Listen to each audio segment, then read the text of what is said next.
In a world ravaged by an apocalyptic event, every individual awakens to a data panel, discovering their unique abilities.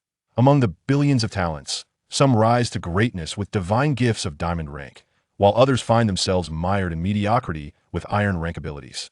In a previous life, Luli awakened the talent of Soul-Devourer, devoid of rank. This extraordinary ability allowed him to consume the souls of countless corpses and seize a myriad of talents. With soul-forging weapons and soul warriors at his command, he possessed a gift that defied the heavens. Yet, even such power could not shield him from the darkness within the hearts of men. In this new life, Luli swore to annihilate all traitors, step by step, ascending to unparalleled strength. Chapter 1. Rebirth, the Apocalypse Unleashed. Destiny Coin successfully utilized. Acquired a unique mythic item regret potion. Could it be that even the heavens wished to grant him another chance? A smile, tainted by blood, crept across Lu Li's face as he summoned the last vestige of his strength to consume the potion. With this second chance, all betrayers must perish. The data panel has been generated. The global apocalypse will commence in 10 seconds. All players, prepare yourselves. The chilling voice resonated in everyone's minds. Lu Li abruptly raised his head, greeted by the familiar sight of his classroom. The regret potion was indeed effective. He had returned. At this moment, his classmates exchanged bewildered glances, their faces painted with confusion. Hey, did you hear something strange just now? Wow, you heard it too? I thought I was the only one. Global apocalypse? I just finished my homework for today. Haha, forget the tests. I awakened the ability of lightning arrow. Diamond rank. I'm invincible. Ha ha ha. Damn, what bad luck. My talent is reconnaissance, only at iron rank. Reconnaissance? Iron rank? Hearing the commotion, Lu Li turned to see Xing Anlin, seated by the window, lamenting with a woeful expression that if his memory served him correctly, this individual would be slain by a monster in the very first second of the apocalypse. As expected, before this unfortunate soul could finish his lament, the sound of shattering glass erupted. A mantis-like creature, roughly the size of a child, burst into the classroom, its razor-sharp arms sweeping through the air and severing a substantial portion of Xing Anlin's head. The once boisterous classroom fell into a profound silence. Monster. Half a head is gone. It's turning around. Panic erupted among the students, who scrambled chaotically toward the classroom door. Yet, Lu Li did not retreat. Instead, he advanced toward the mantis creature. He recognized a monster before him, the blade arm mantis. As the first monster to appear at the onset of the apocalypse, the blade arm mantis boasted terrifying lethality, but was, in fact, quite fragile. A single strike to its slender neck would suffice to vanquish it. Having been reborn, Lu Li understood this while he had already grasped a chair, preparing to strike. Before he could act, a dazzling lightning arrow struck the mantis squarely in the face. Lu Li was momentarily taken aback, quickly releasing the chair from his grasp. He had nearly forgotten Zhao Hui, the fortunate soul who had awakened a diamond rank ability. Everyone, get the hell out of the way. Watch my lightning arrow. With his ambush landing successfully, Zhao Hui's initial fear quickly transformed into overwhelming arrogance. He was, after all, a genius with a diamond rank ability. The mantis creature was no match for him. Unfortunately, Zhao Hui was unaware that the mantis' weakness lay in its neck. His earlier lightning arrow not only failed to slay the beast, but also thoroughly incited its wrath. As the blade arm mantis lunged ferociously, Zhao Hui could do nothing but hurl more lightning arrows in a futile attempt to fend it off. Sparks flew, and chaos reigned within the classroom. Seizing the opportunity, Lu Li stealthily approached Xing Anlin's corpse. This was not due to any morbid fascination, but rather because Lu Li's awakened ability was exceptionally unique. Soul-Devourer.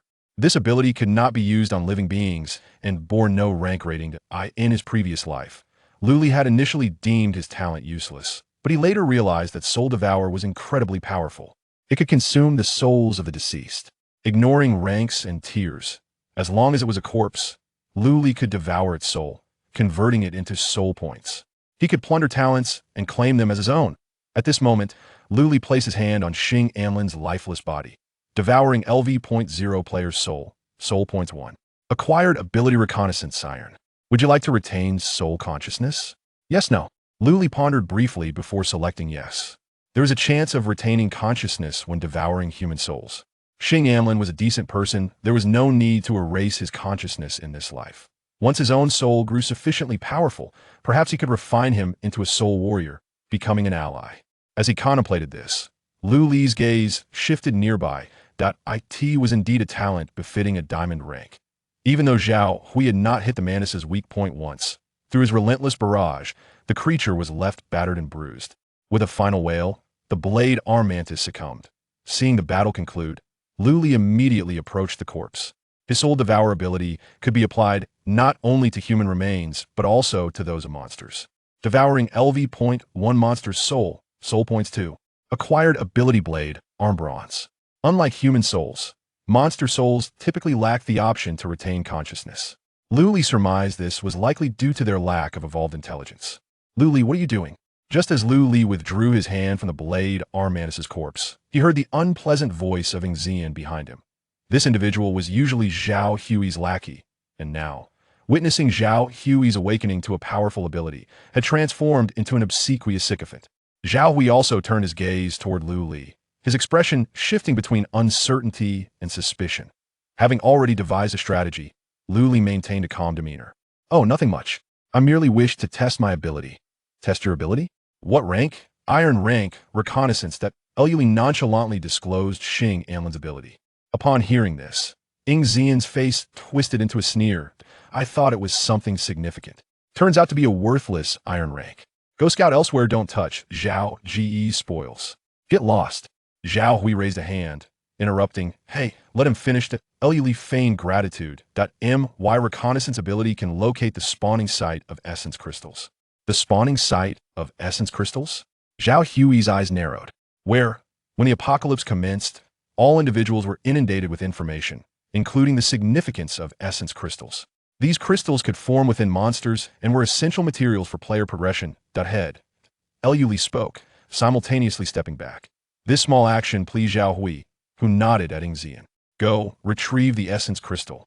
Ing Zian's awakened ability was Claws, a silver rank power initially weak in combat, but surprisingly adept at disemboweling foes. Before long, a gray-black essence crystal was unearthed.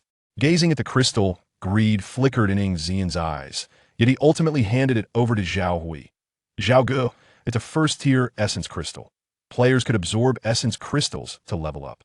A first-tier essence crystal grants 1 experience point, a second tier provides 20 points, and a third tier yields 100 points, and so forth. This seemingly ordinary progression route concealed profound intricacies. Players could absorb only 10 essence crystals per week, yet there was no limit on the ranks of the essence crystals they could absorb. With the same 10 essence crystals, players who solely absorb first-tier crystals will undoubtedly lag far behind those who ingest second-tier ones. Of course, the underlying intricacies of this situation are known only to Lu Li. Zhao Hui, without hesitation, absorbed the essence crystals, adopting an air of superiority. Indeed, we must devise ways to acquire more essence crystals, only then can we swiftly enhance our strength. Ing Zian promptly echoed his sentiment. Exactly. Everyone, split up and gather as many essence crystals as possible, and all that we collect shall be given to Brother Zhao. Upon hearing this, discontent murmurs arose from the crowd. Why should the essence crystals we risk our lives to obtain be handed over to Zhao Hui for free? Why should that be? Zhao Hui sneered, his gaze fixed on the dissenters as arcs of electricity danced in his palm. Simply because I have awakened a diamond tier ability, while you have not. Chapter 2. The unsightly development begins. The crackling sound of lightning arrows reverberated throughout the classroom. Those who had previously opposed were instantly reduced to charred corpses, utterly lifeless. How could you kill him? He was our classmate. Zhao Hui, have you lost your mind? Wailed one voice. Mom, I want to go home. As the crowd erupted into chaos once more, Zhao Hui furrowed his brow and raised his hand to unleash another lightning arrow. Another body crumpled to the floor. The crowd fell into a profound silence, all too fearful to utter a word. Zhao Hui nodded in satisfaction and continued, Now, who among you dares to oppose? The room was enveloped in an oppressive stillness. Lu Li quietly retreated to the back of the crowd, dragging the 2 charred corpses aside. This seemingly sycophantic action, in fact, granted him an additional 2 soul points and 2 new abilities, Swiftness, Silver, and Mighty Strength, Silver. Regrettably, neither of the Soul-Devourers offered the option to retain consciousness, leaving Lu Li with no choice but to abandon that hope. Noticing Lu Li's actions, Zhao Hui smirked triumphantly and addressed the crowd. Ladies and gentlemen, the world has changed. Strength reigns supreme. If you wish to survive, you must adapt. Take a cue from Lu Li. though he is merely a worthless black iron, by aligning with me, he can endure in this apocalypse. The crowd turned their gaze toward Lu Li, their expressions a tapestry of confusion, jealousy, and, predominantly, disdain. Lu Li remained unfazed by their scrutiny. He had his own plans. The soul-devouring ability, while formidable, was feeble in its nascent stages. Thus, Lu Li resolved to bide his time and develop discreetly until he possessed sufficient strength. Whispers of deliberation rippled through the crowd, and soon a voice emerged. Shu Yi, my awakened ability is Healing Arts, Golden Tier. Allow me to stay by your side. Wang Shiyan threw a flirtatious glance at Zhao Hui. It was patently clear that venturing out to hunt monsters was tantamount to courting death. Remaining with Zhao Hui was the only means of safeguarding one's life. Even a worthless individual like Lu Li was accepted by Zhao Hui. How could she, with a golden tier healing ability, not be worthy of the same? As anticipated, upon hearing of Wang Shiyan's healing ability, Zhao Hui immediately accepted her. Another voice rang out from the crowd. Zhao Gu, my ability is also reconnaissance. But the bronze tier. I can replace Lu Li. At this, Lu Li cast a discerning glance into the crowd. It was Tian Yuhao. In a previous life, this individual had coveted Lu Li's soul-devouring ability, ingratiating himself as Lu Li's lackey, only to betray him for personal gain in the end. Now in this life, with Lu Li's abilities undisclosed, Tian Yuhao brazenly chose to vie for Lu Li's position. Tian Yuhao must perish. Oh, your reconnaissance ability is of bronze tier, quite impressive. Then, you shall remain by my side. Lu Li, go outside the classroom and hunt some monsters, then bring back the energy crystals. Zhao Hui commanded, his brow arched with arrogance. He had become utterly swollen with pride, unconcerned about any potential dissatisfaction from Lu Li. In this world where power reigned, his rules were absolute. Laughter erupted from the crowd, as everyone anticipated Lu Li's fury. However, Lu Li merely responded with a faint acknowledgement and obediently exited the classroom. He was genuinely apprehensive that Zhao Hui would keep him around, for such an arrangement would hinder his ability to venture outside and slay monsters. The urgency of the moment necessitated an enhancement of his strength. The apocalypse had only just begun, and every fleeting second was of immense value. As time progressed, an increasing number of individuals within the crowd volunteered themselves. Yet, Zhao Hui selected only a handful of strikingly beautiful girls, dismissing the rest from the classroom. Following the recollections in his mind, Lu Li swiftly made his way to the back mountain of the school.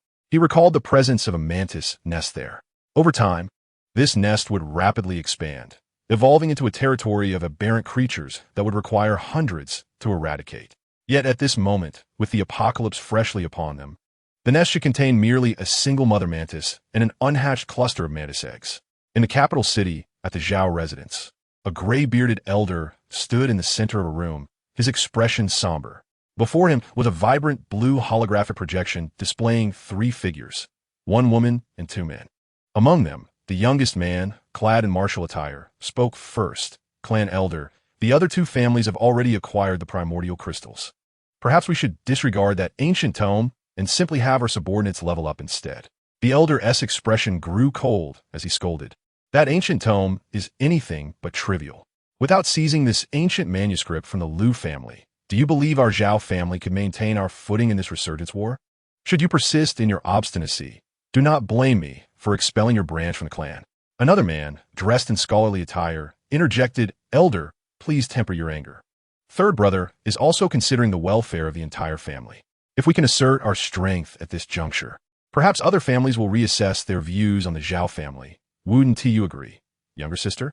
He glanced at the woman in military garb beside him. To his surprise, she nodded in agreement before shaking her head, stating, while demonstrating strength holds merit, I believe that for the sake of stability, we ought to adhere to the Elder's guidance. Seeing his suggestion dismissed, the scholarly man displayed curiosity rather than anger. Younger sister, does the military have any news? The woman in military attire remained silent for a moment before responding. I only know that the resurgence process is accelerating, and those in higher command are waiting. Yet they have not issued specific orders for action. Waiting? What are they waiting for? I do not know. My rank is too low to access core information. She replied candidly. However, one thing is certain. Currently, they have prohibited anyone from absorbing primordial crystals to level up. Our efforts are merely focused on slaying monsters and collecting primordial crystals. It seemed the military also had adept individuals. The prophecies of the ancient texts were nearly accurate. The scholarly man swiftly shifted his stance, opposing the martial-clad youth. A fickle ally, the martial man retorted, rolling his eyes. Words of disagreement abound. Zhao, Jin. The martial man warned, mind your tongue. After all, I am your elder brother. The scholarly man's expression darkened, a hint of malice surfacing for the first time on his previously amiable face.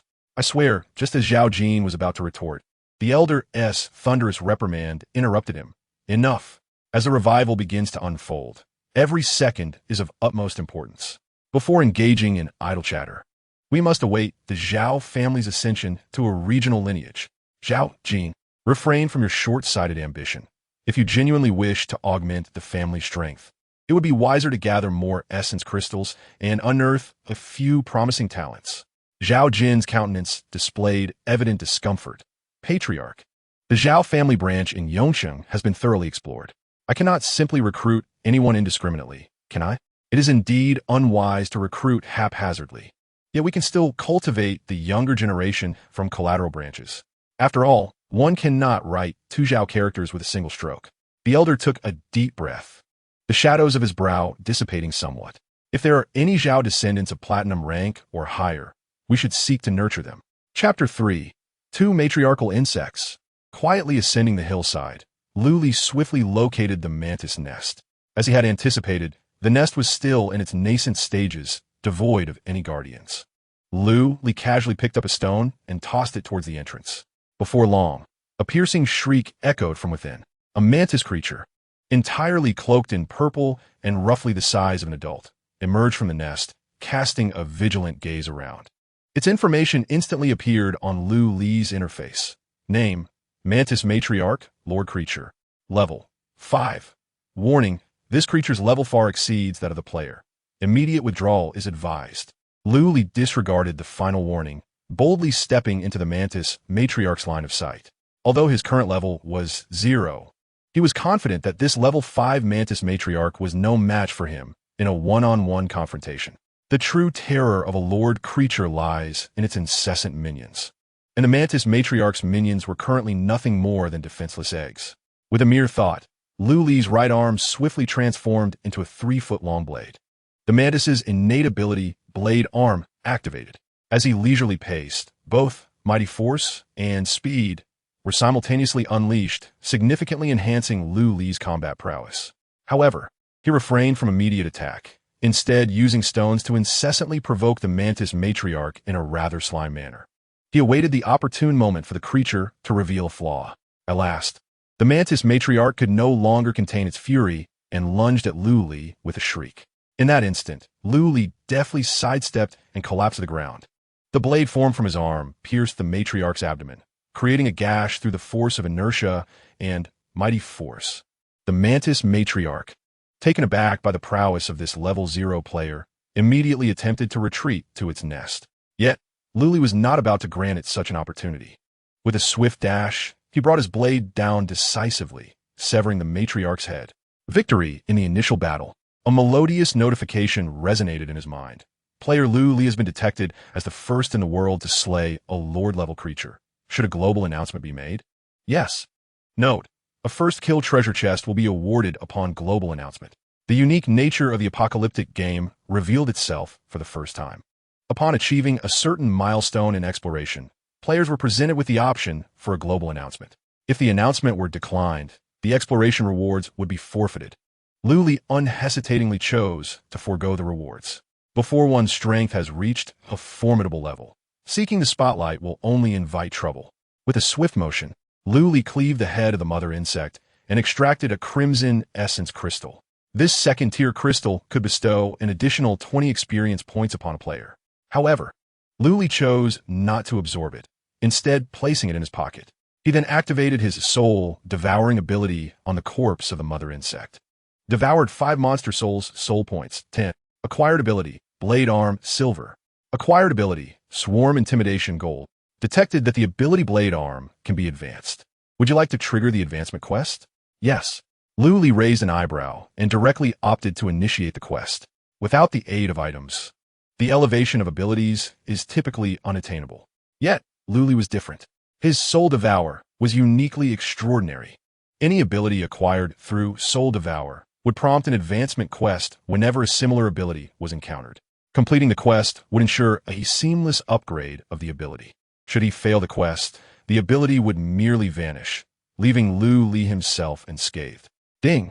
Advancement quest has been triggered. Quest objective: eliminate 100 blade arm mantises within 24 hours. Quest reward: Challenger's Chest X1. Blade arm ability advances to gold tier. Current kill count: 0-100. The advancement quest was as unreasonable as ever, and Lu Li felt a sense of helplessness. To slay 100 blade arm mantises on the very first day of the apocalypse seemed utterly impossible. It appeared that the blade arm ability would not have the chance to settle in before being lost. Nevertheless, Lu Li remained unfazed, if necessary. He could simply devour another blade arm mantis's soul to reclaim the ability. He also needed to clear out the nest, as the unhatched mantis eggs were of great value. Although they did not yield essence crystals, each egg could provide him with a small amount of soul points. Accumulated together, they represented a substantial fortune. Subconsciously, Lu Li cast a reconnaissance glance into the cave and prepared to enter. However, just then, a menacing aura suddenly emanated from the cave entrance. There were still monsters within the mantis nest. Lu Li instinctively recoiled, feeling a rush of wind pass by him, leaving a shallow scar across his chest. A mother insect, even larger than the previous one, burst forth from the cave, baring its fangs and lunging outward. Damn, there's another mother insect. Lu Li was struck with terror and quickly rolled away, distancing himself from the creature. Had it not been for his well-honed instinct from his past life, where he had first scouted the cave, he would likely have met a grim fate by now. Just as Lu Li was steadying his breath, preparing to employ his previous strategy against the mother insect before him, he heard a shout from behind. Lu Li, run over here. Su Xiao. Lu Li paused momentarily in surprise before swiftly retreating in the direction of the voice. 3 figures soon came into view, and leading them was a girl with a ponytail. Her features delicate and unmistakably Su Xiao. What was she doing here? Had she been following him? Lu Li furrowed his brow. In his previous life, he had little interaction with Su Xiao. After surviving the initial chaos of the apocalypse and leaving school, he had not seen her again. Later, it was said that she had assembled her own team, and soon after, news of her tragic demise amidst the insect tide emerged. Lu Li knew only that this girl possessed formidable strength, but the specifics of her abilities remained unclear to him. Lu Li, why have you come here alone? Upon seeing Lu Li approach, Su Xiao quickly inquired, her palms pressing down as shimmering particles of light emanated around her. The radiant halo expanded, casting the girl in an ethereal glow reminiscent of a celestial being. An amplification ability? Lu Li's pupils constricted at this realization, instantly understanding why Su Xiao was able to form her own team in the previous life. An amplification ability could temporarily elevate the capability tiers of all players within its range, making it exceedingly precious in the wake of the apocalypse. A captain endowed with amplification abilities would find it relatively easy to recruit suitable teammates. I thought the back mountain would be less crowded, so I came hoping for a stroke of luck. Lu Li fabricated a casual excuse. You are indeed loyal. Even after Zhao Hui treated you this way, you still worked so hard. Su Xiao expressed a mix of frustration and admiration. Nonetheless, she positioned Lu Li protectively behind her. Wang Chao Mahan, quickly block that monster. Understood, class leader, responded the 2 boys in unison, revealing their abilities in succession. The stout Wang Chao's skin hardened, resembling the tough shell of a tortoise, while the slender Mahan drew back his arms to craft a flaming longbow. Although their coordination was somewhat inexperienced, the semblance of a team was beginning to take shape. Largely due to Su Xiao's guidance. Wang Chao, hold your ground, do not confront it head-on. Mahan, aim for its head, strike while retreating. Having retreated beside Su Xiao, Lu Li sensed the changes within himself and inquired discreetly, how did you end up at the back mountain? Isn't it obvious? I was worried you might get into trouble. Su Xiao's face subtly flushed at her own words. Before Lu Li could respond, she hurriedly clarified, as the class leader, I have an obligation to look after every student in the class. Oh, such a saint? You won't last long in the apocalypse with that mindset, Lu Li teased. Then promptly advised, have Mahan attempt to strike the neck of the mother insect. What? Su Xiao was about to retort, but, upon hearing Lu Li's suggestion, Immediately commanded, Wang Chao, try to restrain the mother insect's movements. I'll do my best, Wang Chao bellowed, charging fiercely toward the mother insect. Mahan, attack its neck with all your strength. Damn it, Fatso, don't move, I can't aim. Mahan exclaimed anxiously, yet his arrow remained unshot. As the situation threatened to turn in favor of the mother insect, Luli furrowed his brow and discreetly activated his ability. Insect Deterrence deters insect-like creatures, causing a paralyzing effect, with duration dependent on the level difference and innate quality. Despite being at level 0 while the mantis mother insect was at level 6. The golden tier, Insect Deterrence, was automatically elevated to platinum under the influence of Su Zhao's ability. Thus, even a mother insect experienced a brief moment of paralysis. A prime opportunity. Mahan exclaimed in delight, releasing his arrow which struck the mother insect's neck with tremendous force. Struck at its vital point. The enraged mother insect tilted its head and collapsed, lifeless. Did we just kill it? Wang Chao and Mahan were utterly astonished.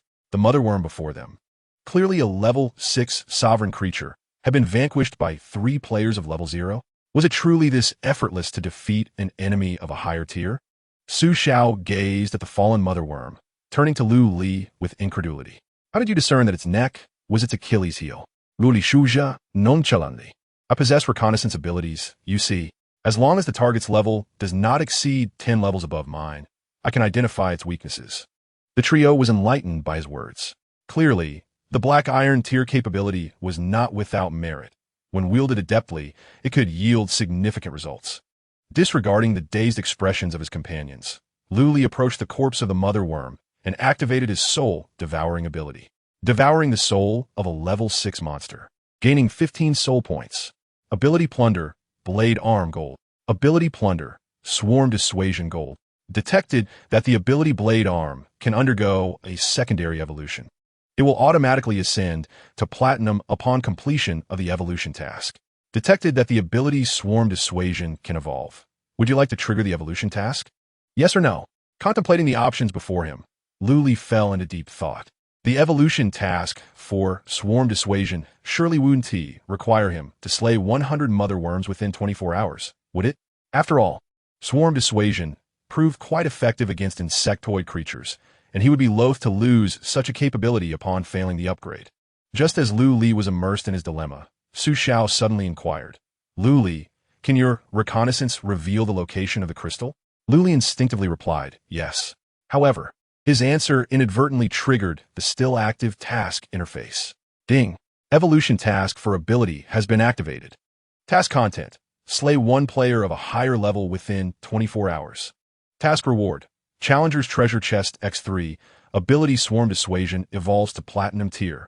Current kills, 0-1. Damn it. Su Xiao observed Lu Li's sudden outburst.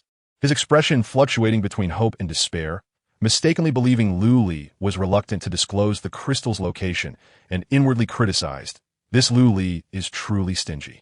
Externally, he maintained a facade of professionalism, assuring him, rest assured, though we defeated the mother worm, you were the one who discovered it first. And since you identified its weakness, we shall split the crystal evenly. While still pondering how to accomplish the evolution task, Lu Li hardly registered Su Zhao's words. Merely nodding absently, the crystal is located in the mother worm's head. Upon hearing this, Wang Chao raised his fist and began to pound the mother worm's head with fervor. In less than a moment, an orange crystal emerged. It was a tier 3 crystal, and absorbing it would likely yield an impressive 100 experience points. Mahan smacked his lips, his face alight with excitement. No player had yet advanced to level 1, with the apocalypse newly upon them. The ratio of players to monsters was skewed, and experience was not gained through slaying beasts, but rather through absorbing crystals. The vast majority of players harbored an innate fear of monsters. Even the boldest among them, if they fortuitously managed to kill 1 or 2, would only receive tier 1 crystals, granting a mere 1 experience point, utterly insufficient for leveling up to 1. As for the military, although sufficient metamorphic crystals could be acquired for upgrades, due to the unified allocation, no one would swiftly ascend from level 1. Transitioning from level 1 to level 2 necessitates 10 experience points, while advancing from level 2 to level 3 requires 20 experience points. It is estimated that absorbing this crystal could propel one directly to level 3. Wang Xiao's eyes sparkled with fervor. Yet he ultimately retrieved the crystal from Mahan and handed it to Su Xiao. Class monitor, you are the leader. You shall distribute it. Before he could finish his sentence, Lu Li, who had been silent, suddenly interjected, if you value your lives, it would be prudent not to tamper with this crystal. What do you mean by that? Su Xiao gazed at Lu Li, confusion evident in her eyes. Could it be that Lu Li harbored intentions of betraying them to monopolize the third-tier crystal? It is quite literal, Lu Li replied, dismissing the need for further explanation. He turned towards the direction of the insect nest, his secret of reincarnation not meant for another's knowledge, and elaborating further would merely squander time. With 2 advancement quests triggered consecutively, Lu Li was exceedingly occupied. Su Xiao was utterly unprepared for Lu Li's unexpectedly frigid demeanor, her grip on the crystal tightening to the point of whiteness. As the class leader, she had awakened a rare amplification ability following the onset of the apocalypse. Despite not being one to seek vanity or crave adulation, Lu Li's icy attitude left her feeling quite disheartened. What are you being so haughty about? It's merely an awakened reconnaissance ability. Had it not been for my fondness for you, you'd have already been devoured by the mother insect. Wang Chao and Mahan, observing Lu Li's departure, turned to Su Xiao. Class monitor, shall we still distribute this crystal? Let us hold on to it for now. Follow Lu Li and see what he intends to do, Su Xiao replied, securing the crystal close to her and striding briskly after Lu Li. After a short distance, the trio beheld the entrance of the insect nest, resembling a small hill, along with the corpse of another mother insect lying at its threshold. Although this mother insect was smaller in size, it was evidently not the type one would encounter at levels 1 or 2. Could it be one that Lu Li has slain? Su Xiao pondered, astonished. However, upon noticing the clean incision on the mother insect's head, she instinctively dismissed the thought. Lu Li's ability was reconnaissance, and it was clear this mother insect had fallen to a sharp weapon, not his doing. It seems 2 dominant creatures had a clash. The larger one must have defeated this smaller one, and Lu Li happened to stumble upon the aftermath, Mahan speculated, stroking his chin. That makes sense. You're quite astute, old Ma. Wang Chao commended Mahan. While they conversed, Lu Li had already prepared to enter the insect nest. Su Xiao, seeing this, immediately called out, Lu Li, what are you planning to do? Lu Li cast a bemused glance at Su Xiao. Utilize that clever brain of yours to ponder, class monitor. With that, he disregarded Su Xiao entirely and plunged into the insect nest. Chapter 5, The Suppressed Level. You. Su Xiao felt stifled by Lu Li's retort, her chest tightening in frustration. With an exasperated stomp, she followed closely behind him. The passageway of the insect nest was not particularly lengthy. After bending and maneuvering for several meters, the surroundings opened up into a vast expanse. Mahan readied his flame longbow, illuminating the area with its glow as he surveyed their surroundings. Unbeknownst to him, it was of little consequence whether he looked or not. However, upon glancing, he was nearly terrified to the point of losing control. The expansive subterranean space was laden with a multitude of insect eggs, each the size of an adult's head, slowly writhing under the flickering glow of the flames. Should all these eggs hatch, Su Xiao murmured. She dared not contemplate the implications further. At this moment, she finally grasped Lu Li's intentions and felt a twinge of shame. Lu Li, these eggs, once hatched, will pose a tremendous threat to the school. We are here to assist you in clearing them out. Suit yourself, Lu Li replied without objection, for his aim was merely to accumulate soul points. Having 3 additional individuals to aid in the clearing would conserve his energy. The unhatched eggs, though somewhat repulsive, lacked any offensive capabilities. After a flurry of activity, Lu Li accrued nearly 20 soul points. Beep, player Lu Li's soul points have reached 50, unlocking soul soldiers. As the name suggests, soul soldiers are the reconstitution of collected souls into warriors. Each soul point equates to 1 experience point. With Lu Li's current tally, he could reshape 1 into a 2-point scythe mantis.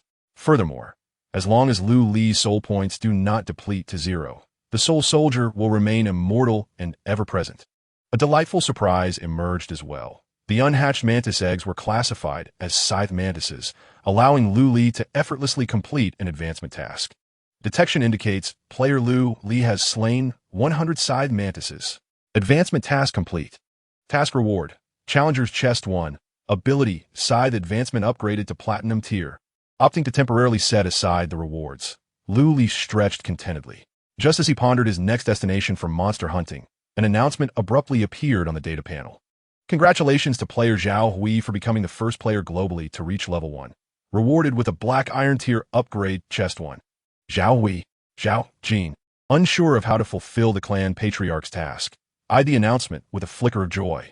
The name was unfamiliar, not belonging to the direct line of the Zhao family. The announcement's coordinates pinpointed the first middle school of Yongsheng, quite nearby. An excellent candidate to recruit. Oh, Zhao Jin called out. A burly man with a scarred face and a bald head appeared at the doorway. Brother Jin, you called for me? Have you seen this Zhao Hui fellow? I need you to go and bring him back, ensuring his safety. I require him intact. The bald man named Ahao nodded, preparing to depart. Zhao Jin halted him once more. Wait, it's a special time. Take your gear with you. Ahao, expressionless, responded, Is that really necessary, Brother Jin? Those insects pose no threat to me. Just do as I say. And also take 10 essence crystals. If you encounter an emergency, you can elevate your level. Understood. In the classroom, Zhao Hui cursed aloud. What kind of absurd setup is this? Only able to absorb 10 essence crystals per day. He glared at the panel before him, his frustration boiling over.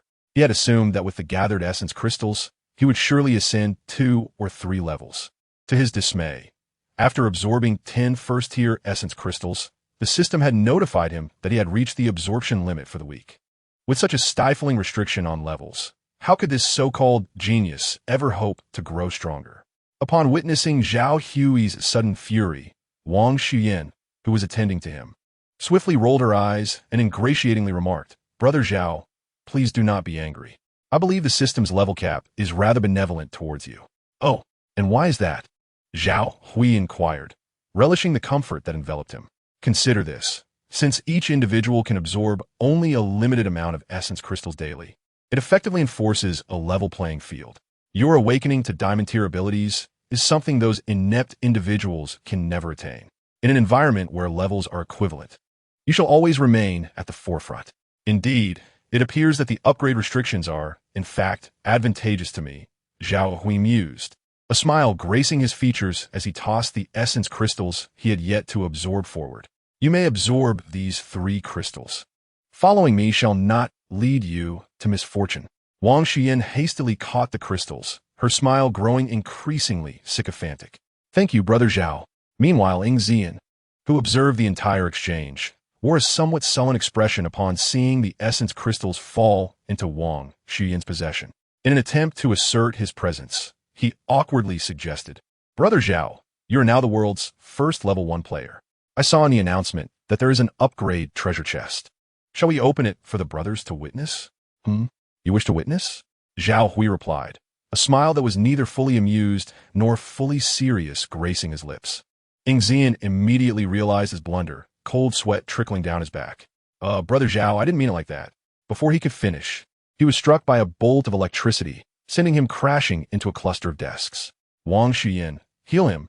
Do not allow my brother to perish so easily. Zhao Hui commanded coldly.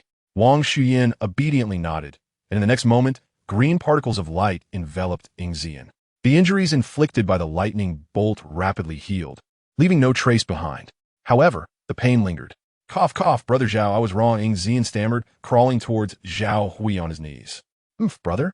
If you choose to be a dog, you must embrace the instincts of a dog and refrain from cunning tricks. Zhao Hui's tone was indifferent, radiating an air of arrogance that suggested he regarded Ing Zian as less than human. Stand by the door. I do not wish to see your wretched face at this moment. Yes, yes, I am but your dog, Brother Zhao. I shall never dare again, never again. Ing Zian scrambled out of the classroom. I'm in a good mood today, so allow you all to witness something extraordinary. Zhao Hui appeared pleased with Ing Zian's attitude as he showcased the upgrade treasure chest to the assembly. With a soft click, the pitch-black chest opened, erupting in a dazzling red glow.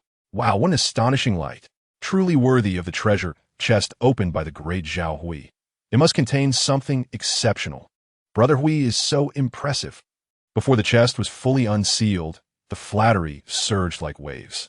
Once the red light subsided, the onlookers finally discerned the contents of the chest. It was a blood-red essence crystal. Could it be a second-tier essence crystal? Tian Yuhao exclaimed, his voice resonating loudly enough for even Ing Zian outside the classroom to hear clearly.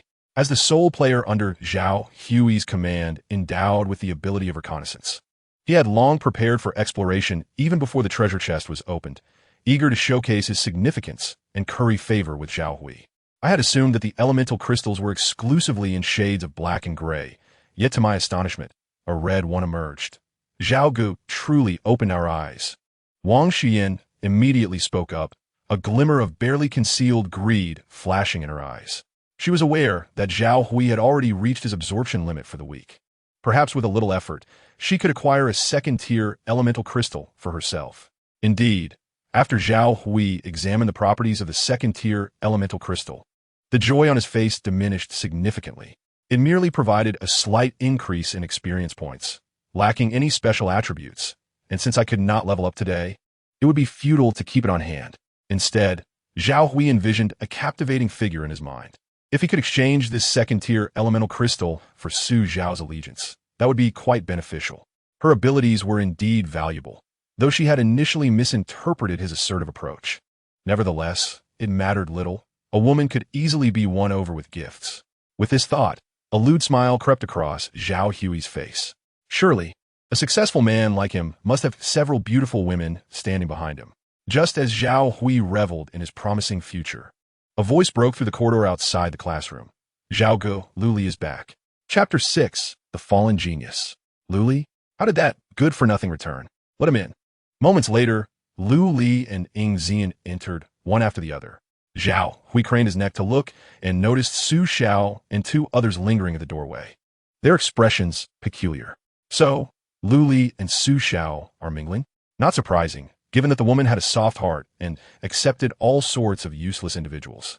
Glancing at Lu Li, who was covered in grime, Zhao Hui's contempt grew even stronger. Look at that pitiful sight. He probably got scared out of his wits by the creatures outside and is now seeking my acceptance again. However, after Lu Li entered the classroom, he remained silent, while Ying Zian wore a fawning expression and exclaimed, Zhao Gu, this kid Lu Li has brought something good. Something good? Zhao Hui furrowed his brow. What could it be? It's this, Ying Zian exclaimed as he presented an object, swiftly advancing towards Zhao Hui. The latter was completely unguarded, his attention entirely focused on what was in Ying Zian's hands. It was an elemental crystal, vividly crimson like blood. Is this a second-tier elemental crystal? Zhao Hui was momentarily stunned, instinctively glancing at the one he held. However, Ying Zian did not respond. In fact, he no longer adopted that obsequious demeanor. Instead, he launched an unexpected assault. With Zhao Hui caught off guard, Ying Zian's claw effortlessly pierced through his neck. Blood erupted like a fountain, swiftly saturating the majority of the classroom. You shall perish, Ying Zian screamed in a frenzied outburst, his face contorted with rage and the exhilaration of a successful ambush. Ying Zian, stop! Wang Xian cried in terror, instinctively attempting to use her abilities to heal Zhao Hui. However, Ying Zian offered her no opportunity, his claws unsheathed, repeatedly plunging into Zhao Hui's neck, threatening to obliterate it entirely. Whoever aids him, I shall slay. Ying Zian cackled maniacally, his bloodshot eyes fixed intently on Zhao Hui. Do you think of me as a mere dog? Do you even deserve to utter such words? Tian Yuhao exclaimed in alarm, attempting to intervene. Ying Zian, if you kill Zhao Hui, who will protect us? Protect? Ying Zian whirled around, one hand grasping Zhao Hui's neck, the other clutching a second-tier elemental crystal. Advancing step by step towards Tian Yuhao. Do you genuinely expect him to safeguard you? He is merely exploiting you, reveling in his own pleasures. I can slay those monsters too. With that, Ying Zian flung Zhao Hui's lifeless body forward, bellowing defiantly, will you still stand up for this corpse? The classroom fell into silence. Zhao Hui was already dead. Even with Wang Xian's healing skills, it was impossible to resurrect the corpse. Tian Yuhao's ability was scouting, utterly inadequate to contend with Ying Zian's claws. The other girls possessed no combat capabilities either. After all, Zhao Hui had chosen them solely for his own hedonistic pursuits. Zhao Hui had lost, defeated by his own arrogance. As the crowd remained mute, Lu Li, who had been silently observing, suddenly stepped forward and gently brushed Zhao Hui's face. The unseeing eyes of the deceased finally closed, achieving a semblance of peace. Lu Li, cease this pretense. Do not think I am oblivious to your ulterior motives. Ying Zian, still wielding his bloodied claws, wiped his face. What else do you know? Speak it all. Let us collaborate and carve out our dominion in this apocalyptic world. Upon hearing Ing Zian's words, the classroom's occupants exchanged surprised glances at Lu Li. Was it true that this unexpected turmoil was orchestrated by this so-called black iron waste? Lu Li sighed, speaking calmly. There is nothing more. I merely fortuitously acquired this second-tier elemental crystal. If you doubt me, you may inquire with Su Xiao. As soon as he finished speaking, Su Xiao entered with Wang Chao and Ma Han. The class leader first glanced at the body on the ground, and then furrowed his brows tightly. Indeed, it was an internal conflict among monsters. A level 6 mother bug killed a level 5 mother bug, and the second-tier elemental crystal originated from the latter. When we discovered Lu Li, he was being pursued by the level 6 mother bug. The others gasped in shock. A level 6 mother bug? Are there such high-level monsters outside the teaching building? Sheng Duo exclaimed, covering her mouth. She was also among Zhao Hui's selected teammates, her ability being storage space. This ability, as its name suggests, allowed for the creation of a space to store items, lacking any offensive capabilities, rendering it somewhat redundant. In the early days of the apocalypse, players with such abilities could serve as human backpacks. However, as players continued to level up, items known as spatial rings would supersede their function.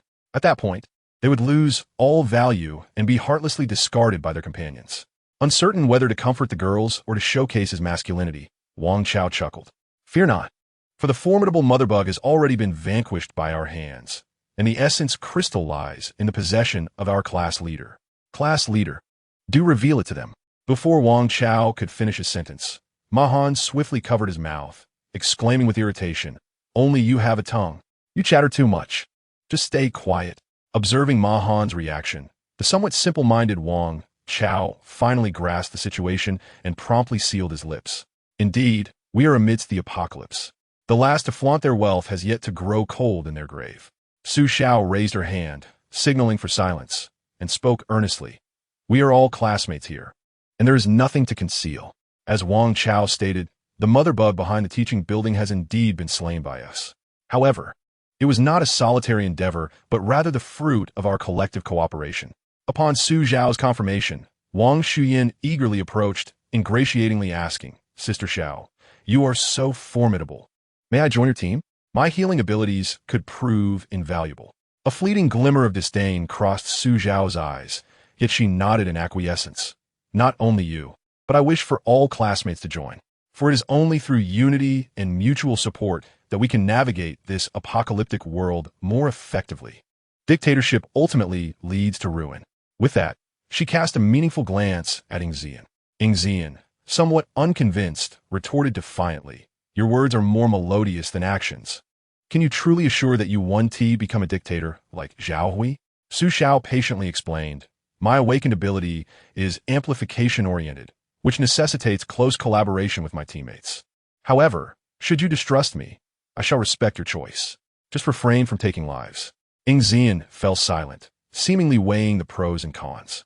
He glanced at the resolute Su Xiao and then at Lu Li, who had previously entrusted him with the second-tier essence crystal. Ultimately, he shook his head, stating, never mind. I have no interest in joining your harmonious family.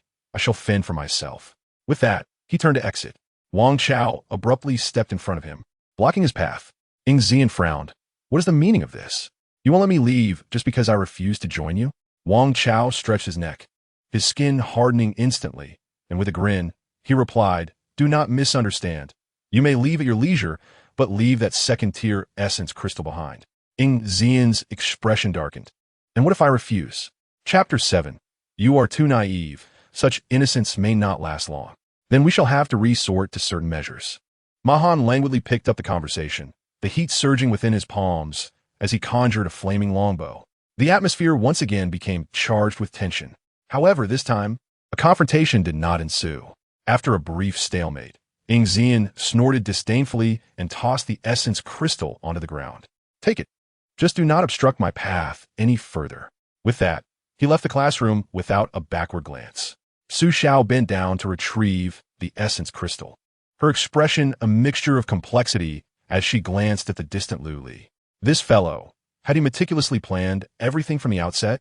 Accepting the essence crystal handed to her by Wang Chao, Su Xiao approached Lu Li with an invitation. Lu Li, would you care to join us?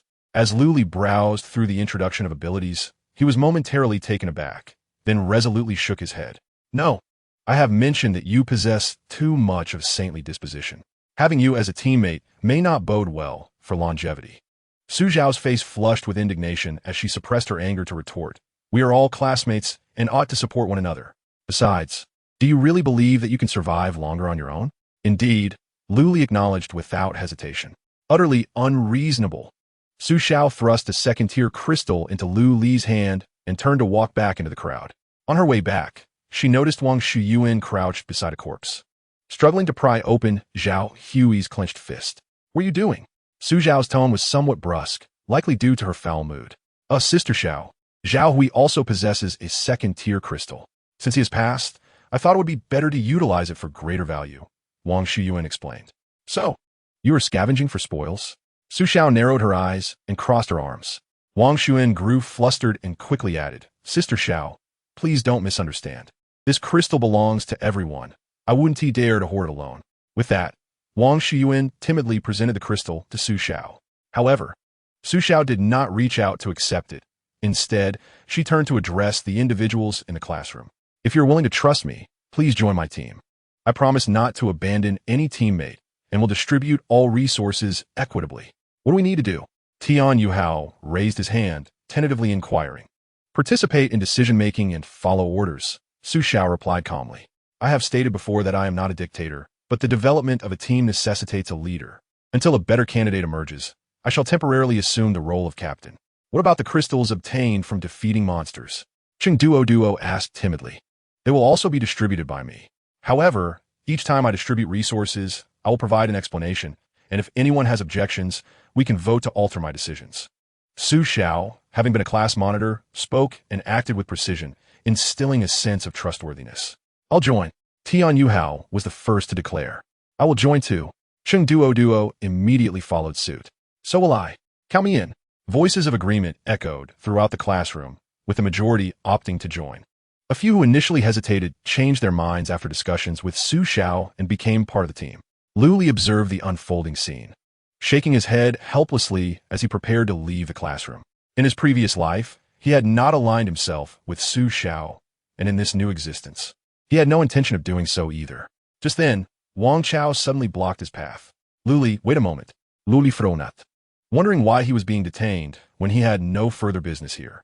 Wang Chao grinned. The class monitor has a third-tier crystal. It's fine if you don't want to join us, but shouldn't we at least discuss how to distribute that? Lu Li was somewhat taken aback. In his previous life, he had struggled through the apocalypse, spending nearly every moment embroiled in schemes and intrigues. The sordid deceptions had nearly made him forget the virtues of honesty and trust inherent in humanity.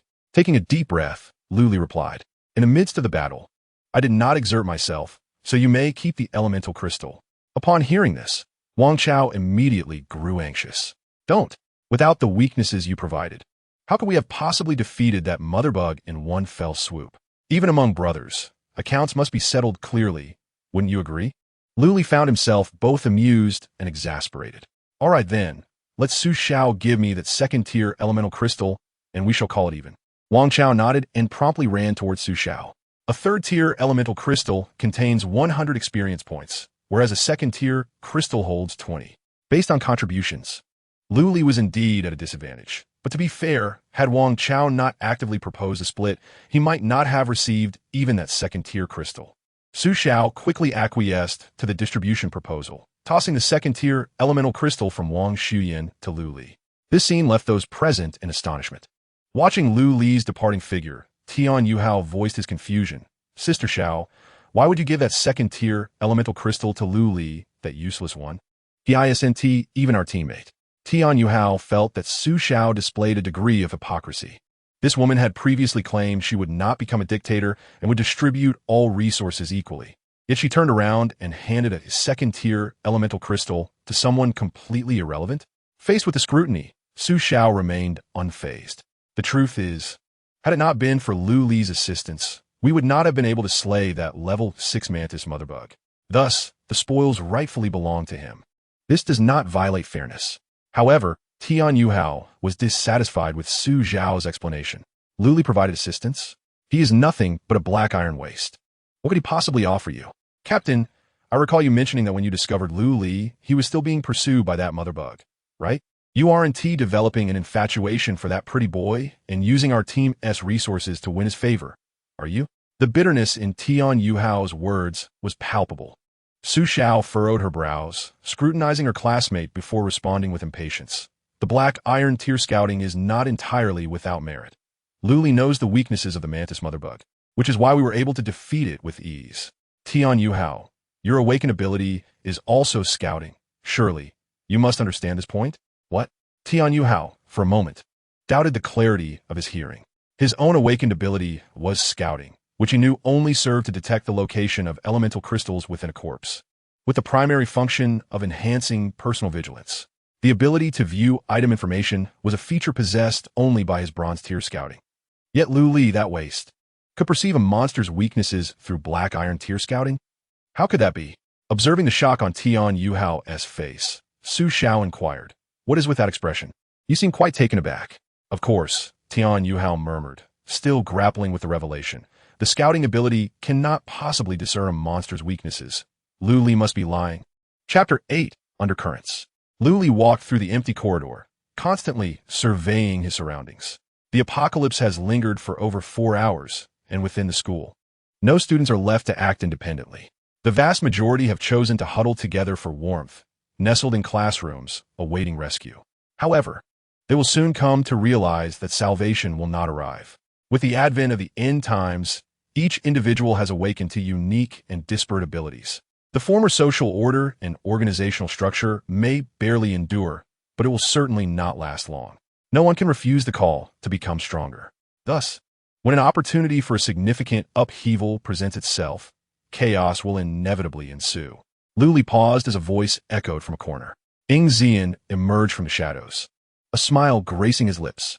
The ostensibly friendly expression, combined with the blood splattered across much of his body, rendered it somewhat sinister. "How is it that you are alone? Where are Su Xiao and the others?" Lu Li inquired.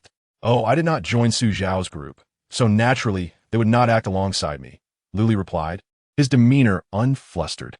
"Not part of Su Xiao's team?" Ing Zian seemed to ponder this, his smile widening. "Aren't you afraid of danger venturing out alone? Monsters abound, and players lacking self-defense capabilities, like yourself, are in quite a precarious situation. But you are here," Lu Li retorted with a sincere smile. His experiences from a previous life had honed his ability to mask his true intentions flawlessly. "Me?" Ing Zian hesitated, retracting the claws he had poised for a surprise attack. "Ah, yes," Lu Li nodded. "Did you not say you wanted to collaborate? I specifically came out to find you." "Now I understand," Ing Zian chuckled lightly, extending his hand toward Lu Li. "Collaboration is acceptable, but you must demonstrate the sincerity you previously exhibited." "Second tier, Essence Crystal?" Lu Li feigned a troubled expression. "I don't have any left. Don't play coy." Ing Zian's smile vanished, his demeanor transforming into one of ferocity. He seized Lu Li by the collar, his voice brimming with menace. "Don't think I'm unaware that Su Xiao gave you both Essence Crystals. Hand them over quickly, or I will end you right now." Wait, I'll get them." Lu Li pretended to tremble in fear, hurriedly retrieving the Essence Crystals he had prepared in advance. Seeing this, Ing Zian's expression brightened as he snatched the crystals and absorbed their energy. The surge of 40 experience points allowed Ing Zian to ascend 2 levels instantly, becoming a level 2 player. Detected that player Ing Zian is the first globally to reach level 2. Should a global announcement be made? Yes. Note: a global announcement will yield a Black Iron Tier upgrade chest. Opting out of the announcement forfeits the reward. Announce it immediately. 2 pitch black chests materialized in the air. Ing Zian reveled in the enhancement of his attributes, a smile of uncontainable joy illuminating his face. His hypothesis had proven correct. The tier of awakened talents meant little. Only by absorbing higher tier essence crystals and elevating one S level could true power be attained. As long as he maintained his position at the forefront of levels, he would continuously reap upgrade chests, his strength snowballing exponentially. Lu Li calmly observed Ing Zian, who was laughing maniacally, and glanced at the watch on his wrist. It read 10:50. 10 minutes remaining. At the stroke of midnight on the first day of the apocalypse, the ranking list was unveiled. At that moment, the top 100 players would be completely exposed to the eyes of all. Simultaneously, the mechanism for challenging players of higher ranks would be activated. Should anyone succeed in defeating a player from the ranking list, they would be rewarded with a slaughter chest. In the early days of the apocalypse, the slaughter chest was one of the few avenues to acquire mythical items. A solitary player like Ing Zian, lacking any powerful affiliations, would undoubtedly be regarded as easy prey by the formidable factions. However, Ing Zian remained blissfully unaware of this impending danger. With an air of arrogance, he commanded, "Lu Li, find a safe place. I wish to open the chest." In Ing Zian's eyes, Lu Li, who had awakened this scouting ability, was no different from an ant. Such feeble beings, devoid of combat prowess, could be crushed at his whim. Therefore, Ing Zian held no defenses against Lu Li. Lu Li, for his part, showed no signs of dissent. Without a moment's hesitation, a smile of agreement graced his face as he suggested, "Let's head to the multimedia classroom. It's unoccupied and likely the safest option." The two proceeded side by side towards the multimedia classroom, oblivious to the gaze that had been fixed upon them from behind. At that moment, a reinforced Hummer violently burst through the school gates. The tremendous noise startled those hiding in the duty room. "Oldly, what's going on outside? Is a monster approaching?" A middle-aged woman, over 40, shrank into the corner, her eyes wide with terror, staring at the duty room door. He Pei-Chin, a Chinese language teacher at the first high school, had intended to stand guard at the entrance to catch tardy students, but with the apocalypse's arrival, she found herself trapped in the duty room by a monstrous mantis with a blade-like arm. Although the creature had departed an hour earlier after slaughtering 3 students, the lingering scent of blood outside made the teacher too fearful to open the door. The lives of students were certainly not more valuable than her own. Furthermore, with the students gone, the safest course of action was to remain in the duty room and await the police's arrival. "I wonder, teacher," he, with such a commotion, "could there be another formidable monster approaching?" Old Li, clad in security uniform, murmured as he cautiously approached the door with his anti-riot baton in hand. Before he could reach the door, a resounding kick echoed from outside. "Oh my goodness!" The sudden noise nearly sent Old Li's heart into a frenzy, prompting him to step back and peer through the duty room window. Outside, there were no monsters, but rather a scarred, bald man stood there. "Is he human?" Old Li wondered in astonishment. "Open the door. I have a few questions." The scarred bald man shifted his gaze from the nearby corpse back to the window. The moment their eyes met sent a shiver down Old Li's spine. "Old Li, there is a monster outside. Do not open the door." He Pei-Chin trembled from her corner. Bang! Another forceful kick reverberated through the air. It seemed the scarred man had lost his patience. "Open the door quickly. I just have a few questions." Old Li instinctively reached for the door, but found his clothing firmly gripped by Teacher He. "Don't open it, Old Li. If you do, we're doomed." "However, Teacher He, I believe it is a person. Perhaps it is a rescue." Just as Old Li was about to explain, the door of the duty room was forcefully kicked open with a loud bang. "Damn it, stop dragging your feet and wasting my time," Ahau muttered discontentedly, his expression growing increasingly menacing under the shadow of his scar. "What do you want?" Teacher He, realizing that the intruder was not a monster, felt a surge of courage and raised his voice to question him. "This is a school. If you act recklessly like this, do you believe I will call the police to arrest you?" Ahau paid no heed to Teacher He and instead turned his gaze towards Old Li, who was sitting on the ground. "Old man, do you know where Zhao Hui is?" Due to the global announcement only displaying approximate coordinates, Ahau was aware that the person he sought was at the first high school. Zhao Hui, is he a student?" Old Li was taken aback and instinctively asked. "He could also be a teacher," Ahau replied, noticing that the other party seemed to understand the situation, his tone softening slightly. However, before he could continue his inquiry, Teacher He screamed again from his side. "Hey, I'm talking to you. You look like a delinquent, and certainly not a good person. If you know what's good for you, leave quickly, or you will regret it when the police arrive." Ahau furrowed his brow and reached for his waist. Just as Teacher He was about to continue her tirade, she suddenly found herself staring down the dark muzzle of a gun. "You are truly quite noisy." Chapter 9. Finding Someone. Ahau had initially thought that brandishing his gun would silence the obnoxious woman, but the scene before him was utterly unexpected. To his astonishment, Teacher He did not retreat. Instead, she boldly pushed the gun aside, her shouting growing even louder. "Who do you think you are? Do you think you can scare me with a toy gun? Do you even know how many years it has been since firearms were banned in Huaxia? Do you really think this is the land of the free, America? If you have the guts, go ahead and pull the trigger. Shoot." Ahau was somewhat taken aback. He had never anticipated that the woman before him would so blatantly misread the situation. However, since she had issued a challenge, he saw no reason to hesitate. Just as he was about to pull the trigger, a thought struck him, prompting him to tap his forehead. He then retrieved a slender black metal tube from the small of his back, leisurely twisting it onto the muzzle of the gun. Witnessing the scar-faced man ignoring her and instead fiddling with the toy gun, He-Pei became increasingly convinced that he was merely posturing. She immediately adopted the stance of a teacher reprimanding a student. Let me tell you, encountering me today is your misfortune. A parasite like you should be locked away. I have already called the police, so don't even think about leaving. Do you hear me? I'm talking to you. Are you deaf? Just as she finished speaking, He-Pei suddenly felt as if her calf had been violently kicked. The bullet wound blossomed like a gruesome flower, a sight both beautiful and horrifying. Excruciating pain surged into her brain, causing the esteemed teacher to cry out in agony. How did not immediately end teacher He-S life? He felt that relying solely on an old security guard would not suffice to locate someone within the school. I heard you. Is one bullet enough? Ahau crouched down, pressing the still-smoking barrel of his gun against He-Pei's chin, his gaze devoid of emotion. Is it a real gun? How dare you? He-Pei's voice trembled with hysteria. I will call the police and have you in prison for life.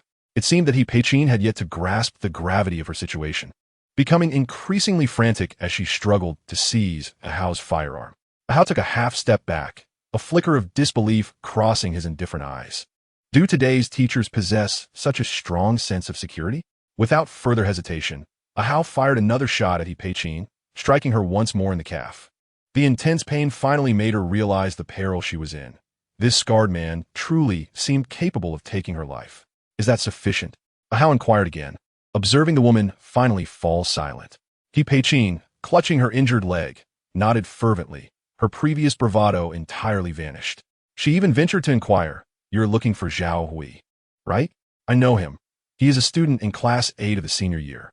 Old Li, the security guard, watched in astonishment as the once arrogant teacher now exhibited a complete transformation in demeanor.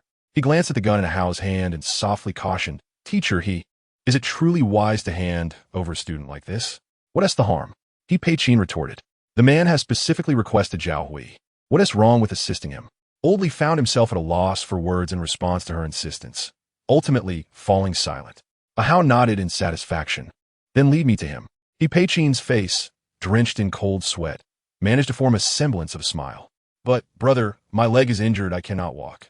Have him carry you, Ahau commanded, pointing the gun at Old Li. He-Pei cast a disdainful glance at the elderly security guard, concocting an excuse. Well, brother, there are monsters outside. Perhaps I should just tell you his location? Class 8 is on the second floor, just up the stairs and around the corner. Have him carry you. You will guide me.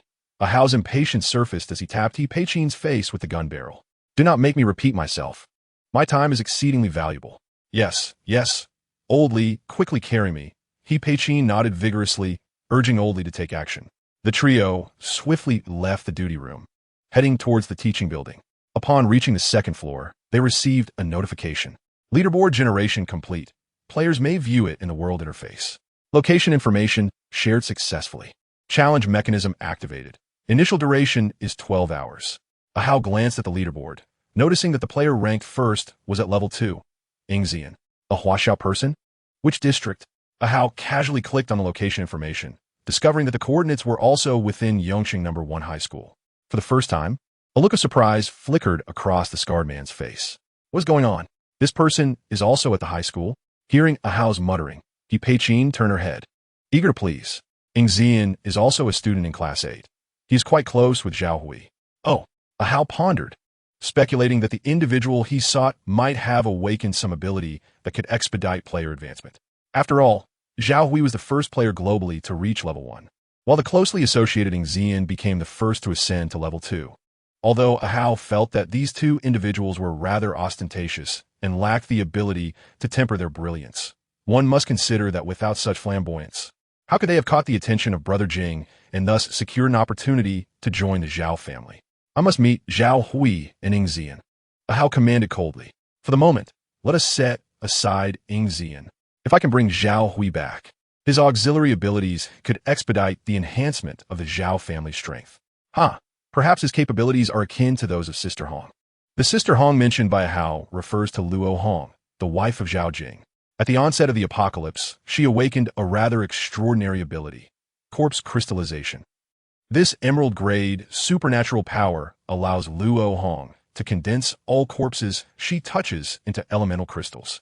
While an ordinary player could only acquire a single elemental crystal from slaying a monster, under Luo Hong's influence, the corpse itself can also condense into another crystal, significantly accelerating the rate of crystal acquisition, just as Ahau envisioned a promising future for the Zhao family, where each step forward would lead to further advancement. He Peichin's obsequious voice broke the reverie. "Big brother, we've arrived." Ahau glanced at the nameplate by the door and stepped inside. A peculiar odor permeated the classroom, reminiscent of bloodied meat sizzling in a pan.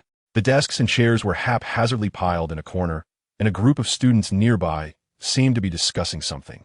Upon noticing newcomers, they promptly fell silent and turned their gazes. "Is there anyone named Zhao Hui here?" Ahau brandished his gun and inquired of the students nearby. The students shrank back in fear, except for a delicate-looking girl who stepped forward.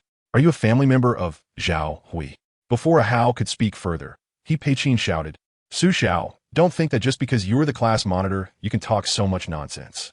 Hurry up and bring Zhao Hui out." Su Xiao Dao Wen, refraining from further inquiry, and instead pointed to a pile of bodies in another corner of the classroom. "Zhao Hui is already dead." Chapter 10, Mission Failed? Dead. He Peichin squawked like a chicken whose throat had been seized, her voice rising in alarm. Ahau's expression darkened as he swiftly approached the corner where the body lay. After a brief glance, he brought up the leaderboard to search meticulously. Indeed, Zhao Hui's name had vanished. It was not merely that he had fallen out of the top 100. He had completely and utterly disappeared. How'd he die? Ahau's tone turned frigid as he regarded Zhao Hui's grimly lifeless form on the ground. It was not a surge of righteousness compelling him to seek justice for Zhao Hui. Rather, Zhao Hui's demise signified the direct failure of Ahau's mission. This was a task entrusted to him by Zhao Jing. There should not have been any mishaps. Su Xiao, noticing the scarred man's grim demeanor, hesitated and asked, "Who exactly are you? Are you a family member of Zhao Hui?" Mahan tugged at Su Xiao's sleeve, whispering, "Monitor, this man has a gun. Doesn't he look like a good person? Perhaps we should just tell him the truth." Su Xiao replied softly, "I see that. And that is precisely why I cannot disclose the truth to him. Young lady, I shall ask you once more. Who killed Zhao Hui?" Ahau stepped forward slowly, aiming his gun steadily at Su Xiao's head. Su Xiao trembled slightly, yet no trace of fear flickered in his eyes. "Unless you reveal your identity, I shall remain silent." Ahau's lips curled into a sinister smile. "Refuse to speak? Then prepare to meet your end." Just as Ahau's finger was about to pull the trigger, someone burst in from outside. "Su Xiao, Tian Yuhao's words abruptly halted as he stared in astonishment at the scarred man before him. "Cousin, what brings you here?" Ahau tilted his head, momentarily taken aback by Tian Yuhao's presence at the door. "Xiao Hao, what are you doing here?" "I've been studying here. It's been ages since I last saw you, cousin. What's going on?" Tian Yuhao stood at the entrance, maintaining a composed demeanor. "Oh, I came to find someone, but it seems they are dead." Ahau openly confessed to his cousin, gesturing to the lifeless body on the ground. "Xiao Hao, do you know who killed Zhao Hui?" Tian Yuhao hesitated for a moment, but the answer slipped out. "I know, it was Ing Zian." "Tian Yuhao." Su Xiao attempted to intervene, but it was too late. "It was Ing Zian?" Ahau's brow relaxed as he pressed for more details. "The one ranked first on the leaderboard. Ing Zian?" Tian Yuhao glanced at Su Xiao, his previously hesitant expression shifting to one of ease. "Indeed, it was him. I witnessed it firsthand."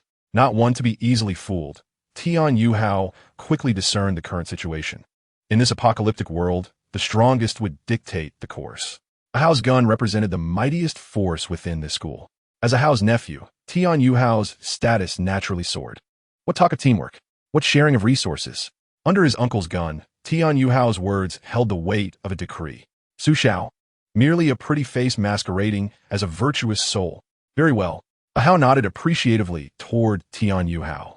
"Do you know where this Ing Zian is now? I wish to find him." Upon hearing this, Su Xiao felt a subtle relief wash over him. Thankfully, Ing Zian had already departed, and no one knew his whereabouts. Otherwise, should the Scar Man discover it, Su Xiao would likely meet a grim fate. Before Su Xiao could fully settle his thoughts, Tian Yuhao's confident voice rang out. "I know." Ing Zian went to the multimedia classroom with Lu Li. They seemed to be preparing to open a treasure chest. "Uncle, let us hurry. We're bound to find something valuable." "Excellent. Lead the way. Ahou's face broke into a satisfied smile. Su Xiao hurried forward, attempting to intervene. Tian Yuhao. In the wake of this calamity, we should unite instead of turning against one another. Tian Yuhao scoffed dismissively. Su Xiao, perhaps you should temper your overflowing altruism. You ought to feel fortunate that my uncle seeks Ying Zian and not you. Xiao Hao, let us go. Ahao urged at the door. Tian Yuhao followed Ahao hastily, leaving Su Xiao standing there, his expression a mixture of complexity and concern. Class leader Mahan spoke up in an attempt to reason. If someone seeks revenge, Ying Zian brought this upon himself. We should just let them be. Su Xiao's frown deepened. But what we are doing is no different from being accomplices. Mahan's expression revealed his distress, rendering him speechless. Even if we were to concede that Ying Zian deserved his fate, what of Lu Li? Su Xiao, visibly concerned, interjected. Did you not hear what Tian Yuhao just said? He intends to kill and seize treasures. If we fail to take action today, he will come to your aid tomorrow when you find yourself targeted. A profound silence enveloped the group, their faces reflecting a myriad of emotions. Wang Chao suddenly stepped forward, positioning himself beside Su Xiao. Class leader, I believe you are correct. We must thwart Tian Yuhao and his uncle. Thwart? Mahan shot Wang Chao a scornful glare. Do you truly think we can fell a level 6 mother bug and dispatch a player armed with a firearm? Do you believe your armor is an impenetrable shield against bullets? Wang Chao, slightly indignant, replied, at my current level, certainly not. However, if the class leader were to absorb that third-tier energy crystal, perhaps it could be feasible. Su Xiao's eyes sparkled with intrigue. Wang Chao, are you serious? Absolutely. Wang Chao nodded earnestly. My armor can indeed enhance its defensive attributes with level increases, and with your amplification, blocking bullets will be no issue. Very well. Then absorb it quickly. Without hesitation, Su Xiao produced the energy crystal, preparing to hand it to Wang Chao. At that moment, Wang Shuyan, who had remained silent, suddenly spoke up. Wait, Sister Xiao, did you not say that resources within the team should be evenly distributed? A third-tier energy crystal is far too precious to simply give away. I believe our immediate priority should not be meddling in others' affairs, but rather strengthening our own capabilities. If our team is formidable, we would only seize from others, rather than be plundered ourselves. Wang Shuyan's words resonated within the crowd, prompting many who were already skeptical of Su Xiao's approach to voice their agreement. Indeed, why should we concern ourselves with that useless Lu Li? It is wasteful to give a third-tier energy crystal to just one person. Wang Chao's defensive talent does not significantly enhance our team's strength by reaching level 3. I would argue that the energy crystal should go to the healer, so that next time we are injured, we need not fear death. Exactly, class leader. Let us refrain from involving ourselves in this matter. Seeing public opinion shift in her favor, Wang Shuyan wore a triumphant smile. She had joined Su Xiao's team solely for the third-tier energy crystal. Once absorbed successfully, her status as a level 3 healer would be highly coveted. Su Xiao remained silent, patiently awaiting the outcome of the discussion. Meanwhile, He Pei-Chin, hearing the exchange, excitedly exclaimed, Healer? Wang Shuyan, is your ability to heal wounds? Quickly, come help me. Taken aback, Wang Shuyan recognized this as an opportune moment to showcase her skills and promptly stepped forward to utilize her abilities. To ensure she could obtain the third-tier energy crystal, she deliberately reduced the intensity of her healing. As the wound showed no signs of healing, He Pei-Chin grew anxious. Wang Shuyan, your ability seems ineffective. My wound still hurts. Wang Shuyan feigned remorse. Teacher He, I am still at level 0, having not yet upgraded. Thus my ability is lacking. Upon hearing this, He Pei-Chin immediately called out to Su Xiao. Su Xiao, as a teacher, I command you to promptly hand the elemental crystal to Wang Shuyan. Her healing skill is the one that requires immediate enhancement. Chapter 11. Su Xiao's decision. Commanding me in the capacity of a teacher? Su Xiao offered a feigned smile. He Pei-Chin, what about Lu Li? He Pei-Chin responded with an air of entitlement. Why should I concern myself with that pauper? Among all the students I've taught, he is the only one who remains stingy during the festive seasons, showing no gratitude whatsoever. I haven't even held it against him. Moreover, Tian Yuhao just mentioned that Lu Li chose to follow Ying Zian. He deserves whatever misfortune befalls him. That scarred bald man is a lunatic. He could genuinely commit murder. I'm forbidding you for your own good. As she entered her preaching phase, He Pei-Chin seemed to be in her element, chattering incessantly with no intention of pausing. Su Xiao found the incessant noise overwhelming. Stop! Su Xiao interrupted, her face etched with disappointment. This third-tier elemental crystal is the result of a collaboration between Wang Chao, Mahan, and myself. It has nothing to do with you. The decision on its distribution is not yours to dictate. Wang Chao, let's go. With that, she thrust the crystal into Wang Chao's hands and marched toward the door without looking back. Hey, class leader. Mahan, realizing Su Xiao was truly leaving, hurriedly followed. Wait for me. I'm coming with you. He Peichin, infuriated, shouted, Su Xiao, you little wretch, come back here. You lot, why are you just standing there? Go stop her. Retrieve the crystal. The crowd fell silent, nobody moving. Although many felt Su Xiao's decision was unjust, the fact remained that the third-tier elemental crystal belonged to her. Even if they were to attempt a theft, their abilities were ineffectual against Wang Chao and Mahan. Chung Duo, hidden within the throng, cautiously suggested, shouldn't we also go with Sister Xiao? If there are more of us, perhaps we could shut up. Wang Xuan glared at Chung Duo with a fierce expression. If you want to go and seek death, do it alone. Don't drag everyone else down with you. Chung Duo shrank back, resembling a frightened fish, and once again vanished into the crowd. In the multimedia classroom, Ying Zian gazed at the treasure chest before him, a grin stretching nearly from ear to ear.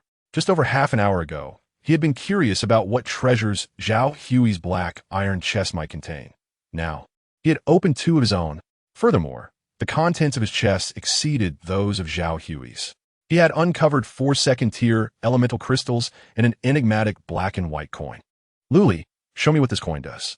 Lacking reconnaissance skills, Ying Zian's interface could not display item information. Luli glanced at the coin in Ying Zian's hand, a knowing smile gracing his features. He was all too familiar with this item. Item name, fake coin.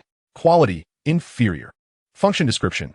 Using this item grants a chance of receiving divine favor or divine retribution. Note, take a gamble. A bicycle may transform into a motorcycle. In simpler terms, it was akin to a lottery ticket. With good fortune, one could, like Lu Li in his previous life, unveil a mythic quality unique item or a myriad of other desirable treasures. Fortune may be fickle, for one might find themselves struck by lightning or, out of thin air, summoned by a horde of formidable monsters. The Destiny Coin, a wondrous artifact that elicits both affection and disdain among gamblers. In his previous life, Lu Li was not fond of gambling, yet he carried one as a talisman. Unbeknownst to him, this seemingly innocuous act granted him a chance to start anew at the final moment. Retracting his gaze, Lu Li spoke coolly. This item is known as the Destiny Coin. It is highly dependent on luck, and I would advise against using it recklessly. The coin underwent an examination, revealing its contents on the panel. However, Ying Zian paid no heed to Lu Li's counsel, his eyes greedily fixated on the phrase divine gift in the description. Divine gift, huh? With such good fortune. I must give it a try. Yet, upon further reflection, he pondered the potential repercussions of drawing the wrath of the heavens. Would it not severely deplete his vitality? After much contemplation, Ying Zian's thoughts turned to Lu Li. An idea sparked in his mind. I could have this worthless Lu Li cast it for me. If good fortune ensues, it will be mine. If calamity strikes, it is Lu Li who shall bear the brunt. Ying Zian considered himself a genius. Observing the shifting expressions of Ying Zian, Lu Li discerned his intentions, a chill settling in his gaze. Should Ying Zian attempt to coerce him into using the Destiny Coin, Lu Li would not hesitate to eliminate him on the spot. Although such an action would prevent him from claiming the top-tier rewards of the level-up challenge mechanism, it was a far better alternative than risking misfortune. In this second chance at life, Lu Li would be even more prudent than in his previous existence. Hey, Lu Li, assist me in using this item. As he caught the coin thrown by Ying Zian, a sense of foreboding washed over Lu Li. It seemed he would have to take action. Just as he prepared to conjure a blade from his arm, the multimedia classroom door was suddenly kicked open. A bald, scarred man sauntered in, followed by a familiar figure. Tian Yuhao, what brings you here? Ying Zian barked, sensing hostility from the newcomer. His hands transformed into lethal claws, exuding a palpable aura of menace. Tian Yuhao squinted, scrutinizing Ying Zian before shrugging nonchalantly. Nothing much. Someone is looking for you. Allow me to introduce. This is my cousin. Ahao cast an interested glance at Ying Zian and inquired, I heard you killed Zhao Hui. Is that true? And if it is?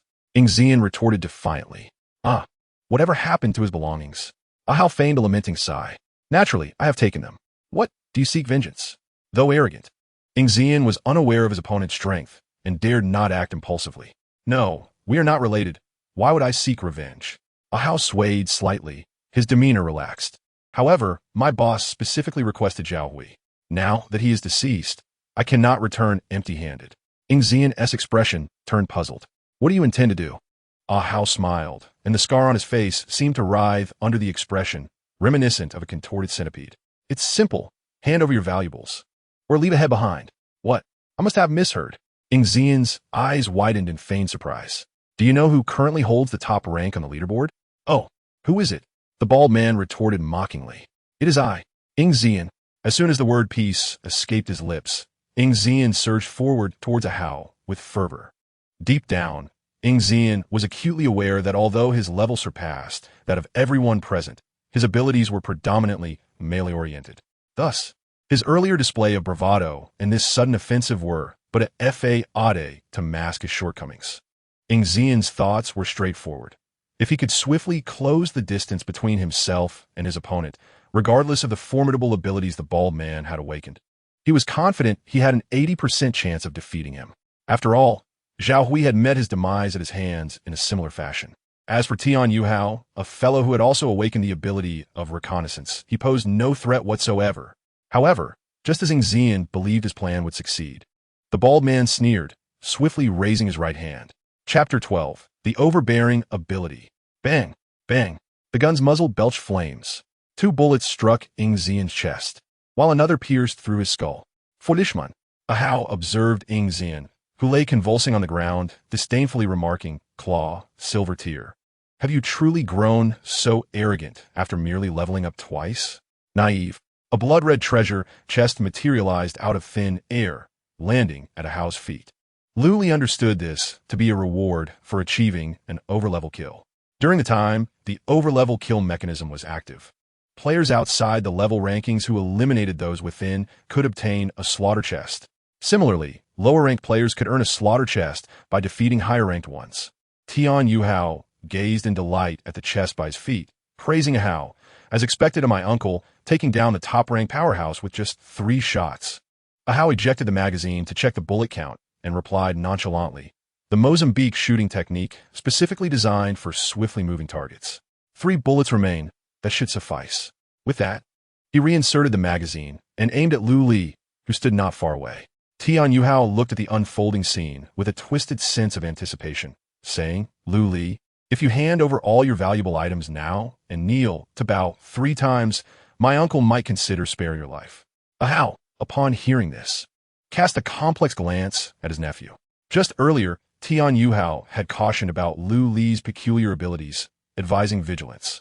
How had he suddenly turned so brazen? Could it be that witnessing a murder had emboldened him? Upon hearing Tian Yuhao's taunts, Lu Li's expression darkened, a glimmer of murderous intent surfacing in his eyes. Tian Yuhao, what makes you think you can kill me? On what grounds? Tian Yuhao felt as if he had heard the greatest joke of all time. Ha ha ha, Lu Li. Have you gone daft with fear? Do you truly believe that knowing a monster's weaknesses through items makes you invincible? Your awakened ability is merely a black iron tier reconnaissance. Do you think you can withstand 3 bullets from my uncle? Items? Lu Li paused for a moment, soon realizing that Tian Yuhao might have misunderstood something. It was only through his second chance at life that he had come to understand the weaknesses of various monsters. However, in the eyes of Tian Yuhao, it became a fortuitous opportunity, leading to the acquisition of certain extraordinary tools. Naturally, Lu Li was disinclined to offer any explanation. He merely narrowed his eyes and provocatively challenged the scar-faced man.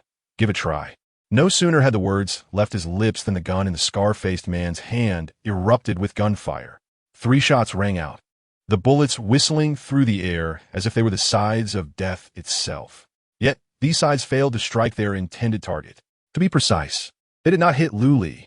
The bullets found their mark upon a creature that had materialized out of thin air, a mantis with blade-like arms. Tian Yuhua's eyes widened in disbelief as he stared at the scene unfolding not far away. Right before Lu Li, a pitch-black mantis had appeared. The 3 bullets struck the creature's body with uncanny precision. You are doomed, Tian Yuhua. In the blink of an eye, the gray-black mantis and Lu Li sprang into action. One to the left, the other to the right, each racing towards Tian Yuhua along divergent paths.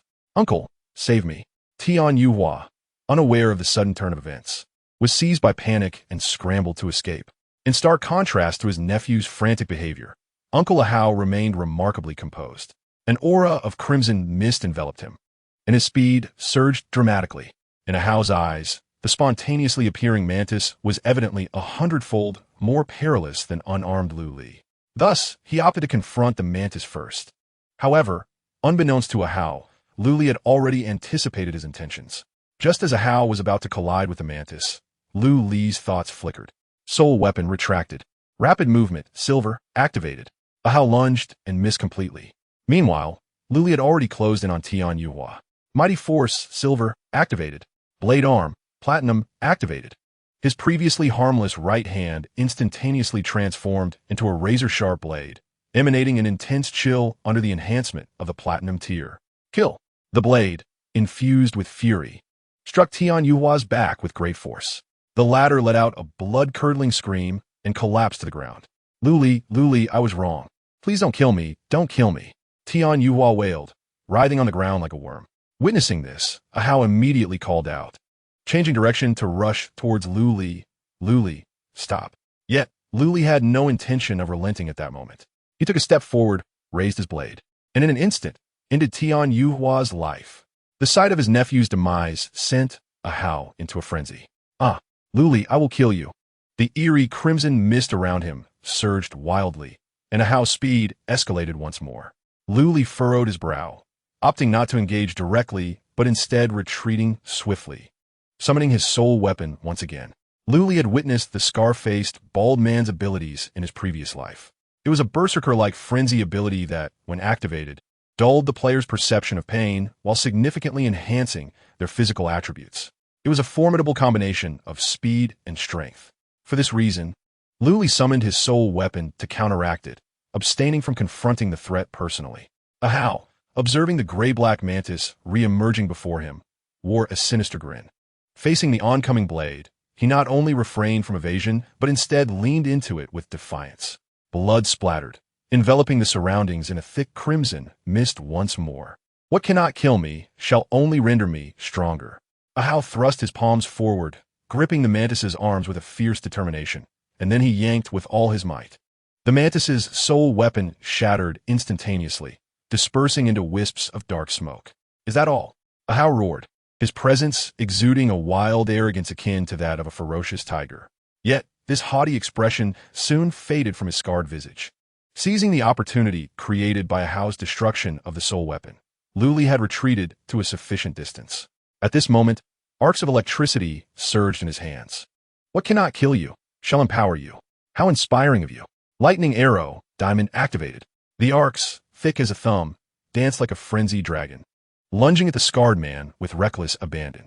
In contrast to Zhao Hui's haphazard bombardment, Lu Li's control over the lightning arrows was nothing short of precise, with each bolt striking the bald head of the scarred man with deadly accuracy. Under such circumstances, Ahau found it impossible to advance even a single step, let alone eliminate Lu Li. However, Lu Li too could not swiftly dispatch Ahau. The peculiar crimson mist surrounding him seemed to diminish the electric damage. The more lightning arrows struck, the stronger Ahau became. The situation was becoming dire. Lu Li furrowed his brow, unprepared for the sheer dominance of Ahau's abilities. "Lu Li." Ahau seemed to sense Lu Li's thoughts, laughing amidst the thunderous barrage of lightning arrows. "You cannot kill me." With a swift movement, he produced 10 blood-red essence crystals. In an instant, he shattered and absorbed them. A staggering 200 experience points surged Ahau's level upward. The leaderboard underwent yet another transformation. Congratulations to player Chun Hao for becoming the first player in the world to reach level 4, receiving a black iron grade upgrade chest as a reward. Chapter 13, Fusion of Abilities. He had a contingency plan.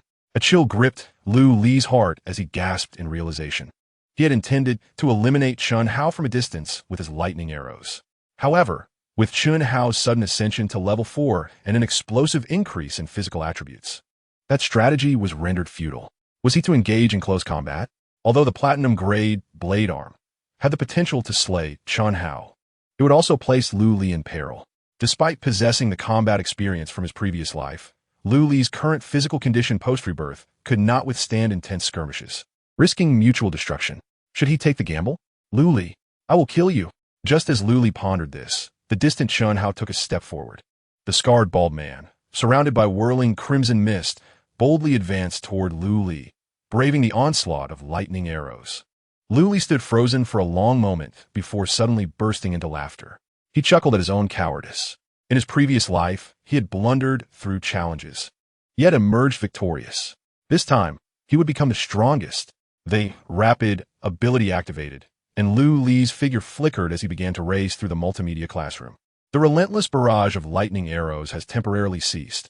After all, such feeble assaults cannot vanquish Chun Hao, but rather serve to amplify his prowess. To achieve his goal of elimination, a single decisive strike is imperative. Utilizing the advantageous terrain, Lu Li maintains his distance from Chun Hao. The soul weapon previously torn asunder by Chun Hao has not perished.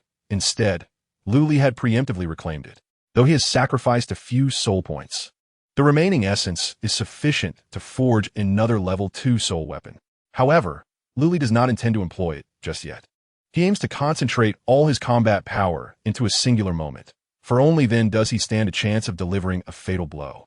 Ducking to evade the chair hurled by Chun Hao, Lu Li swiftly races to the side of Ying Xian's corpse. The Soul-Devouring ability activates silently, devouring 2 player souls. Soul points. 4. Ability plunder, claw, silver. Detected that the claw and the blade arm belong to the same sharpness category. Would you like to proceed with an enhancement fusion? Fusion is possible? Indeed, it can be enhanced. Lu Li almost overlooked this aspect.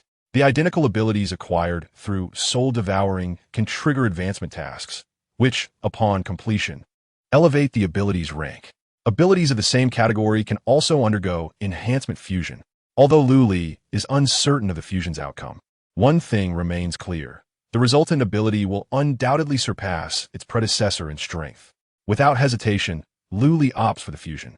In the critical juncture of battle, any enhancement can significantly increase his odds of victory. Ding. Ability fusion successful. Due to the substantial rank disparity between the blade arm and the claw, no new ability has emerged. Blade arm effect enhanced. Now includes tearing effect. Activation probability 50. A tearing effect indeed. Lu Li's heart swells with joy. The tearing effect can persistently afflict the target, and when stacked multiple times, it can inflict grievous injuries. Once the injury effect manifests, the target's mobility will be severely hampered. Lu Li pauses his frantic sprint. Initially, he intended to seize an opportunity for a lethal strike against Chun Hao. However, with the newly acquired tearing effect on the blade arm, his strategy must now shift. He will methodically wear down Chun Hao.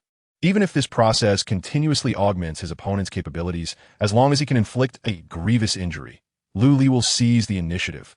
Noticing Lu Li's sudden halt, Chun Hao immediately freezes as well. His expression shifts to one of heightened vigilance, casting a wary glance at his adversary. What is this? Has he resigned himself to his fate and chosen not to flee? Lu Li chuckles softly. I admit, I truly did not anticipate the strength of your abilities, nor did I expect you to carry 10 level 2 elemental crystals. However, who shall meet their end remains to be seen. As he finishes speaking, a dark mist suddenly erupts from behind Lu Li. The soul weapon coalesces once more, a black mantis soaring into the air, swiftly hovering above Chun Hao's head, like a Damocles sword poised to descend at any moment. Meanwhile, Lu Li begins to approach Chun Hao deliberately, step by step. A summoning talent? It appears that Xiao Hao has been quite deceived by you. Chun Hao, momentarily distracted by the black soul weapon hovering above him, clearly senses something amiss. Yet, the soul weapon seems disinclined to grant him the luxury of contemplation. A black mantis let out a piercing shriek, and in the next instant, it hurtled towards Chun Hao like a cannonball. Simultaneously, Lu Li's figure accelerated abruptly. Just as it seemed, Chun Hao was about to be caught in a pincer attack. His scarred visage betrayed no hint of alarm. On the contrary, a glimmer of self-satisfaction flickered in his eyes as he perceived the naivety of his opponent. Students, after all, remain ever so innocent, truly believing that they could ensnare him once more. Chun Hao charged towards Lu Li, entirely dismissing the threat posed by the mantis. He was convinced that Lu Li was merely employing the same old trick, attempting to divert his attention with a seemingly formidable yet utterly fragile summon. The real strike would come from Lu Li himself. Wasn't that how Tian Yuhao had met his demise? There was no way Chun Hao would fall for the same ruse again. As he was on the verge of colliding with Lu Li, a blinding white light suddenly flared before him. An arc of electricity struck him squarely in the face, momentarily robbing him of his vision. When he opened his eyes again, the space before him was starkly empty. Lu Li had vanished. "You slippery little rascal." Chun Hao attempted to search for him when a sharp pain suddenly shot through his back and ankle.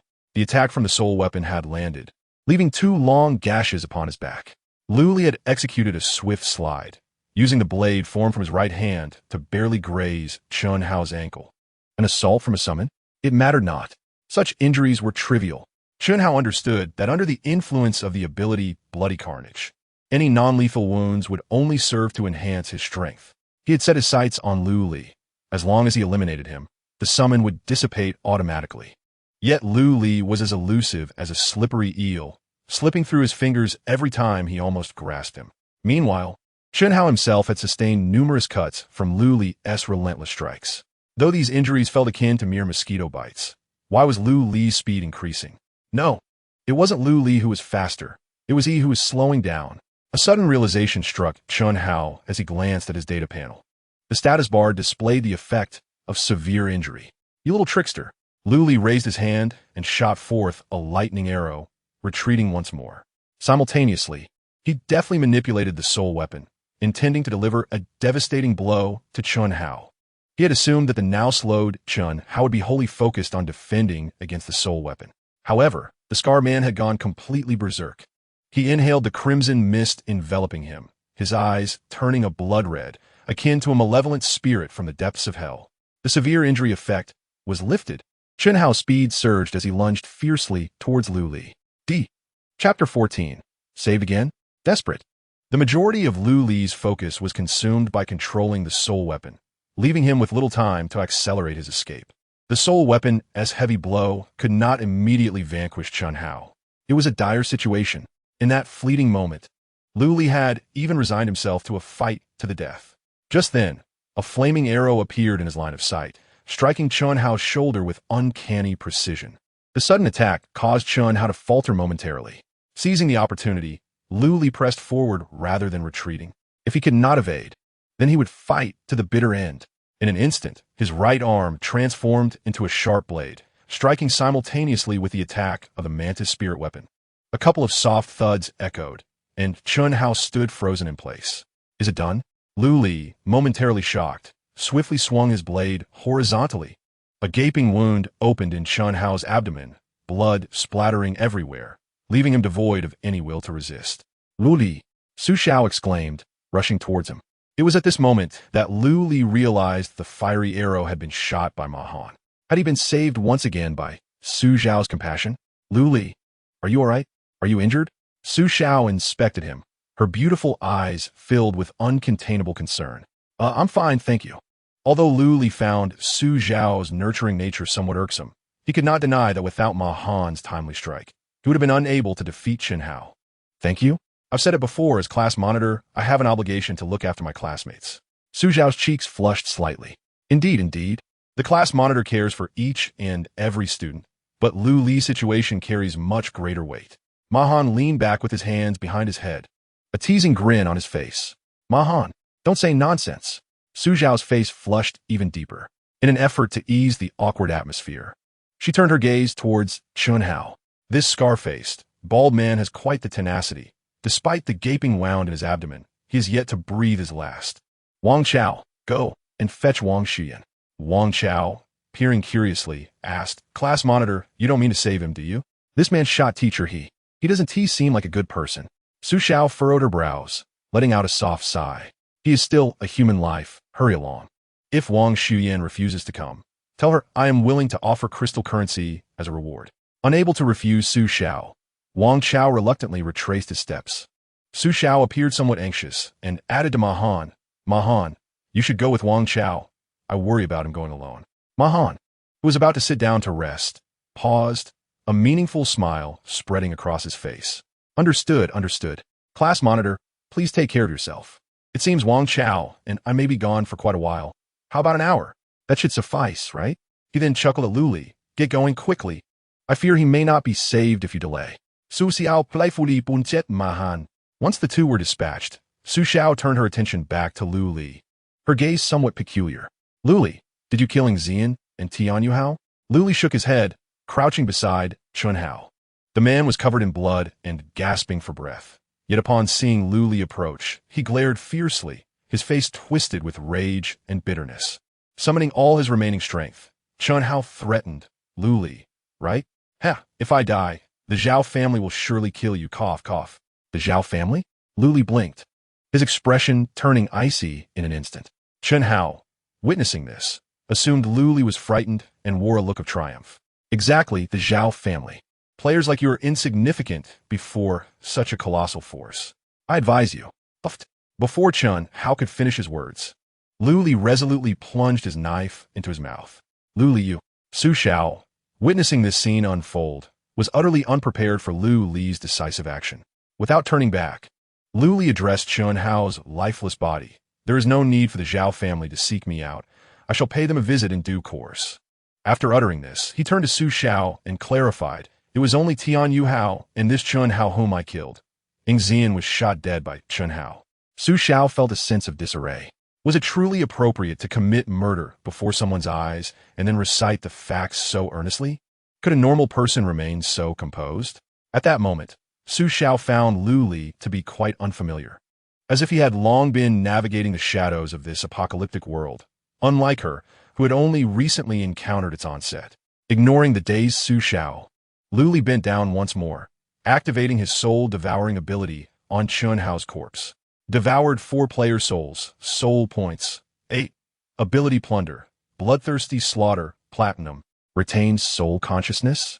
Yes, no. After a moment's hesitation, Lu Li opted to preserve Chun Hao's consciousness. He was determined to annihilate the Zhao family.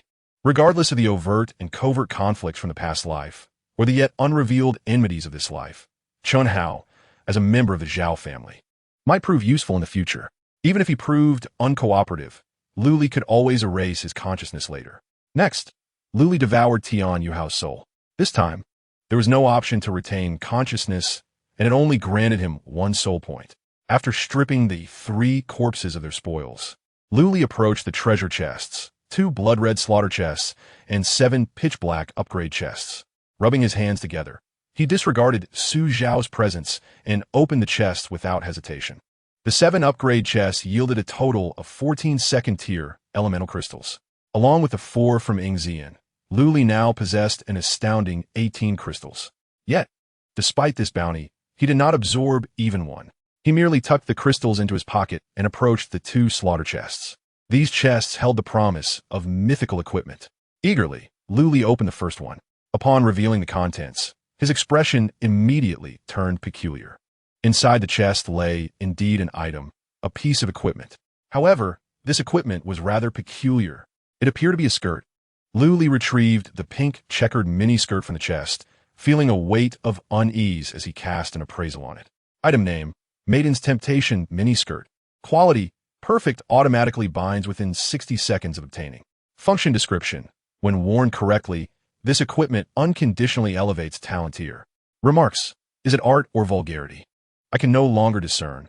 All I know is the moon is full, and failing to appreciate it would suggest I lack refinement. This was utterly inappropriate.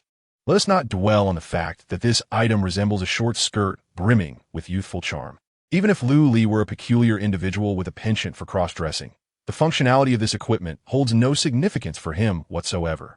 After all, the ability Soul-Devour lacks a grade. Without a grade, how can one expect to elevate it?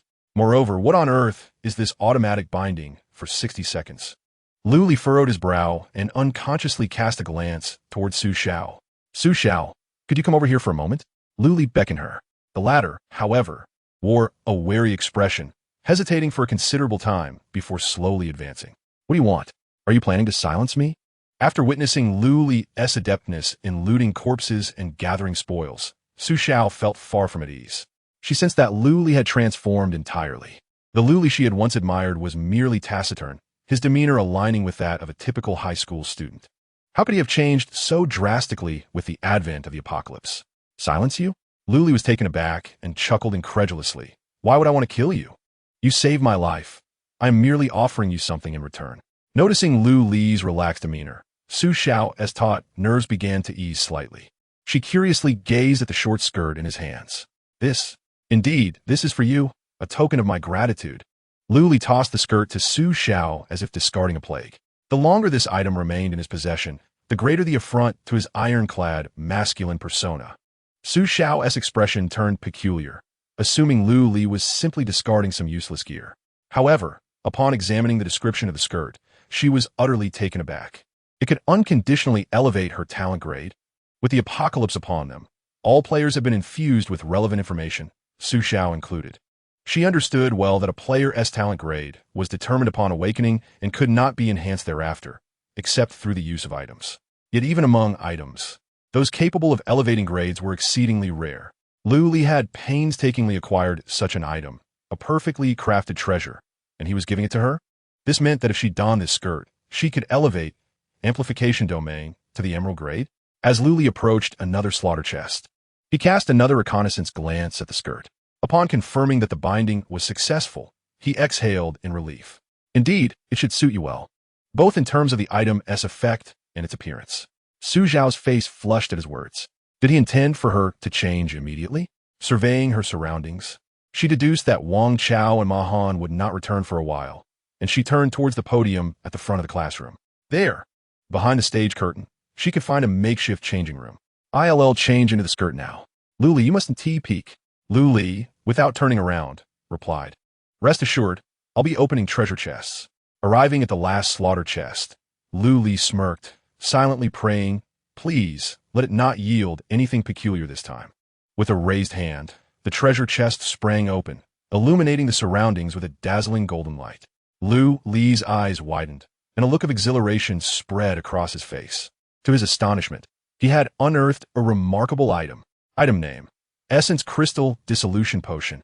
Quality: Mythical. Function description: this solvent can dissolve essence crystals of any grade, absorbing and storing the experience points within.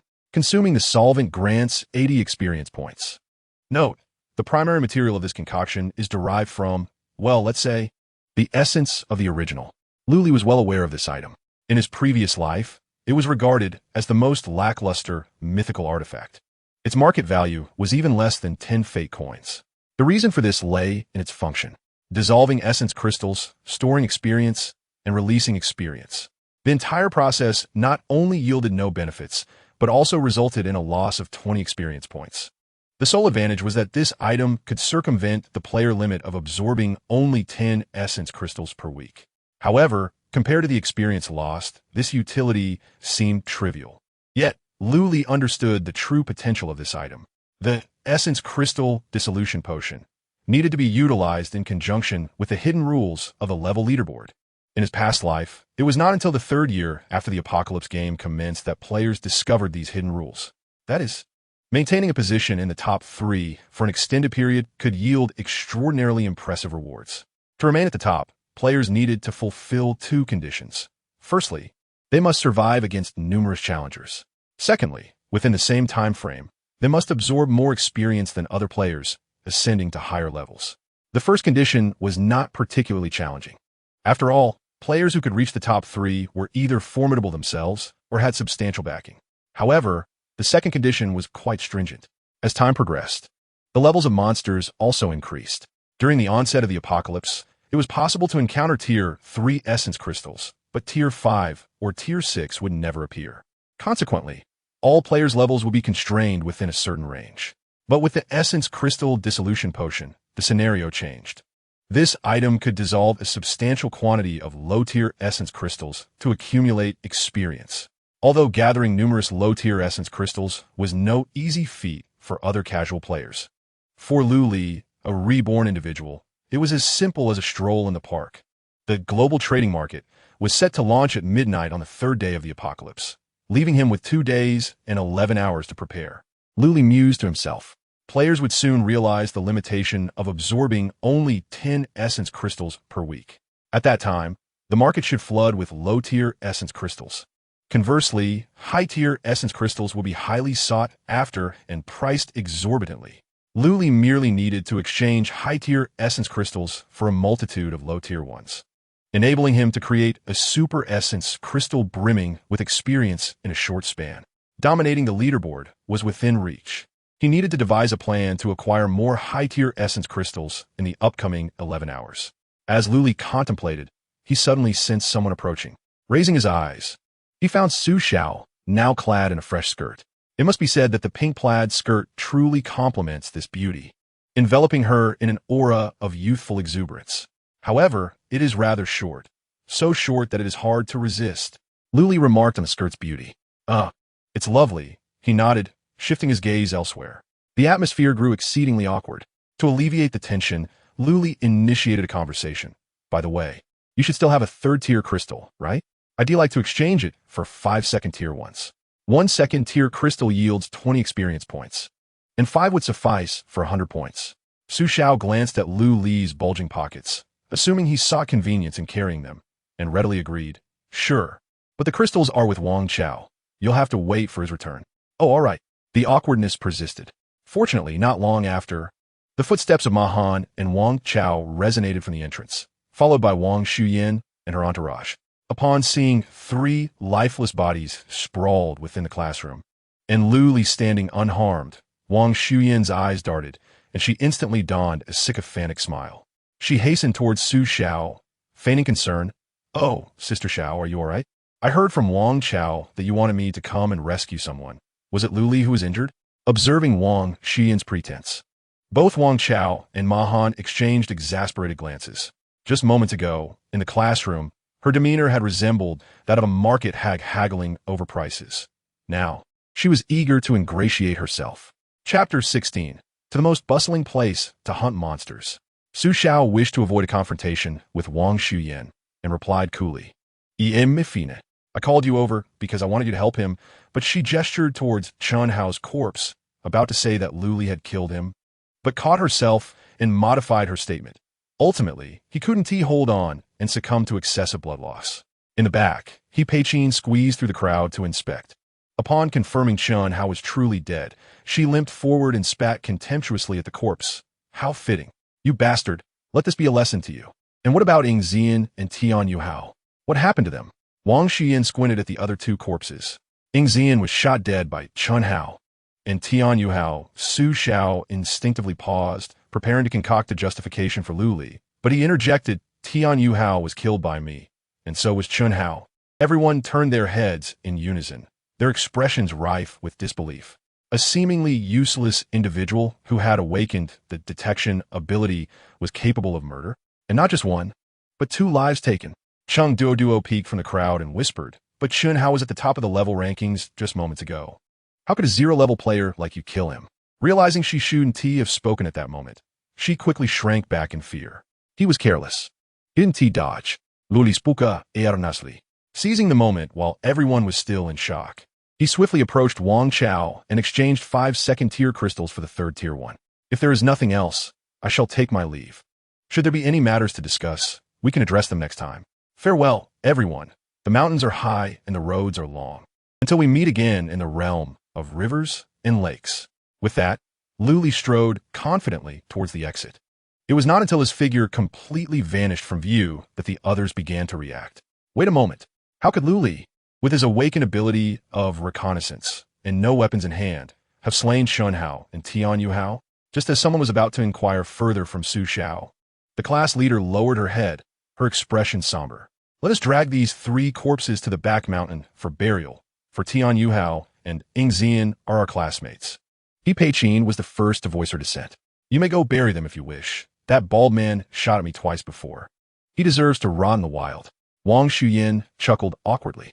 Sister Xiao, I wholeheartedly agree with your intention to help our classmates with their final arrangements. However, venturing to the back mountain is far too perilous. I lack the ability to protect myself and would only hinder you. I will be better off waiting for your return in the classroom. The other girls shook their heads, showing no inclination to assist. Instead, the timid Chung Duo raised her hand. Sister Xiao, I can help. My ability is storage space, which should aid in transporting the bodies. Leaving the classroom building, Lu Li made his way outside. While searching Chun Hao's corpse earlier, he had discovered a set of car keys, surmising that the individual had driven to school, prompting him to search for the vehicle. Soon, he found the Hummer that had crashed through the gates, although Lu Li was merely a high school student without a license. In his previous life, he had often driven without one, mastering the art of piloting various luxury cars. The Hummer before him was no challenge at all. After shutting the door and starting the engine, Lu Li pressed the accelerator and left the school, heading towards Tianyi Plaza. As the most densely populated commercial square in Yong City, Tianyi Plaza was also rife with monsters since the onset of the apocalypse, making it Lu Li's prime spot for hunting. On the way to Tianyi Plaza, he frequently encountered humans being pursued by monsters, dispatching them with his soul soldier, the Mantis. When the numbers grew, he would personally intervene. With the combination of his abilities Swarm Intimidation and Lightning Arrow, Lu Li's strikes were nearly always lethal. Along the way, he accumulated 20 soul points. His innate ability, Blade Arm, also triggered an advanced quest once more. Quest content: slay 500 insect-type creatures within 48 hours. Quest reward: Challenger's Treasure Chest X3. Ability: Blade Arm, upgraded to Emerald grade. Creature slain: 500. 500 insect-type creatures? Is this never-ending? Lu Li's lips twitched, though he did not dwell on it excessively. Perhaps fortune would smile upon him, and he would find several insect nests at Tianyi Plaza, thus completing the task with ease. With the roar of the engine, the Hummer crashed violently into a Blade Arm Mantis feasting on a corpse by the roadside, charging aggressively into Tianyi Plaza. The once thriving commercial street was now littered with mangled bodies, blood staining the ground, threatening to turn the entire square crimson. Lu Li alighted from the vehicle, surveying his surroundings, and chose to venture towards the direction with the highest accumulation of corpses. His soul-devouring ability activated continuously, causing his soul points to ascend rapidly. The powers he plundered increased in number, although the vast majority were of black iron or bronze tier, with scarcely any entities exceeding silver rank. Moreover, due to the protracted time since the corpse's demise, no options for retaining soul consciousness had manifested. Lu Li paid little heed to this. After all, the corpses along the path were mere trifles, for his purpose here was to hunt monsters. Yet after several circuits, aside from the initially deceased Blade Arm Mantis struck by the vehicle, Lu Li encountered not a single creature. The entirety of Tianyi Square was suffused with a morose stillness, as if he were the sole living being remaining. What could be amiss? Had someone already cleared the area? Furrowing his brow, Lu Li opened his panel to inspect the global announcements. There were no alterations. The roster within the level rankings remained unchanged. The only difference was that upon Chun Hao's demise, the top position was claimed by a player named Chi Zhe. Upon checking this individual's location, Lu Li discovered he was situated to the north of Yong City, a considerable distance from Tianyi Square. It seemed unlikely that he had been the one to eliminate the monsters. Could it be that those families had preemptively eradicated them? That shouldn't be the case. According to Lu Li's memories from his previous life, Tianyi Square ultimately transformed into a vast insect nest. Logically, if a family had come to hunt monsters, it would have meant eradicating the root, thus preventing the formation of the giant insect nest. What, then, could have caused the current predicament? Lu Li endeavored to recall information from his past life, seeking any clues. What type of insects had thrived in the insect nest at Tianyi Square? It seemed to be the digger wasp. Wait, the digger wasp? A sudden realization struck Lu Li, prompting him to search the square with urgency. Before long, he halted before a subway entrance. Digger wasps, as their name suggests, are creatures that burrow into the ground. These beings predominantly erupted in urban subterranean facilities like subways and sewers when the apocalyptic game first commenced. Unlike the solitary Blade Arm Mantis, these beings were inherently social and exceptionally united. Often, slaying one would invoke the wrath of the entire nest. If his conjecture was correct, all the monsters in Tianyi Square must be concealed underground. Lifting his leg, he entered the subway station, and before long, Lu Li detected a foul, sour odor. The number of corpses before him increased abruptly, yet they were not of human origin. Each corpse was that of an iron-shelled beetle. Chapter 17, The Secret Realm of Slaughter. Ensuring the vicinity was secure, Lu Li advanced with purpose to investigate. Each iron-shelled beetle bore signs of having been cut, clearly indicating their crystal cores had been extracted. If the monsters were responsible, the corpses would undoubtedly show bite marks, rather than remaining so intact. Someone had indeed arrived first, but why were there no digger wasp corpses? Lu Li pundarat. Like the digger wasp, the iron-shelled beetle also favored burrowing underground.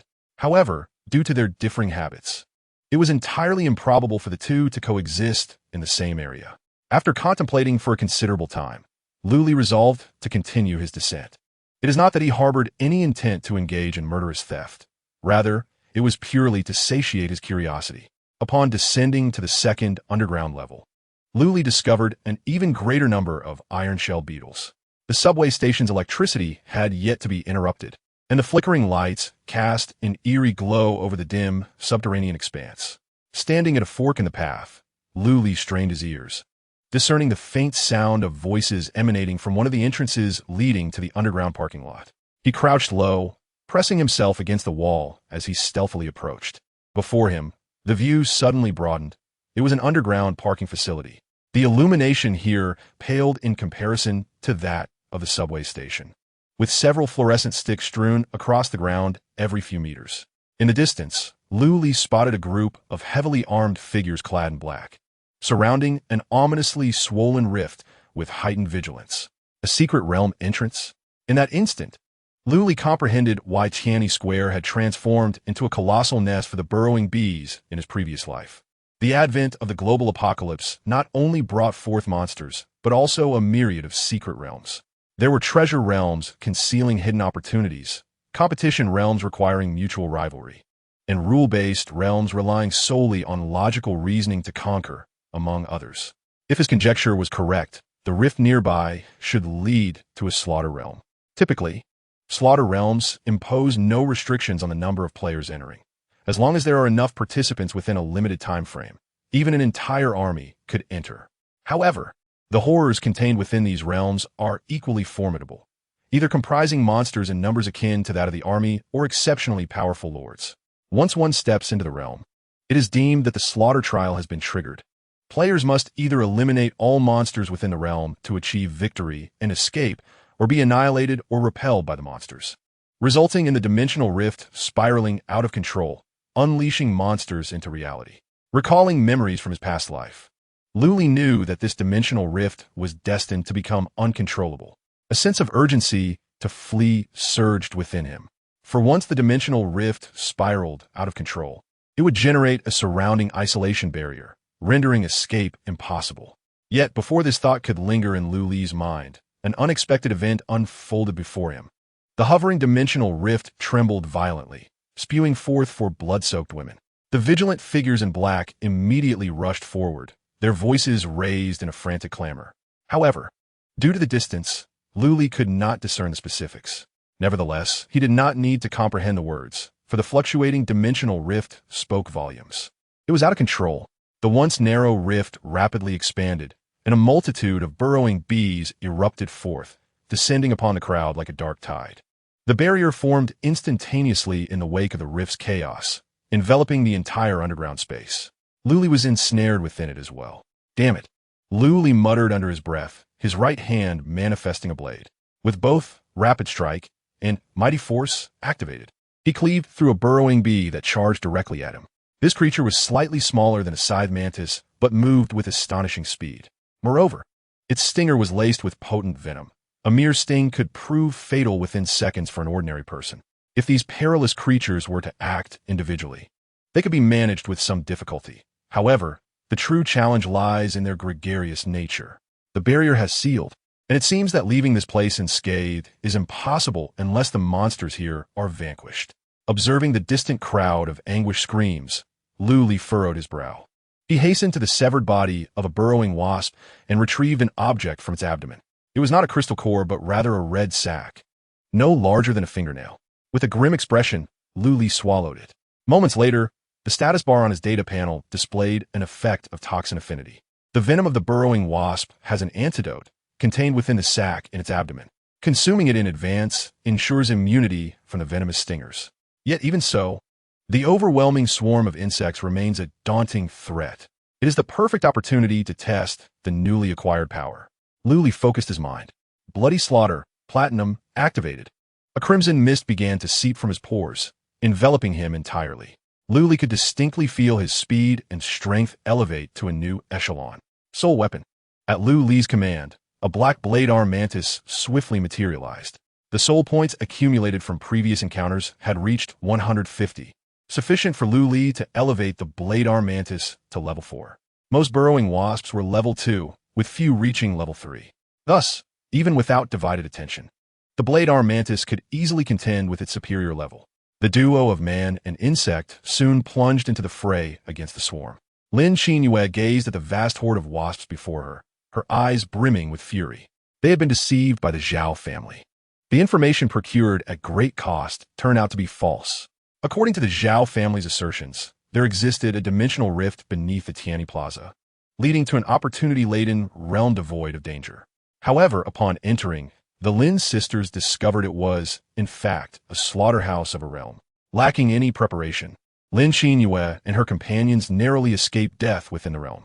Were it not for their uniquely awakened talents, they would have surely become fodder for the burrowing wasps. Everyone, remain calm. Qinyue's divine blessing can confer immunity to wasp venom. Maintain formation. We must retreat. A mature and magnetic female voice rang out from the front. It was Lin Qinyue's elder sister, Lin Qinfeng. Had she not activated her ability to draw the ire of the swarm, the relentless horde would have long engulfed the crowd. Elder sister. The third sister's bleeding 1T stop. What should we do? Cried Lin Qinhua, her voice laced with desperation as she employed her powers to heal the woman in her arms. Lin Qinshua's complexion was ashen, a horrific wound marred her chest, blood gushing forth, staining her attire completely red. The wound appeared to bear a curse, as no matter how fervently Lin Qinhua tried to mend it, there were no signs of healing. Second sister, don't worry about me, just flee, Lin Qinshue managed to utter with great effort. Third sister, what nonsense are you speaking? We will never abandon you. Zhao Jin, you scoundrel, I will make you pay once I escape. Lin Qinyue urged Lin Qinshue while gritting her teeth. Yet, it was in this fleeting moment of distraction that the effect of divine blessing began to wane. As the brilliance surrounding Lin Qinfeng dimmed, she was suddenly stung fiercely by several burrowing bees, leaving her fair skin rapidly bruised and the wound visibly expanding. The already precarious defense crumbled in an instant. Lin Qinshue, witnessing her sister being overwhelmed by the swarm, closed her eyes in despair. However, just as she braced for the impending agony of 1,000 stings, the buzzing of the bees significantly diminished, as if drawn away by some unseen force. Chapter 18. The Four Sisters of the Lin family. Was it an illusion? Lin Qinshue opened her eyes in astonishment. It was no mirage. The once dense swarm had indeed thinned considerably. Aside from a few stragglers still entangled, the majority surged towards another direction, where a man enveloped in red mist was engaged in battle. He seemed utterly unfazed by the bee's venom, akin to a deity descending to earth. With each swing of his blade, he claimed the lives of several burrowing bees. The occasional flicker of lightning added to his dazzling presence, exploding in vast bursts. To the Four Sisters, the menacing swarm appeared to pose no threat in the presence of this formidable figure. Who was this man, and how was he so powerful? Lin Qinfeng, bathed in the radiance of the divine blessing, felt the toxins within her being suppressed, her gaze equally filled with perplexity. He looked unfamiliar, not like someone from the prestigious 8 families. Regardless of his identity, as long as he could hold off the swarm, that was all that mattered. Big sister, little sister, we must leave at once, Lin Qinhua exclaimed, her tone urgent, beads of sweat dotting her forehead. Although the players were not restricted by magic points or mana bars, using their abilities still drained their energy. The exhaustion from their earlier endeavors in the secret realm, compounded by the continuous healing, had left Lin Qinhua severely depleted. She sensed that if they pressed on, Lin Qinshua's injuries might worsen, while she herself would likely faint from fatigue. All right, we retreat. As the eldest sister, Lin Qinfeng acted decisively, understanding the gravity of the situation. She led the group towards the exit, but soon realized that the entire underground space was shrouded in a transparent barrier. No matter how they charged, attempted to break it, or even shot at it, they could not breach this confinement. What is happening? Lin Qinyue exclaimed, desperately pounding against the barrier, her voice laced with despair. Are we trapped here forever? Isn't the slaughter realm a place where it's either you or me that perishes? Lin Qinhua's voice trembled, her legs giving way as she sank to the ground. Only Lin Qinfeng remained relatively composed. Realizing their inability to escape, her gaze shifted once more towards the distance. Everyone, do not panic. According to the rules of the slaughter realm, if we can eliminate all the monsters within, the players can leave. Although we were repelled by the Bee Queen, resulting in the dimensional rift spiraling out of control, if that man can eradicate the monsters here, perhaps the barrier will lift. We still have hope. Upon hearing their eldest sister's words, Lin Qinhua and Lin Qinyue exchanged glances. Eliminate all the monsters here? How could that be possible? It should be noted that the other end of the dimensional rift connected to the vast honeycomb. The sisters only managed to penetrate the depths of the hive due to their uniquely awakened talents, a stroke of luck that brought them this far. However, the queen bee severely wounded the primary damage dealer, Lin Qinshue, with a single strike. Even if the mysterious man in the distance were a god descended from the heavens, capable of annihilating all the burrowing bees, how could he contend with the terrifying might of the queen? She was a monster of the highest caliber. The disparity in power was insurmountable. Observing the pallor on her two younger sisters' faces, Lin Qinfeng furrowed her brow. Deep down, she too recognized the futility of exterminating all the monsters here. But what alternative was there? Striving valiantly was certainly preferable to awaiting death. Regardless of the outcome, we must make an attempt. Lin Qinfeng straightened her posture, endeavoring to project an air of confidence. I will assist that man. Qinyue, remember to bestow your blessings. Everyone else, regroup and refrain from firing unless absolutely necessary to avoid attracting the attention of the swarm. Eldest sister, you are still injured, Lin Qinhua exclaimed, clearly reluctant to see her sister take such risks. It matters not. As long as Qinyue's blessings persist, this minor toxin will not claim my life just yet. With those words, Lin Qinfeng turned and charged towards Lu Li. Arrogance, Emerald, ability activated. A shimmering aura surrounded Lin Qinfeng, immediately manifesting into a magnificent suit of light armor. A formidable energy roiled within her, and taking a deep breath, she bellowed at the surging swarm ahead. Come forth and fight. Her roar echoed like a stone cast into a tranquil lake, sending ripples across the surface. The swarm, which had been recklessly charging at Lu Li, abruptly redirected its focus and surged towards Lin Qinfeng. Lu Li, who had been reveling in the battle, paused momentarily, puzzled by the sudden competition for kills. However, Lin Qinfeng's swift clarification soon enlightened him. Friend, we shall collaborate. I will draw the monster's attention, and you shall eliminate them. Ah, I see. No problem. Lu Li readily agreed. Although he could handle the swarm alone, doing so would deplete his stamina significantly. In the event of an unforeseen circumstance, he might find himself overwhelmed. Now, with a meat shield diverting the fire, Lu Li felt a considerable reduction in pressure, even affording himself the luxury of activating his soul-devouring ability. Devoured 2 monster souls. Soul points, 4. Acquired ability. Corrupted poison needle, bronze.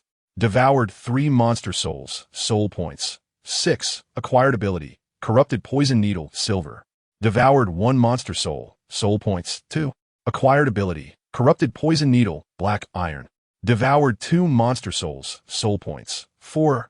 Acquired ability. Corrupted poison needle, black iron. The corpses of the burrowing bees multiplied, and Lu Li's soul points surged forward. Soon, he broke through the 500-point threshold. Ding! Detected that player Lu Li's soul points have reached 500. The maximum number of soul weapons has increased to 10. Currently possessing 110 soul weapons. Consolidating soul weapons. As for the type, let it be the Blade Arm Mantis. The soul points rapidly diminished, and a rolling black mist enveloped Lu Li, coalescing into 9 pitch-black Blade Arm Mantises. Experience is evenly distributed, with each soul soldier reaching level 3. As for why Lu Li does not employ the burrowing bee as a soul soldier, it primarily stems from the inherent suppression that the Blade Arm Mantis possesses over the burrowing bee. Furthermore, should Lu Li desire, the soul soldiers can be dispersed and reconstituted. Unlike the soul guardians, which, once formed, cannot be altered, the 9 soul soldiers plunged into the swarm of bees, and Lu Li accelerated once more, charging forward. The Divine Blessing, ability activated, elevating Lu Li's combat prowess to its zenith. In the eyes of Lin Qinhua and Lin Qinyu, Lu Li radiated a red mist, resembling an unstoppable harbinger of death. A vast number of burrowing bees fell around him, their demise occurring nearly as swiftly as the emergence of monsters from the dimensional rift. This lad seems to possess considerable skill. What do you think, second sister? Lin Qinyu murmured. Little did she know, Lin Qinhua was utterly smitten, her eyes brimming with adoration. How do I see it? Of course, I see it with my eyes. He is so handsome. Wipe your drool. Second sister, focus on healing. Third sister is already spitting blood. Oh, I'm sorry. Third sister, please don't die. Chapter 19. The Bee King. Ding. Detected that player Lu Li's soul point total has reached 1,000 points, increasing the maximum number of soul soldiers to 20. Detected that player Lu Li has slain 500 insect creatures. Advancement task completed. Task reward. Challenger's Treasure Chest X3. Ability Blade, arm upgraded to Emerald grade. Ding. Detected that player Lu Li's soul point total has reached 2,000 points, increasing the maximum number of soul soldiers to 50. Detected that the corrupt venom needle and blade arm share the sharpness attribute. Would you like to enhance and fuse them? Blade arm effect enhanced. Now includes corrupt toxin effect, with a triggering probability of 100. As the notifications proliferated on the interface, Lu Li's strength ascended rapidly. At this moment, he was capable of summoning 50 soul soldiers, each a blade arm mantis at level 3. Under the weight of this newfound power, the swarm of burrowing bees stood no chance, being ruthlessly annihilated. Lin Feng surveyed the parking lot, strewn with the carcasses of insects, and glanced at the man standing amidst the carnage, his heart brimming with the joy of survival. He truly accomplished it. That man single-handedly decimated the entire swarm. Lin Feng resolved in her heart. Such a formidable player must be courted by the Lin family. However, just as she prepared to approach him, the dimensional rift shuddered once more. Lin Feng froze, her heart sinking with foreboding. The swarm had indeed been eradicated, but within the depths of the slaughtering realm remained a terrifying presence. The burrowing bee king. Caw caw caw. A piercing cry emanated from the dimensional rift, and a dreadful aura instantly filled the subterranean space. Lin Feng scarcely had time to issue a warning before a golden shadow surged forth from the rift, lunging fiercely toward Lu Li. It was over. Lin Feng felt her heart drop. It is known that the burrowing bee king had severely injured Lin Shui with but a single strike. Although that mysterious man was powerful, he was certainly no match for the bee king. After all, the rank of the bee queen is 10, and her means of attack are exceedingly mysterious. Even if that man, Cheesy Yu, ranks first on the leaderboard, his level is merely 3, a staggering gap of 7 levels. How utterly despairing, as Lin Feng had surmised. That enigmatic man was struck by the bee queen, resulting in a narrow wound forming on his chest. It was over. Level 10? Surely this is a mistake. This is merely the first day of the apocalypse. Observing the brutal creature before him, Lu Li furrowed his brow tightly. He had come to an understanding. No wonder Tianyi Square had developed into a colossal insect nest in his previous life. It seemed there was a lordly creature on the other side of the dimensional rift. The 4 women who had attempted to conquer the Slaughter Secret Realm had inadvertently released this level 10 burrowing bee queen. Lu Li cast a glance at his data panel. A multitude of negative effects, predominantly curses, appeared in the status section. Fortunately, I had acquired the talent ability Bloody Slaughter, or else this blow would have been dire indeed. Bloody Slaughter, in the first stage, increases bloody power and speed, with enhancements scaling with the severity of injuries, 50 reduction to electric and fire damage.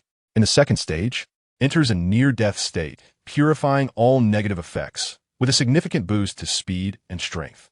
Activating the second stage, Lu Li smirked as the crimson mist enveloped him entirely. Cursed effects removed. 50 Mantis soul soldiers surged forward, launching suicide attacks against the bee queen, while Lu Li seized this opportunity to swiftly retreat, propelled by his surging speed to Lin Xinhua's side. Previously observing the battle, Lin Xinhua was initially concerned for Lu Li's injuries. However, seeing him approach her, as if unharmed, left her momentarily stunned. Who among you is the healer? Quickly heal me, Lu Li demanded without pausing for explanations. I am. Lin Xinhua raised her hand, eager to respond, but was interrupted by Lu Li. That is splendid. Hurry and heal me. I'll heat.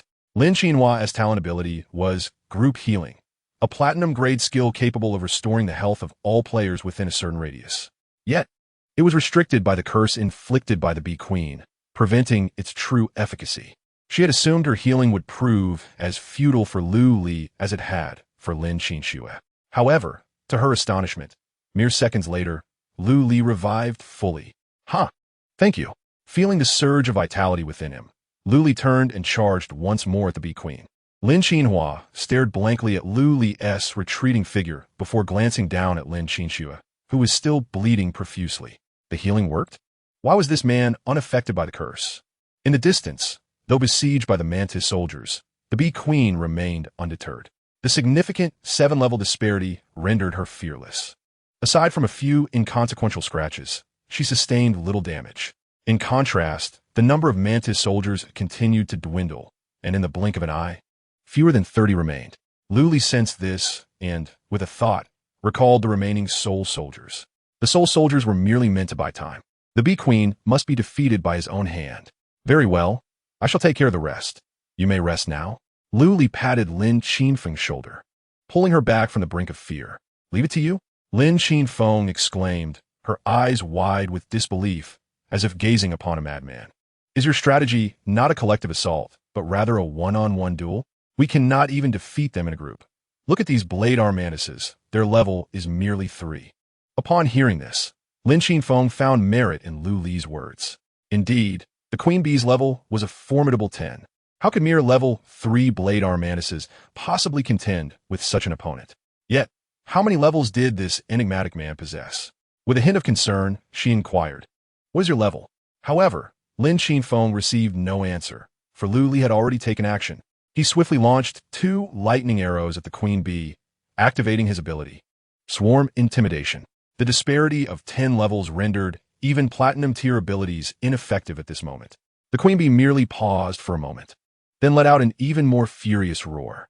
It sensed that this human was insulting it. Cackling with rage, a violent aura emanated from the Queen Bee, engulfing the entire underground space. Lin Qinfeng, observing from the sidelines, felt her legs tremble, her chest tightening with an overwhelming sense of dread. Could such a powerful creature truly be slain? Lu stood firm, like a resilient pine amidst a storm. The oppressive aura of the Queen Bee felt akin to a mental assault, a unique suppression arising from a vast level disparity. Yet, this pressure had no effect on Lu, for his spirit point total had reached an impressive 2,000. To him, the Queen Bee's terrifying shriek was merely a loud noise, somewhat bothersome. Are you done? If so, let us proceed. Lu dug into his ears and unleashed another swarm intimidation at the Queen Bee. The successive provocations drove the Queen Bee into a frenzy, and it charged at Lu recklessly. Chapter 20. A Fortuitous Surprise. For ordinary players, a Queen Bee driven to madness is incredibly perilous. However, for Lu, this indicated that victory was within reach. Though the Queen Bee's assaults were lightning fast, it harbored a critical weakness: its abysmal stamina. In his previous life, Lu had soloed an entire hive, deliberately leaving the Queen Bee alive to serve as a sharpening stone. He had initially assumed that such a boss creature would pose a considerable challenge. However, he discovered its stamina to be shockingly poor. Ultimately, when the Queen Bee attempted to flee, Lu pursued and dispatched it with a single strike. The current situation mirrored that of his past life. With one notable distinction, Lu was still a novice player, and the level difference between him and the Queen Bee was substantial.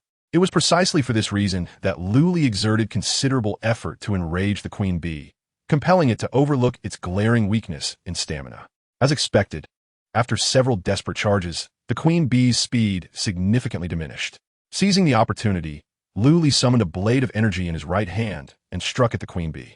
The emerald-tier blade arm was extraordinarily sharp. Although it did not deliver a fatal blow, it nonetheless carved a deep gash into the Queen Bee's form. Lu was fortunate. With a single strike, he triggered the tearing effect associated with the blade arm. The corrupting toxin simultaneously took effect, gradually eroding the vitality of the Bee Queen. After several iterations of this, the Bee Queen was too exhausted to fly, resorting instead to thrashing on the ground. Recognizing the opportune moment, Lu did not hesitate. He charged forward with a swift and decisive motion, cleaving the Bee Queen's head cleanly in two. Victory! A melodious notification resonated in his mind. Detected a significant level disparity between player Lu and the burrowing Bee Queen, unlocking the hidden title Overlevel Kill. Lu was momentarily taken aback and called up his status panel. Title: Overlevel Kill. Achievement condition: kill a monster of level 10 or above with a level of 0. Title effect: each attack has a 1 chance to trigger an absolute critical hit. Note: this creature is terrifying and must not be spared. To discover a hidden title was indeed unexpected for Lu. In the apocalyptic game, acquiring a title is exceedingly challenging. Not only are the conditions for achievement exceptionally stringent, but the erratic triggering mechanisms also deter many players. Thus, obtaining a title now was a delightful surprise. Casually attaching the title to his name, Luli activated Soul-Devouring on the Bee Queen's corpse. This level 10 lordly creature granted him an additional 100 spirit points, along with a golden tier innate ability. Curse Needle, similar in effect to Corrupting Needle. Curse Needle inflicts a persistent debuff on its target.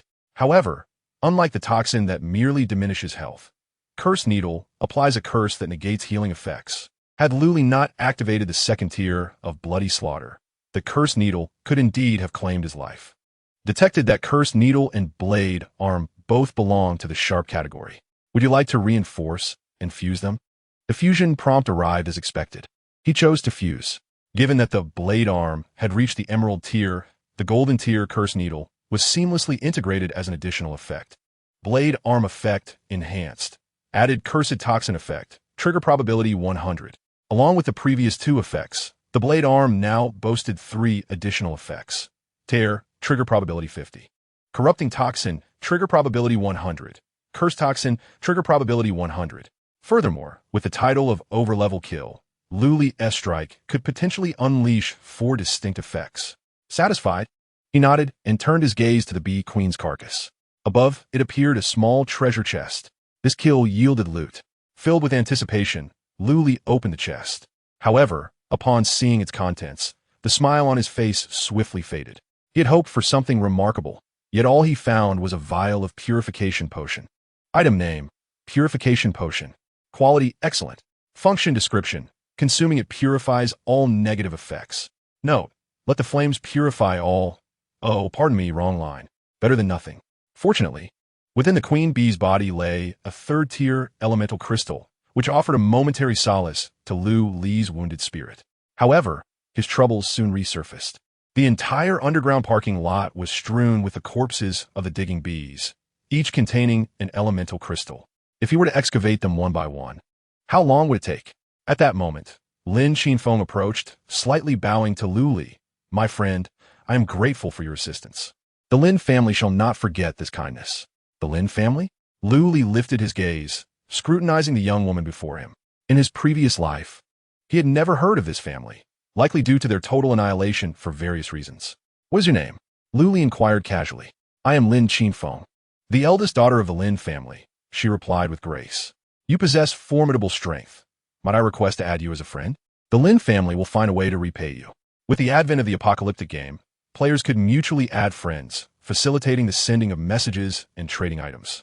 Additionally, there were multiple privacy settings between friends, allowing for varying levels of information disclosure, from merely displaying names to revealing innate abilities, personal statuses, coordinates, and more. As Lin Qinfeng's name was not on Li's list of vengeance, he had no reason to decline. He accepted her friend request, responding in a calm tone. There is no need for repayment. I only ask for a small favor. Speak, and as long as we can manage it, we shall oblige. Help me collect the elemental crystals, Li said, surveying the surroundings. I see you have quite a number of people. This task should be manageable. Lin Qinfeng was momentarily taken aback. She had not anticipated Li's request to be so straightforward. Just assist in gathering the elemental crystals? Is there a problem? Seeing her silence, Li assumed she was reluctant. No, I agree. Lin Qinfeng quickly nodded. I simply did not expect Mr. Li's request to be so simple. Li waved his hand dismissively. I have matters to attend to. I shall take my leave. Once you have collected the crystals, you may send them to me via friend trade. With that, he prepared to exit the parking lot. Lin Qinfeng, once again astonished, could not help but ask Mr. Li, are you not concerned that I might abscond with these crystals? Without turning back, Li replied, if you were truly that kind of person, you would not seek to add me as a friend. Lin Qinfeng smiled. This young man named Li appeared quite agreeable, and the opportunity to cultivate a connection with him in the future seemed promising. However, at that moment, Lin Qinhua's urgent voice echoed from afar. Elder sister, come quickly. Third sister is in dire straits. Qin Shui, Lin Qinfeng exclaimed upon hearing the cry, her anxiety propelling her past Li as she rushed toward her sisters. Before she could approach, She saw Lin Qinxue spitting forth a large mouthful of black blood. Lin Qinhua's healing abilities bore no purifying effect. That Lin Qinxue had survived this long was a testament to her resilience. What shall we do, elder sister? If we do not eliminate the curse afflicting third sister, she will truly perish. Lin Qinhue lamented, frantically tugging at her hair. If they had previously considered returning to the Lin family for a solution, now there was no choice left. Lin Qinxue's injury had dragged on for far too long. She would perish on the road. Just as despair enveloped the crowd, Lin Qinhua suddenly spotted Lu Li approaching, as if she had seized a lifeline. Sister, he must have a way to save our third sister. Lu Li? Lin Qinfeng was taken aback and quickly inquired, Qinhua, what do you mean by that? Just now, when he fought against the Bee King, he sustained injuries akin to those of our third sister. Yet my group healing did not falter on him. Lin Qinfeng turned to observe closely, and indeed, as Qinhua had stated, Lu Li's shirt was still torn at the chest, but his skin beneath was smooth and unblemished, revealing no trace of injury. He must possess a means to dispel the curse. Mr. Lu, I implore you to save my third sister. In her urgency, Lin Qinfeng even contemplated kneeling before Lu Li. However, before Lu Li could respond, the impatient Lin Qinhue rushed forward and seized Lin Qinfeng. Sister, there's no need for such deference. You there, quickly lift the curse from my sister. The Lin family will reward you handsomely, a fortune beyond your wildest dreams. Lu Li was momentarily speechless. He had initially intended to present the purification potion, but upon hearing Lin Qinhue's words, he promptly changed his mind. With a smile, Lu Li retorted, money? What would I do with money? To buy things, of course. Lin Qinhue placed her hands on her hips, striking a pose of entitlement. You look like you're dressed in rags from head to toe. It's evident you're a penniless wretch. With money, you could acquire anything your heart desires. Lu Li shook his head, unwilling to continue the exchange. Save your money to buy your sister's life. I shall not indulge in this. With that, he turned to leave. Unexpectedly, Lin Qinhue blocked his path. No, if you don't save my sister, I will ensure your life ends here, as her companion in death. Upon her words, the surrounding figures clad in black raised their guns, all pointing menacingly at Lu Li.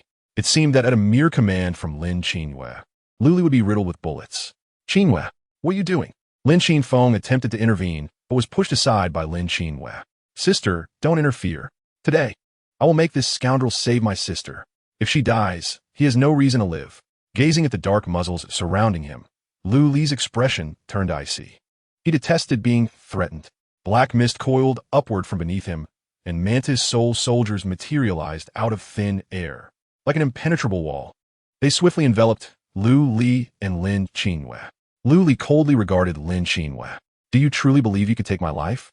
With over 30 Mantis Soul soldiers, each of a formidable level 3, Lin Qinhue's meager level of 2 paled in comparison, leaving her ensnared in a chilling atmosphere akin to a frigid tomb. It was then that she recalled that the man she had deemed a pauper had just annihilated an entire swarm of bees and single-handedly defeated a level 10 bee king. Lin Qinhue found herself at a loss for words. In her past, she had been the most favored daughter of the Lin family, indulged by her sisters. It was precisely this pampering that had fostered her impatient and foul temper. However, at this moment, Lu Li would not indulge her. Lu Li was truly capable of killing her. Lin Qinhue began to feel fear. Mr. Lu, I am sorry. I've already had them lower their guns. Suddenly, Lin Qinfeng's voice echoed outside the Soul Soldier. Lu Li's thoughts shifted, and he opened a passage. The eldest sister of the Lin family rushed in without hesitation and delivered 2 resounding slaps to her younger sister. The force was tremendous, a sharp crack resounding in the air. After striking Lin Qinhue, she knelt before Lu Li and pleaded, Mr. Lu, I implore you to save my third sister. The Lin family is willing to pay any price. Lu Li regarded the beautiful woman kneeling at his feet and spoke in a calm tone. Who truly holds authority in the Lin family? Is it you, or is it her? As he spoke, Lu Li's right hand had already formed a blade-like gesture, slowly pointing at Lin Qinhue. Lin Qinfeng hurriedly scrambled to her feet and pulled Lin Qinhue towards her, delivering another 2 slaps. It is I, in the Lin family. I hold the authority. I beseech you, Mr. Lu, to overlook my sister's transgressions and not take them to heart. Very well. Lu Li nodded, though the chill in his gaze remained unwavering. I can indeed save your third sister. Upon hearing this, Lin Qinfeng's tear-streaked face broke into a smile. However, Lu Li's next words froze that smile in place. But I have a condition. The entire Lin family must serve me as their master. How's that sound? What? Lin Qinfeng's eyes brimmed with bitterness. Was the Lin family truly facing extinction? First, they were ensnared by other families, and now they were expected to serve this unfamiliar man. If you refuse, then so be it. I am quite busy. Do not hinder me further. Lu Li dismissed the soul soldier, speaking lightly. I agree. Lin Qinfeng nearly gritted her teeth as she responded. The fate of the Lin family mattered not. The life of her sister was paramount. Lu Li cast a surprised glance at Lin Qinfeng and chuckled lightly, tossing a purification potion to Lin Qinhua. Have her drink this. Once the curse is lifted, your treatment will take effect. Lin Qinhua regarded the potion with skepticism, but upon realizing its efficacy as Lu Li had described, she hurriedly administered it to Lin Qinxue.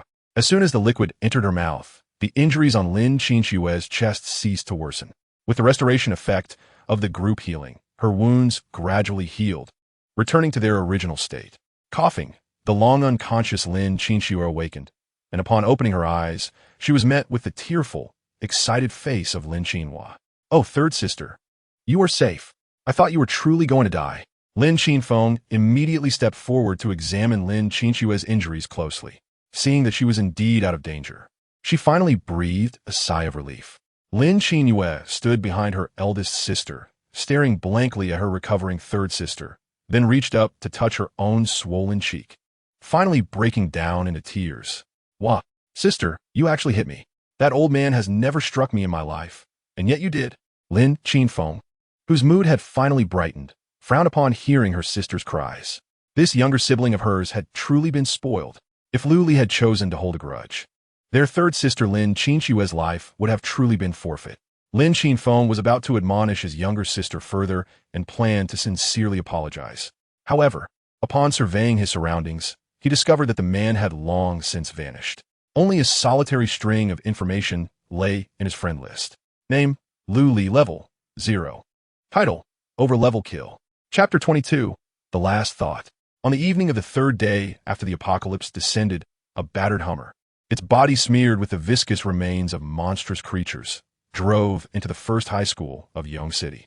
It crushed the corpses littering the ground and made its way directly through the teaching building, coming to a halt beneath the student dormitory. Dressed in a black trench coat, Lu Li opened the car door, each hand carrying a black backpack, which appeared to be filled with an unknown assortment of items. A few male teachers guarding the dormitory entrance immediately approached as Lu Li stepped out of the vehicle. They dare not draw too close, maintaining a cautious distance as they inquired, "Who are you? What brings you here?" Recognizing the group before him, Lu Li sighed in resignation. "It's me, Teacher Yang. I'm Lu Li from Class 8 of the senior year." Lu Li, the leading teacher, a man with a square face, paused in surprise, taking a step back to scrutinize Lu Li carefully before expressing his skepticism. "What s with your attire? And you returned from outside the school. Did the rescue arrive?" "Rescue?" Lu Li shook his head, dismissing the first two questions. "I haven't seen any rescue." "Teacher Yang, may I go back to my dormitory to retrieve something?" Upon hearing Lu Li's mention of no rescue, Teacher Yang's face fell with evident disappointment. "Go ahead, but under the current circumstances, your dormitory may have been occupied by someone else." Lu Li furrowed his brow. In his previous life, during the apocalypse, he had remained in the school dormitory for a full month before leaving, without encountering any issues of others claiming his space. He had anticipated that, upon his rebirth, merely spending 2 days outside hunting monsters would lead to his bed being taken. Moreover, Teacher Yang's expression seemed somewhat peculiar. Nonetheless, Lu Li paid it little mind. After all, his return to the school today was solely to retrieve an item, and he did not intend to linger. If someone occupied his vacant bed, so be it. His dormitory was on the 3rd floor. Upon ascending the stairs and turning right, it was the 3rd room. Navigating through a corridor cluttered with debris, Lu Li pushed open the dormitory door. Just as he entered, an unpleasant smell of smoke assaulted his senses. A languid voice emerged from within. "Who's there? Why are you knocking on my door?" Following the sound, Lu Li spotted a gaunt figure lounging on the bed with his legs crossed, smoking. The room was in disarray, resembling a garbage dump. Huang Bin? Lu Li quickly recognized the person before him as Huang Bin from Class 6. Known for his idleness and disinterest in academics, Huang Bin frequently associated with unsavory individuals outside the school, forging brotherly bonds with them. Before the outbreak, Lu Li had little interaction with Huang Bin, the only memory being of this man's boss, Brother Dao, cornering him for 100 yuan. Oh, I thought it was someone else. Turns out it's my little brother Lu Li. I hadn't seen you for a couple of days, and was beginning to think you had been devoured by monsters and turned into dung. Huang Bin exhaled a plume of smoke, squinting his eyes with a mocking expression. His attire was rather stylish. Had he been out shopping? Lu Li chose to remain silent, his face betraying no emotion as he rummaged through his desk. He was searching for a photograph, a cherished group picture, the last memento left to him by his deceased parents. However, the photograph was nowhere to be found on the desk. Instead, it lay within Huang Bin's ashtray. Are you deaf? I'm talking to you. Huang Bin, reclining on the bed, took another drag of his cigarette. Intentionally, he turned the smoldering but pressed it against the photograph that Lu Li held dear. Sizzle. The scorching tip left a charred hole in the picture, obliterating the gentle smile of Lu Li's father. In an instant, Lu Li's gaze turned icy, a surge of murderous rage igniting within him. What are you doing? Lu Li fixed his steely eyes on the photograph in the ashtray, enunciating each word. Huh, you mean this? Huang Bin chuckled, preparing to burn Lu Li's mother's image next. Yet this time, no hissing sound of burning flesh ensued. Instead, Huang Bin felt a sudden lightness in his right hand, as if something had rolled off the bed.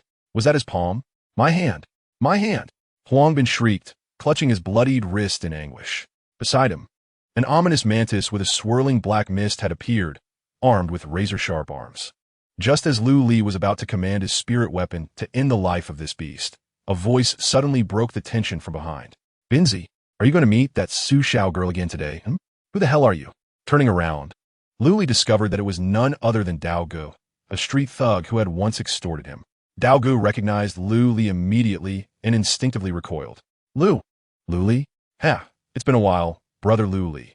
Lu Li remained silent, responding only with the chilling sound of blades slicing through flesh and bone. Just a moment ago, Huang Bin had been wailing, demanding that Dao Gu kill Lu Li. Now, he lay lifeless without a head. Indeed, it had been quite a while. A cold smile crept across Lu Li's impassive face as two more mantis arms manifested beside him. Will you still demand protection fees?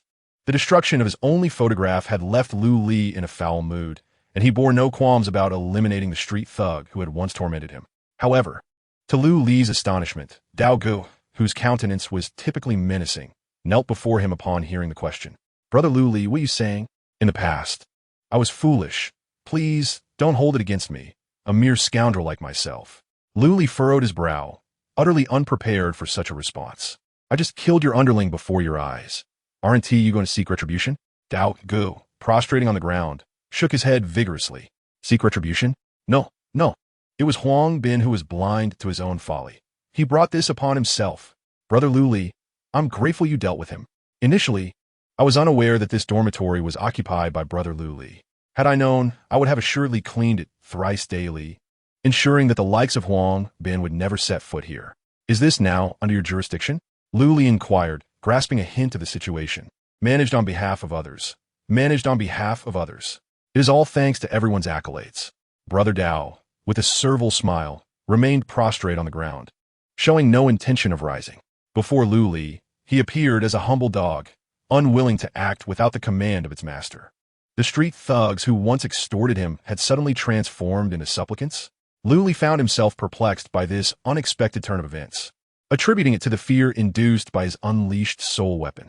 There is no need for me to vacate the dormitory. I shall not be staying here tonight. Lu Li dismissed the soul weapon and retrieved his backpack from ground. However, I overheard you mention a meeting with that girl, Su Xiao. What does that entail? Upon hearing this, Brother Dao's expression froze. His eyes darted rapidly, and he forced a grin. It's quite literally what it sounds like. Su Xiao resides in the opposite female dormitory with another group of students, and we don't quite see eye to eye. My intention to meet her is merely to discuss our plan for food scavenging tomorrow. Is that truly the case? Lu Li's skepticism was palpable, his gaze fixed on Brother Dao with suspicion. Absolutely, Brother Lu Li. I would never deceive you. If you doubt my words, feel free to inquire with Su Xiao. Brother Dao asserted, thumping his chest earnestly. Very well, then lead me there. Considering that there was still some time before midnight, Lu Li strode toward the exit. Brother Dao hastily scrambled to his feet, instructing his underlings, "Why are you all dawdling? Brother Lu Li has arrived. Notify everyone who needs to be informed." One of the younger thugs, his hair dyed yellow, nodded and dashed past Lu Li, racing outside. "What is he doing?" Lu Li observed the departing figure with caution. "Oh, I sent him to summon Su Xiao to save you from waiting, Brother Lu Li." Unbeknownst to Lu Li, a thug with white hair was discreetly sending a message to a friend via his data panel. Meanwhile, Zhao Jin, who was assigning tasks to his subordinates, suddenly paused and opened his own data panel, revealing a solitary message. Lu Li located coordinates, Yongqing number 1 high school dormitory. Zhao Jin's expression twisted into a snarl as he murmured, "I thought he was lost." He finally reappeared. "Have you found the one responsible for Ah Hao's demise?" A cool female voice inquired from beside Zhao Jin. "Indeed. Hong, please handle the remaining matters. I must confront that scoundrel and provide an explanation to Ah Hao." With that, Zhao Jin prepared to rise. "Allow me to take care of this." Luo Hong grasped Zhao Jin's arm, shaking her head. The clan leader specifically emphasized that tonight is crucial. Moreover, the Lin family may come looking for trouble at any moment. You must remain here to hold the fort. However, that young man is quite formidable. Even Hao has fallen to him. Zhao Jin's face displayed hesitation, clearly disagreeing with his wife's suggestion. "No worries. I will bring more people and directly level that wretched place." Luo Hong replied coolly, her gaze devoid of any humanity. "We can also eliminate the survivors over there. After crystallizing their remains, we can obtain a substantial amount of elemental crystals." Zhao Jin pondered for a moment before returning to his seat. "Very well. Those corpses indeed need to be harvested. If you go, let us resolve it all at once to avoid a second trip." Watching Luo Hong depart, Zhao Jin redirected his attention to the others in the conference room. "Does anyone have any questions regarding tonight's mission? Now is the time to voice them." A hand was raised in the meeting room. "Brother Jin, if that trading channel truly goes live, are we certain we will only be acquiring high-grade elemental crystals? Shouldn't we be concerned about other commodities?" Zhao Jin nodded in response. "Indeed, for now, we will only be accepting high-grade elemental crystals until the market stabilizes. Our sole focus must be on accumulating raw capital. The grade is of utmost importance." Another individual pressed on. "But Brother Jin, other families will likely be purchasing high-grade elemental crystals as well. If they start bidding against us, we might suffer significant losses." "Losses?" Zhao Jin chuckled, his expression triumphant. "I would welcome it if other families raise the prices against us. Remember, if anyone competes with us, we must always outbid them. With Luo Hong on our side, the only ones who will incur losses are them, not the Zhao family. Let us not forget, our rate of acquiring elemental crystals is double that of others." The crowd nodded in agreement, yet some voices of concern persisted. "Brother Jin, we all recognize Sister Hong's capabilities, but the issue lies in the fact that our recent harvest of elemental crystals has not met our expectations. Other families are likely on the move." Indeed. Half of the coordinates provided in the ancient texts have already been cleared, leaving only corpses behind. Our current stock of elemental crystals is not abundant. Engaging in a price war with other families could very well lead to a self-inflicted wound. Zhao Jin raised his hand, signaling for silence. "There is no need for concern. Regardless, the Zhao family has already seized the initiative. We will gather as many high-grade elemental crystals as we can. If necessary, we can leverage the Zhao family's name to negotiate prices. Could you do me a favor?" Lu Li placed 2 backpacks on the ground and looked at Su Xiao with sincere eyes. The zippers of the backpacks were slightly open, revealing the glimmering second-grade elemental crystals within. "Where did you get so many second-grade elemental crystals?" Su Xiao exclaimed in surprise, unable to resist rubbing her eyes. "That is not for you to worry about. As long as you are willing to assist me, this third-grade elemental crystal shall be yours." With that, Lu Li pulled out an orange elemental crystal from another backpack. Su Xiao, currently at level 3 and yet to absorb 10 elemental crystals, realized that with this third-grade crystal, she could ascend to level 4. The reward Lu Li offered was immensely appealing. However, Su Xiao did not immediately agree. Instead, she responded playfully. "Aren't you still in my debt? Why not repay it with a third-grade elemental crystal? That was a life-saving grace. Are you certain, class leader?" Lu Li smiled playfully, pretending to thrust the entire backpack into Su Xiao's hands. I won't make it that easy for you. Now, tell me, What assistance do you require? Su Xiao rolled her eyes and pushed the backpack away with a swift motion.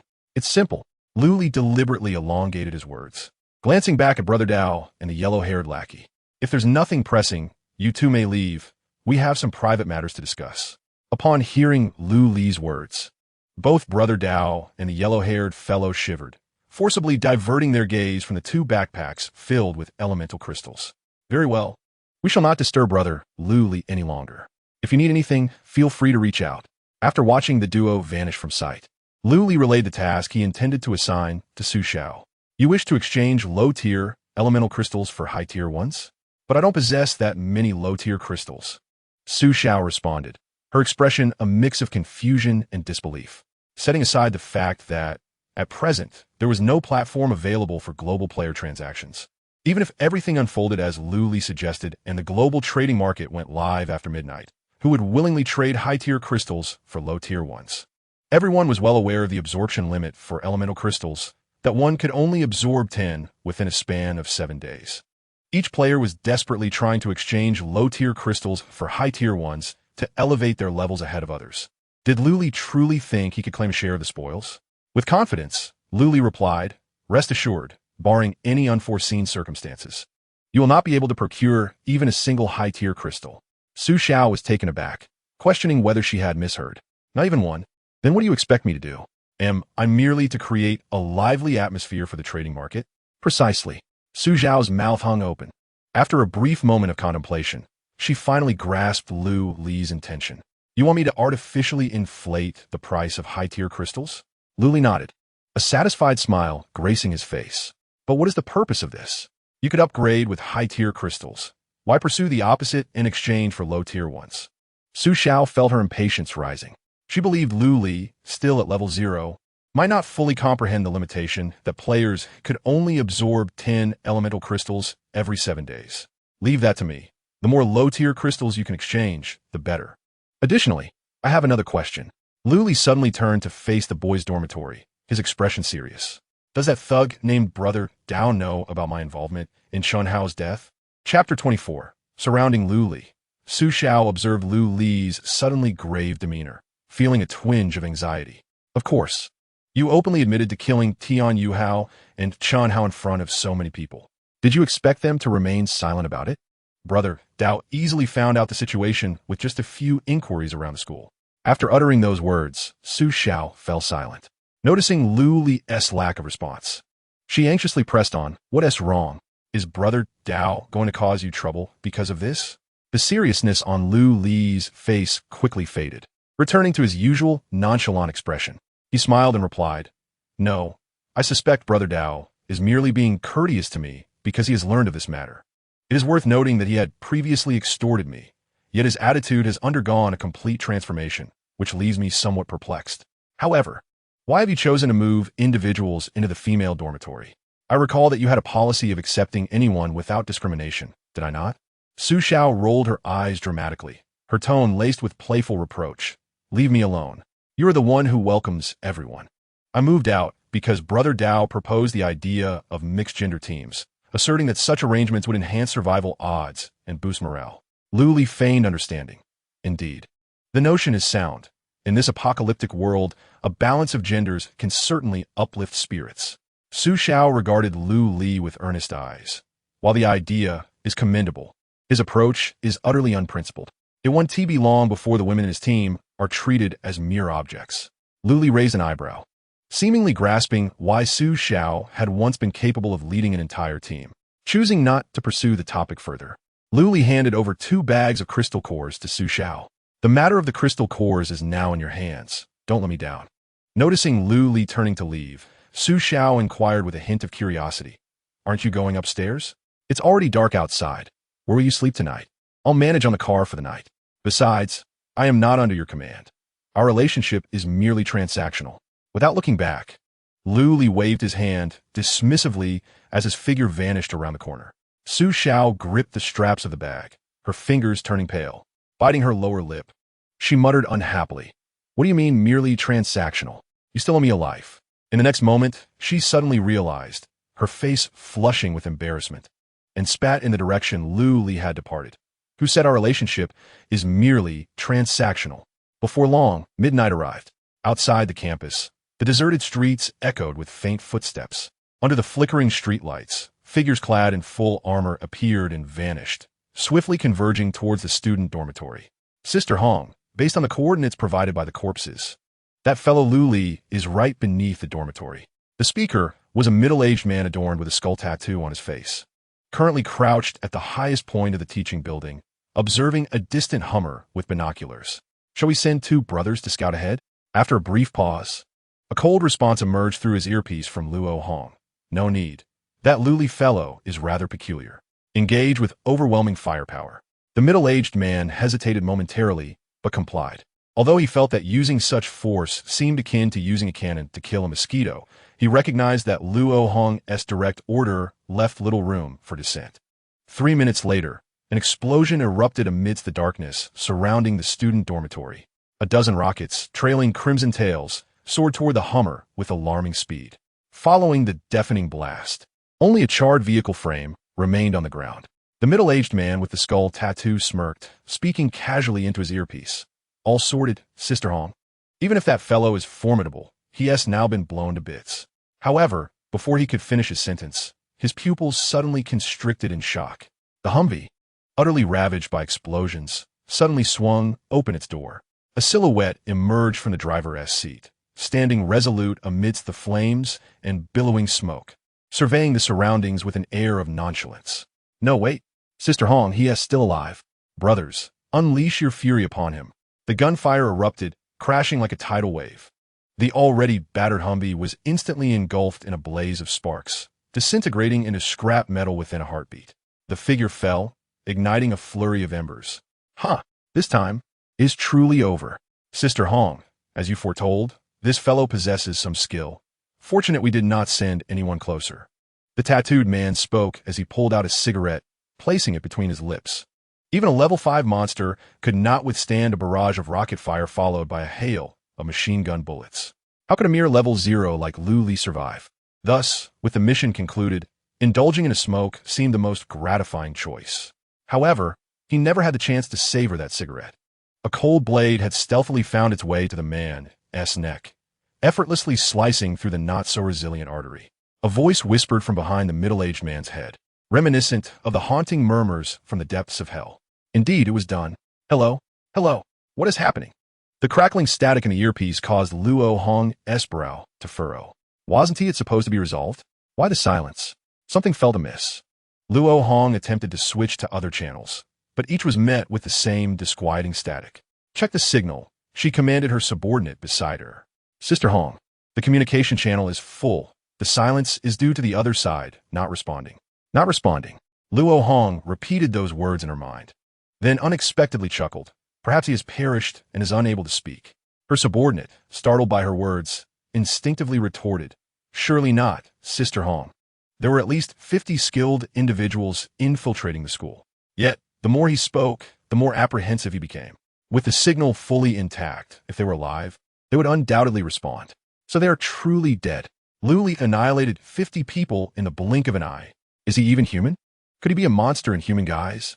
Luo Hong nodded, her previously jovial demeanor darkening. I underestimated that lad. The clock approaches midnight. The remaining personnel must withdraw swiftly. This matter requires careful deliberation. Sporadic replies crackled through the earpiece as the teams stationed around the school began converging towards Luo Hong's location. Exhaling sharply, she pinched the bridge of her nose, murmuring to the air. Even if one were to slay 50 pigs, it would not be so rapid. How on earth did Lu Li manage this? Sister Hong, perhaps it is due to his peculiar innate ability. Should we not send more individuals in? Her subordinate suggested quietly. According to the intel, it seems that this fellow can summon mantis-like blades from thin air. Perhaps he used these summoned creatures to dispatch our brothers? Luo Hong let out a cold laugh, countering her seemingly astute yet somewhat dim-witted subordinate. Even if this conjecture holds true, how many blade-armed mantises do you think it would take to eliminate Old Jew? The Old Jew spoken of by the woman refers to the middle-aged man adorned with a skull tattoo on his face. Previously, he boasted an impeccable record of single-handedly defeating 3 blade-armed mantises without sustaining any injuries. To entertain a hypothetical scenario, even if ambushed unexpectedly, attributing one mantis per head. Luli would need to summon at least 49 blade arm mantises to swiftly eliminate 50 adversaries. What a terrifying figure that is, if Luli truly possessed such formidable strength. The meager number of individuals encircling the school would indeed be insufficient. As this thought crossed his mind, his subordinates felt an overwhelming surge of pressure, rendering their breaths labored.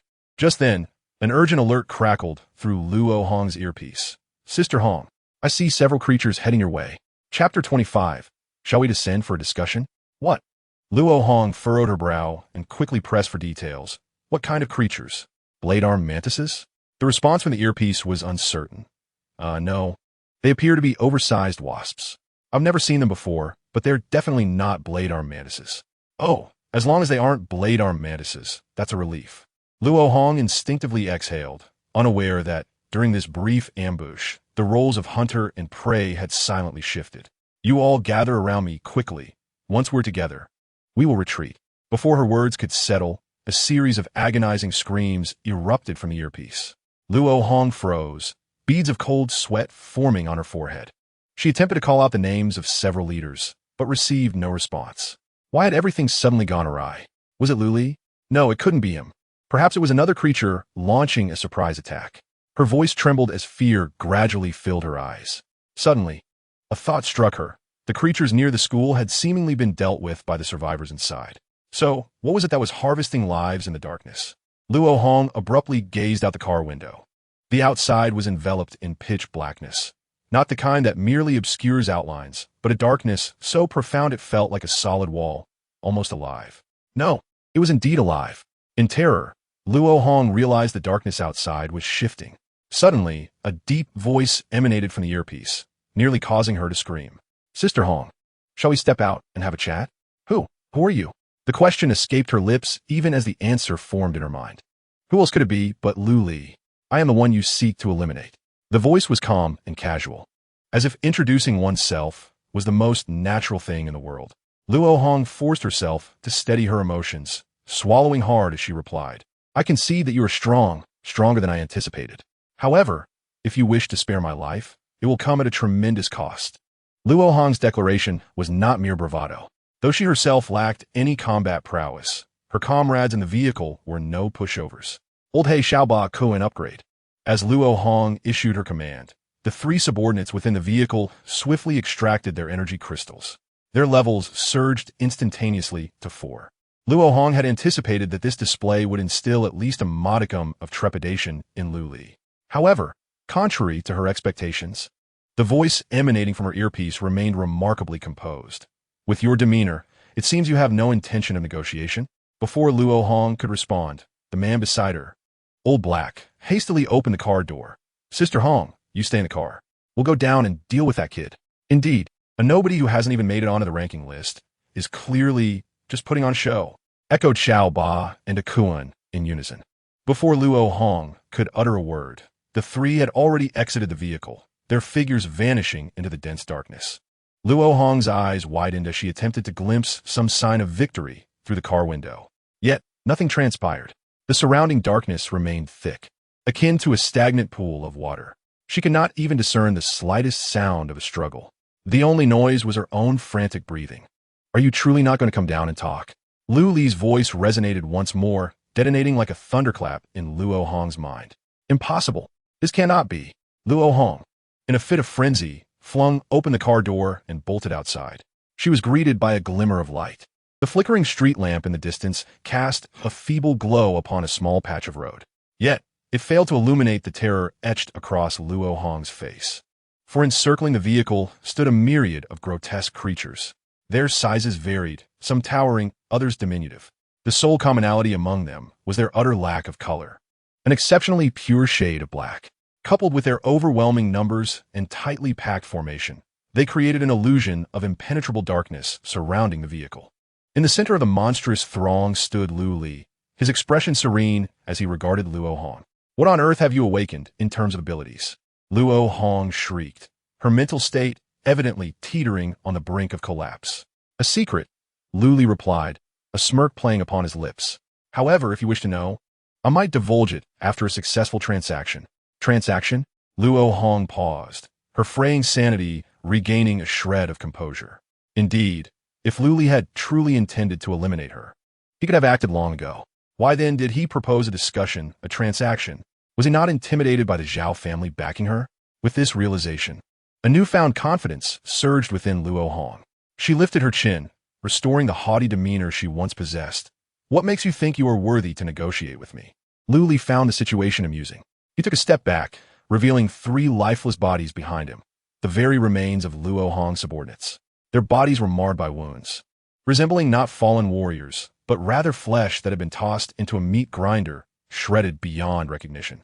Luo Hong's expression shifted as she steeled herself, defiantly stating, "If you're going to make a move, do it swiftly, but don't say I didn't warn you by killing me. You would be incurring the wrath of the entire Zhao family. You will find no respite under their relentless pursuit." Lu Li shrugged indifferently. "I never stated that I wished to harm you. I merely sought to negotiate a transaction." Upon observing the absence of murderous intent in Lu Li's eyes, a flicker of joy crossed Luo Hong's gaze. It was evident this individual indeed feared the Zhao family. With this realization, she could seize the upper hand in the forthcoming negotiations. What transaction? Luo Hong feigned indifference while attentively straining to listen. "Yuan crystals," Lu Li replied with a smile. 86 second-tier yuan crystals and 28 third-tier yuan crystals. Upon hearing these figures, Luo Hong was momentarily taken aback, as the quantity Lu Li mentioned precisely matched the entirety of the stock Zhao Jin had amassed over the past 3 days. Of course, there were also numerous first-tier yuan crystals, but Lu Li chose not to mention them, and Luo Hong was astute enough not to expose herself. "I cannot produce such an amount. At most, I can offer 32nd-tier yuan crystals." Luo Hong's brows knitted together in a feigned display of difficulty. The inventory of yuan crystals was confidential, and even among Zhao Jin's subordinates, few were privy to the exact figures. Thus, she surmised that Lu Li was merely making an audacious demand, perhaps having stumbled upon the correct figures by sheer luck. Yet, Lu Li's smile remained unchanged. Instead of reiterating, he accessed a data panel, succinctly edited a message, and sent it forth. Within moments, a notification appeared on Luo Hong's panel, revealing a message from Zhao Jin. "Hong, have you fallen under Lu Li's control?" Luo Hong's expression soured as she helplessly replied in the affirmative. She had anticipated that Zhao Jin would express at least some concern for her well-being, yet he immediately inquired, "How does Lu Li know the exact quantity of yuan crystals in stock? Did you disclose this to him?" Feeling unjustly wronged, Luo Hong nonetheless composed herself and responded, "How could that be? I am uncertain how he obtained such precise knowledge. Perhaps he was merely fortunate. Just provide him with 30 yuan crystals, and claim there are none beyond that." She had hoped this would resolve the issue, but Zhao Jin's subsequent message chilled her to the bone. However, he insisted that not a single yuan crystal less will suffice. Otherwise, he will kill you immediately. "What should we do, Hong? Can you escape?" Zhao Jin's urgency was palpable, nearly spilling over from the text. He had anticipated Lu Li's strength, but never to this extent. Despite having brought along a formidable team and meticulously preparing to gain the advantage, they had ultimately fallen under the opponent's control. Gazing at the messages that appeared on the panel, Luo Hong felt her heart plummet. There was no escape. All her companions were dead, and Lu Li had spared her as the sole survivor. Zhao Jin quickly sent another message. "I see your coordinates still indicate you are at Yong City now. 1 middle school. Delay as much as possible. I will come to rescue you." Before Luo Hong could respond, Lu Li's calm voice drifted from nearby. "Delete and block Zhao Jin, otherwise you will die." On the other end, a frantic Zhao Jin attempted to send another message, only to discover that Luo Hong's chat window had been locked. Even her real-time location had vanished, leaving it in a state of complete uncertainty. What was happening? Zhao Jin was momentarily taken aback. Soon, Lu Li's reply emerged in the chat window, a gentle reminder. "If I do not see the desired yuan crystals before midnight, Luo Hong will perish." Suppressing the urge to curse, Zhao Jin swiftly typed, "I truly do not possess that many supplies, at most 32nd tier essence crystals. You must first send Luo Hong to me, and then I shall provide you with the crystals. Payment upon delivery." Lu Li, speak up, damn it. Zhao Jin sent a flurry of messages, ultimately receiving only Lu Li's frigid countdown, 2 minutes and 39 seconds until midnight. "If I give you the essence crystals, what guarantee do I have that you will deliver her?" You have no choice. Zhao Jin fell as if he were on the brink of madness. He had never been so thoroughly manipulated. His assistant, noticing Zhao Jin's escalating frustration, could not help but mutter, "Brother Jin, we cannot allow that brat Lu Li to lead us by the nose. If we hand over all the essence crystals, what about our future upgrades?" Before the assistant could finish, he received a resounding slap across the face. "What if we don't give them to him and Luo Hong dies?" The assistant covered his swollen cheek, speaking with difficulty. "Brother Jin, there's a saying, women are like clothes. If one sister is lost, there will be another. We must prioritize the bigger picture." "Damn you." Zhao Jin kicked the assistant in the face, feeling unsatisfied, and then seized the collar, delivering 2 sharp slaps. "Do you know what Luo Hong's ability is? It is corpse condensation crystal. If she dies, the clan head will expel my lineage from the Zhao family. Quickly prepare the essence crystals. I must retrieve Luo Hong." Seated in the car, Luo Hong watched as the scenery outside rushed by. After disabling the location tracker, Lu Li took her on a whirlwind tour of the city. Clearly, this maneuver was intended to prevent Zhao Jin from pinpointing their whereabouts. The high school student named Lu Li was unervingly cautious. As time ticked away, nearing midnight, a trade request from Zhao Jin appeared on Lu Li's interface. Player Zhao Jin requests a trade. Trade contents: 86 second-tier essence crystals, 28 third-tier essence crystals. Payment required: none. A smirk crept across Lu Li's lips as he accepted the trade. The orange and red essence crystals materialized, forming 2 small mountains on the seat. Luo Hong exhaled in relief, observing the scene before her. "Now that the trade is complete, you should let me go, right?" Lu Li maintained his nonchalant demeanor. "Not so fast. If I release you now, can you assure me of your safe return to the Zhao family?" Liu Ong paused, realizing the truth in his words. Although her corpse condensation crystal was of emerald quality, it bore no combat capabilities. Without protection, even the slightest monster could take her life. But how did Lu Li know all this? Alarm bells rang in her mind. Details she had previously overlooked resurfaced, weaving together into a terrifying question. How could Lu Li possess such intimate knowledge of her and the Zhao family as circumstances? As if sensing her thoughts, Lu Li smiled faintly and continued. "You were curious about my innate ability, weren't you? Now that the trade is successful, I shall reveal it to you." No sooner had he spoken than a black mist rose from the passenger's seat, coalescing into a youthful figure, seemingly of the same age as Lu Li. However, the expression between her brows was not as cold as Lu Li's, instead exuding a sense of impending misfortune. "Hello, beautiful. My name is Xing Anlin." A figure with a dismal demeanor extended a hand, shaking it with the bewildered Luo Hong. Without allowing her to utter a word, Xing Anlin continued. "Your people attacked the Hummer, and they have indeed eliminated the target. Not once, but twice. Yet this target is not Boss Lu Li. It is I. You?" Luo Hong's eyes widened in disbelief. But the information I received clearly indicated that Lu Li entered the vehicle and never left. "Were they deceiving me?" Xing Anlin clarified. "They did not deceive you. The ability to switch identities is due to the unique nature of the Soul Guards."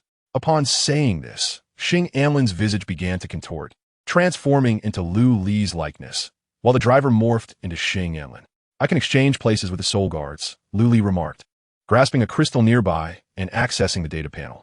The global trading market had gone live, and he needed to expedite the trading of all crystals to Su Xiao. Upon receiving the crystals, Su Xiao was deeply concerned for Lu Li's safety, especially since she had heard the explosion when the Hummer was bombed. It was only after Lu Li repeatedly assured her of his security that she began to feel somewhat relieved. "I will trade you another batch of high-tier crystals. You can convert these into first-tier ones." Lu Li opened the friend trading interface and transferred all the crystals sent by Zhao Jin to Su Xiao. Luo Hong watched as those crystals, which rightfully belonged to the Zhao family, vanished into thin air, her expression filled with sorrow. "How did you know the inventory of the Zhao family as crystals?" "Oh, because of him." Lu Li gestured with his chin towards Xing Anlin, who chuckled and then dissipated into a cloud of black mist. As the vehicle threatened to veer out of control, another pair of large hands materialized from thin air, firmly gripping the steering wheel. A bald figure quickly coalesced, taking over the driver's position from Xing Anlin. Upon recognizing the individual, Luo Hong could no longer suppress her fear and screamed, Chun Hao! A sister-in-law, it's me." Chun Hao sheepishly rubbed his bald head, appearing rather simple-minded, devoid of any former menace. How could you? Before Luo Hong could finish her question, Chun Hao interjected because I am dead. Now, I am the soul guard of Boss Lu Li. The boss is merciful and did not erase my consciousness, so in gratitude, I have relayed all the information I know to him. Luo Hong's mouth fell agape, her mind reeling as she murmured. No wonder he knows the exact quantity of the inventory crystals and is aware that my talent lacks any combat capability. Suddenly, as if struck by a revelation, she confronted Chun Hao. I never imagined you would betray the Zhao family. Have you forgotten who killed your nephew? How can you repay the Zhao family for their years of nurturing? Chun Hao raised an eyebrow, his face betraying no guilt. Of course I am aware. Tian Yuhao brought this upon himself. With his erratic nature, if Boss Lu Li did not eliminate him, he would have met his demise at the hands of another. As for the Zhao family, as Chun Hao paused, he declared, for the Zhao family, I have wagered my life. Can this not be considered a settlement? Luo Hong was rendered speechless. After a lengthy silence, she finally spoke again. I never anticipated that the Zhao family would provoke such a formidable figure as Lu Li. Your talents truly possess great potential. Would you be interested in joining the Zhao family? Upon hearing this, Lu Li couldn't help but glance back at Luo Hong. He was taken aback that this woman would extend an olive branch to him. Truly, she embodied the essence of being Zhao Jin's wife. Noticing Lu Li's lack of response, Luo Hong continued to present her terms.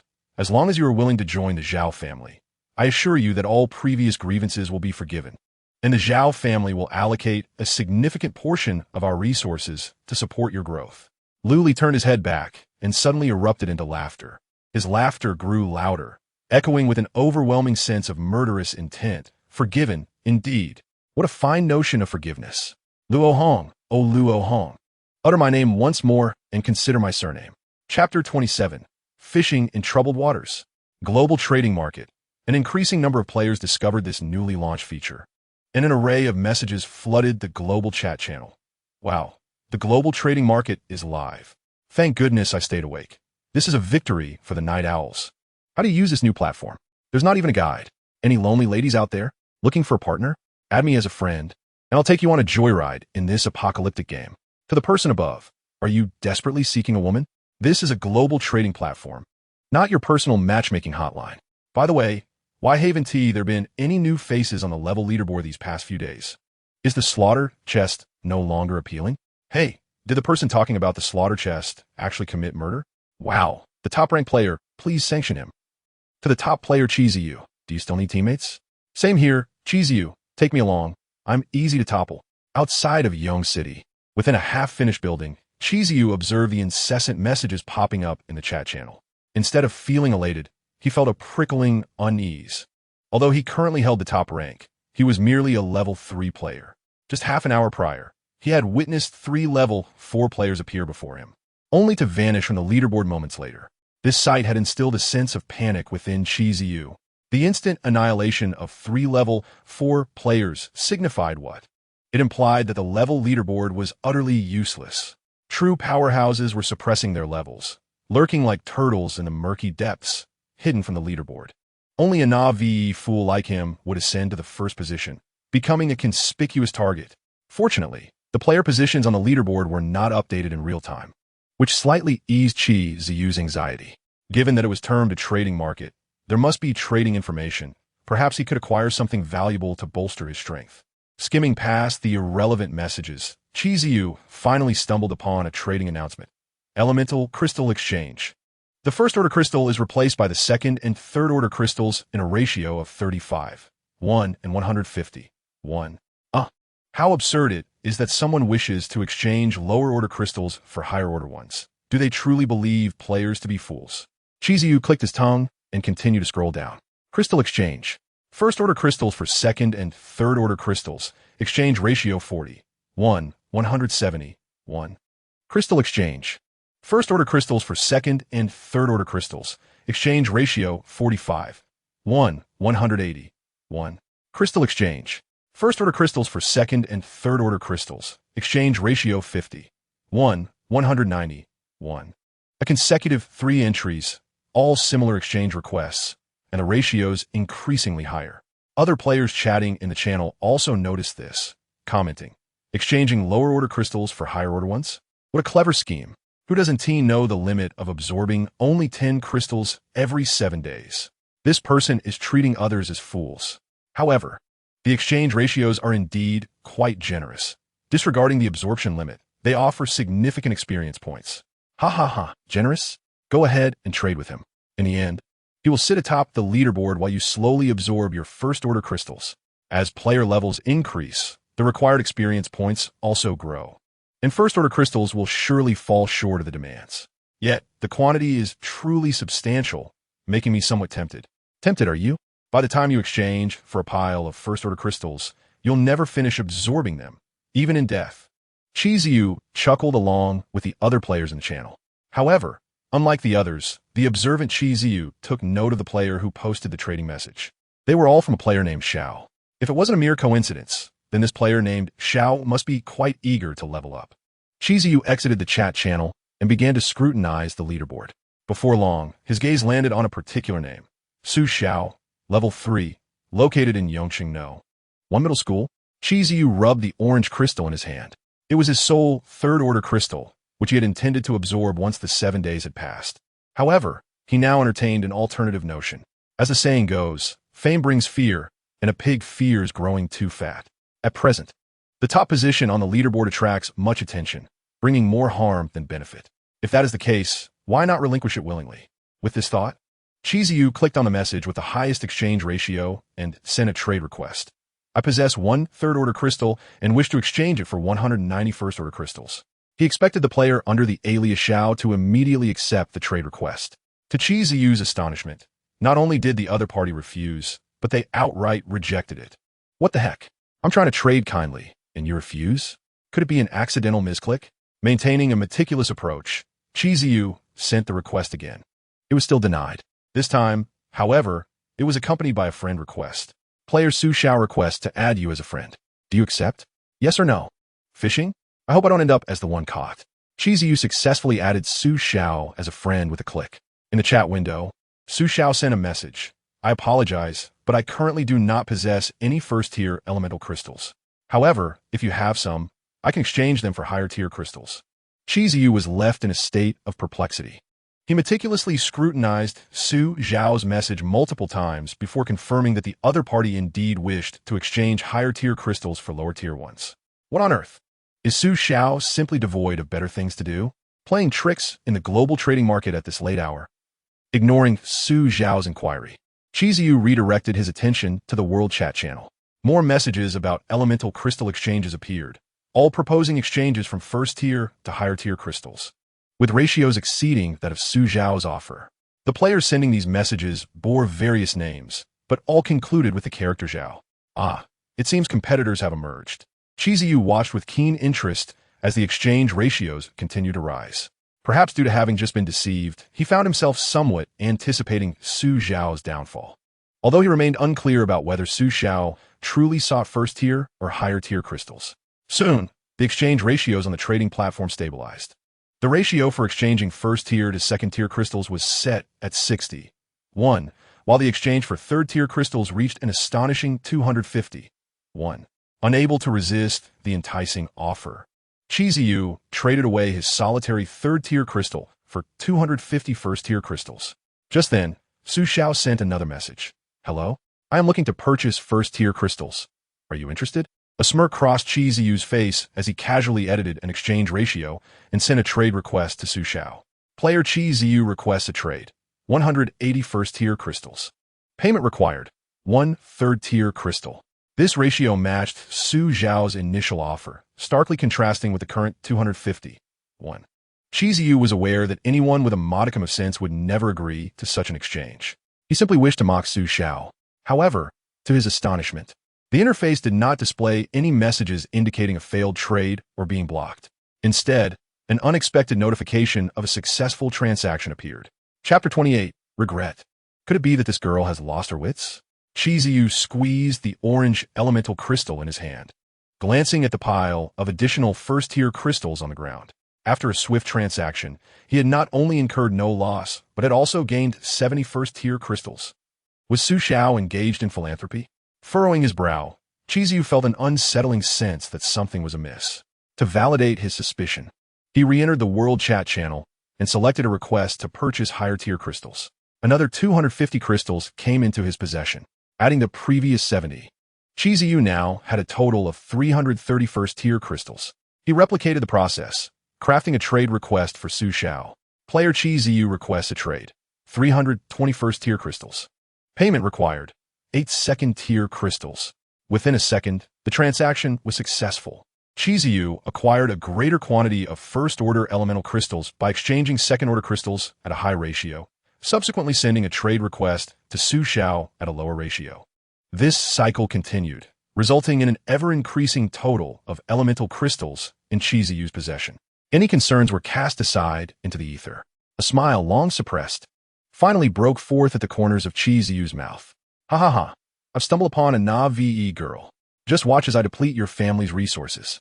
Chiziyu settled cross-legged and composed a message in the global chat channel. Elemental Crystal Exchange. First-order crystals exchange for second- and third-order crystals at ratios of 65, 1, and 260, 1. He aimed to elevate the exchange ratio of first-order crystals as much as possible. Meanwhile, at the Zhao family residence, panic ensued. Not good, Brother Jean. Several individuals have emerged, collecting high-order crystals, and the recently stabilized ratios are beginning to rise again. Among them was the top ranker, Chiziyu, whose aggressive ratio escalations were particularly alarming. Zhao Jin's countenance darkened, yet he maintained his composure. They are merely scattered players. They cannot acquire many. Continue purchasing at the original ratio. No sooner had he spoken than another voice called out from the conference room. That one do, Brother Jean. Other families are starting to raise their prices, especially the Lin family, which has directly offered 300 first-order crystals for 1 third-order crystal. At this rate, we 1T be able to acquire a single high-order crystal. Brother Jean, should we raise our prices? Zhao Jin's expression twitched as his brows furrowed deeply. If it were just random players competing for high-order crystals, it would not be a significant issue. After all, the Zhao family possessed substantial capital and an ample supply of first-order crystals. Scattered players could hardly consume many high-order crystals, and they could be outlasted. However, the situation was different with other families. Like the Zhao family, they also had robust capital and a significant demand for high-order crystals. If they gained the upper hand, the Zhao family would truly be unable to secure any high-order crystals. Gritting his teeth, Zhao Jin declared coldly, "Raise the ratios. We must overpower the other families. Let's not forget, we have Luo Hong. If necessary, we can issue IOUs. As long as we establish a strong foundation now, the subsequent opportunities will only grow." Outside the city limits of Yongsheng, Luo Hong began to feel anxious as she observed the towering buildings gradually fading from view. Ever since that troubling incident, Lu Li had not uttered a single word, remaining engrossed in the data panel. What exactly was Lu Li doing? Did he intend to leave her in the lurch? Fear festered within Luo Hong. To maintain an appearance of calm, she repeatedly reassured herself that Lu Li would not dare provoke the Zhao family. Yet, as she repeated it, even she began to doubt. Would Lu Li truly refrain from antagonizing the Zhao family? After all, he bore the surname Lu. If he were indeed an heir of that family. No, that could not be. It was too coincidental. Even if Lu Li were that family's heir, he would be unaware of the truth behind the scenes. The Zhao family had acted with meticulous precision, ensuring all ties were severed, leaving no room for mishaps. Just as Luo Hong sought to comfort herself, the vehicle, speeding along, suddenly slammed to a halt. The force of inertia caused her entire face to collide with the back of the front seat. The sensation of pain caused Luo Hong to weep profusely, instinctively on the verge of uttering curses. However, upon discerning the location outside the car window, the profanities that were about to escape her lips were swiftly swallowed back. Her body began to tremble slightly. The parking spot was a desolate villa. The grand architectural style and spacious entrance once signified opulence, while the overgrown courtyard and the cacophony of insects spoke of its current decay. Luo Hong was intimately familiar with this place, all too familiar. Yet she feigned surprise, inquiring of Lu Li with apparent bewilderment. "Where is this? Why have you brought me here?" Lu Li offered no reply. Instead, he opened the car door and silently strode towards the villa. Chun Hao exited from the opposite side, forcibly dragging Luo Hong from the vehicle. She struggled incessantly, attempting to free herself from his grip. Yet, how could her strength possibly contend with Chun Hao's? Before long, she was pulled into the villa. Having been long abandoned, the interior of the villa was a scene of utter disarray. Thick layers of dust and dense cobwebs adorned every corner. Luli procured a broom and dustpan, diligently beginning to clean the living room. As the dust was gradually swept away, the color of the underlying floor was revealed. Luo Hong observed her surroundings, her body trembling even more violently. While she had previously managed to deceive herself, forcefully insisting that Lu Li was not that orphan, such self-delusion was now utterly impossible. The very spot Lu Li was cleaning was the place where the couple had endured immense suffering. Even after many years, remnants of that time lingered on the floor. The wooden boards bore a dark red hue, a result of being soaked in blood. Pockmarks marred the surface, remnants of steel nails penetrating flesh. As for the scratches, they were the unconscious marks left by a person in extreme agony, desperately clawing at the ground. Once he finished cleaning, Lu Li set the broom and dustpan aside and turned his gaze towards Luo Hong. Kneel and repent. Before Luo Hong could utter a word, Chun Hao delivered a forceful kick to her knees, sending her crashing to the ground. Lu Li sat cross-legged opposite her, one hand accessing a data panel, while the other retrieved a palm-sized vial from his pocket. Ignoring Luo Hong, he sent a message to Su Xiao. How is the collection of elemental crystals progressing? Su Xiao's response arrived promptly. Almost done. I still have 12 second-tier elemental crystals and 3 third-tier elemental crystals on hand. I can exchange them shortly. All right, send me the first-tier elemental crystals first.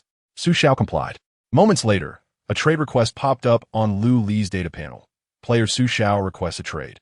Trade contents, 98, 978 first-tier elemental crystals. Payment required, none. The instant Lu Li accepted the request, it was as if a hailstorm had descended upon the silent villa. Nearly 100,000 first-tier elemental crystals piled up on the floor, creating a breathtaking spectacle. Luo Hong stood in stunned silence, her lips moving as if to inquire further, only to be met with another fierce kick from Chun Hao to her back. The force was so great that it nearly left her breathless. Your master commands you to repent. Can't you do so sincerely? I know nothing. What is this place? What do you want me to repent for? Zhao Jin has indeed fulfilled your demands by providing you with the essence crystal. Yet why do you still refuse to release me? Luo Hong writhed in agony on the ground, resembling a leech trapped amidst grains of salt. Although she was uncertain about how Lu Li had come to know the truth, she felt compelled to maintain that she bore no connection to the events that had transpired here. Otherwise, no matter how many lives Luo Hong possessed, they would be insufficient to appease Lu Li's wrath. Hearing her moans, Lu Li lifted his head from behind the mound of essence crystals, his expression devoid of emotion. If you confess to the sins you committed and sincerely repent, I shall release you immediately. Chapter 29. Ascension of Levels. What sins? I have no idea what you're talking about. What has transpired here? I truly know nothing. Luo Hong knelt on the ground, her appearance pitiful and wretched. Even the most callous of hearts would feel a twinge of sympathy upon seeing her. Yet, Lu Li remained unmoved. He vividly recalled the enmity from his previous life. He knew that it was this very woman, who now cried out in protest, that had driven steel nails, thick as his thumb, into his mother-esque body. One by one, cease your howling. Repent properly. Chen Hao seemed to sense Lu Li's darkening mood and viciously kicked Luo Hong in the mouth. After a muffled scream, several bloodied teeth littered the floor. Lu Li paid no heed, raising his hand to summon his sole attendant, Xing Anlin. Assist me in dissolving these essence crystals. I'm rather overwhelmed. Of course, Boss Lu Li. Xing Anlin gave a peculiar salute, but quickly sensed the discordant atmosphere, awkwardly lowering his hand and diligently getting to work. With Xing Anlin's assistance, the efficiency of dissolving the essence crystals doubled. Within half an hour, all the essence crystals had been immersed in the solvent. Just then, Su Xiao sent another batch of essence crystals, over 30,000 in total. Lu Li was somewhat astonished. His initial expectation was for 100,000 first-tier essence crystals. Yet Su Xiao had evidently exceeded this task, and by a considerable margin. Curiously, Lu Li inquired, in total, we have acquired 130,000 crystals, far surpassing my expectations. How did you accomplish this? By monopolizing the market, Su Xiao replied with an air of pride. Earlier, when gathering first-tier essence crystals, I deliberately left a price gap to attract other players, leading them to believe they could profit from reselling. As the transaction neared conclusion, They realized that I was the sole buyer of first-tier essence crystals. Fearing they would be stuck with them, they sold them to me at any cost. Luli raised an eyebrow. You truly live up to your reputation as the class monitor. Your schemes are indeed remarkable. Get lost. You'd best treat me with respect now, as I still hold an IOU for 50,000 essence crystals. An IOU? Luli found himself genuinely taken aback. It was only then that he remembered that in the global trading market, one could indeed issue an IOU. Debtors could use their own lives as collateral, along with a repayment period recognized by both parties, to create such a note.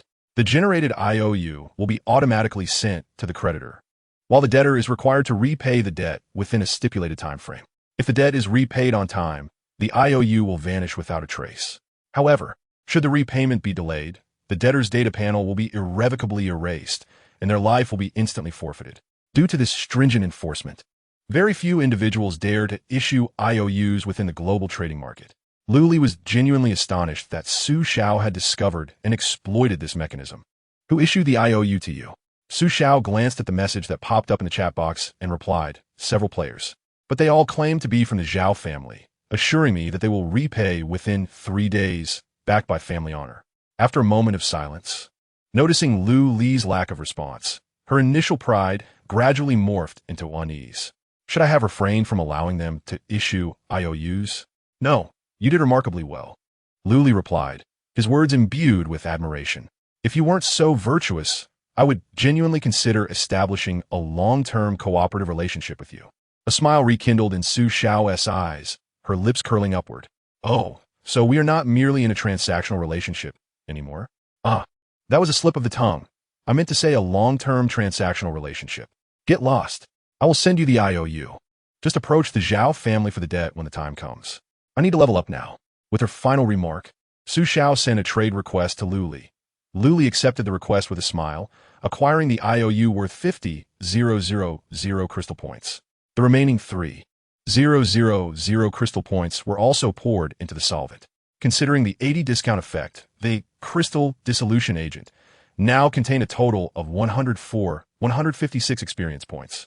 Over 100,000 experience points. This is more than sufficient. Meanwhile, in the capital city, at the Zhao family residence, a cerulean glow filled the entire room. Zhao Quan paced restlessly, occasionally stroking the curved beard on his cheek, seemingly awaiting something. At last, after several flickers, Zhao Jin's holographic figure materialized. Zhao Quan's brow furrowed as he spoke. What is the delay? Why is this taking so long? How is the collection of high-tier crystals progressing? Zhao Jin's expression was also grim, his tone somewhat terse. An unforeseen incident occurred. Elder Zhao, Luo Hong has been captured. To ransom her, I had to utilize the high-tier crystals from our reserves. What? Luo Hong has been captured? Which family is responsible for this? Zhao Quan's countenance changed dramatically, his voice rising in intensity. It is not a family. It is a solitary player named Luli. Luli? Zhao Quan inhaled deeply, a look of wariness crossing his features. He bears the surname Liu. Could he possibly be from the Liu family? Zhao Jin shook his head. I have investigated. Although Liu Li is an orphan, he grew up in an orphanage in Yong City. If he were a scion of that family, the Liu family would not remain indifferent. Hearing this, Zhao Quan felt somewhat reassured. As long as it is not related to the Liu family, that colossal entity, even in decline, is not to be trifled with. Luo Hong possesses unique abilities that far exceed the value of high-tier crystals. Your actions were justified. Since high-tier crystals are insufficient, let us alter the plan for now. Your lineage should collectively absorb the second-tier crystals to ascend to level 3, and the remaining third-tier crystals should be sent to your brother. Upon hearing Zhao Chang's words, Zhao Jin's expression grew increasingly morose. Why should all the third-tier elemental crystals be allocated to Zhao Mao? What gives, Elder Zhao? My own supply of elemental crystals is scarce. Shouldn't he spare a fraction for me? Zhao Quan coldly retorted. Spare you some elemental crystals? What purpose would that serve? Your lineage has lost its sole useful member. Chen Hao, providing you with third-tier crystals would be a sheer waste. It is far more prudent to bestow them entirely upon Zhao Mao. He has unearthed numerous promising talents in Hang City, and tonight's elevation will undoubtedly bolster the Zhao family's power significantly. However, Zhao Jin was about to protest further when Zhao Quan interrupted with a wave of his hand. Enough. You possess Luo Hong's corpse solidification crystal. You need not fret over your rank advancement. This matter is settled. Dispatch your associates to absorb the elemental crystals at once. Outside Yong City, within the confines of a derelict building, nearly an hour had elapsed since the last transaction. Qi Ziyu clutched the solitary second-tier elemental crystal, feeling a persistent tightness in his chest. He could hardly fathom that within the entire trading market, only Su Xiao sought first-tier elemental crystals. The others were intent on exchanging first-tier crystals for higher-tier ones. Consequently, Qi Ziyu was compelled to trade his hard-earned first-tier crystals entirely to Su Xiao, and at a price dictated by Su Xiao himself. Though Qi Ziyu briefly contemplated retaining some of the first-tier crystals, that notion was swiftly dismissed. How could he possibly keep them? With such a considerable number of first-tier crystals, transporting them was utterly impractical. Ultimately, Qi Ziyu's outcome was one of loss. Having exchanged a third-tier elemental crystal for a mere second-tier one, not only did he not profit, but he also incurred a loss. Curse you, Su Xiao. I'll remember this. Qi Ziyu mechanically scrolled through the world chat channel, attempting to alleviate his frustration.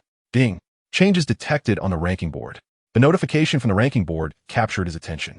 As if preordained, a multitude of players surged in levels, flooding the leaderboard. Chapter 30. The absurd first place. The very Su Xiao, whom Qi Ziyu regarded as a thorn in his side, had smoothly ascended from level 3 to level 4.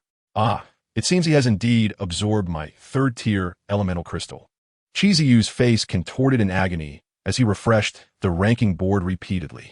While many players had now reached level 3, Qi Ziyu's earlier advancement allowed him to retain his position at second place, preventing any demotion. This was not in accordance with Qi Ziyu's expectations. Furthermore, he made another alarming discovery. Among the top 100 players on the leaderboard, aside from Su Xiao and himself, the rest were all level 3. This is disastrous. Can't the rankings drop a bit? I do not wish to linger in second place. Qi Ziyu was on the verge of tears. Initially, he had felt a sense of relief when Su Xiao usurped his first place, as the chat channel's boastful players relished in inciting animosity, frequently calling for him to be punished or eliminated. They referred to him as a big shot, which genuinely unsettled him. But now, all players on the leaderboard were level 3, as all players shared the same level. Those ranked lower naturally contemplated eliminating those ranked higher to reap the rewards of the challenge mechanism. One could only wonder if Qi Ziyu's prayers had borne fruit, as the rankings once again experienced upheaval. A multitude of level 4 players surged forth, pushing Qi Ziyu's position beyond the 95th rank, amidst a scattering of foreign names. Ah, if only our international friends could rally a bit more, perhaps I would be entirely ousted from the leaderboard. Qi Ziyu fixated on the rankings, murmuring incessantly. Yet ultimately, his standing settled at 100. The preceding 99 players were all at level 4, while he languished at the last position with level 3. Not only was this perilous, but it was also quite humiliating. Oh, do not let it be so. Qi Ziyu plopped down on the ground, contemplating his next course of action. Just then, the leaderboard quivered unexpectedly, and Qi Ziyu's name was dislodged from the top 100, vanishing from the list. Ha ha ha. The heavens do not forsake me. Let me see which benevolent soul has ascended to level 4, thus displacing me from the rankings. I must add them as a friend to express my gratitude. Qi Ziyu began to search through the leaderboard. However, despite scouring the level 4 players, he found no new names. Until, inadvertently, he cast a glance at the top of the leaderboard. There, a new name from Huaxia caught his eye. Lu Li, level 15. Level 15? What kind of is this? Zhao Jin stared intently at the top of the leaderboard, his face awash with disbelief. During the first 7 days of the Apocalypse game, players could only obtain the highest tier of origin crystals at level 3. This was information inscribed within an ancient tome. It could not be erroneous. Calculating based on a single level 3 origin crystal yielding 100 experience points, even absorbing 10 consecutively would elevate one to a maximum of level 9. There was no possibility of surpassing level 10. Why could this individual, Lu Li, ascend to level 15 in an instant? A chill crept down Zhao Jin's spine. He slowly opened Lu Li's information. Upon discerning the coordinates, his pupils dilated in shock. That location was all too familiar to Zhao Jin. It was the very site where the Zhao family committed murder and theft over a decade ago. Why of all places was it there? Could Lu Li truly be a scion of that family? Impossible. If he were truly a lost heir, Why would the Liu family allow him to grow up in an orphanage, indifferent to his existence? It must be a coincidence. Zhao Jin was resolute in his conviction and sent 2 messages to Lu Li. Lu Li, I have seen your coordinates. Please uphold your promise and leave Luo Hong there. I will send someone to fetch her. Additionally, I hope to discuss matters face to face. The Zhao family greatly admires capable players like you and wishes for you to join us. Though Zhao Jin was brash, he was not foolish. As long as Lu Li was not a lost heir of that family, the prior grievances could be overlooked. This person could still be courted. If Lu Li were to join the Zhao family, the origin crystals used to redeem Luo Hong would not be wasted. Lu Li had not blocked Zhao Jin's messages, and shortly thereafter, a reply arrived. However, it was merely 2 succinct words. Come on. Zhao Jin immediately summoned his team to set off. Just as they boarded the vehicle, Zhao Quan sent another message. What is going on?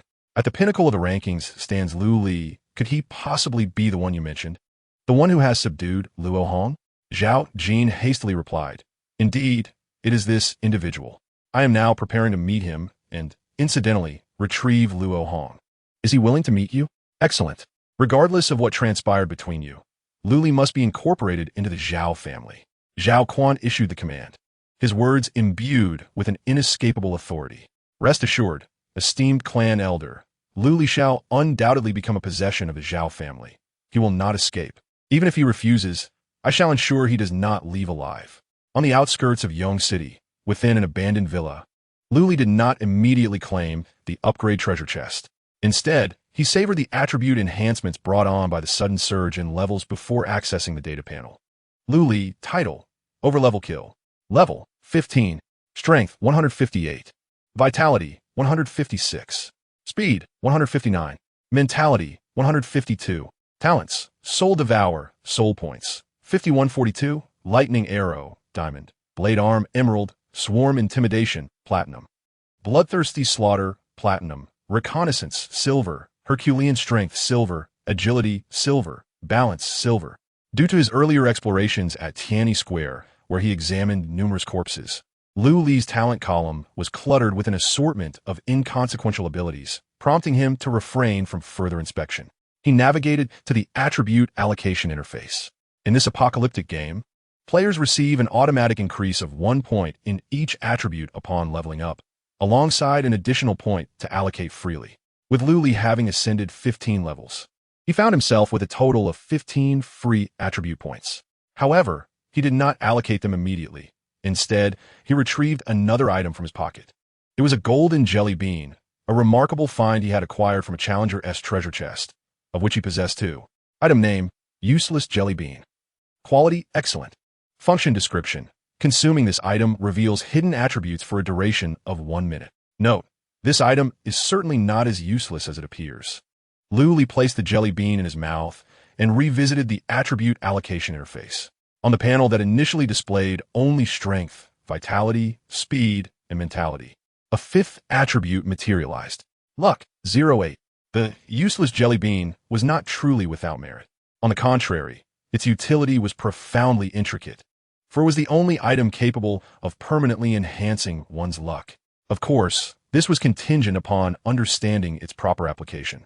In his previous life, Lu Li had consumed the useless jelly bean multiple times. Unfortunately, by the time he discerned its exact usage, he had little free attribute points remaining, thus rendering the enhancement of luck rather minimal. Now, having been granted a second chance at life, Lu Li intended to allocate all his free attribute points to luck. After all, the other 4 attributes could be compensated for later through equipment.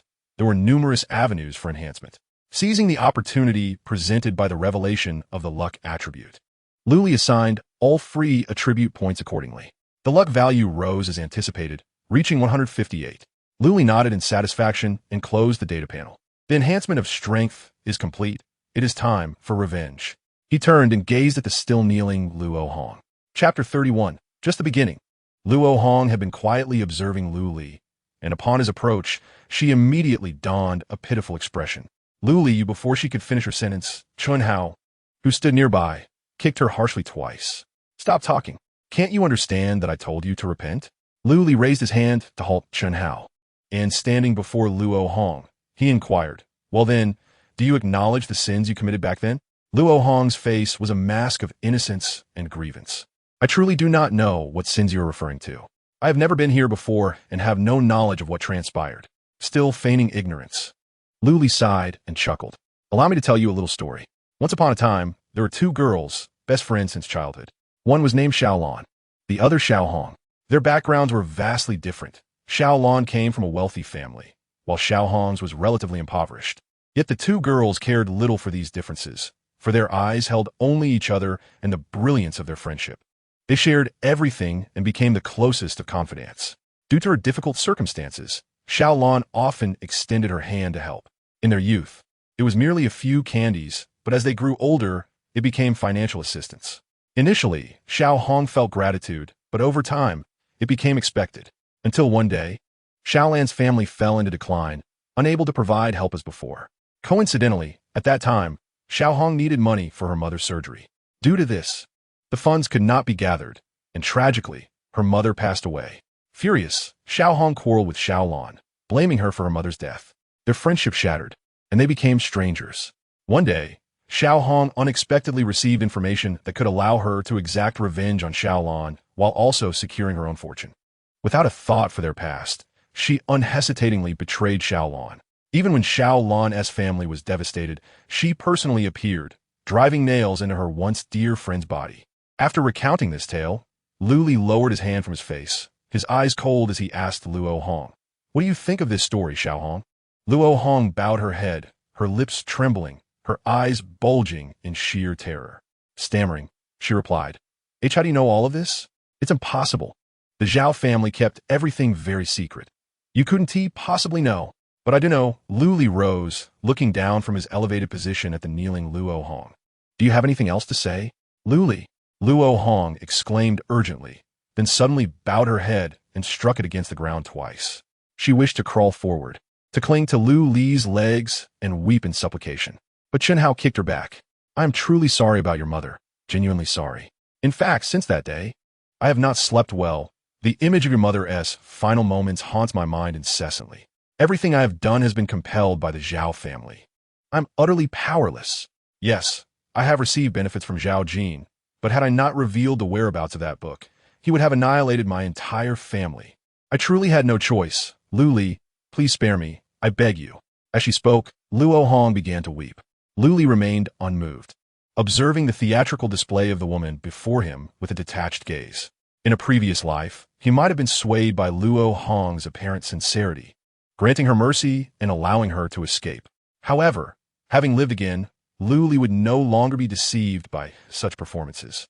If she sought merely to buy time, her efforts were futile. He would remain here until Zhao Jin arrived. With his right hand plunged into his pocket, he gently caressed the thin object within, a ticket he had drawn from the Challenger's treasure chest.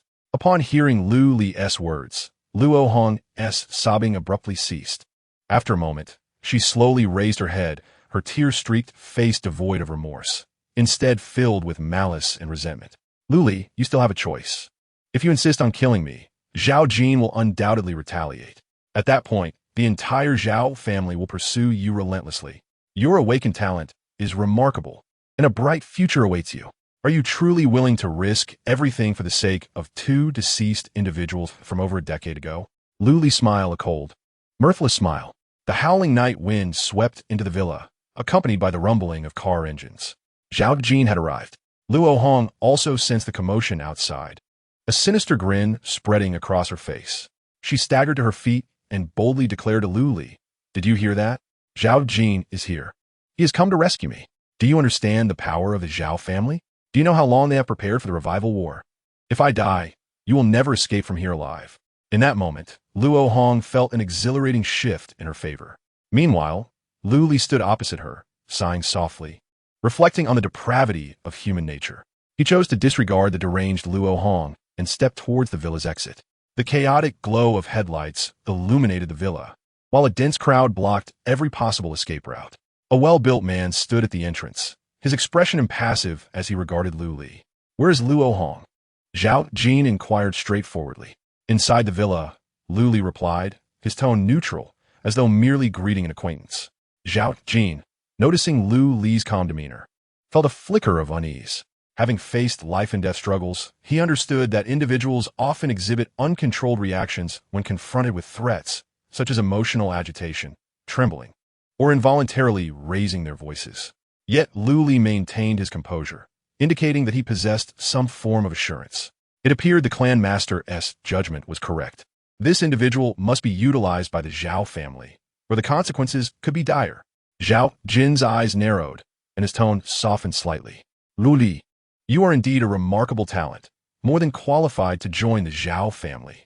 As long as you nod, I can erase everything that has transpired. Furthermore, after your induction, the Zhao family will allocate a significant portion of their resources to cultivate you as a core strength. However, should you remain obstinate, my men will ensure you are permanently confined here. Zhao Jin possesses considerable confidence in his recruitment efforts. Through both coercion and allure, an ordinary person would find it nearly impossible to decline. Yet, to Zhao Jin's astonishment, upon hearing his terms, Lu Li displayed not a trace of temptation on his visage. Instead, a mocking smile emerged. You two, as a couple, truly share a similar thought process. No sooner had the words left his mouth than Chen Hao, like a dog being dragged, pulled Luo Hong from the villa. Before Zhao Jin could grasp the situation, Chen Hao's fingers, resembling claws, violently seized Luo Hong's throat. With a sickening sound, half of her trachea was ruthlessly torn out. In an instant, blood gushed forth like a fountain. What do you mean, Lu Li? Zhao Jin's eyes widened in fury. Just answering your question, Lu Li retorted, withdrawing his right hand from his pocket to tear the stub of the ticket. Not only will I not join the Zhao family, but I will also annihilate them. Luo Hong's demise is merely the beginning. Flames erupted from the ticket in Lu Li's grasp. Kill him. Zhao Jin sensed the gravity of the situation and immediately issued the command. Yet it was too late. The flames on the ticket surged, engulfing Lu Li entirely. Chapter 32. The Nexus Arena. Welcome to the Nexus Arena. You have been transported to the waiting area, and we are currently matching you with a suitable opponent. Estimated wait time, 10 minutes. As cheerful voices echoed in his ears, Lu Li stepped forth from the flames. Zhao Jin and the villa had vanished, leaving him in a space of 50 square meters. The surroundings were a creamy white, as if the entire area had been cast in a single mold, seamless in its unity. Observing the emptiness around him, Lu Li calmly accessed the data panel and sent messages to Su Xiao and Lin Qinfeng. To Su Xiao, he conveyed a warning to remain vigilant against Zhao Jin. After all, he had just provoked the Zhao family, and should Zhao Jin become deranged and seeking revenge, it could adversely affect the innocent. The other message inquired about Lin Qinfeng's progress with their collection efforts. No sooner had he dispatched both messages than Su Xiao remained unresponsive, while Lin Qinfeng quickly replied, "Time is somewhat tight, and with the Lin family's existing reserves, we have managed to collect a total of 700 kilograms of gold. The efficiency is quite commendable." Lu Li nodded slightly and responded, "That is sufficient. First, trade this gold to me, and then continue your collection. It will bring only benefits to the Lin family." Just a day prior, when Lin Qinfeng had traded the Mind Essence crystals from the earth-digging bee to Lu Li, she received this directive to gather gold. Although Lin Qinfeng found the order puzzling, she complied, for it was a vow she had made to have the Lin family serve Lu Li as their master. Moreover, in the wake of the apocalypse, collecting gold was not an insurmountable task. However, when Lin Qinfeng observed Lu Li requesting the Lin family to continue collecting gold, claiming it would bring only benefits, her curiosity became insatiable. Cautiously, she inquired, "Mr. Lu, may I ask the specific purpose for which you are collecting gold?" At that moment, Lin Qinyue, who was munching on potato chips, caught sight of her elder sister's message in the chat and huffed. What specific purpose could there be? This Lu Li is merely a miser and a gold enthusiast. Lin Qinfeng furrowed her brow and admonished, "Qinyue, Mr. Lu is, after all, a benefactor of the Lin family. Should you continue to be so disrespectful, do not blame me for taking disciplinary action." Hearing this, Lin Qinyue shrank her neck and fell silent, only to grab a handful of chips and stuff them into her mouth in a fit of frustration. Lu Li replied, "I cannot disclose the specific purpose at this moment. Just focus on the collection without undue effort. Also, keep an eye on Zhao Jin in the coming days. If there are any significant movements, be sure to inform me promptly." Understood, but it is unfortunate that the Lin family is currently weak. We can only glean superficial information. Please do not rush, Mr. Lu. After sending this message, Lin Qinfeng suddenly felt a pang of regret. Although the Lin family now nominally recognized Lu Li as their master and he had agreed to resolve their troubles, the enmity of the Lin family should ultimately be avenged by the Lin family themselves. Lu Li was powerful, yet he was still but one man. Was it fair to burden him with the family's conflicts? However, Lu Li's response astonished Lin Qinfeng. Have a bit of faith in your family's master, I assure you. Within 3 days, the Zhao family's Zhao Jin lineage will be completely eradicated from Yong City. One man, against an entire clan. This was a notion Lin Qinfeng could scarcely fathom. Perhaps he truly could accomplish such a feat suddenly. Lin Qinhua interjected, displaying the data panel to Lin Qinfeng, elder sister. You've been so busy collecting gold these past few days that you haven't checked the rankings. Look who is currently in first place. Lin Qinfeng focused and saw. It was Lu Li. Yet the level ranking was not a measure of combat power, and thus it did not suffice as evidence. Before she could finish her thought, her jaw dropped in disbelief. She beheld Lu Li's level. Level 15? How could this be possible? Thus, it seemed the Lin family had indeed latched onto a formidable ally, and a rather handsome one at that. Lin Qinhua rested her chin on her hands, her eyes sparkling with admiration. Lu Li closed the chat window and suddenly sneezed. Rubbing his nose, he muttered to himself, Is someone cursing me? Must be Zhao Jin. Just wait. Once I emerge, I shall scatter your ashes. In truth, Lu Li was more than capable of dealing with Zhao Jin. With his current soul point total, he could summon 100 level 3 soul soldiers and 2 level 5 soul guards. Coupled with his various acquired talents, Lu Li's combat prowess could indeed be described as terrifying. The reason for his temporary retreat from confrontation was due to Zhao Jin's full mobilization. If it came down to a life-or-death struggle, Zhao Jin could kill. But Lu Li would also be at risk of death. For Lu Li, there was no necessity for such a gamble. Time was precious in the early stages. He needed to seize the opportunity to develop. After all, Lu Li's revenge list does not merely include the Zhao family. There are even more formidable powers and terrifying entities that require confrontation. He must proceed with caution and strategy. Just as Lu Li was musing to himself, flames once again surged within the enclosed space. A ragged figure covered in soot and dirt tumbled out, landing on the ground with a pained cry. Lu Li's gaze fell upon the figure's beast ears, and he could not help but express his astonishment. A Palu has arrived. It seems the Nexus Arena has rated my combat prowess quite highly. The Nexus Arena, as the name suggests, serves as the central hub connecting various star domains. Players from different planets can utilize the arena tickets to teleport to this area. The arena tickets are further classified into 2 types.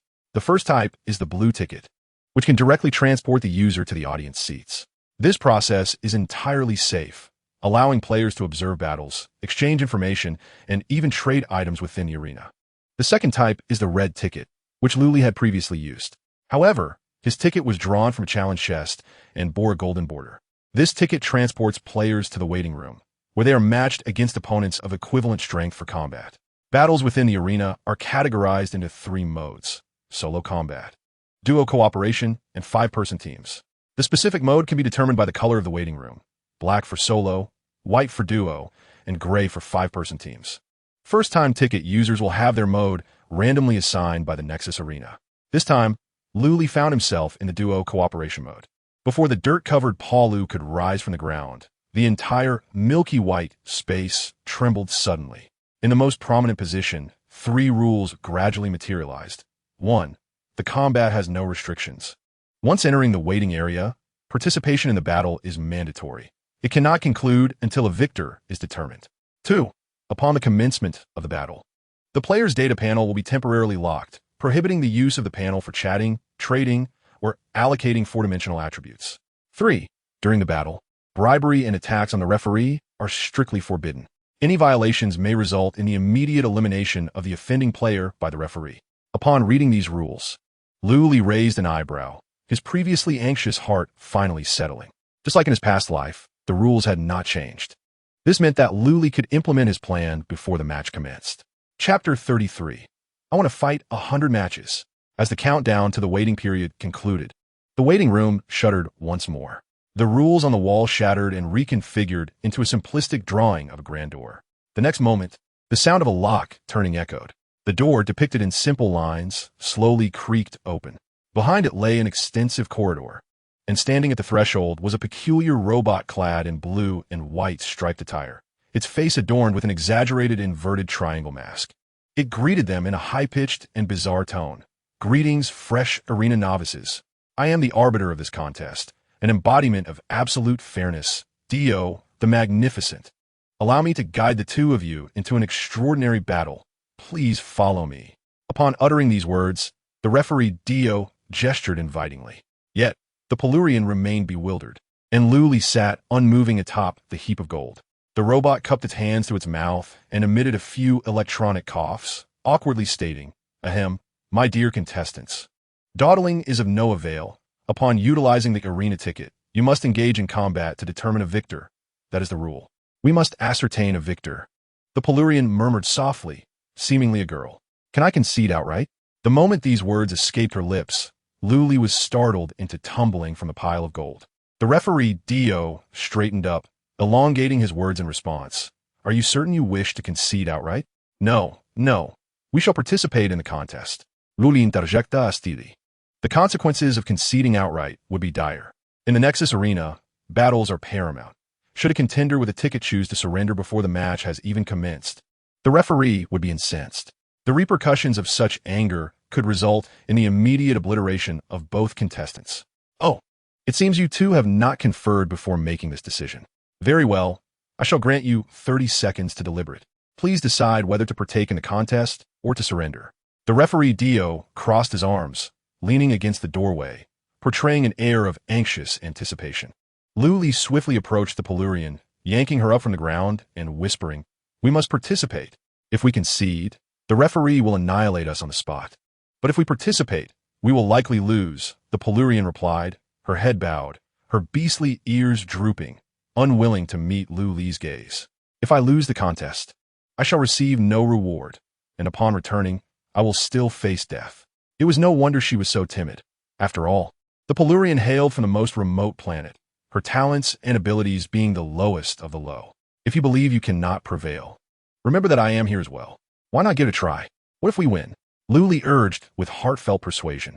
Upon hearing this, the Polurian glanced quickly at Luli before once again lowering her head, her demeanor seemingly more despondent. "You are merely a monkey, perhaps a tad sharper than I. But when it comes to combat, you are no match for those superior beings." "Monkey? Monkey person?" Luli's eyes twitched. It appeared that she regarded him as an inferior being akin to herself. Regardless, conceding leads to death, and so does participating. Why not take part in the contest? Every moment of life counts. Luli, exasperated, decided to employ forceful persuasion. As long as the Polurian agreed to participate, everything else could proceed as planned. "Whatever." The Polurian muttered hopelessly, finally allowing Luli to breathe a sigh of relief. "Referee, we shall participate in the contest." Upon hearing this declaration, Dio the referee shifted from his previous anxious demeanor, his tone once again elevated as he proclaimed, "That is truly splendid. Please follow me. Let us embark together into the extraordinary." "Wait a moment, referee." Before Dio could finish his words, Luli interjected. He turned around, picked up a gold ingot from the ground, and presented it to the referee. "Referee, before the match commences, I would like to request a favor from you." "Oh." Dio, with exaggerated movements, leaned back to scrutinize Luli, then glanced at the gold ingot in his hand. "Are you openly attempting to bribe the referee? Haven't you read the rules?" Luli wore a broad smile. "What are you talking about? The rules clearly state that bribing the referee during the match is prohibited. But the competition hasn't even started yet. Moreover, this isn't a bribe at all. It's merely a request for your assistance." Dio paused, then straightened up. Seizing the opportunity, Luli handed over the gold ingot. After examining it carefully, Dio whispered in a tone audible only to Luli, "Pure gold, 99%, a rare find. I'll let this slide this time, but consider it a one-time exception. Do you wish for me to favor you in the upcoming match? Or would you prefer a weaker opponent?" Luli shook his head. "I would never impose such burdens on you, dear referee. I simply seek a qualification, a challenger-esque qualification." "A challenger-esque qualification?" Dio leaned back again, appraising Luli from head to toe. He then unexpectedly produced a thermometer and took Luli's temperature. 368, normal. No fever? Why are you babbling nonsense? Do you understand what becoming a challenger entails?" Luli nodded. "Yes, upon becoming a challenger, I will enter gladiatorial mode, which requires me to compete in 3 consecutive matches. Otherwise, I cannot leave the Nexus arena. Dio tossed the gold ingot in the air, his tone mocking. But do you realize that in gladiatorial mode, surrender is not an option? Only death can conclude the contest. I understand. Are you certain you desire this qualification? Absolutely. You won't need so much gold. Dio placed his hands behind his back, and when he brought them forward again, the gold ingot and thermometer had vanished, replaced by a contract printed in red on a black background. No, I require it, Luli said earnestly, because I do not merely wish to fight 3 matches. I wish to engage in 100. As soon as the words left his mouth, the waiting room fell into an eerie silence. Luli could even hear the faint grinding of gears within Dio's body. What madness is this? 100 consecutive matches. Is that not akin to seeking death? Dio's head jerked forward, tethered to his body by a spring no thicker than an arm. And one last request. Until the gladiatorial contests are concluded, please refrain from removing the bodies from the arena. Luli stepped back and pointed at the pile of gold in the center of the waiting room. In total, 700 kilograms of pure gold. I would appreciate your assistance, esteemed referee Dio. Dio hurriedly reattached his head to his neck and, taking small steps, approached the gold. I never expected to encounter such a peculiar individual on my first day at work. But, considering the gold, if you wish to fight 100 matches, then so be it.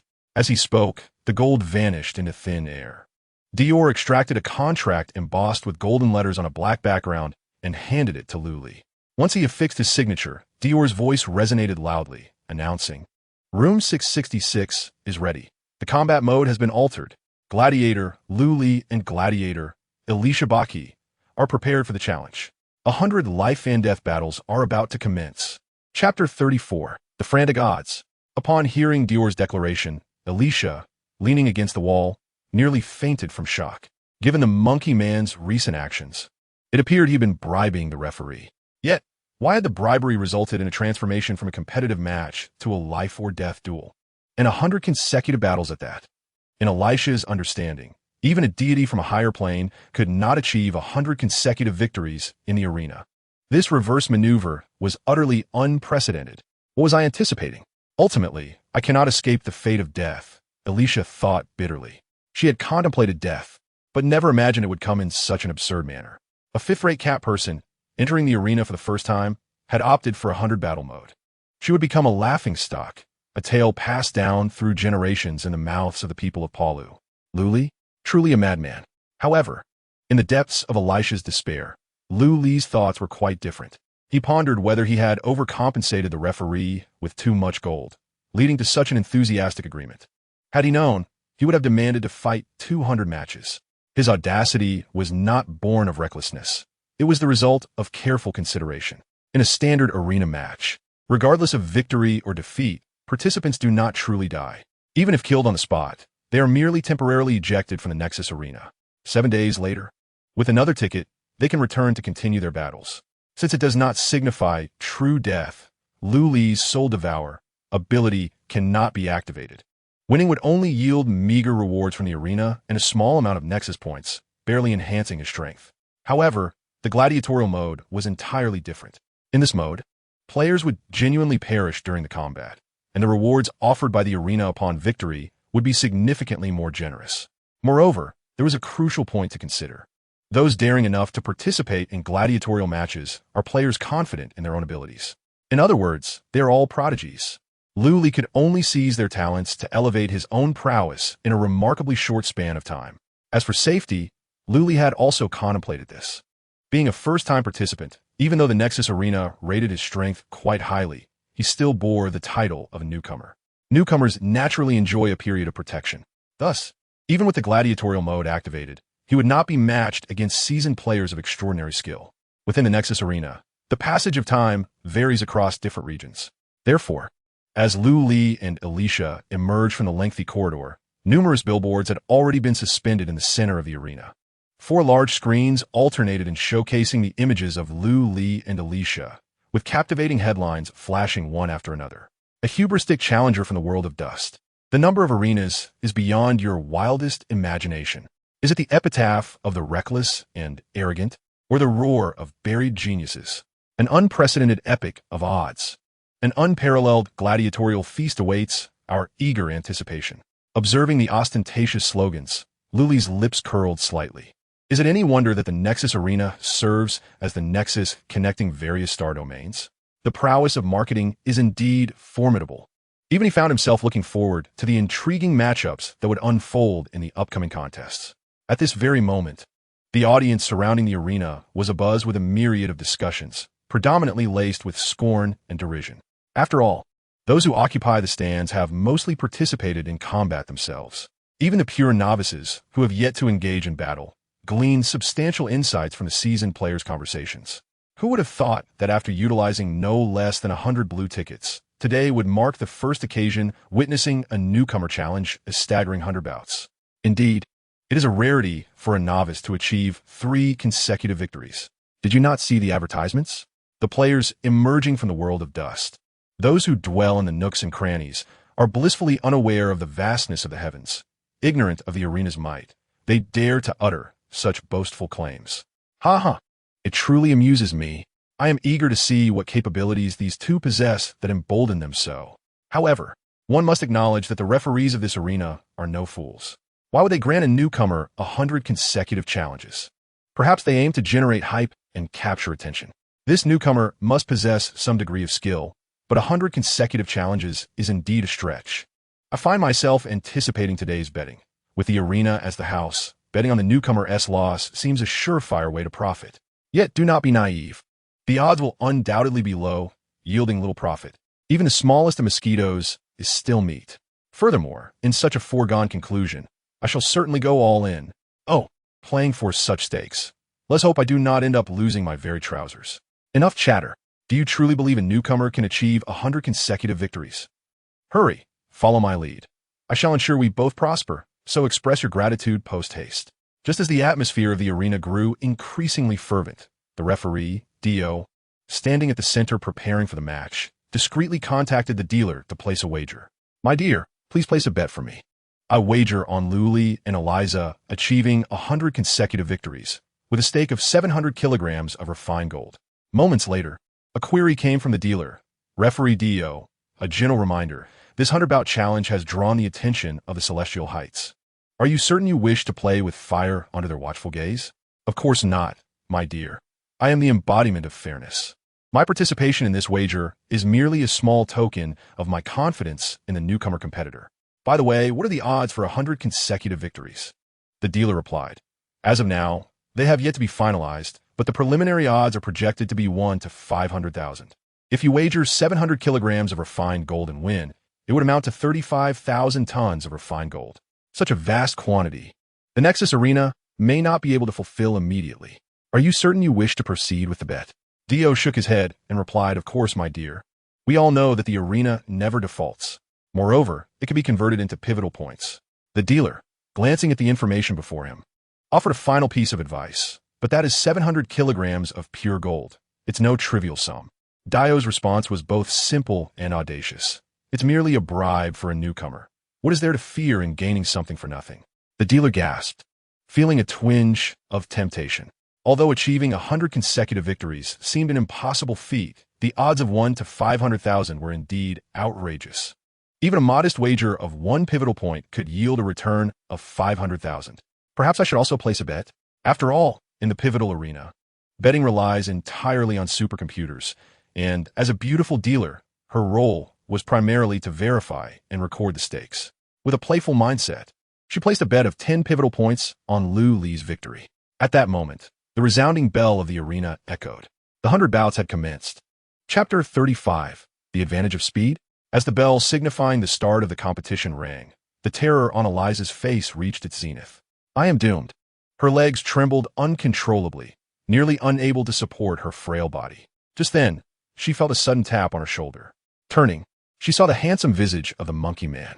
If you want to avoid death, find a place to hide when the fighting begins. I may not be able to attend to you. Find a place to hide? Eliza's eyes widened in disbelief as she watched Lu Li stride forward without a glance back. Was this monkey man planning to face 2 opponents alone? While Eliza was momentarily stunned, the iron gate of the opposing passage suddenly swung open. 2 burly figures emerged, their bodies covered in brown rock-like skin. This is bad. They're stone-skinned people right from the start. Eliza's heart tightened with fear. She was all too familiar with the attributes of the stone-skinned. As one of the many races enslaving the Pariolans, their numbers were considerable. Although their intelligence was generally low, they possessed astounding physical strength. Their power and constitution far surpassed that of the Pariolans. The brown rock covering their bodies served as a natural armor, providing formidable defense. One stone-skinned individual could easily overpower dozens of Pariolans unarmed. How could Luli possibly win against two? Thud! Thud! The stone-skinned soon spotted Luli, their grotesque mouths gaping as they emitted bizarre roars. The two massive bodies leaned forward, charging like runaway locomotives. Eliza gasped, fearfully covering her eyes.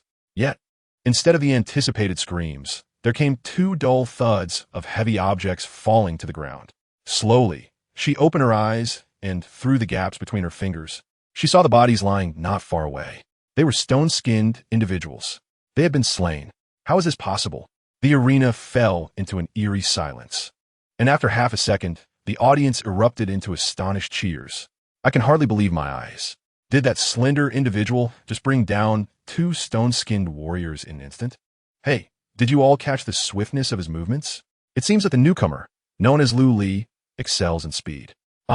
His weapon appears to have materialized directly from his right hand. Initially, I thought it was merely a prop. Is his talent shape-shifting? The blade that emerged from his right hand is remarkably sharp. I dare say this fellow possesses considerable skill. He might just achieve an unprecedented winning streak. However, it's still early. Perhaps he simply got lucky and stumbled upon the stone-skinned warrior's vulnerabilities. Indeed, observe the wounds on the stone-skinned warriors. They are all located in areas unprotected by rock. Amidst the rising tide of excitement around him, Lu Li's expression remains utterly composed. With a casual flick, he shakes the blood from his blade and discreetly activates his soul-devouring ability on the two lifeless bodies of the stone-skinned warriors. Devoured 6 stone-skinned souls, spirit points, 30. Ability Plunder, Mountain Shaker, Gold 2. Detected that the ability Mountain Shaker can be advanced. Would you like to initiate the advancement task? Yes. Detected that the ability Mountain Shaker belongs to the Strength category. Would you like to reinforce fusion? Lu Li raised an eyebrow, opting not to reinforce fusion, but instead to trigger the advancement task. With 99 more battles ahead, he might as well complete the task along the way. Ding. Advancement task triggered. Task details. Achieve 20 kills using only strength-based abilities. Task reward. Challenger S Treasure Chest 5. Ability Mountain Shaker advances to Platinum tier. Kill count 0-20. In a lavishly adorned box above the stands, a woman draped in opulent attire languidly reclined on a sofa. Her interest piqued as she observed Lu Li in the arena below. After a brief moment, she plucked a berry from a fruit platter and slowly inquired, "How many matches do you think this newcomer can win?" "Madam, I believe he won't last beyond 5 matches. "Oh no, 3 matches. A handsome young man with fair skin emerged from behind the sofa, respectfully kneeling before her. His torso was mostly bare, save for a simple loincloth shielding his modesty. "Do elaborate," the woman said, offering the berry to the young man, who promptly accepted it and quickly placed it in his mouth before feeding it into her mouth in a playful manner. Based on the newcomer's first kill, he appears to be a melee player skilled in speed. Conversely, the stone-skinned warriors excel in strength and endurance, lacking in speed. The lad's victory was merely a matter of exploiting his strengths against their weaknesses. It was mere fortune. The woman listened to the young man's analysis, responding with a non-committal seemingly unconvinced. Soon after, another man, similarly scantily clad with golden hair, knelt before her and respectfully remarked, "Madam, I believe this newcomer might achieve 10 consecutive victories." "Oh, pray, share your reasoning." The woman once again plucked a berry, offering it to the golden-haired man, who took it into his mouth, teasingly licking her fingertips in the process. This subtle gesture seemed to delight the woman, eliciting a series of light-hearted giggles from her. The golden-haired man seized the opportunity to kneel forward, offering the berries from his mouth to hers, playfully sucking on them for a moment. "Madam, if that newcomer merely excels in speed, it would be utterly impossible for him to eliminate 2 stone-skinned men in such a brief span of time. Though the stone-skinned lack swiftness, they possess a defense that surpasses average standards. The newcomer's ability to deliver a fatal blow indicates formidable strength." No sooner had the golden-haired man voiced his thoughts than a scornful voice emerged from the shadows behind the woman. Humph, if his prowess is indeed remarkable. Why do you believe he can only achieve 10 consecutive victories? Why not 20 or even 100? Upon hearing this, the woman's chewing came to an abrupt halt. Within the box, the previously vibrant atmosphere plummeted to a chilling silence. A stirring beneath the woman's skirt revealed a series of tentacles that swiftly shot forth into the darkness. Before long, a dark-skinned, muscular man was yanked into the light before her. The woman's mouth parted slightly, revealing a row of sharp teeth. Little Wei, I have repeatedly stated that, as my male pet, one must possess refinement. The gentleman was only halfway through his words, and you have already interrupted him. The dark-skinned man, eyes wide with fear, struggled to articulate something, but the slick tentacles had already stifled his voice. For the sake of fairness, I had no choice but to interrupt you, the woman declared, and with a sudden force, the tentacles constricted. In an instant, what had been a robust figure was reduced to 2 heaps of bloody pulp. Chapter 36, The Pinnacle of Violence. What a pity to waste such fine meat. The woman wiped her bloodied tentacles on her pale-skinned male pet. The latter trembled all over, yet dared not evade. Little Benben, go summon the arena staff to clean up. And little Urfu, let us continue watching the match. The 2 named individuals immediately complied. The pale-skinned man shakily rose from the ground and swiftly made his way toward the exit of the box, while the golden-haired man crawled obediently to the woman's side, kneeling like a docile dog. Below, the match continued.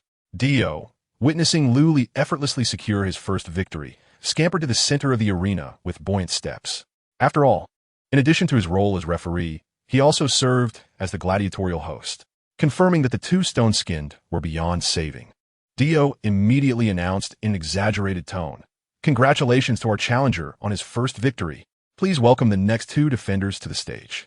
Without any intention of allowing Luli a moment's respite, another iron gate slowly creaked open. As the figures within emerged into the arena, the audience erupted into spirited discussions once more. Lo and behold, it is the Tyrannid Swarm. Though they are merely the lowest tier of swift bugmen, their speed is famously unmatched. Isn't this arena stirring up trouble? Knowing that Luli excels in speed, they have deliberately arranged for his second opponent to be a swift bugman. Are they attempting a contest of swiftness? What contest? The swift bugmen are masters of ambush. That lad Luli is doomed. Without waiting for the murmurs from the audience to subside, 2 swift insectoids launched an assault on Luli. In stark contrast to the previous reckless charge of the stone-skinned beings, the approach of the swift insectoids was markedly cunning. One drew Luli's attention while the other circled around to position itself behind him, just as the spectators braced themselves for a coordinated strike that would demand their utmost vigilance. Luli unexpectedly lowered his guard. Even the blade on his right arm vanished, reverting to a mere hand. This was a clear abandonment of defense. Realizing he could not prevail, he chose not to struggle at all. I had always claimed that this newcomer merely possessed speed. Against the ambush-savvy swift insectoids, he had no countermeasures whatsoever. A chorus of derisive comments erupted from the audience, with few believing Luli could survive this onslaught. Seeing Luli relinquish his defense, the 2 insectoids exchanged glances of triumph and quickened their movements. Yet, just as they were about to strike, Luli suddenly crouched down.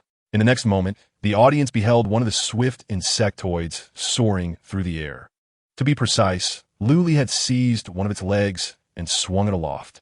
No one could comprehend what had transpired. Even Dio, the usually astute referee, stood momentarily dumbfounded. A resounding thud echoed as the insectoid, utilized as a makeshift flail, crashed violently into its companion. The tremendous force shattered the insectoid's exoskeleton, splattering green ichor across the arena. Before the 2 insectoids could even register their fate, they had already met their demise. A profound silence enveloped the arena. After a significant pause, murmurs began to ripple through the crowd. Did I see that correctly? Luli grasped one insectoid and used it to bludgeon the other. Who claimed this newcomer was merely adept at speed? Is it possible to wield one's opponent like a flail with such swiftness? Look, it seems those 2 insectoids are already lifeless. Such brutality. Brutality? The swift insectoids are inherently lightweight. Lightweight? Why don't you try swinging one yourself? I'm not a challenger. Besides, swift insectoids are easier to handle than stone-skinned beings. While the majority of the spectators continued to question Luli's capabilities, deeming him a mere opportunist, The atmosphere was no longer entirely pessimistic as it had been before. Eliza, nestled in a corner, was rendered speechless, her mouth agape in astonishment. Though the two insectoids had not targeted her, being in the arena allowed her to fully grasp their prowess. These swift insectoids were superior to the stone-skinned beings. Yet, this individual named Lu was able to dispatch them with his bare hands. He didn't even resort to weapons. He doesn't seem to be a Paru. Eliza stared blankly at Lu. Male Paru typically sports short hair, whereas females like her possess smooth, hairless skin. Lu bore no such hair, indicating he was not a Paru, let alone a Paru of the monkey lineage. Who then was he? Elisa's heart was filled with growing confusion. Dio's exaggerated voice echoed once more. 2 consecutive victories. Let the next 2 challengers take the stage. Following this, the arena witnessed the monotony of Lu's relentless defeats of his opponents. The challengers were an eclectic mix, each presenting a unique style of combat. Some were sent flying with a single punch. Others met their demise with a powerful kick. There were even those who, exaggeratedly, received a resounding slap from Lu. Their heads sent soaring far away. A myriad of fates awaited them. The only consistent element was that Lu never resorted to weapons. All encounters were bare-fisted, embodying sheer brutality. This spectacle thrilled the audience, who revered strength, and they began to rally behind Lu, cheering him on with fervor. In a private box, a woman adorned in opulent attire rose from the sofa, standing by the glass to gaze down upon the arena below. Her face, a tapestry of wrinkled flesh, was now etched with profound interest. Such a violent style of combat, she mused. A golden-haired elf, nestled beside her, kissed her skirts and replied submissively, "My lady, if you desire him, I shall make a trip to negotiate with the highest heaven." The woman chuckled, playfully tapping the elf's forehead with her finger. "How diligent! Are you not afraid that if I acquire Lu, you might lose my favor?" The elf nuzzled her hand with his face, obediently responding, "My existence is solely to bring you joy. As long as you are pleased, I am willing to do anything." The woman laughed even more heartily, her corpulent form quivering like a massive, repulsive jelly. "Among my male pets, you are the cleverest. Go, greet that old fellow in the highest heaven." "I have decided I want Lu." Within the arena, Lu activated Soul-Devour, augmenting his soul points once more. With the prior accumulation, his soul points had now reached a total of 476. Should he absorb an additional 30 points, the limit for his soul weapons would increase by 50. Although Lu had triumphed effortlessly in all 11 battles, it was still a series of consecutive fights. Moreover, in pursuit of completing his ability advancement task, he had solely relied on his strength-based talents. The relentless physical confrontations had taken a significant toll on his stamina. Therefore, for the upcoming battles, he intended to employ soul weapons to assist him, rejuvenating his energy while also gaining a deeper understanding of his newly acquired abilities. However, the tasks for ability advancement seemed to be deliberately targeting Lu. Several requirements mandated that he personally eliminate his opponents. Even more demanding were those that compelled Lu to exchange injuries to surpass his own limits. To retain his new abilities without incurring losses, he would need to sacrifice his stamina and even risk his life. Chapter 37. Severely Wounded. Below the arena, in the central control console, screens of various sizes adorned the entire space. Bustling figures hurried to maintain the arena's operations. In the heart of the room, before a massive screen, the highest heaven sat in a grand chair, one hand clenched into a fist supporting his chin, his 6 eyes narrowed, fixated intently on the unfolding scenes upon screen. As the overseer of the Nexus Arena, during my tenure, I have encountered numerous dazzling new talents. Yet, I have never before witnessed a fervent individual like Lu, who boldly demanded 100 matches right from the outset. Initially, I presumed he was merely an inexperienced rookie, unaware of his own limitations. However, after 11 matches, I was confronted with a startling revelation. Lu had not even unleashed his full potential. In fact, he had barely revealed a fraction of his strength. Aside from the first match, where he transformed his right arm into a blade, in the subsequent 10 encounters, he fought his opponents entirely unarmed. While I too possess the capability to engage in such raw combat, my level far surpasses that of Lu. Moreover, as a member of the Titan race, close-quarters brawling is inherently my forte. If restrictions were imposed, under equal conditions, I might indeed struggle against Lu. Is he truly a chosen one of the realms? I murmured, shaking my head. Such extraordinary candidates do not arise so easily. Furthermore, my investigations have revealed that Luli hails from an obscure, remote planet. How could a gem emerge from such a backwater? He must have employed some clandestine means. 100 battles, you say? Very well, if you relish the masquerade. I shall indulge you. In the 12th match, let us unveil your hidden cards. In the arena, as Dio dramatically announced the commencement, the iron gates of the corridor swung open once more. This time, however, two women clad in black and white, wielding scythes, emerged. Keen-eyed spectators immediately recognized them, gasping in astonishment.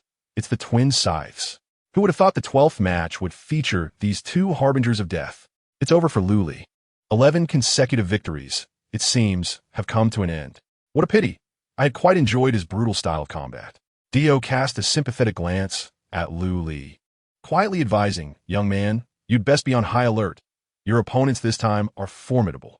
Luli nodded, yet his expression bore little gravity. He sensed the arena's intentions. Sending forth 2 seasoned players was merely a ploy to observe his undisclosed techniques. If they wish to unveil my cards, then I shall reveal a few for their perusal. Before his adversaries could make their move, Luli took the initiative.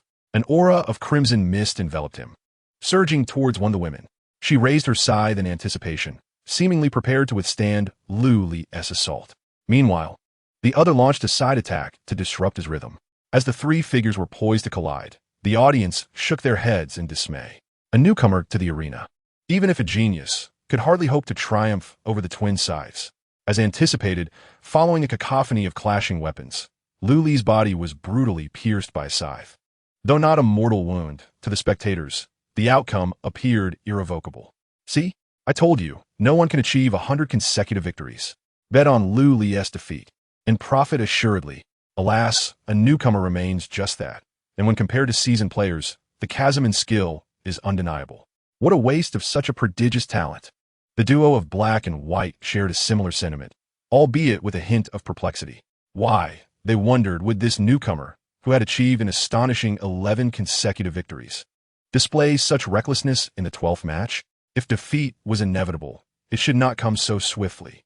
To them, Luli appeared to be intentionally throwing himself onto the blade. Yet, strange as it was, the scythe undeniably penetrated his body. White Sha exerted force to withdraw her weapon from Luli, but at that moment, the gravely injured Luli suddenly raised his head, revealing a bizarre smile. In a most unexpected turn, he seized the scythe lodged in his chest, gradually pushing the blade deeper into himself.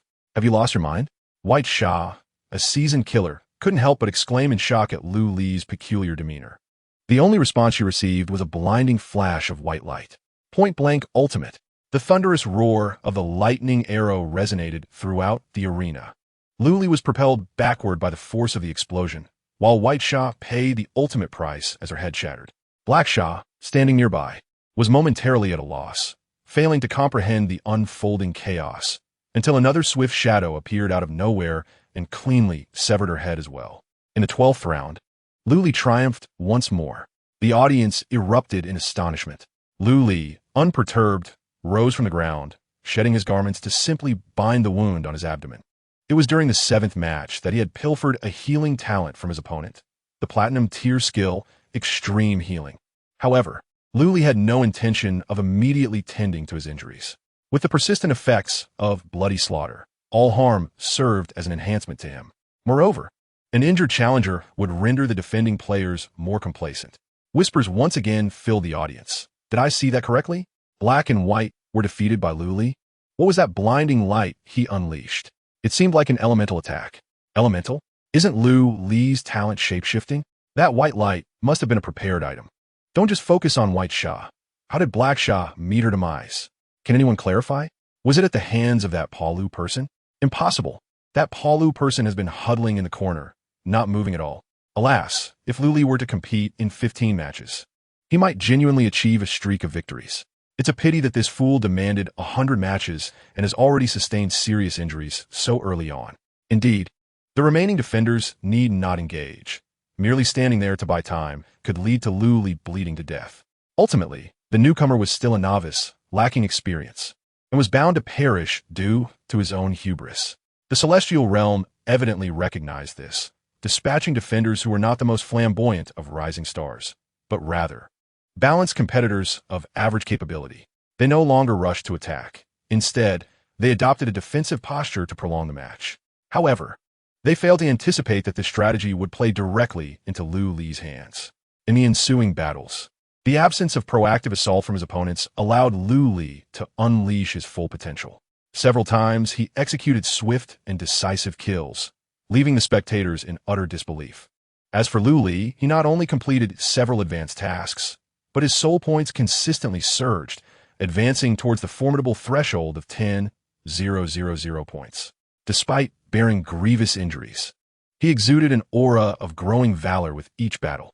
By the time the Supreme Sky realized something was amiss, Lu Li had already secured his 50th victory. Chapter 38. A close combat genius of the summoning class? Despite his severe wounds, he seemed to grow more formidable with each fight. Could it be that this newcomer possessed a physique even stronger than that of the stone-skinned? The Supreme Sky furrowed his brow, contemplating for a long while, ultimately arriving at this conclusion. At that moment, a skull, adorned with an array of mechanical constructs, slowly approached and hovered beside the Supreme Sky. Master, the male pet of Lady Octopus, Xiao Erfu, requests an audience, claiming to have important matters to discuss with you. Lady Octopus, rather than watching the match, what mischief is she plotting now?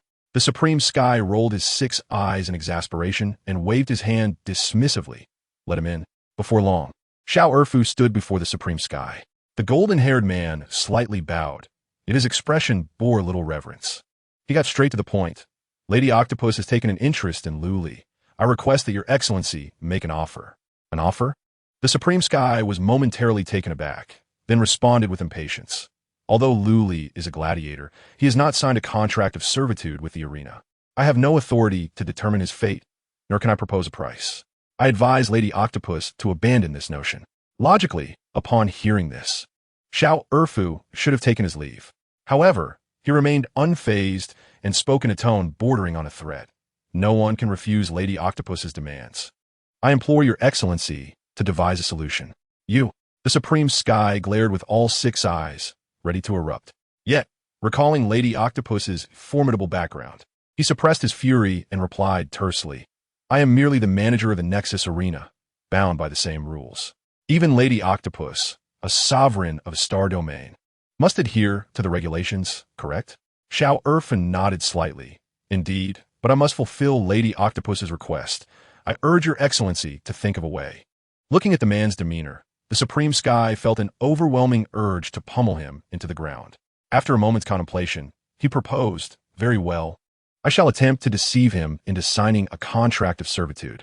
If successful, Lady Octopus's request will naturally be satisfied. Xiao Erfu remained insistent, but what if you fail? Lady Octopus must have Lu Li. Failure is not an option. The Supreme Sky, now irate, retorted, failure is not an option. If Lu Li refuses to sign the contract, I will arrange for an opponent he cannot possibly defeat. Sign the contract or face death. It's a clear choice. After securing 50 consecutive victories, Lu Li's next opponent was again filled with aggression. Though they were all prodigies among newcomers, they were hardly a match in Lu Li's eyes. Aside from the continuous drain on his stamina, he felt no real threat. It wasn't until the 80th match that he once again sensed the urgency of battle. As the announcement of the competition's commencement by Dior echoed, a certain iron gate in the arena swung open once more. Yet this time, no figure emerged from its depths. The gate revealed nothing but emptiness. What was happening? Was the arena devoid of contenders? Why was there an open gate with no one to greet? Was the gladiatorial mode allowing for a forfeit? Observing the newcomers faltering, was this a deliberate concession? Was it a sham fight? I demand a refund. A cacophony erupted from the audience. Only a handful of seasoned spectators understood that an empty gate was not a customary occurrence in the arena. The competitors were indeed exceptional. In the center of the arena, Lu Li was acutely aware of this fact. His muscles taut, he resembled a wolf poised to pounce. Since it was certain that something would emerge from the iron gate, yet his eyes perceived nothing. It indicated a singular truth. His adversary possessed the ability to cloak themselves from sight. Delving into the recesses of his memory, Lu Li swiftly formulated a hypothesis. The soul beings capable of such invisibility were the phantoms of the ethereal clan or the lizard warriors from the Iron Jungle Star. Should a phantom step onto the stage, the temperature within the arena would undoubtedly plummet. If the phantom's prowess was formidable, one might even witness the phenomenon of breath turning to frost. However, the atmosphere within the arena bore no chill. Thus, it must be the lizard warrior that was approaching. At that moment, Luli suddenly sensed a wave of murderous intent surging toward him. Instinctively, he twisted his body, executing an evasive maneuver at an exceedingly acute angle. Yet, the fabric enveloping him was swiftly slashed, leaving it in tatters. What on earth was happening? Why was Luli suddenly under attack? It was a player endowed with the gift of invisibility. No wonder no shadow emerged from the Iron Gate. How could one strike what they could not see? This arena was clearly intent on terminating the rookie's winning streak, and Luli's life was in jeopardy. As Luli continued to evade, gasps of astonishment rippled through the audience, each wave louder than the last. Many began to express their concern for Luli, fearing that this rising star would ultimately succumb to the fate of a fallen one. After all, in the previous 80 matches, Luli had showcased every conceivable tactic within his repertoire. His prowess in close combat was formidable. Yet, against an adversary specifically designed to counter melee fighters with the talent of invisibility, could Luli conjure yet another miracle? He had thought achieving 100 consecutive victories would be effortless, yet he was met with a daunting opponent. With a mere thought, a dense shroud of black mist began to swirl around him. Soul weapons. A multitude of mantis-like blade arms swiftly coalesced, instantly blanketing a significant portion of the arena. The audience's gasps abruptly ceased. Everyone stood in stunned silence.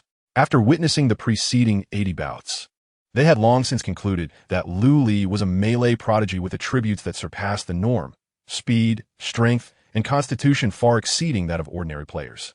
The crimson mist emanating from him was perceived as a sign of extraordinary equipment. The ability to effortlessly unleash lightning arrows was attributed to mastery over some enigmatic artifact. Yet now, Luli, without a word of warning, had summoned a significant portion of the arena as creatures. What was this development? The melee genius they had regarded as overwhelmingly powerful was, in fact, a summoning savant. My dear mother, behold these summoned entities. I can scarcely count them all. In an instant, Luli does not even require a summoning ritual. He has concealed them so deeply. Alas, his opponent possesses the talent of invisibility. Indeed, no matter how many summoned beings Luli has, if he cannot see his adversary, it is of no avail. Furthermore, the level of his summoned beings is rather low. In a true battle, they may prove ineffective. Although the audience is utterly astonished, they remain pessimistic regarding Luli's chances. Unless one possesses a diamond-tier perception talent, it is impossible to detect an invisible enemy. Naturally, Luli does not have such a high-tier perception talent, yet he still has his own methods to locate his foe. Centered around Luli, all of the soul soldiers are closely arranged. Since the soul soldiers possess a physical form, upon colliding with the invisible lizard warrior, a gap will undoubtedly appear in their formation. By utilizing this filtering method, he can swiftly identify the two invisible lizard warriors. Before long, Luli discovers a vacancy among the soul soldiers. Got you. With a surge of murderous intent in his eyes, Luli raises his hand and unleashes several lightning arrows. Before the arrows can strike their target, his speed talent activates fully. Luli's figure accelerates abruptly, akin to a cannonball being fired. Hurtling towards one of the gaps with great ferocity, the invisible lizard warrior, preoccupied with evading the incoming lightning arrows, fails to notice Luli charging fiercely toward him. By the time he regains his senses, the sharp edge of Luli's blade has already sliced through his body. Ack! The injured lizard warrior lets out a pained howl. Just as he intends to retaliate, he finds his movements inexplicably sluggish. What is happening? The blade is poisoned. The lizard warrior glances at his data panel and is horrified to discover a lengthy list of debuffs following his name: cursed toxin, corrupt toxin, laceration, severe injury, continuous bleeding, wound decay, weakness, armor breach, confusion. And this was merely from a single strike. The lizard warrior is struck with terror, and as he struggles to retreat, he attempts to retrieve a potion from his spatial bag to cleanse the debuffs. But Luli would not grant him such an opportunity. With a sudden halt and a swift return, his blade strikes through the lizard warrior's chest with the force of a cavalry charge. Seeing his companion slain, The other lizard warrior lets out a wail of despair and fury, rushing toward Lu Li in a desperate attempt to engage him in combat. However, the multitude of soul soldiers surrounding him, though of a low level, proves to be a significant hindrance. Lu Li does not even need to charge. With just a few lightning arrows, he reduces the lizard warrior to cinders. The battle concludes once more.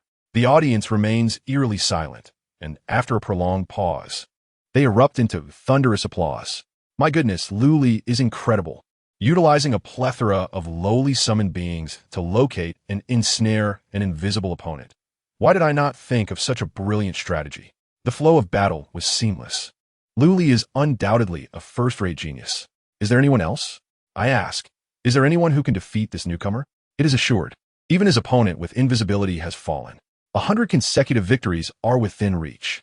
Oh, what that brother who claimed he would make me rich? His hopes must surely be dashed. Within the various compartments, discussions flourished. In a modest yet elegant chamber, an elder and a youth stood before a glass pane, gazing down at the arena below. Upon hearing Dio announce Lu Li's victory, the elder slowly spoke. Koer, after observing for so long, what is your assessment of this individual? The youthful boy, appearing no older than 11 or 12, smacked his lips and replied with a resonant voice.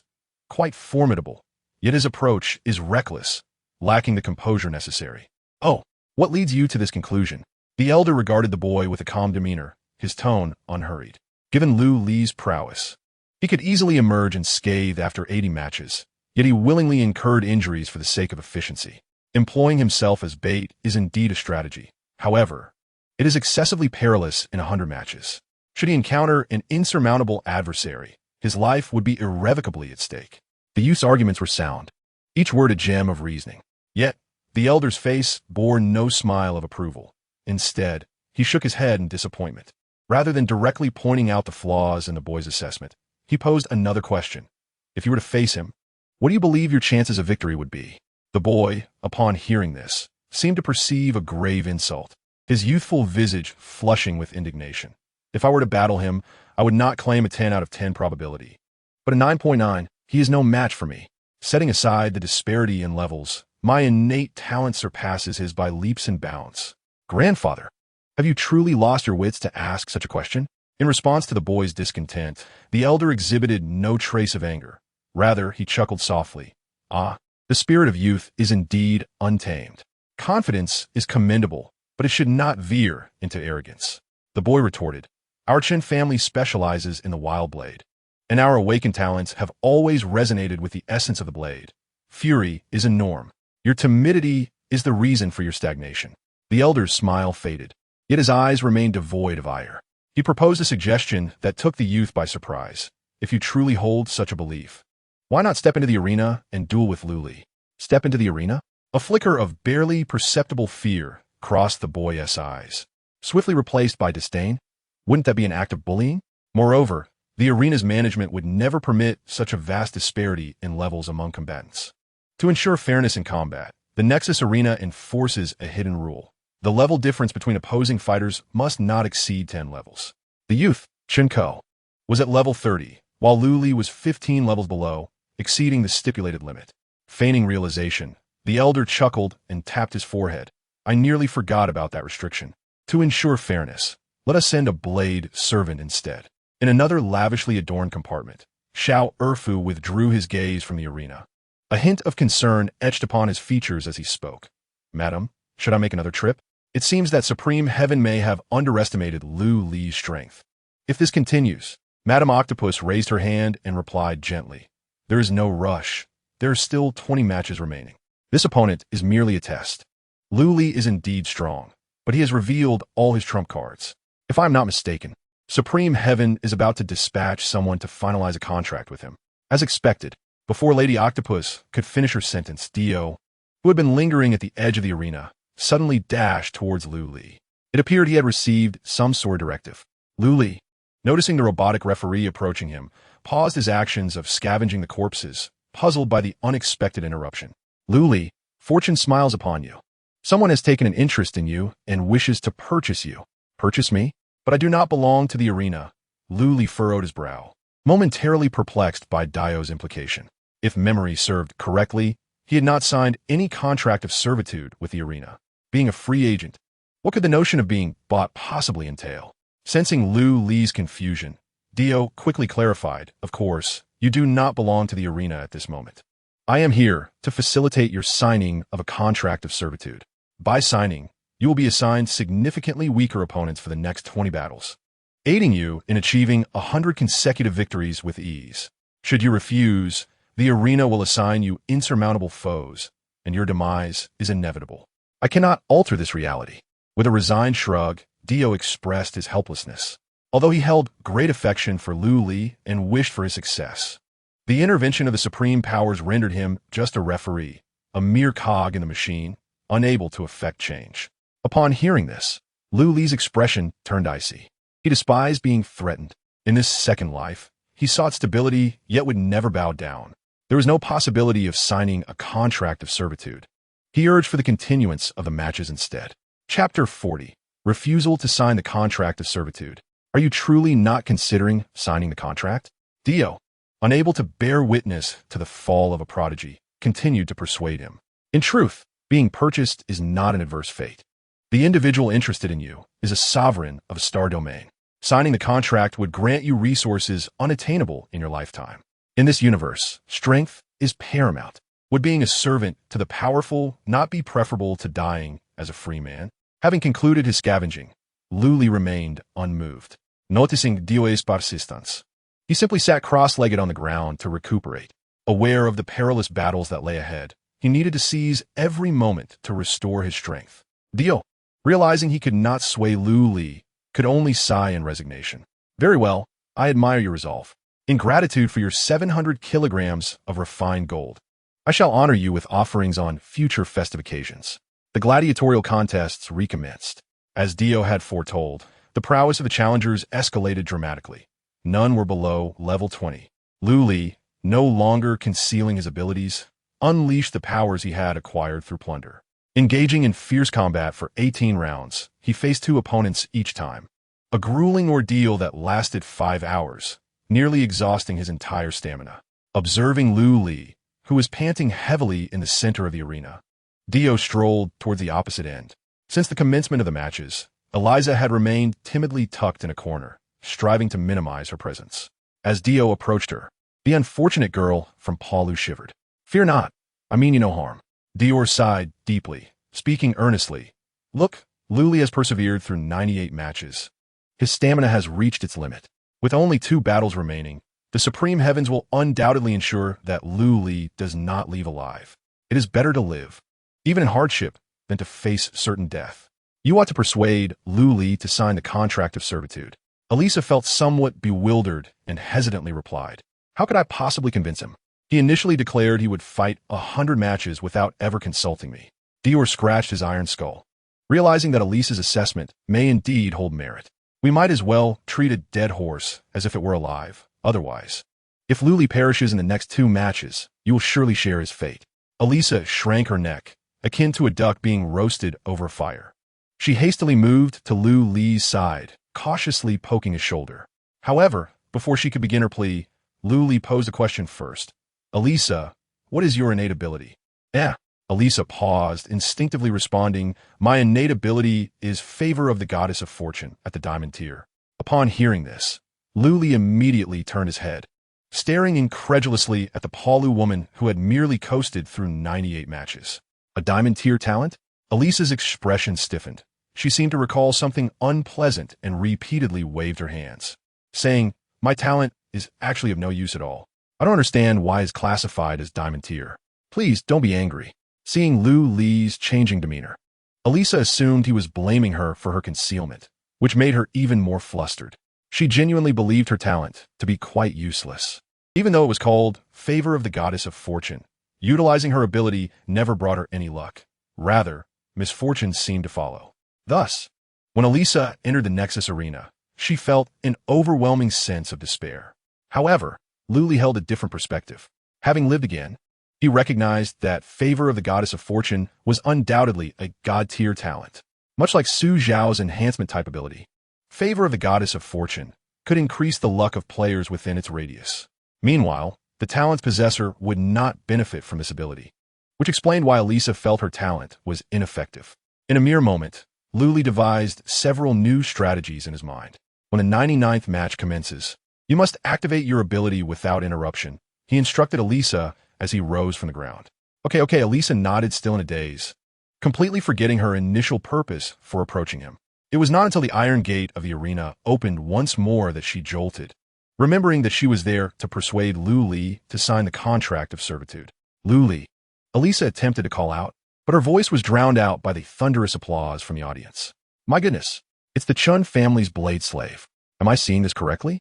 Wow, the arena has truly spared no expense this time. What on earth is happening? With the Chun family's blade slave participating, they might as well declare Lu Li the loser already. Isn't it against the rules to bring in a blade slave? I recall that the duel mode has restrictions on level disparities.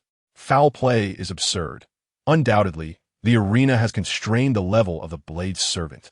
Yet, one wonders which scion of the Chun family this blade servant is a replica of. Ah, I see the character Ko inscribed upon his visage.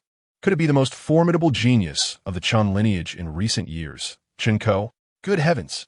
The blade servant is already a formidable adversary, and now he embodies Chen Ko's combat techniques.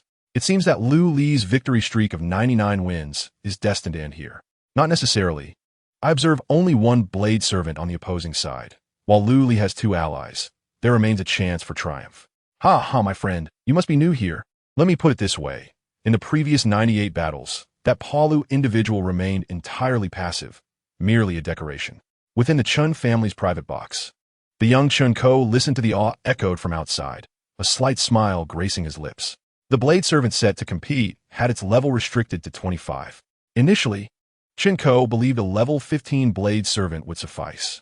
After all, it was his combat style being replicated, and, as a prodigy, Chen Ko naturally harbored a sense of superiority.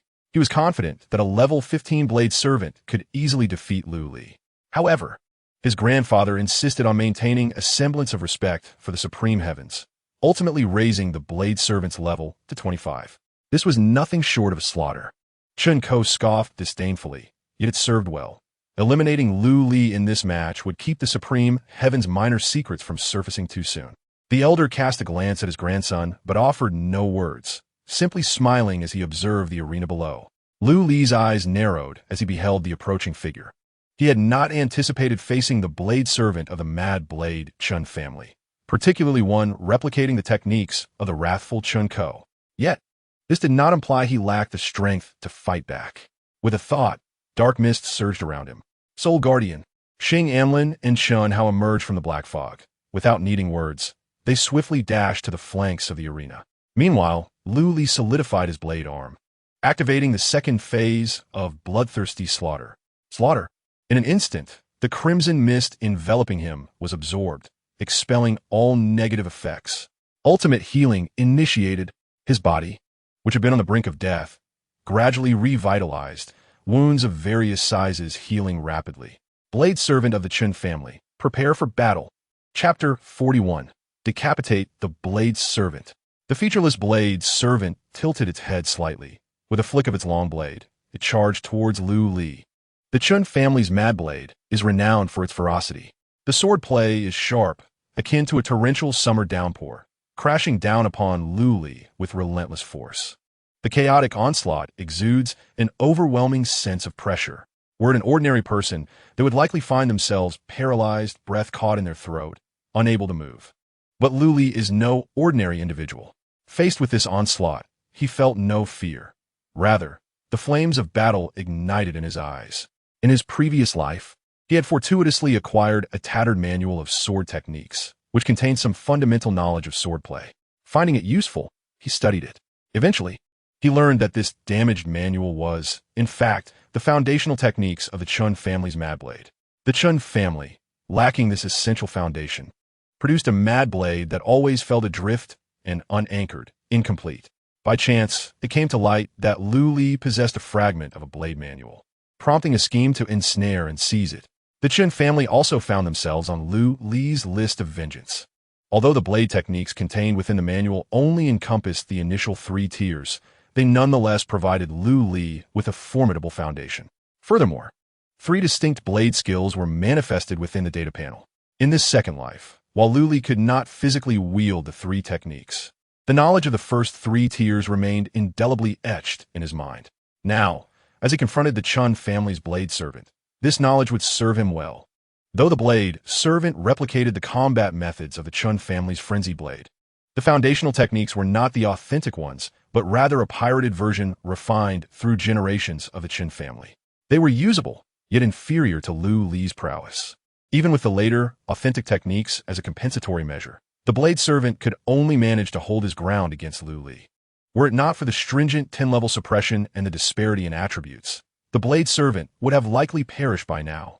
Observing the fierce back and forth below, Chun Ko, seated in the private box of the Chun family, found it increasingly difficult to maintain his composure. It was crucial to understand that the replicated combat style was his own. The inability to vanquish Lu Li implied a grave reality. The century's rare talent for blade techniques in the Chun family was outmatched by an inexperienced newcomer. "Grandfather, let the blade servant unleash his talent," urged Chun Ko. However, the elder known as Chun Li furrowed his brow and shook his head. "Do not rush. The time has not yet come." "Not yet time?" Chun Ko retorted, his eyes brimming with stubbornness. "What are you waiting for, grandfather?" Chun Li's expression grew somber, and he refrained from answering immediately. In truth, his original plan had been to use the duel between the blade servant and Lu Li to temper Chun Ko's arrogance. Once that goal was achieved, he intended to allow the blade servant to activate the fury, talent, and conclude the battle. However, circumstances had shifted, for Chun Li had discerned the very essence of the Chun family's frenzy blade within Lu Li's techniques. If he could witness the full array of Lu Li's blade techniques and ponder upon them, Chun Li believed he might completely restore the missing initial three tiers of the Chun family's blade art. With the aim of curbing the young man's arrogance already realized, Chun Li's tones softened considerably. There is no need to hasten the conclusion. The Nexus Arena serves as a platform for showcasing the Chun family's strength to the various star domains, which will ultimately benefit our family's future. Chun Ko gritted his teeth. But a level 25 blade servant is at a stalemate with a level 15 novice. "Do you truly believe this will elevate our standing in the eyes of other star domains, grandfather?" Chun Li remained unfazed, chuckling lightly. But the talent has yet to be deployed. Once Lu Li reveals his trump cards, he won't be able to dance around for much longer. Seemingly to validate Chun Li's assertion, Lu Li's movements abruptly slowed, as if his stamina had been depleted. Seizing the opportunity, the blade servant swung his long knife downwards, aiming directly for Lu Li's neck. Yet, in that critical moment, Lu Li's form suddenly became indistinct. Thud! The blade servant's strike did not miss its mark. Yet Lu Li emerged unscathed. What transpired? The audience gasped in unison, while Chun Li's pupils dilated sharply. The blade servant's attack had struck a shadow cloaked in darkness. Meanwhile, Lu Li inexplicably appeared behind the blade servant. A sudden shift in position, Xing Anlin bore a troubled expression, interlocking his arms to apprehend the blade servant before him. "Boss, can we not have me take the beating next time? Let's switch it up." "All right, let's have Chun Hao take my place next time." Lu Li responded dismissively, simultaneously raising his right arm, poised to deliver a fatal blow to the blade slave. Just as success seemed imminent, a fierce aura suddenly erupted from the blade slave. Lu Li was jolted back by this unexpected force, and even Xing Anlin, who had been restraining the blade slave, was slain in a single stroke. This was the unique talent of the Chun family, Fury. The talent activated rather promptly, but it is time for it to end. Lu Li scoffed. No sooner had he spoken than Chun Hao, charging in unexpectedly, firmly embraced the blade slave. Although Chun Hao was swiftly cut down by the blade slave, this brief moment of restraint afforded Lu Li ample opportunity. The killing move was set. Lu Li's speed surged, eclipsing his previous pace by more than double.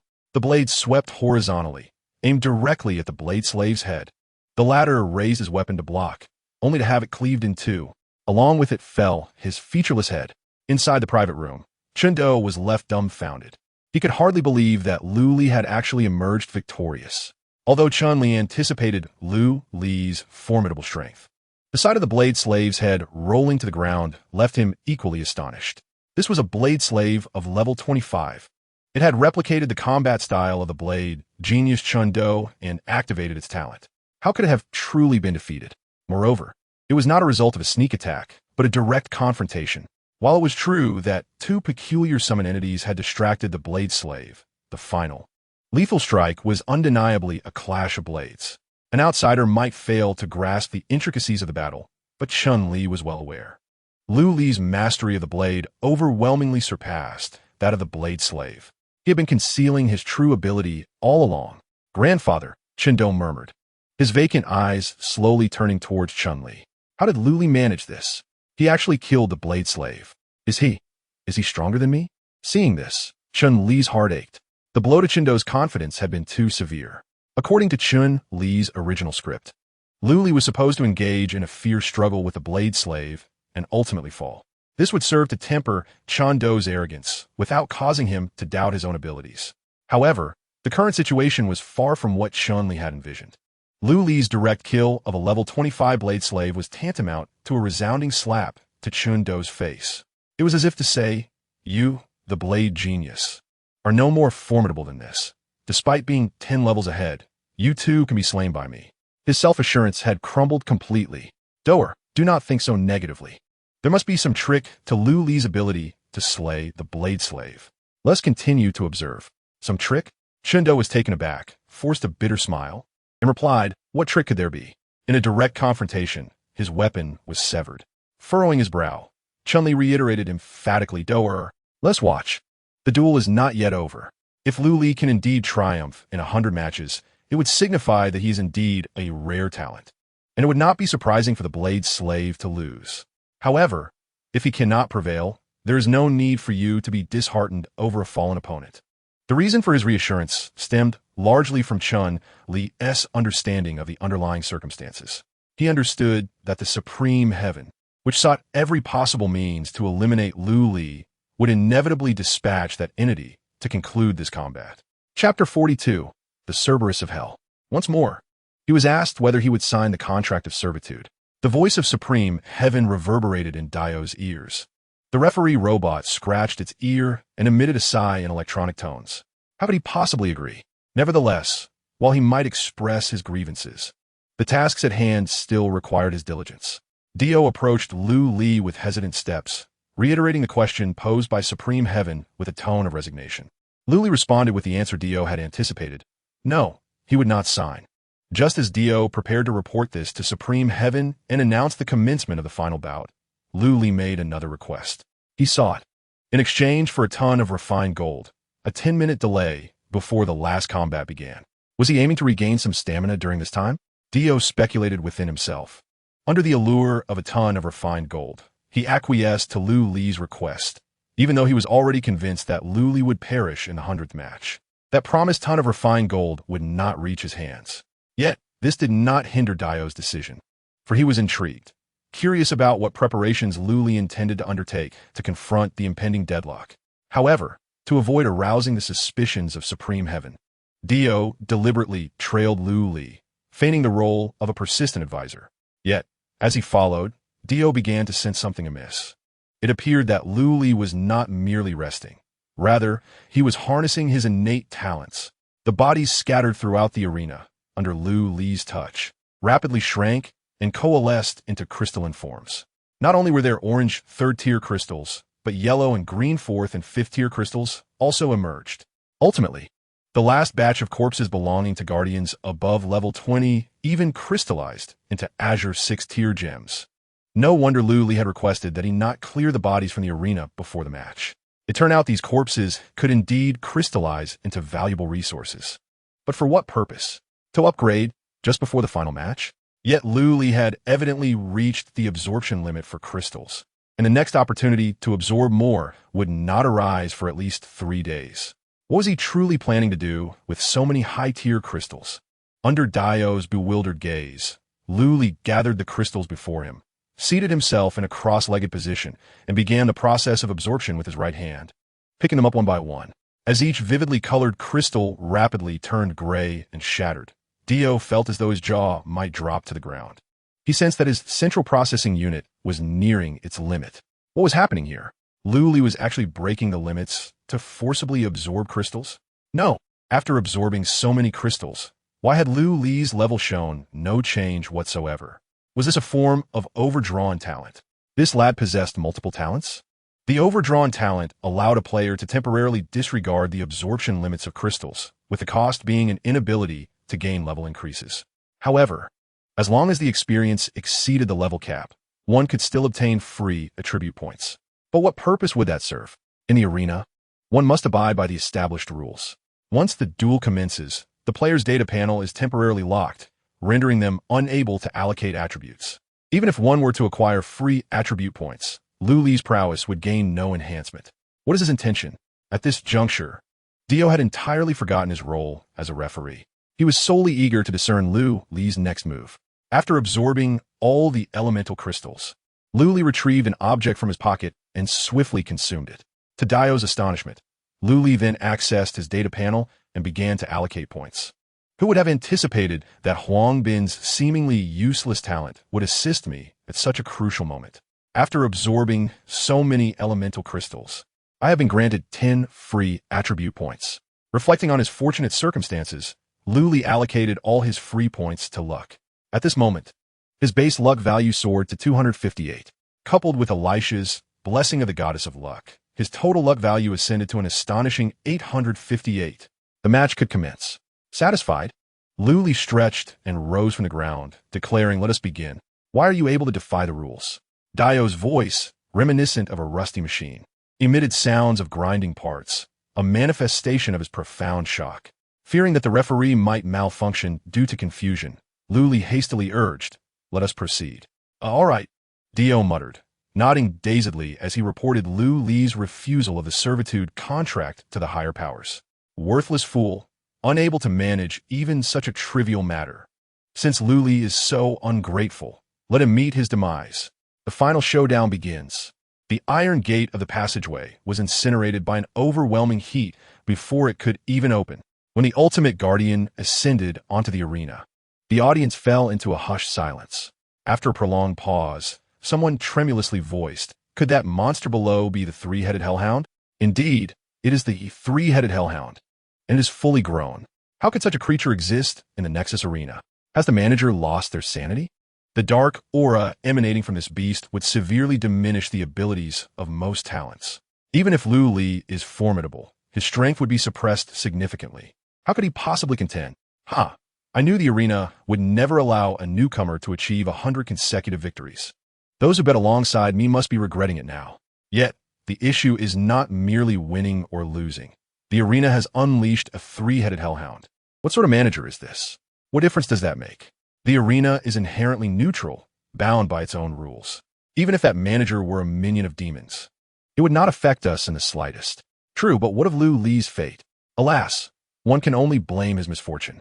Amidst a chorus of lamentations, the final duel commenced. Gazing at the hellhound, whose size resembled that of a small hill, Lu Li's heart plummeted.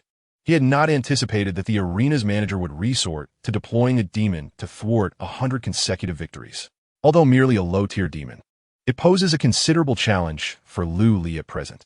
This is primarily due to his lack of a divine talent to counter it. The Hellhound ability, Field of Disruption, renders all talents of inferior rank ineffective, with only divine talents capable of breaking it. In other words, Lu Li can only rely on items to engage the Hellhound in combat.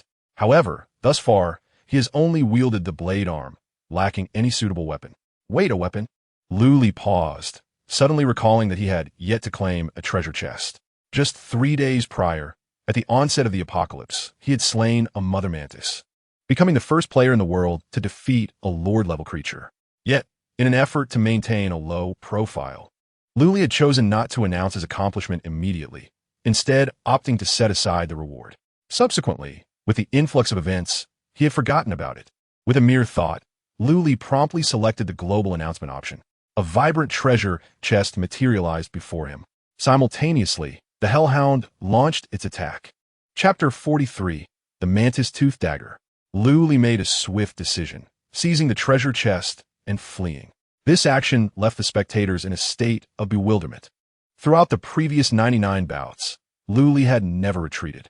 Thus, the audience had come to perceive him as a decisive and ruthless individual, one who struck lethally without hesitation. Now, witnessing Lu Li sprinting away in terror, the spectators were undeniably shaken. Many of his supporters shook their heads in disappointment, lamenting Alas, it seems Lu Li, too, recognizes the hellhound's ferocity and has fled in fear. I had expected him to fight valiantly to the end, but it appears he is nothing but a coward. Anyone would be frightened facing the hellhound, especially a newcomer like Lu Li. Oh, it's unbearable to watch. Some overly enthusiastic spectators even began to jeer at Lu Li. Hurry up and chase him. How could he possibly escape? The hellhound is so foolish, unable to attack that Palu first. Those three necks must not be heads, but rather tumors. Ha ha ha. Who would have thought the final bout would turn into a dog chasing a rat? Truly ridiculous. In my opinion, why run at all? He might as well lie down and die gracefully. Lu Li, however, paid no heed to the raucous crowd outside. At that moment, he had opened the treasure chest and retrieved the item within. Item name, Mantis Tooth Dagger. Quality, inferior, upgradable. Function description, absorbs target attributes and permanently replicates them. The absorption process does not count as an attack. Note, regardless of circumstances, please be sure to keep it well fed. The dagger, entirely emerald green and uniquely shaped, resembled a mantis lying in wait. Shortly after Lu Li grasped it, the dagger began to wriggle vigorously, and fine insect teeth sprouted from a grip. Lu Li was caught off guard as the dagger bit down hard on his right hand. An unimaginable surge of pain shot through his nerves, nearly causing Lu Li to faint from the agony. Gasping for breath, he struggled to maintain his consciousness. Despite the dire circumstances, he found himself laughing joyfully, not for any other reason than the fact that Lu Li had encountered this dagger in his previous life. It was one of the rare, self-evolving growth-type items. Lu Li distinctly remembered that the previous owner of the insect tooth short dagger was a female player named Li Luo. With this dagger, she had stealthily eliminated countless formidable foes, firmly establishing herself as the premier assassin. Little did he expect that in this life, he would unearth it from the first kill treasure chest. That should suffice. After this battle, I'll let you absorb to your heart's content. As if attuned to Lu Li's thoughts, the insect tooth gradually released its grip on his palm, reverting back into a short dagger. In the item quality section, it successfully upgraded from inferior to ordinary. Lu Li, no longer fleeing, faced the hellhound with a stance of defiance. The spectators around the arena, witnessing this turn of events, diminished their murmurs to a chorus of mockery. Oh my, Lu Li is no longer running. Is he really going to fight? Can someone with keen eyesight tell what weapon he is wielding? A dagger? Ha ha! Does Lu Li intend to slay a hellhound with a mere dagger? That little dagger might as well be used for dental hygiene on the hellhound. Alyssa, who had been lingering at the periphery, felt the flicker of hope within her extinguished upon seeing Lu Li brandishing the dagger. It would be better for him to keep fleeing. What difference was there between this and delivering a meal to the hellhound? Regardless, Lu Li had allowed her to survive this long, and now that he found himself in such a predicament, she felt compelled to assist him. If death were inevitable, she thought, let the hellhound devour her first. Perhaps then Lu Li would have a chance to live. Resolute in her decision, Alyssa timidly opened her mouth, preparing to shout to attract the hellhound's attention. However, before she could utter a sound, the man had already dashed forward. Without the advantage of his innate abilities, Lu Li's speed was not particularly swift. Yet, drawing upon the combat experience from his previous life and his knowledge of the hellhound, he managed to hold his ground in the initial skirmishes. The only drawback was the lamentable attack range of the insect tooth, forcing him to engage the hellhound at close quarters. After several exchanges, the flames engulfing the creature had charred Lu Li's clothing into tatters. Displeased with the hindrance of his ragged attire, he hastily tore it off. Unbeknownst to him, this small act sent a wave of excitement through a certain observer in a private box. A masterpiece. This is undoubtedly a work of art. I yearn to pin Lu Li down and ravage him at once. The octopus lady pressed her entire face against the glass, drooling in anticipation as glistening saliva dripped from the corner of her mouth onto the floor of the box. However, my dear, Lu Li remains oblivious to the allure. Little Erfu lamented, lying on the ground, his face contorted with jealousy. What do you know? He possesses character. The more I see, the more I adore him. The octopus lady scolded, her gaze never wavering from Lu Li. Well, the supreme heaven has unleashed the hellhound. There is no way Lu Li can survive this. Perhaps I should contact the puppet master from Ethereal Star Domain to create a puppet doll from Lu Li's corpse once the match concludes. What do you think? Madame Octopus was momentarily taken aback, a sense of regret swiftly emerging on her flabby, wrinkled visage. Alas, It seemed that this was the only outcome possible. She fervently wished for his victory in the arena.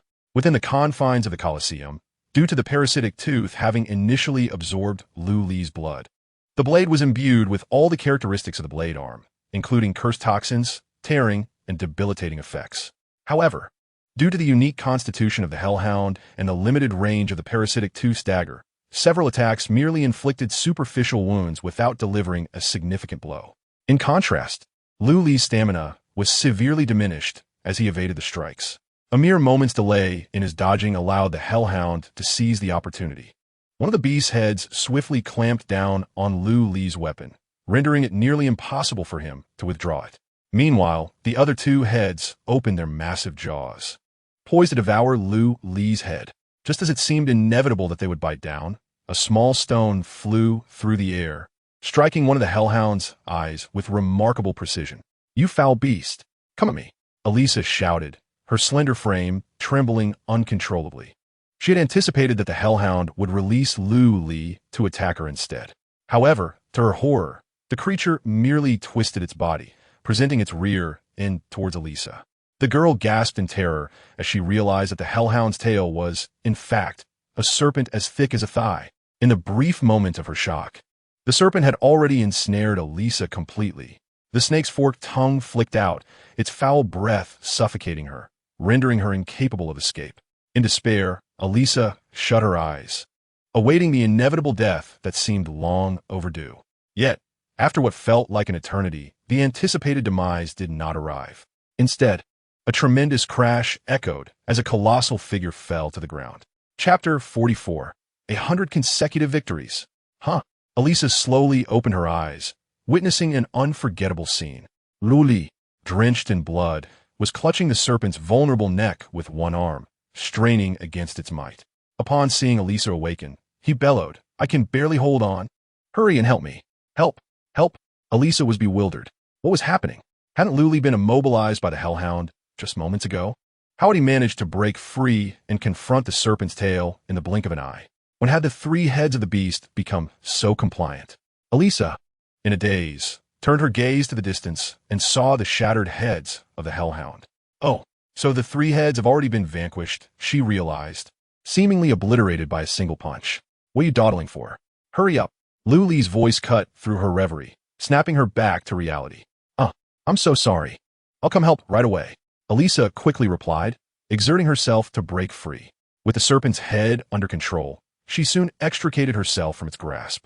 Following Lu Li's direction, she retrieved the parasitic tooth dagger from one of the Hellhound's mouths. Clumsily, she delivered several decisive strikes and finally brought the serpent down.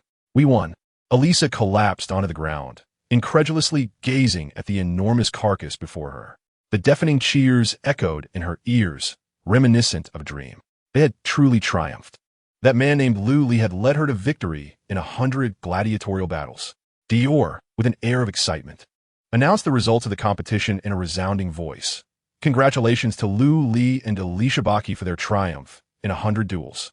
The contest has concluded. We kindly ask all spectators to exit in an orderly fashion to the central hall, where complimentary beverages and delectable pastries await. The two gladiators are invited to accompany me to the lounge for a brief respite. There will be talent recruitment and contract discussions thereafter, should you be interested. However, as Dior spoke, he suddenly realized that one participant was missing. Lu Li had vanished. After a brief search, he discovered Lu Li crouched beside the carcass of a Hellhound, seemingly preoccupied with something. Lu Li. Dior did not approach immediately, but called out, patiently waiting at a distance. Lu Li harbored many secrets, and Dior understood that to foster a good rapport with such an individual, he must temper his curiosity. Once Lu Li concluded his task, Dior resumed the conversation. Lu Li, may I inquire if you intend to participate in the upcoming talent recruitment and contract discussions? Lu Li nonchalantly secured the insect tooth at his waist, his mind elsewhere as he replied, "Oh, I might check it out later. By the way, what about the Hellhound's carcass? The arena won't reclaim it, will they?" Dior paused, quickly grasping the implication. Theoretically, it should be reclaimed. However, if the body is damaged during the competition, as the referee, I have no choice but to let it be. Lu Li understood, raising his hand to activate corpse refinement crystallization. The body swiftly diminished in size, transforming into two glimmering sixth-tier elemental crystals. Dior feigned ignorance, and only after Lu Li secured the crystals did he cautiously state, "About the 1 ton of refined gold you promised." Lu Li initially thought Dior was eager for his payment and frowned slightly. "I will pay you within 3 days." "Oh no, that is not my intent," Dior interjected, waving his hands, his mechanical visage radiating utmost friendliness. "What I mean is, you need not pay me that 1 ton of refined gold." "What?" Lu Li was taken aback. Dior smiled and elucidated.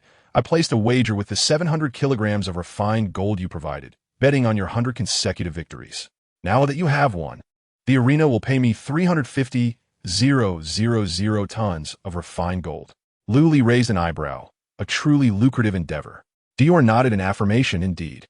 "To express my gratitude for the substantial profit you've afforded me, I have decided to share 200,000 tons of refined gold with you." Caught off guard by this unexpected generosity, Lu Li felt a sense of caution arise within him. He thought to himself, "This is your wager, not mine. Why should I accept your refined gold without merit?" Dior's tone was unwaveringly sincere. "Consider it an act of goodwill. Without your victory, I might have lost the initial 700 kilograms. After a moment of contemplation, recognizing the sincerity in Dior's demeanor, Lu Li decided against rejection. The three departed the arena and entered the lounge. Before Lu Li and Alicia could settle in for a respite, a cacophony erupted from outside. The service robot designated for guidance and reception had been severed in two, crashing through the lounge doors. Instantly on alert, Lu Li's right hand discreetly rested on the insect tooth at his waist. "You insignificant beings, scarcely possessing an intellect surpassing that of a microwave, dare to obstruct my path. Begone!" Following a torrent of invective, two handsome men, bare-chested, appeared at the entrance of the lounge. Together, they bore a roll of crimson carpet, laying it out as they proceeded into the room. Upon completing this task, they retreated respectfully to kneel aside. Shortly thereafter, a lavishly dressed woman graced the entrance. Towering in stature, yet quite corpulent, her movements were accompanied by a sticky, slapping sound emanating from beneath her gown. Upon laying eyes on Lu Li, a grotesque smile contorted her ugly visage. Without further ado, she extended a pure gold business card towards him. "A pleasure to make your acquaintance, Lu Li. I am Lady Octopus." Lu Li's vigilance remained unyielding as he fixated on the card, making no move to accept it. The Nexus arena was rife with both the genuine and the counterfeit, yet true dragons were undeniably present. Although Lu Li was unfamiliar with Lady Octopus, the grandeur surrounding her suggested that she was no inconsequential figure. Hence, he resolved to adopt a cautious approach until her intentions were clarified. Observing Lu Li's silence, Lady Octopus's wide mouth tightened slightly. She nudged the card closer to him, explaining, "Rest assured, I harbor no ill will. Initially, I intended to procure your body through purchase, but you have since demonstrated my error with your prowess. Therefore, I beseech you, grant me an opportunity, a chance to express my apologies. Should you encounter any difficulties, do not hesitate to contact me via this card."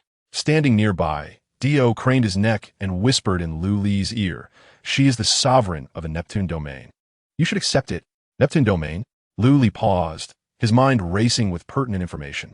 This domain guarded a colossal magical eye known as Patatique. In his previous life, during the catastrophic surge of demonic tides, the Neptune domain bore the brunt of the onslaught, succumbing to corruption and annihilation. This Lady Octopus must have perished amidst that tide, which was why she was not known to Lu Li. After all, during his initial foray into the Nexus arena, it was already the 3rd year following the apocalypse on Earth. If he could enter the Patatique magical eye before the outbreak of the demonic tide, perhaps acquiring that artifact would be far more accessible, the one that could elevate Soul-Devourer to a new echelon. Chapter 45. One must strive to enhance power with utmost urgency. With this thought in mind, Lu Li was no longer hesitant and reached out to accept Lady Octopus's business card. Upon witnessing his acceptance, Lady Octopus refrained from further dialogue, leaving behind a cryptic remark expressing her anticipation for their next encounter before departing with her male companions. Dio gazed enviously at the golden card in Lu Li's hand, remarking wistfully, "How enviable." Lu Li, perplexed, replied, "It's merely a business card. What is there to envy?" Dio promptly elucidated, "Holding this card grants you unrestricted access to the Neptune domain and all its inhabitants will treat you with the utmost respect as a distinguished guest. This signifies the endorsement of a wealthy matron. Listening to the first two lines from Dio, Luli did not feel anything amiss. However, upon hearing the latter part, he immediately shuddered. What was happening? Did that rotund octopus mother just take a fancy to him? The key concern was that the other party was a dominator of the star domain. Such terror. What if one day they could no longer wait and decided to force him? Shivers ran down his spine. With that thought, Luli resolutely made up his mind. He must enhance his strength with utmost urgency. He could not allow such a dreadful scenario to unfold. After a brief respite, Dio led Luli and Eliza to the hub hall. As soon as they entered, numerous individuals extended invitations and proposals to Luli. Although he was merely a newcomer to this pivotal place, the reputation of his 100 consecutive victories made most factions reluctant to let go of this potential prodigy. Nevertheless, Luli did not accept any offers from the factions. He was waiting for the arrival of the Chun family from the Mad Blade. The sword techniques Luli had deliberately displayed during his battle with the Blade Slave were unmistakably clear. As long as the Chun family members were not blind, they would certainly discern the subtlety. He intended to use this as a stepping stone to knock on the door of the Chun family. As anticipated, after Luli declined the invitation from the 23rd faction, a figure clad in black and gold military attire entered his field of vision. Shen Li, with his hands clasped behind his back, approached Luli at a leisurely pace. Greetings, young friend. I am Chun Li, currently serving as the third elder of the Mad Blade Chun family. Your extraordinary talent in the arena is undoubtedly remarkable. However, your swordsmanship appears somewhat unrefined. If you could refine and polish it further, your achievements in the future will be boundless. The Chun family may not claim expertise in many areas, but their research on swords was undoubtedly among the best. If you're interested, might I suggest we step aside for a more private discussion? True to his age and experience, Chun Li, with just a few words, pulled Luli down from the pedestal of admiration he had been placed upon. You are indeed strong, but your sword technique leaves much to be desired. To advance in your swordsmanship and grow stronger, only the Chun family can assist you. Had Luli been an inexperienced novice, he would likely have fallen into Chun Li's trap by now. But he was not. With a cold chuckle inwardly, Luli maintained an outward demeanor of excitement, as if he were encountering an old acquaintance. You truly are an esteemed elder, instantly recognizing my limitations. To be honest, I recently came across a sword manual, and this technique was learned from it. Unfortunately, the manual is damaged, containing only the first 3 levels. Upon hearing this, Chun Li's eyes sparkled with interest, and he chuckled while stroking his beard. No worries, no worries. As long as you are willing to join the Chun family, we will be glad to complete the sword manual for you. Chun Li had anticipated an easy success in his plan, but was taken aback when Luli awkwardly replied, "The manual is gone." Gone, Chun Li nearly exclaimed. Fortunately, his composure was remarkable, and he quickly regained his calm. How could it possibly be gone? Luli displayed a face of sorrow and indignation. The young man fell victim to a treacherous scheme, not only losing the coveted blade manual, but also having his crystalline equipment ruthlessly plundered. In his desperation, he chose to seek fortune at the Nexus Arena. Chun Li scrutinized Luli with a hint of suspicion. Young friend, your prowess is commendable. How could you have fallen prey to such malevolence? Luli recounted the tale of his previous life, where he was ensnared by the machinations of the Chun family, relaying every detail while merely substituting the names of the Chun participants. The truthfulness of his account left no room for doubt in Chun Li's mind. How despicable to orchestrate such a vicious trap for personal gain. Fortunately, you still live. Truly a stroke of luck amid misfortune, Chun Li exclaimed, his anger palpable. Luli nodded vigorously, feigning a pitiful expression. If the esteemed elder could lend a hand, I might reclaim that blade manual. Chun Li instinctively considered acquiescing. After all, aiding Luli in dispatching a few low-level players would be child's play for him. However, due to the constraints of established rules, he was unable to personally intervene in those recently revived planets. After a moment's contemplation, he replied, "Since you have asked, I cannot refuse your request. Yet, due to the restrictions placed upon me, my level is too high to assist you directly in your quest for vengeance. How about I bestow upon you 4 blade servants to aid you?" Originally, Luli's intention was to entice Chun Li into sending Chun Ko to assist him. Upon returning to Earth, He had planned to subjugate Chun Ko to leverage Chun-Li into providing him with the Chun family's subsequent blade manuals. Yet, it appeared that Chun-Li had no such intentions, and Lu Li refrained from pressing further, aware that his motives might raise the suspicions of this cunning old fox. Seeing Lu Li nod in agreement, Chun-Li produced 4 thumb-sized jade figurines and a teleportation jade token. These 4 blade servants have been imbued with my combat techniques and are all at level 30. They should suffice in helping you reclaim your manual. As for this jade token, it can be shattered to transport you directly to the Chun family's main domain.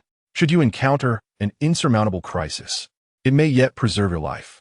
Lu Li mused that this old fox had indeed considered everything, gratefully accepting the items. Having to collect his arena challenge rewards, he exchanged only a few pleasantries with Chun-Li before departing with Dio. In a gladiatorial mode, winning a match yields 100 Nexus points, with a 10-match winning streak doubling the rewards. Lu Li triumphed in 100 consecutive matches, amassing a total of 1,023,000 Nexus points. With this newfound wealth, he first procured a perfectly crafted space ring, costing 200,000 Nexus points.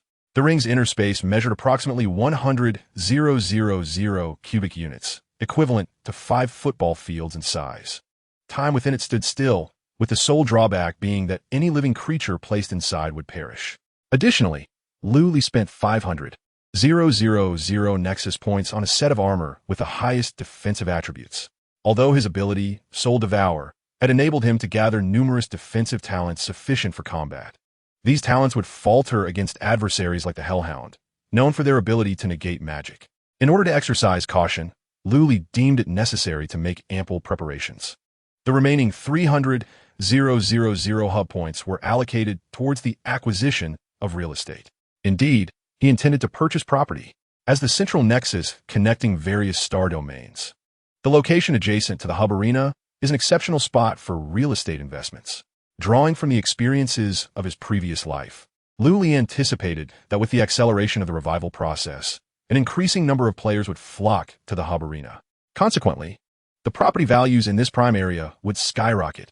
Thus, it was wiser to buy early rather than late. Additionally, Lu Li expended 000 hub points to acquire a jade tablet that granted him unrestricted access to the hub.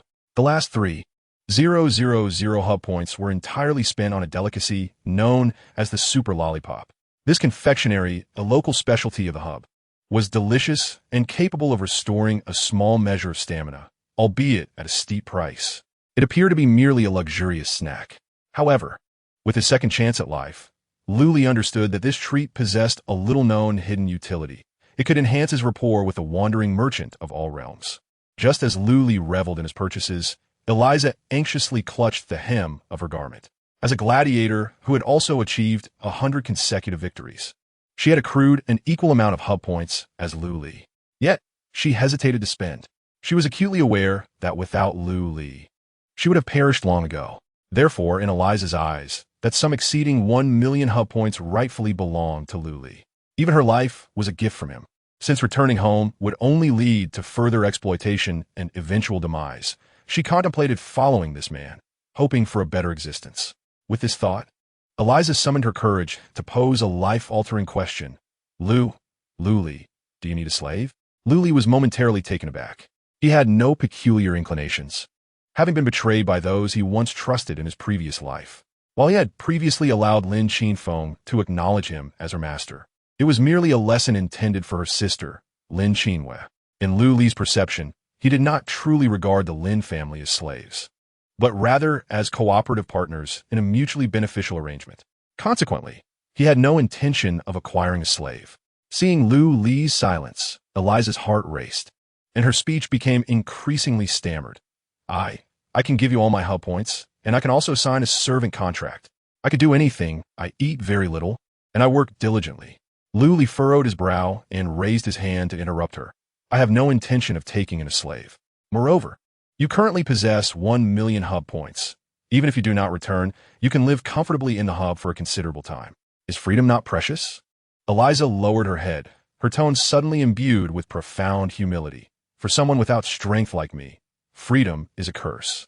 Lu Li raised an eyebrow, a glimmer of interest in his eyes. Are you not afraid that I might have you killed the very next day for being my slave? Not afraid. After all, I would die anyway if I returned, Eliza replied, her gaze resolute. Let's give it a try. What if I could survive?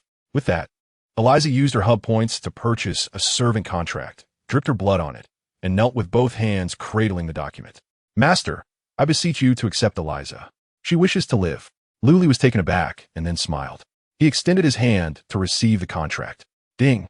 The servant contract has been successfully signed. Player Eliza Baki voluntarily pledges herself to player Luli as her master. The contract is now in effect until death. Upon seeing the contract take effect, Eliza finally exhaled with relief. Luli, not one to be coy, purchased a set of high defense equipment and a jade token granting access to the Nexus. The remaining 500,000 points were entirely spent on a shield. Item name, Shield of the Coward.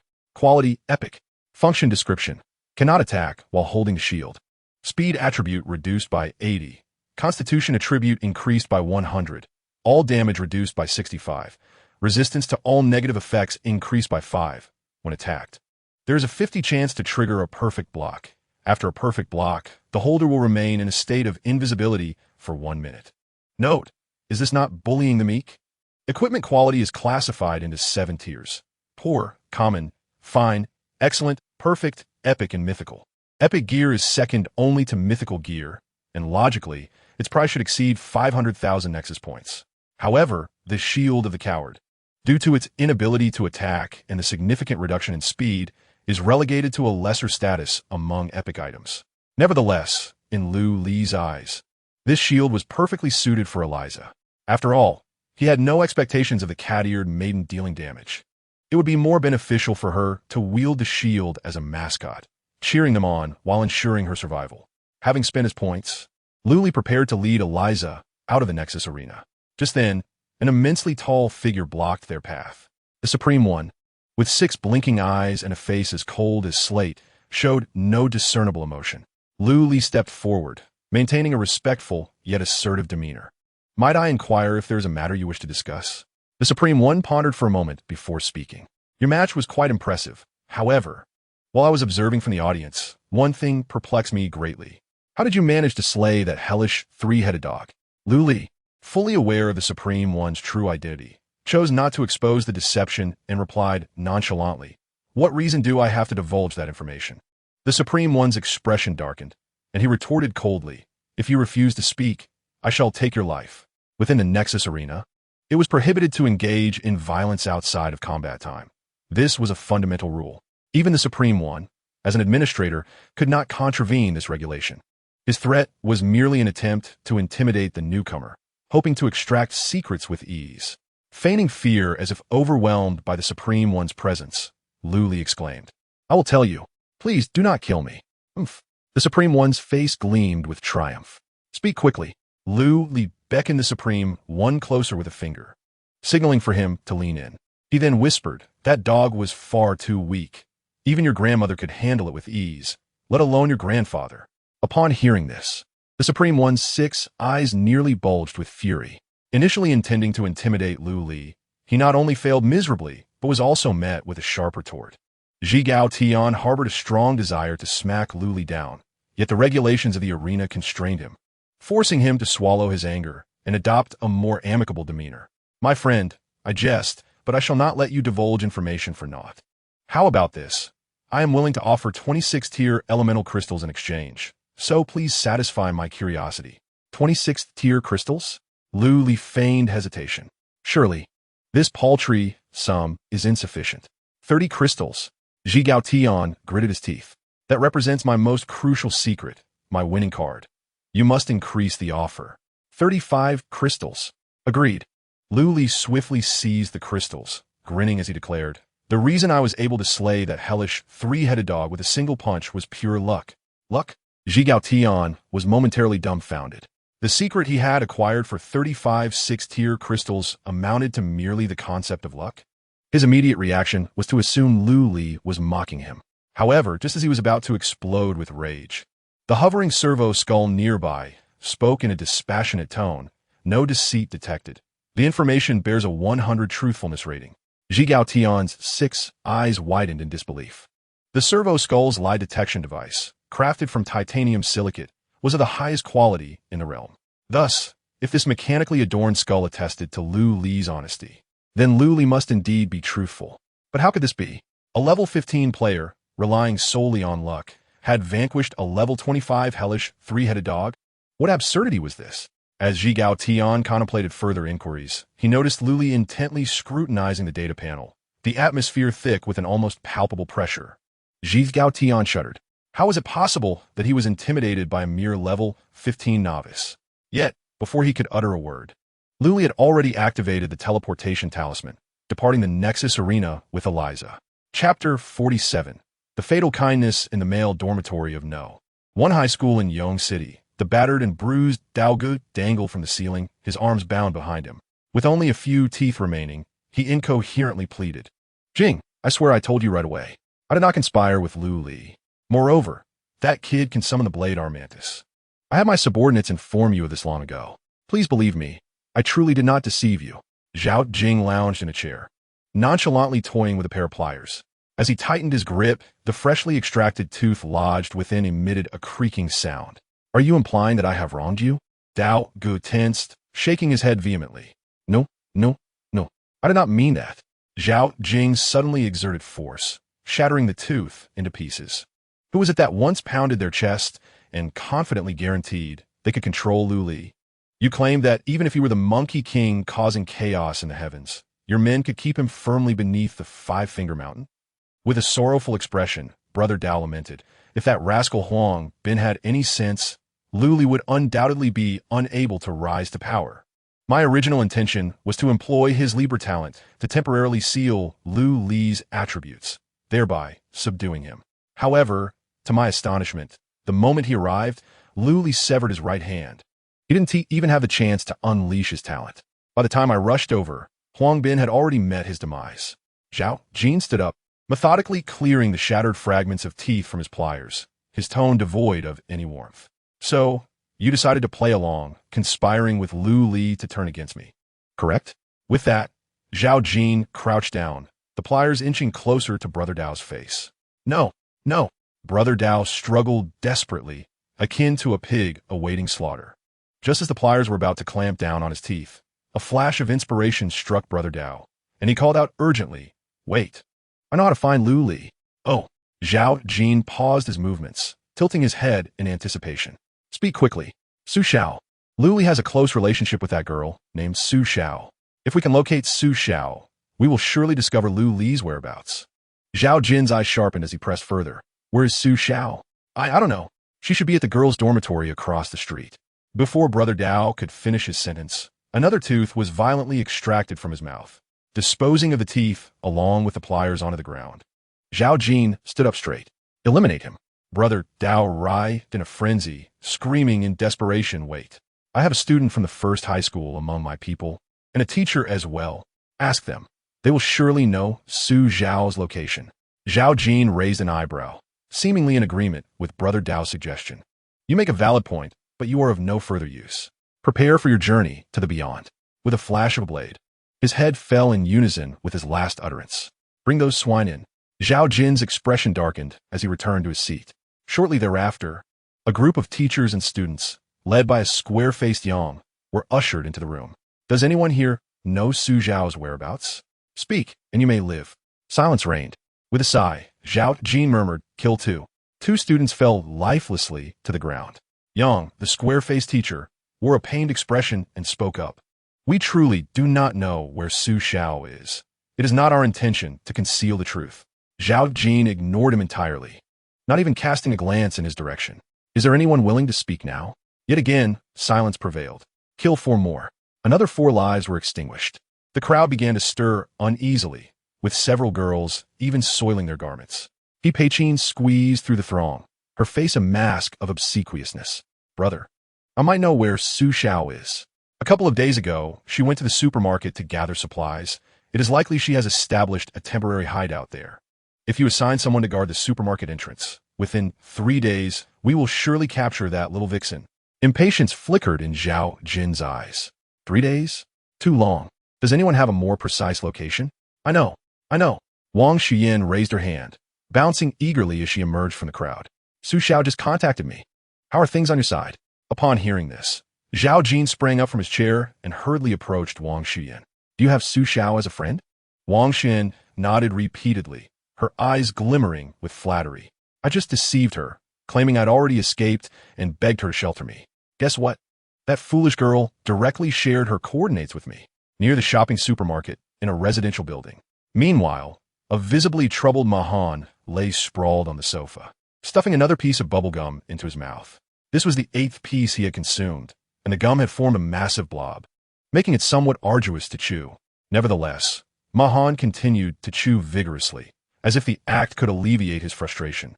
Wang Chao fetched a trash bin and presented it to Mahan. If you keep chewing, you'll turn that gum into a condom. Spit out already. Get lost. Mahan retorted angrily, inadvertently spraying the gum from his mouth. He sighed in exasperation and popped another piece in. Oh, don't be upset.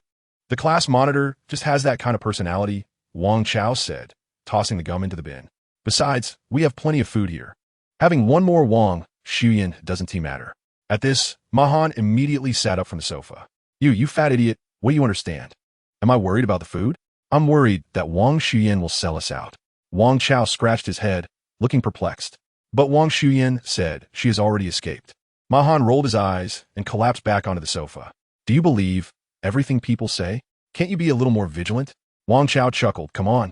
We're all classmates. What is there to be on guard about? However, before he could finish, the sound of gunfire erupted from downstairs. Wang Chao and Mahan exchanged glances and hurried down the stairs. Upon reaching the corridor, they found a crowd had gathered outside. Among them were some original residents of the building, while others were students who had fled from the dormitory with Su Xiao. The entrance was soon filled with heavily armed figures in black, effectively sealing off the entire community. A figure lay injured at the entrance, appearing gravely wounded. Class monitor. Wang Chao recognized the fallen person and shouted as he rushed toward the door. Mahan, having recovered from his initial shock, followed closely behind. As they approached, they noticed a familiar face hidden among the black-clad figures. Wang Xuyan. Both Wang Chao and Mahan exclaimed in unison.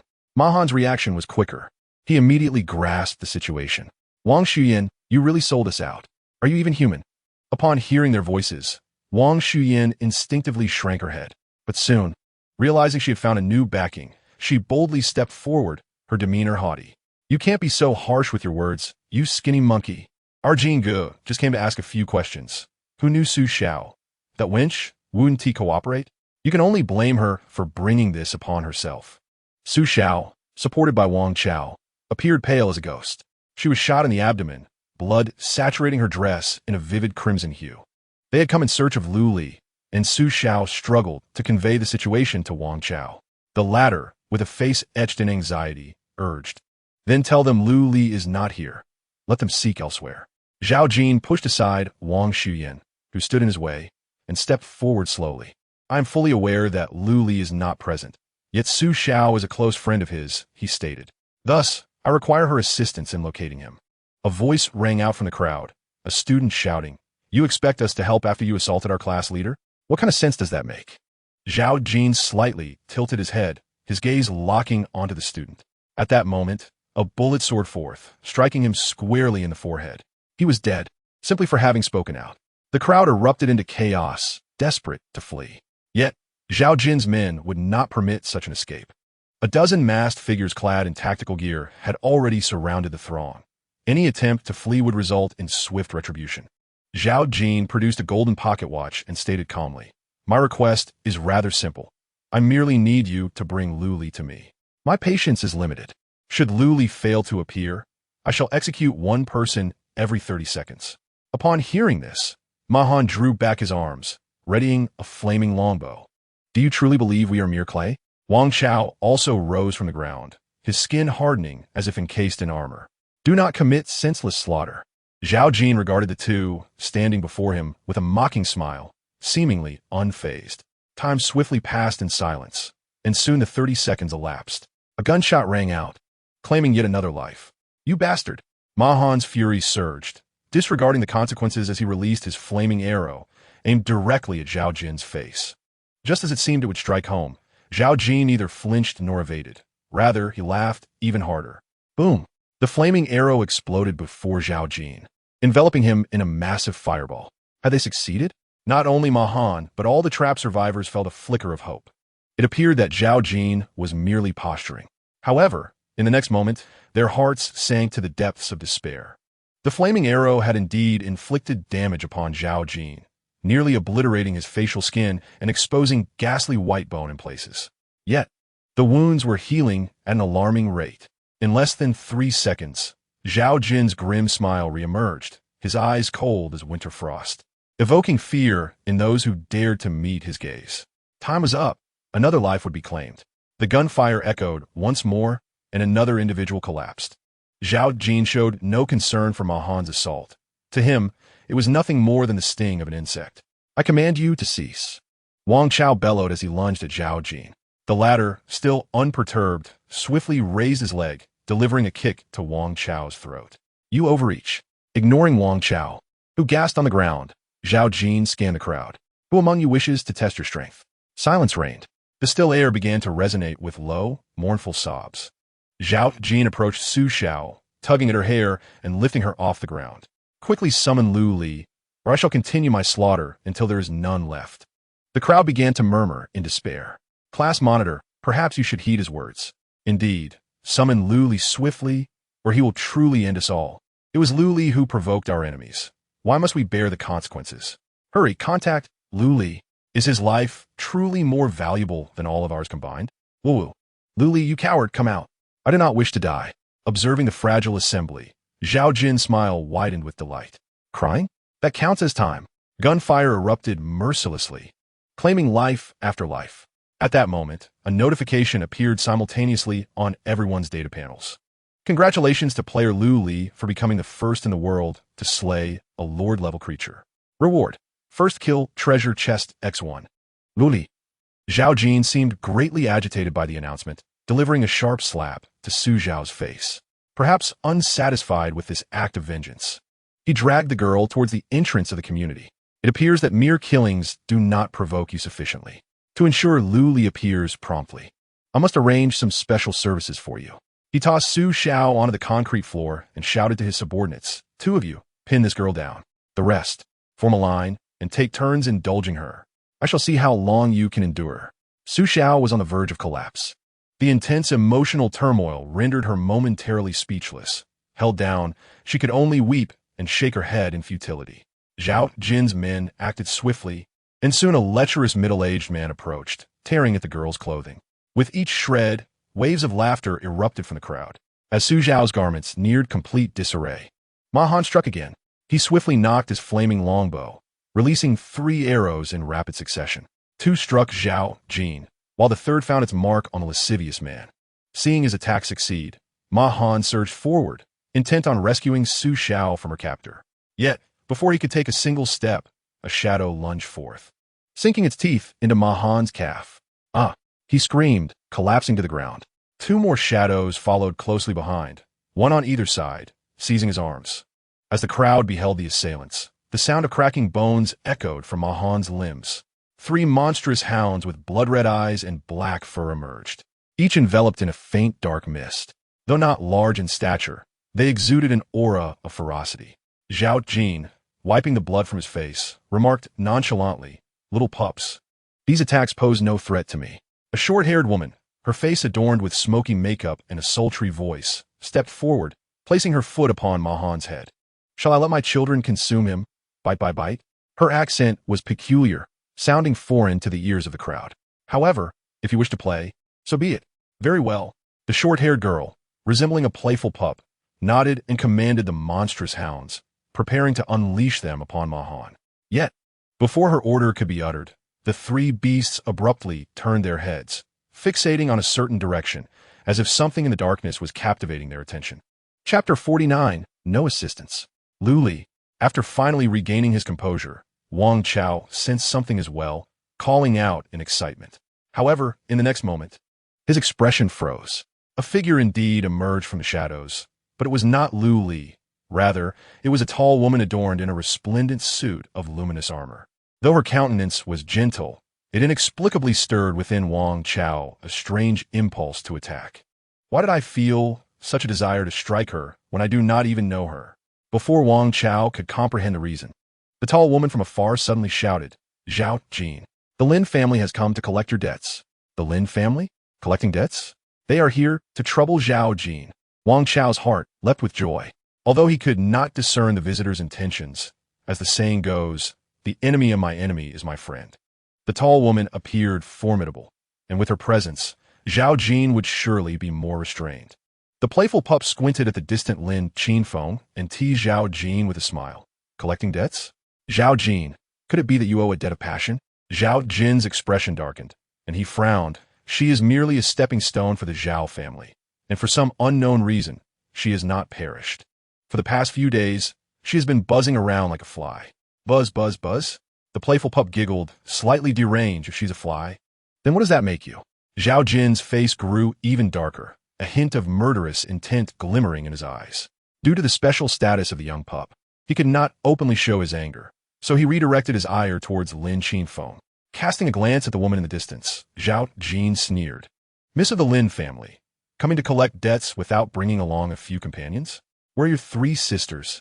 Have they perished in the slaughtering secret realm? As soon as his words fell, Zhao Jin sprang into action, charging towards Lin Qinfeng with astonishing speed, delivering a powerful punch straight at her. The woman neither dodged nor evaded, meeting his strike with her own fist. They exchanged blows in rapid succession, each retreating momentarily. Lin Qinfeng shook her sore hands. Her teeth clenched tightly, while Zhao Jin observed his bleeding wounds heal rapidly, a relaxed expression on his face. He ceased his assault, instead gesturing behind him. Several figures emerged swiftly, encircling Lin Qinfeng. I say, Miss Lin, do you truly believe you can stand against an army of 1,000,000 alone? Without the support of your sisters, you are nothing. Zhao Jin's taunts were unabashedly brazen. Lin Qinfeng nodded, unperturbed. You are correct. That is why they have come. No sooner had she spoken than a beam of sword light sliced through the darkness. Caught off guard, Zhao Jin clumsily evaded, though he avoided a fatal blow. A large gash was still carved into his shoulder. Simultaneously, the brilliance of group healing and divine blessing enveloped Lin Qinfeng. In a state of renewed vigor, the eldest daughter of the Lin family stood resolutely against overwhelming odds. Lin Qinxue pressed her thin lips together, relentlessly attacking Zhao Jin since her appearance. With each flourish of her frostblade, she inflicted wounds of varying depths upon her adversary. In no time, Zhao Jin found himself retreating, clearly at a disadvantage. The onlookers, witnessing this turn of events, felt a flicker of hope ignite within their hearts. It appeared that Zhao Jin was indeed not a match for the 4 formidable women of the Lin family. Don't just stand there. Seize this opportunity and fight back. Wang Chao bellowed to the crowd. At that moment, if the survivors united, bolstered by the prowess of the 4 Lin women, they might truly alter the tide of battle. However, no one heeded Wang Chao's call. The survivors remained silent, their gazes averted. They were too afraid to even meet Wang Chao's eyes, let alone rise in rebellion. Little Song, a juvenile canine, erupted in laughter, seemingly amused by Wang Chao's exhortation. You Chinese people are inherently cowardly. It was the same over 80 years ago, and it remains unchanged after all these years. A bunch of weaklings, utterly feeble. A nation like this deserves to perish. Ha ha! Wang Chao's eyes turned crimson, his body trembling like a crazed beast. What are you doing? Fight back. This is the perfect moment to resist. The crowd stirred, yet still, no one stepped forward. After a lengthy silence, a frail girl finally emerged from the throng. It was Cheng Duo. Her face was etched with fear, but she summoned all her strength to cry out to the crowd, everyone, unite! Don't allow yourselves to be slaughtered. Little Song frowned, impatiently clicking her tongue. Suddenly, one of the monstrous hounds lunged forth, baring its teeth as it aimed for Cheng Duo. The girl let out a terrified scream, instinctively shielding her head. However, the creature's speed was too great for her to evade. Before she could even take a single step, she was brought down to the ground. Cheng Duo struggled to crawl toward the crowd, repeatedly pleading for help. Yet, no one was willing to extend a hand. In their eyes, this small, frail girl, felled by the beast, was already lost. Wang Chao roared in anger and stumbled towards Cheng Duo, desperate to save her. Yet, 2 more monstrous hounds blocked his path, not attacking, but merely obstructing his rescue, as if they intended for him to watch the girl be torn apart slowly. Realizing that to capture a thief, one must first capture the ringleader, Wang Chao pivoted and charged at Little Song. The girl wore a peculiar smile and did not summon her hounds to impede him. Instead, she drew a handgun. A chill ran down Wang Chao's spine. Yet he reassured himself, I have the talent, armored shield.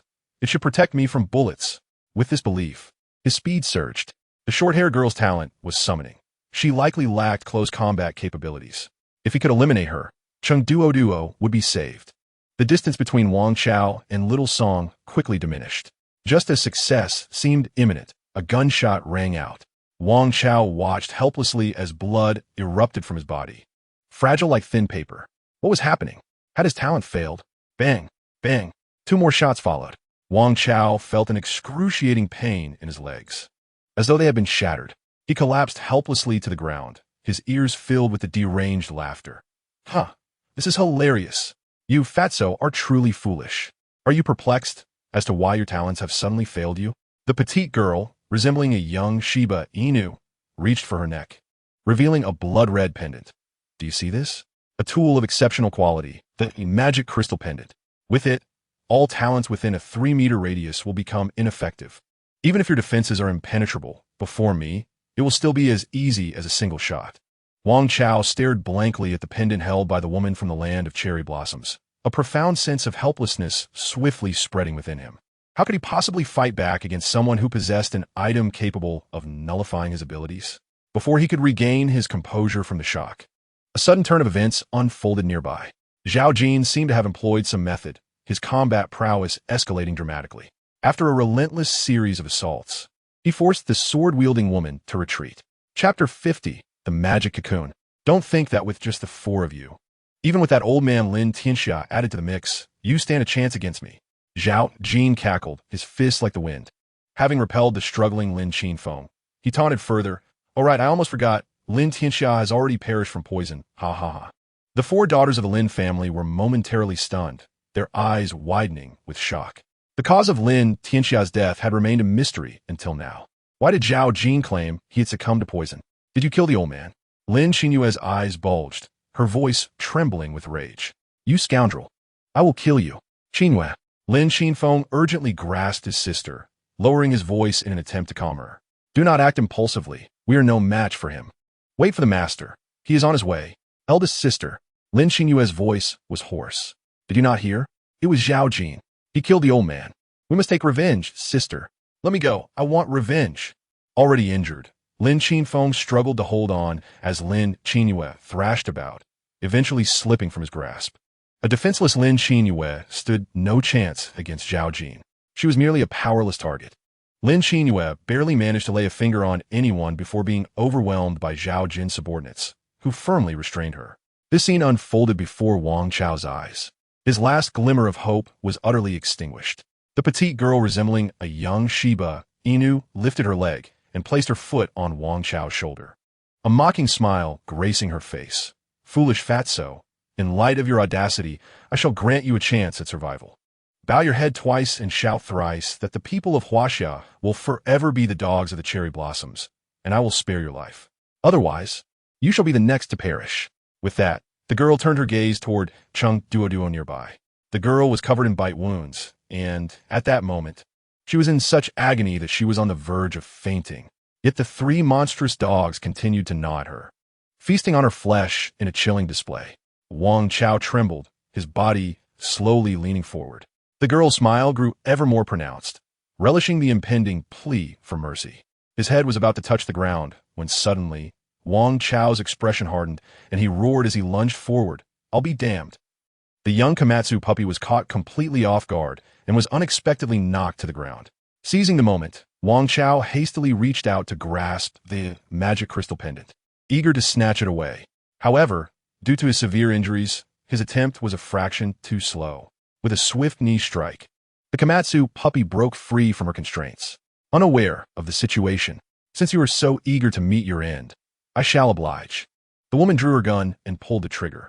A torrent of firepower erupted, emptying the magazine entirely. Yet, Wang Chao did not perish. Not only did he survive, but not a single bullet found its mark upon him. All of the onslaught was thwarted by a towering shield, standing half a person high. 2 fluffy cat ears peeked out from behind the shield, quivering nervously before quickly drooping down again, as if shielding something. Oh, I'm so sorry. I didn't mean to. It was my master who commanded me to do this. But where has my master gone? Eliza looked timidly at the Komatsu puppy across from her, resembling a startled rabbit. The puppy stood there, dumbfounded, evidently struggling to comprehend what had just transpired. However, the imminent threat of lethal intent instinctively prompted her body to react. She swiftly sidestepped, narrowly evading a diagonal slash from a gleaming blade. A man clad in light armor materialized out of thin air, his gaze icy with resolve. Upon recognizing the newcomer, tears that Wang Chao had been suppressing finally streamed down his face. Lu Li, what happened? Why you look so disheveled? Lu Li cast a glance at Wang Chao behind the shield and raised his hand to activate ultimate healing. Wang Chao's wounds rapidly mended, and within a few breaths, he regained the ability to move. As Wang Chao rose from the ground, the Komatsu puppy's expression shifted to one of greater astonishment. This mysterious man who had appeared so suddenly seemed to have utilized a healing talent. But how could this be possible? He was still within the influence of the magic crystal pendant. His talent should have been rendered ineffective. Who are you? You don't appear to be a local. Lu Li frowned, scrutinizing the Komatsu puppy. I'm certainly not from Huaxia. I hail from the noble land of Sakura. Lu Li raised an eyebrow. So, you are a Sakura person living quite comfortably. Then there is no issue. The Komatsu puppy sneered. What? Are you afraid? Lu Li shook his head, dark mist swirling around him. No, I was merely concerned about mistakenly striking the wrong target. In an instant, an eerie wailing echoed. The dark mist coalesced into various forms of soul weapons. Their sheer number filled the vast space of the complex to capacity. Most of Zhao Jin's forces were caught off guard and were mercilessly slain by the soul weapons. The tide of battle shifted in an instant. The Komatsu puppy could only stare blankly at the unfolding chaos, witnessing her sides collapse. Was this enigmatic man also a summoner? But how could he achieve such instantaneous summoning? And the quantity of summoned entities. How could there be so many? Magic crystal pendant? Corrupted hounds? So that is how it is. Lu Li began to stride forward, gradually closing the distance to the Komatsu puppy. I have always pondered why, despite the Earth's remote location, it was still affected during the first wave of the demon tide. Now I understand. It was you Sakura people who were behind it. No sooner had he spoken than Lu Li's form suddenly accelerated. The blade sliced through the air with lethal intent. Little Matsuno, the young hound, attempted to evade, only to be struck with terror as she realized that Lu Li had vanished. She was utterly unable to perceive the trajectory of the attack. Before she could utter a second syllable, a surge of blood choked her voice.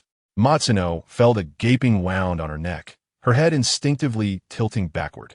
How naive to think she was formidable. Lu Li flicked the blade and instinctively activated Soul Swallow. Yet this time, the familiar notification did not sound. Not quite dead? Lu Li furrowed his brow and approached to investigate. To his astonishment, Matsuno's corpse suddenly jerked, rising in an eerily twisted manner.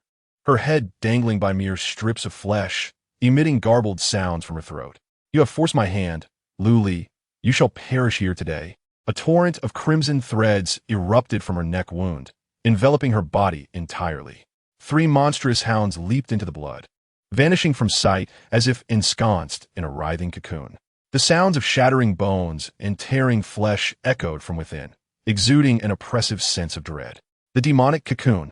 Lu Li's pupils constricted as he shouted to Wang Chao. Get out of here, but it was too late. The pulsating cocoon suddenly constricted, only to expand rapidly. In the blink of an eye, it detonated with a thunderous crash. A violent surge of demonic energy swept across the entire vicinity, subjecting everyone present to varying degrees of contamination.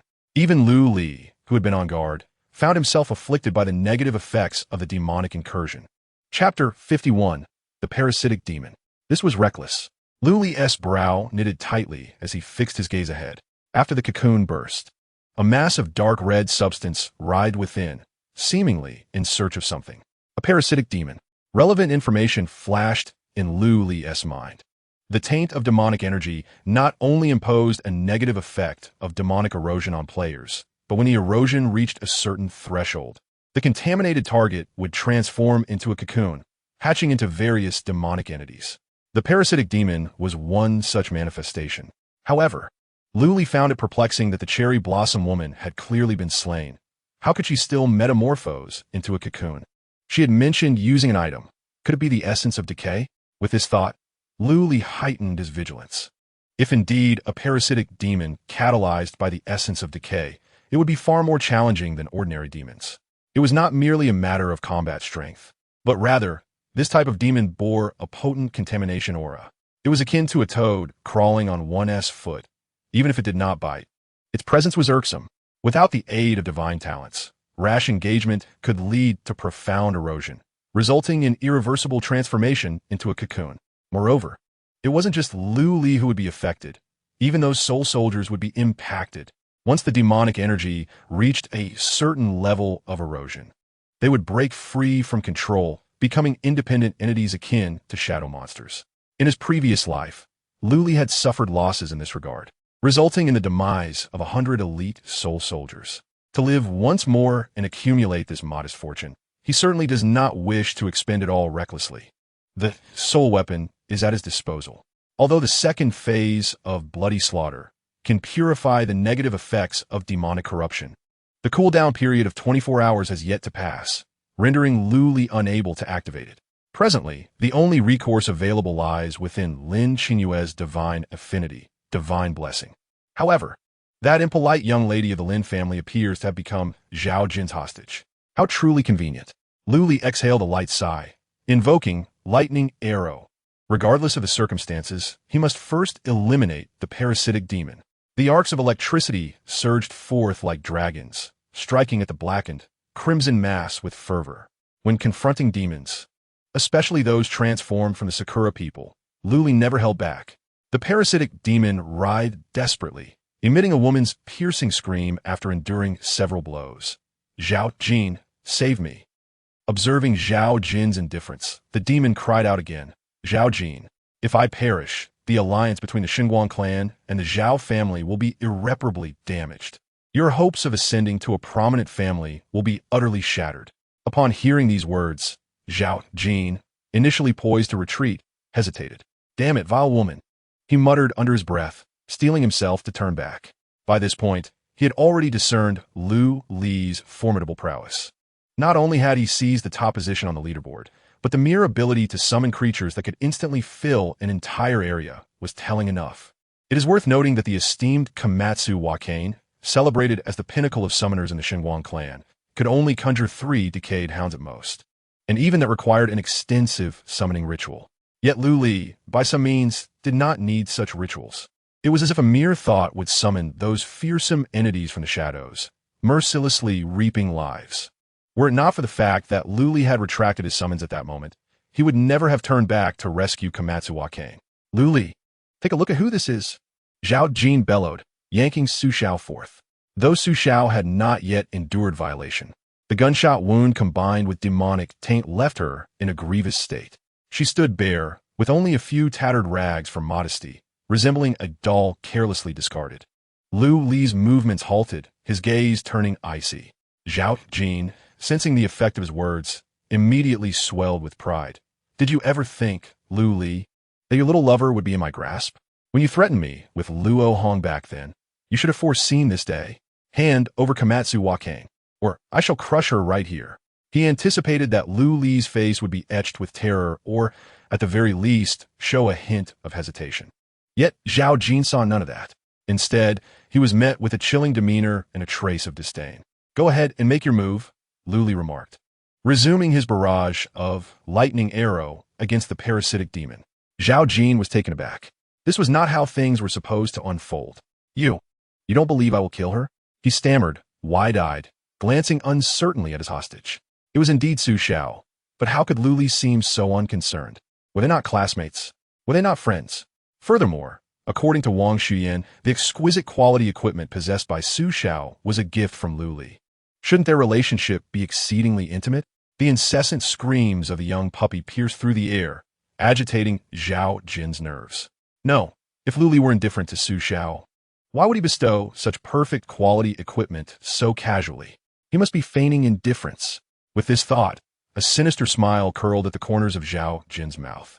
In the next moment, his fingers, poised like swords, plunged mercilessly into Su Xiao's wound. She let out a muffled groan, her expression twisted in agony. Yet, this was not sufficient. Zhao Jin forcefully tore at the wound, intent on amplifying the pain. Even the strongest would struggle to endure. Nevertheless, even as Su Zhao's voice grew hoarse from screaming and she slipped into unconsciousness from the pain, Lu Li remained utterly unmoved. Bolts of lightning arrows rained down continuously, showing no signs of cessation. It seemed he truly did not care. Conversely, Lin Qinyue, also captured, could no longer bear to watch and desperately shouted at Zhao Jin to cease his actions. "Shut your mouth." Zhao Jin raised his hand and slapped Lin Qinyue, pondering how to compel Lu Li to relent. At this rate, the young puppy would soon be roasted by the lightning arrows. Just then, a lecherous-looking man suddenly spoke up. "Jin Ge, do you remember Chen Hao?" Zhao Jin cast a glance at the man named Feng Shi, his impatience evident. "What do you bring him up for? He has already betrayed us and is of no concern to us now." Feng Shi nodded repeatedly. "Indeed, but Chen Hao is actually dead, isn't he?" Zhao Jin was increasingly perplexed by Feng Shi's words, his tone tinged with irritation. "What exactly are you trying to say?" Feng Shi let out a hollow laugh, his eyes darkening. "I speculate that Lu Li's lack of concern for Su Zhao's potential demise stems from his unique talent. He can summon the deceased Chen Hao as his own minion." Zhao Jin was taken aback. How had he not considered this possibility? If Lu Li's talent indeed allowed him to summon the dead, then Su Zhao's death might actually benefit him. "Continue," Zhao Jin urged, his brow furrowed. Feng Shi licked his lips, his face alight with anticipation. "Precisely because of this, Su Zhao's death poses no threat to Lu Li. To compel him to yield, we must resort to the old methods. Strip this girl bare and let the brothers have their way with her. I refuse to believe that Lu Li will remain indifferent." Chapter 52. The Unveiling of Secrets? Indeed, Zhao Jin slapped his forehead in realization. Given the close relationship between Lu Li and Su Zhao, he would undoubtedly be unable to tolerate any humiliation inflicted upon her. "Lu Li, if you do not cease your actions, this young beauty's purity will be lost. Even if your abilities allow you to resurrect her, she will forever bear the memory of this disgrace before you. Can you truly remain unmoved?" Zhao Jin's voice rang out loudly, not only directed at Lu Li, but also reaching Wang Chao and Ma Han's ears. The latter two were filled with fury, itching to rush forward and rescue Su Zhao. Lu Li finally showed a reaction, though it was merely a brief pause in his movements, slightly reducing the frequency of the lightning arrows. Feng Shi began to tear away the last remnants of clothing from Su Zhao's body, lecherous laughter echoing in the air. Yet, Lu Li remained unfazed. "Save her, Lu Li!" Ma Han struggled and screamed. "Lu Li, save the squad leader first, I beg you." Wang Chao sobbed on his knees. "Useless fool. You can't even protect your own woman. What kind of man are you, Lu Li?" Lin Qinyue continuously berated him. The figure in the open space remained still. Everyone believed that Lu Li had abandoned Su Zhao. Only Eliza, standing nearby with her shield and possessing a minimal presence, held a different opinion. She shook her ears and perceived a familiar sensation emanating from the figure. It dawned on her. It was the same feeling that surrounded Lu Li when he slaughtered the Chun family's knife slave. Instinctively, Eliza activated her innate ability, blessing of the goddess of luck. In the next moment, the crackling sound of the lightning arrow abruptly ceased. Lu Li's form suddenly became indistinct. In its place stood a shadow with a lamentable countenance. Feng Shi, who had been distractedly observing, was taken aback, and then he felt his arms lighten. A warm sensation rushed towards him. It was not the sweet and smooth warmth of the beauty beneath him, but the scalding stench of blood. The hand, severed at the root, still twitched on the ground, like a vulture's claw, attempting to desecrate the nearby body. Feng Shi wished to shout something, but only a single syllable escaped his lips. It felt as if cement had sealed his mouth and nose. His heart stopped. The last image he beheld was Zhao Jin's terrified expression. How could the absolute kill have been triggered? Already invisible, Lu Li was taken aback, yet his actions did not falter. His blade sliced through the air like flowing water, directly targeting Zhao Jin's throat. Perhaps it was the splattering blood that revealed Lu Li's form, or maybe Zhao Jin possessed an extraordinary sense. In the face of an unseen assault, he instinctively leaned back, barely evading the blade's edge. Following that, he kicked, propelling Su Zhao and Feng Shi's corpse several meters away. "Zhao Jin, save me." With the suppression of the lightning arrow gone, the shrill screams of the little dog once again echoed. "Stop shouting. I need to eliminate Lu Li first. Otherwise, neither of us will survive." Zhao Jin shouted in annoyance. "First, save me." I have a way to dispel the invisibility and help you see him. Really? What benefit would I gain from deceiving you? Seeing that the little dog had spoken so, Zhao Jin no longer hesitated. He reached out and seized Lin Qinwei, then strode rapidly towards the black-red mass of flesh. Behind him, a chorus of agonized screams erupted. With the hostage gone, Lu Li's men were ruthlessly slain. Wang Shuyan and He Peiqin, sensing the peril, retreated and quietly mingled among the survivors. With your current state, how can you assist me? Zhao Jin approached the mass of flesh, wary of his surroundings as he inquired. Extend your hand. The black-red mass trembled, emitting enticing sounds. Zhao Jin hesitantly extended his arm. In the next instant, an unexpected change occurred. The black-red mass suddenly contracted, unleashing a multitude of fleshy tendrils that hurriedly lunged toward Zhao Jin's arm. The latter had not anticipated this transformation, and he immediately shrieked as he retreated in shock. Despicable woman, what are you doing? Don't be afraid. Zhao Jin, it will be over soon. The voice of the little dog echoed softly. However, this time, the source of the voice did not come from the rapidly shriveling black-red mass, but directly from Zhao Jin's throat. The flesh pierced through Zhao Jin's sinews, swiftly fortifying his corporeal form. Jagged bone spurs erupted through his skin, and his muscles pulsated and swelled, when a fist-sized, skinless crimson head emerged from his neck. The fear etched on Zhao Jin's face had vanished entirely. In its stead was an expression of near-manic realization. So this is how it is. Zhao Jin surveyed his transformed body, a twisted smile of satisfaction appearing on his grotesque visage. Now, I can perceive the target tainted by demonic energy. As the words left his lips, Zhao Jin suddenly raised his arm to block his front.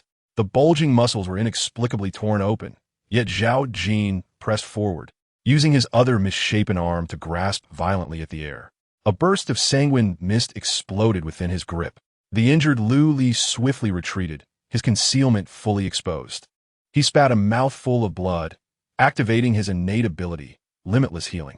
Although Zhao Jin's strike had not caused significant harm, the amalgamation with the parasitic demon had bestowed upon him a corrosive aura. This blow had doubled the adverse effects of the demonic taint. If he were to endure another 2 or 3 strikes, it would undoubtedly lead to profound erosion. At that point, even if Lu Li possessed extraordinary abilities, he could not escape the fate of transforming into a demonic cocoon. If only I had a divine talent, Lu Li mused, glancing at Lin Qinwei, who was being controlled not far away. The Lin family's young lady's divine blessing counted as a divine talent. Perhaps I could find an opportunity to eliminate her and then devour Soul, to seize it. The thought barely formed in his mind when Lu Li shook his head. He was not a bloodthirsty individual. Although Lin Qinwei had offended him with her words, her transgressions did not warrant death. Furthermore, the situation had not yet reached a point of desperation. It seemed the demonic taint was beginning to affect my mind. Lu Li frowned, sheathing his bug-toothed dagger. Seeing this, Zhao Jin mistakenly believed Lu Li had abandoned his resistance and let out a wild laugh. Have you exhausted your tricks? Knowing you are no match for me, do you intend to lay down your arms and surrender? Let me tell you, it's too late. With that, Zhao Jin forcefully propelled himself off the ground. The hard concrete floor instantly splintered with spiderweb-like cracks as his form shot toward Lu Li like a cannonball. Lu Li appeared to have lost his fighting spirit, moving swiftly to the side as if seeking a safe position to evade. In a moment of urgency, the onlooker, Eliza, felt a rush of wind brush against her, only to discover the next second that Lu Li had taken refuge behind her. Eliza, you must endure. Master, you. Before Eliza could finish her sentence, Zhao Jin had already arrived. A heavy impact reverberated. Eliza felt a tightening in her palms, her body involuntarily retreating 2 inches. After activating her talent, her luck had indeed taken a turn for the worse, failing to trigger a perfect block. Tears welled in Eliza's eyes, not from fear, but from pain. The force of Zhao Jin's impact was overwhelmingly powerful. Even with the damage reduction from Shield of the Coward, the shock transmitted to Eliza was still terrifying. Zhao Jin's attributes had dramatically surged after his union with the parasitic demon. She could not withstand it, yet she had to endure. For it was a command from Lu Li, her master.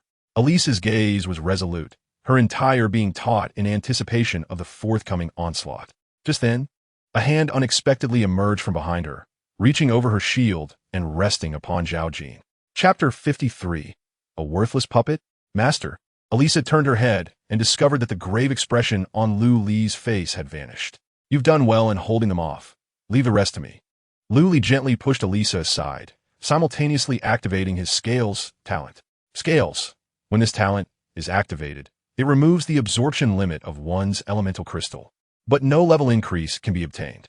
One can only gain corresponding free attribute points. These additional points vanish after the talent ends and will be automatically allocated upon a true level increase. Under the premise of activation, the target touched by the right hand will be unable to absorb elemental crystals, and their four-dimensional attributes will be forcibly equalized. Duration: 5 minutes. The young Shiba Inu, upon witnessing Lu Li suddenly place his hand on Zhao Jin's shoulder, could not resist mocking. Lu Li, what are you doing? Helping us dust off? Your strength seems rather inadequate. Yet, before she could finish, Zhao Jin's expression quickly soured. Wait, why does my strength attribute only show 158? This kid is up to no good. Originally boasting a strength attribute of 40, he had lost more than half upon Lu Li's touch. Moreover, the other 3 attributes had also undergone changes. The 30 points in speed had transformed to 159, the 50 points in constitution had diminished to 156, and the 10 points in spirit had seen a slight increase, now standing at 152. What on earth is happening? The young Shiba Inu, rotating her deformed head, mirrored Zhao Jin's confusion. They both recalled what Brother Dao had previously mentioned. I intended to utilize Huang Bin's Scales talent to temporarily lock Lu Li's attributes and subdue him. Locking attributes is Scales? Zhao Jin's body recoiled, hastily retreating. How could Lu Li possess Huang Bin's talent? Could it be that, akin to how Chen Hao was summoned, he had taken the deceased Huang Bin as a summoning entity? However, no summoning entities had appeared, and the one making contact was solely Lu Li. Could it be that Lu Li's talent was not merely a simple summoning of the deceased, but a far more comprehensive plundering of their abilities? With this realization, cold sweat began to bead on Zhao Jin's back. Truly, the Lu family, a prominent clan of the heavenly tier, even their discarded orphan bore such formidable strength. This is untenable. I cannot fight him. He is too powerful. Zhao Jin communicated with the young Shiba Inu in his mind, yearning to escape. In stark contrast to his panic, the young Shiba Inu appeared remarkably composed. I never imagined that Zhao Jin's adversary would be so intriguing. But fear not, he is still no match for us. Are you insane? Zhao Jin's mind struggled to comprehend. Our attributes are now equal to Lu Li's, yet his talent far surpasses ours. How can we possibly win in a fight? The young Shiba Inu stretched her neck, a peculiar smile gracing her skinless face. Zhao Jin, we are now citizens of the saint.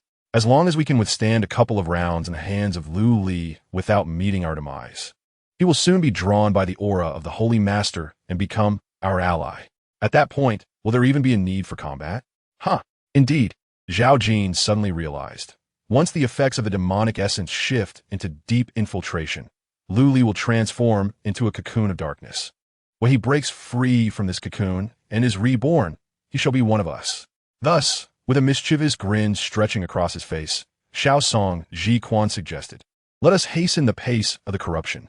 After deliberation, Zhao Jin cast his gaze in the direction of Lu Li. However, the anticipated battle did not unfold. Rather than seizing the opportunity to attack, Lu Li leisurely retrieved an object from his spatial ring, a thumb-sized jade figurine. Is he planning to employ an artifact? Zhao Jin's vigilance heightened. Although he was confident in inducing Lu Li's deep corruption, that did not guarantee he could neutralize the artifact's effects. Should that jade figurine prove to be of exceptional quality, Zhao Jin did not feel equipped to handle it effortlessly. With a forceful press of his fingertip, Lu Li shattered the jade figurine, transforming it into a frail puppet. The puppet bore no facial features. It was merely adorned with a singular character inscribed upon its visage. Li. Is this all? Upon witnessing the puppet take form, Zhao Jin's anxious heart finally settled. Though the specific quality of the puppet was indiscernible, he recalled the words of his clan elder. Zhao Quan. Puppet-type artifacts are typically superior in quality when they resemble a living being more closely. Yet, at present, Lu Li's puppet, lacking even basic features, appeared anything but refined. The inscrutable character inscribed upon its face clearly indicated that it was a pitifully substandard artifact. With this thought, Zhao Jin could not resist taunting. Lu Li, Is this truly the extent of your puppet artifact? Hearing this, Lu Li, who had been preparing to retreat and observe, was taken aback. How did Zhao Jin know he possessed more than one puppet? Initially intending to conceal his full hand, Lu Li decided there was no need for subterfuge now that his ruse had been unveiled. Without uttering a word, he silently crushed 3 more jade figurines. As 3 more featureless puppets emerged in succession, Zhao Jin's grin widened, nearly reaching his ears. 4 faceless puppets, so frail in appearance that he felt he could shatter them with a mere flick of his fingers. It seemed Lu Li had truly exhausted his options and was utterly bereft of strategies. "Do not accuse me of bullying you," Zhao Jin proclaimed with disdain. "With these 4 puppets, I will stand here and let them attack me for a whole minute." The surviving onlookers felt a wave of despair wash over them. Zhao Jin's words clearly indicated his utter disregard for Lu Li's 4 puppets. They had hoped that Lu Li's arrival would turn the tide, but it appeared that the situation was not as favorable as they had envisioned. Lu Li, having revealed all his cards, seemed still to be no match for Zhao Jin. "Let your puppets attack me for a minute? You seem quite confident," Lu Li thought to himself, promptly issuing a command for the knife-wielding puppets to advance. As the 4 puppets sluggishly drew closer, their movements so slow they could be described as dull, Zhao Jin's arrogance only grew. He had even begun to contemplate how to humiliate Lu Li after defeating him. Should he ravage his classmates before Lu Li's eyes, trampling on his dignity? Or should he slowly consume Lu Li alive, subjecting him to excruciating torment? Only a child would make such choices. "Let us do it all to Lu Li." Just as Zhao Jin was lost in his fantasies, the sharp cries of a young dog suddenly erupted, startling him out of his reverie. "What the hell?" Zhao Jin was about to curse when his peripheral vision detected something amiss around him. Wait, what about those sluggish, faceless puppets? In the moment Zhao Jin realized, 4 fierce attacks surged towards him from all directions. There was no escape. Zhao Jin clumsily defended himself, attempting to withstand the onslaught. Yet, those seemingly frail puppets unleashed an unparalleled force at that moment. 4 blades struck Zhao Jin's limbs, taking away a significant portion of his flesh. In the blink of an eye, the once robust Zhao Jin transformed into a mere stick figure, just as the blades were about to cleave towards his vital points. The young dog urgently cried out, "Zhao Jin, quickly use your talent." Chapter 54. The Inadvertent Assistance of the Young Lady. The blades sliced through the air with the speed of lightning. In an instant, it seemed there was hardly enough time for Zhao Jin to react. The sounds of flesh being torn echoed repeatedly. Zhao Jin stood frozen, resembling a statue. Once the 4 puppets sheathed their blades, the flesh from Zhao Jin's body fell to the ground like snowflakes shaken from tree branches, scattering everywhere. 2 severed heads rolled on the ground, their expression serene. "Do we win?" The surviving onlookers were momentarily stunned, then erupted into cheers of relief. The eldest sister of the Lin family rushed towards Lin Qingyue to rescue her sister. Meanwhile, Lin Qingyue wielded her frostblade, ensuring Zhao Jin's subordinates were completely eradicated. Only Lu Li remained still, fixated on the scattered remains, his expression grave. "Lu Li, your puppets are truly formidable. I thought I was going to die at Zhao Jin's hands today," Wang Chao exclaimed as he helped Su Xiao to his feet, his excitement palpable. Of course, Zhao Jin's tricks are nothing compared to Brother Lu. Mahan managed to lift his head, gasping for breath with a smile. Lu Li ignored their banter and urgently addressed Lin Qinhua. "Heal the wounded and get everyone out of here. This place is dangerous." "What?" Lin Qinfeng responded, surprised. "Isn't Zhao Jin already dead? Are you worried about reinforcements?" "No." Lu Li shook his head, slowly approaching the remains. "Zhao Jin is not dead yet. You all need to leave quickly. And don't forget to have Lin Qinhua dispel the effects of the demonic energy. If that lingers too long, it will turn into deep corruption, and even deities won't be able to save us then." "Zhao Jin is not dead." Lin Qinfeng was taken aback, looking incredulously at the remains. How can he still be alive after being so mangled? However, despite his confusion, the eldest sister of the Lin family trusted Lu Li's judgment and immediately instructed her sister to cast Divine Blessing to remove the negative effects. Meanwhile, Lin Qingyue muttered her dissatisfaction. Despite being utterly defeated, she continues to feign mystery, truly a pretender. "Qingyue," Lin Qinfeng frowned and admonished, "do not be disrespectful." Lin Qingyue shrank back, obediently bestowing blessings upon the remaining survivors, yet she deliberately bypassed Lu Li. Such subtle actions did not escape Lin Qinfeng's notice. "Why have you not blessed Mr. Lu?" Lin Qinyue remained silent, continuing to confer blessings upon the others. Only after dispelling all negative effects from the survivors did she speak with a haughty demeanor. "Bestow blessings upon him? Certainly, but I have a condition. I demand that the Lin family no longer recognizes him as our master. And furthermore, I require Lu Li to serve as my servant." Lin Qinfeng was taken aback, hastily interjecting, "Qinyue, cease your words and quickly bless Mr. Lu." "Sister, did you not hear what he just said?"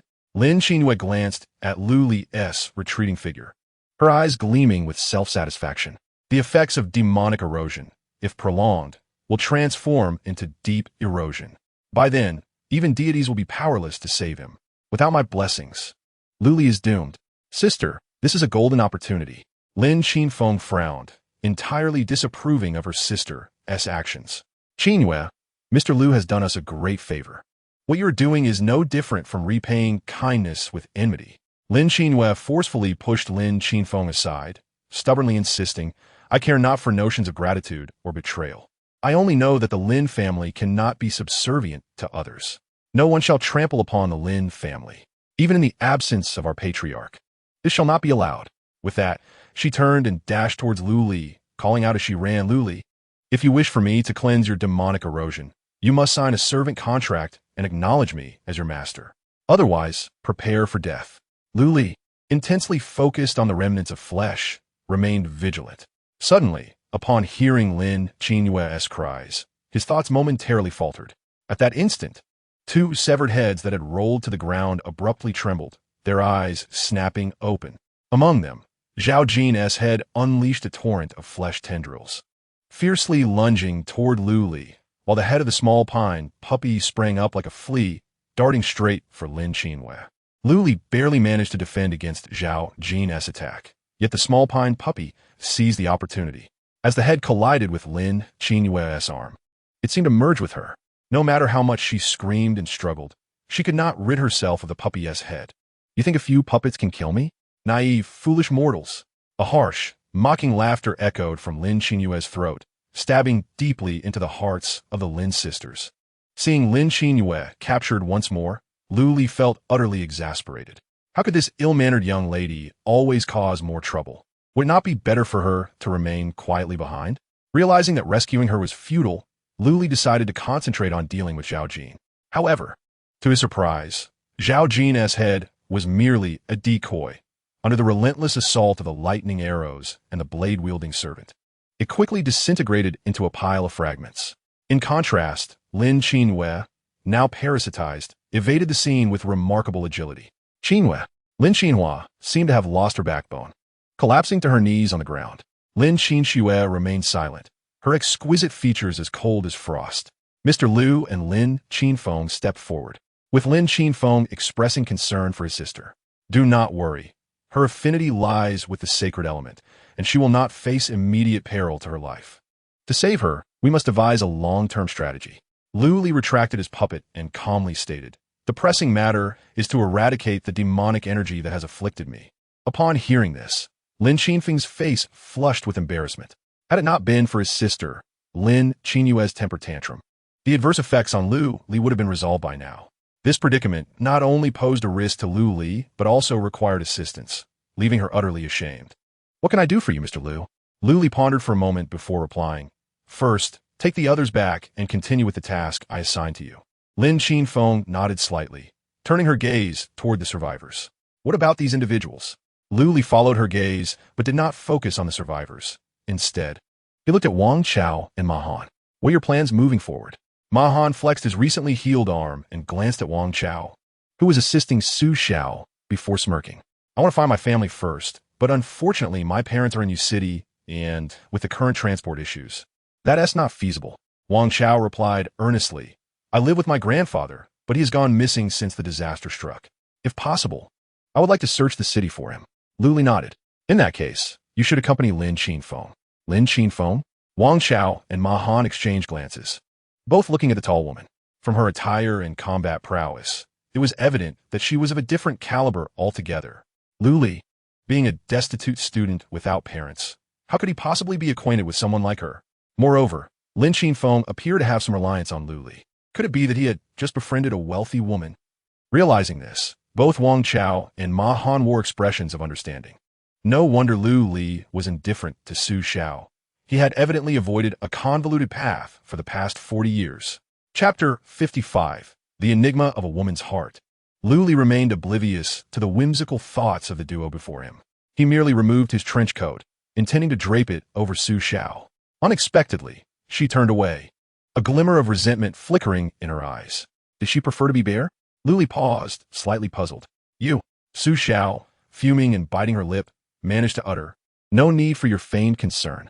Today, I owe you a debt of gratitude for saving my life, and from this moment forth, we shall have no further ties." Wang Chao and Ma Han exchanged knowing glances, eyebrows raised in unison. Is the class monitor feeling jealous? Lu Li frowned, unable to comprehend the cause of Su Xiao's ire. Nevertheless, since she had declared their mutual independence, he welcomed the tranquility. He nodded and turned to Lin Qinfeng, saying, "I will trouble you to take care of these three for now." "No need." Su Xiao stepped forward, seizing the conversation. "I have declared that from this moment forth, I shall have no further entanglements with you. Lu Li, I will not accompany you, and you need not concern yourself with my safety. I shall remain here, facing the trials alongside the survivors." As these words escaped her lips before Lu Li could respond, discontented murmurs arose from the surrounding survivors. What nonsense about facing difficulties together. We do not require your presence here.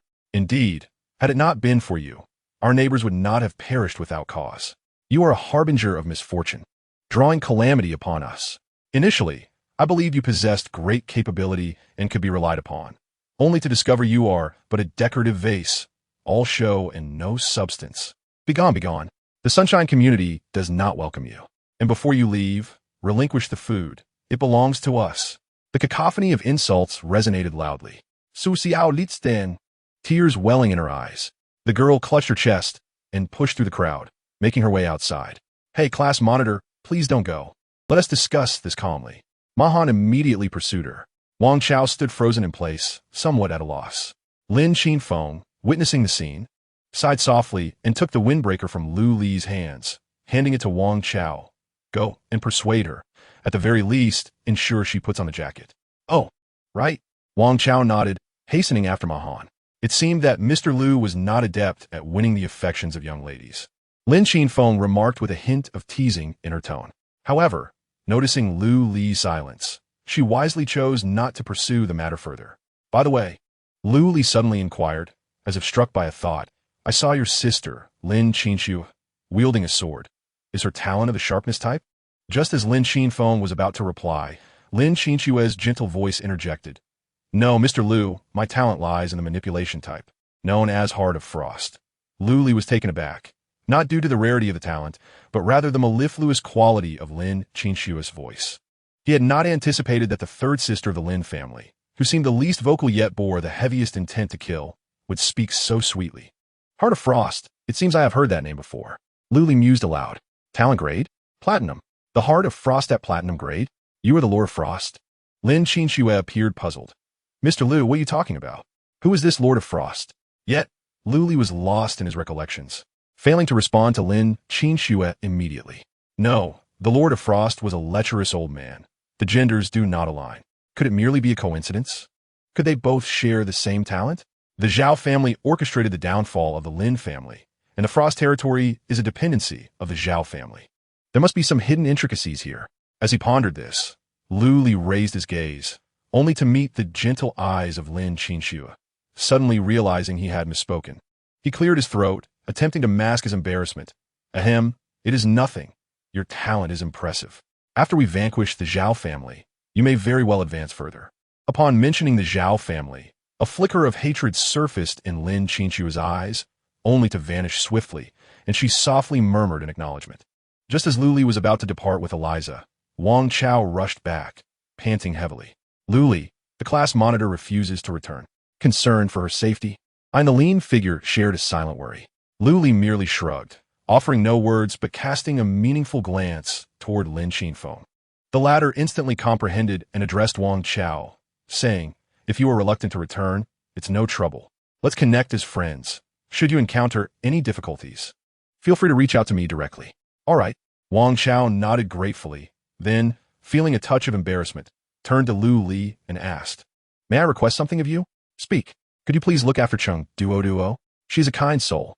As he spoke, Wang Chao's gaze wandered through the crowd. Chung Duo, having received treatment under the group healing, had notably recovered. Yet, perhaps due to the horrific experiences she had endured, she remained on her knees, trembling with fear. "We are classmates. Rest assured, I will assist her even without your request," Lu Li affirmed. "Thank you." Wang Chao beamed with a naive smile before dashing back in the direction he had come from. Lin Xinhua stepped forward, gently lifting Chung Duo from the ground, soothingly saying, "Do not be afraid. You're safe now." Lin Xinfeng sighed softly and inquired once more, "What about the remaining survivors?" Lu Li, fixated on the quaking Chung Duo, spoke with a voice that was low yet piercingly clear. "In my opinion, they should all be killed." "What?" Lin Xinfeng felt a sudden ringing in her ears. While Lu Li was not particularly known for his benevolence, he would never condone the indiscriminate slaughter of innocents. Otherwise, Lin Xinhua would have perished countless times by now. The survivors of Yangwang community may have been timid at a crucial moment, but the instinct for self-preservation is a natural human response. Is it not a bit excessively cruel to justify murder on such grounds? Lu Li slowly turned his head, his gaze icy. "Traitors deserve death." However, he elongated his tone, shifting the conversation. "They did not betray me. Thus, it is not my place to determine their fate. I must first eradicate the demonic corruption and take my leave." With that, Lu Li waved to Elisa and strode purposefully toward the exit. Watching the figure of the young man recede, Lin Xinfeng found herself at a loss for words. It was not until Lu Li vanished from sight that a cold sweat broke out on her back. His words served as a stark admonition. By referencing the betrayal of the survivors, he was indirectly alluding to Lin Qinyue's treachery. Her actions had undeniably encroached upon this formidable individual's sensitive boundaries. Yet, Lu Li not only refrained from holding a grudge, but even extended a promise of future assistance. If this were a matter of fair exchange and mutual benefit, what had the Lin family truly offered Lu Li? Merely the collection of gold and the gathering of information. In contrast, Lu Li had repeatedly risked his life to rescue the Lin family from peril. The imbalance in their contributions was glaring. What was he after? Did he desire loyalty from his servants, rather than betrayal? Lin Xinfeng murmured to herself. Noticing the fluctuating emotions on Lin Xinfeng's face, Lin Xinhua expressed concern. "Elder sister, what troubles you?" "It is nothing," Lin Xinfeng replied, forcing a smile tinged with bitterness. "For the next few days, keep an eye on the global trading market and acquire a servant contract." Chapter 56. The Forensic Examination of Living Subjects. In a clandestine underground research facility in Yongqing, the entire underground space was adorned with expensive soundproofing materials, and the pungent scent of disinfectant was thick in the air, as if it had taken root within. Jin Naiha, with his neck drawn in, found himself sandwiched between two men clad in black, stumbling forward, after what felt like an eternity of winding through dimly lit corridors. The trio finally arrived at a formidable metal door. One of the black-clad figures stepped forward and murmured a few words to the surveillance camera beside the door. Moments later, the metal door creaked open. A gust of wind rushed through the gap, prompting Janaiha to involuntarily inhale. Instantly, it felt as though a giant hand had clutched his stomach, and waves of nausea crashed over him. The metallic scent of blood, a scent that no amount of disinfectant could conceal, assailed his senses. Even as a forensic expert with decades of experience, he had never encountered such an overwhelming stench of blood. He retched uncontrollably for some time before managing to straighten up. Trembling, he turned to the men in black and stammered, "Gentlemen, where exactly is this place?" The black-clad figures offered no reply to his inquiry. Their tone brusque as one of them commanded, "Once you step inside, focus on your work. Fail to do so, and your life is forfeit. Understood?" "Yes, understood," Zhen Naiha replied, his expression one of distress, as his legs felt as though they were trudging through cotton. The space within the door was sizable, resembling an operating room at first glance. Numerous unfamiliar instruments were arranged around the room, and at its center lay a metal table upon which an elderly man was restrained.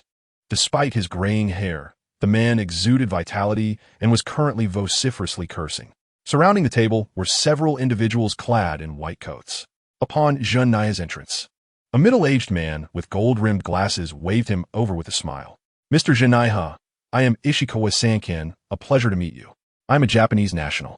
A wave of unease surged within Jinaiha. Mr. Ishikawa, what is it you wish for me to do?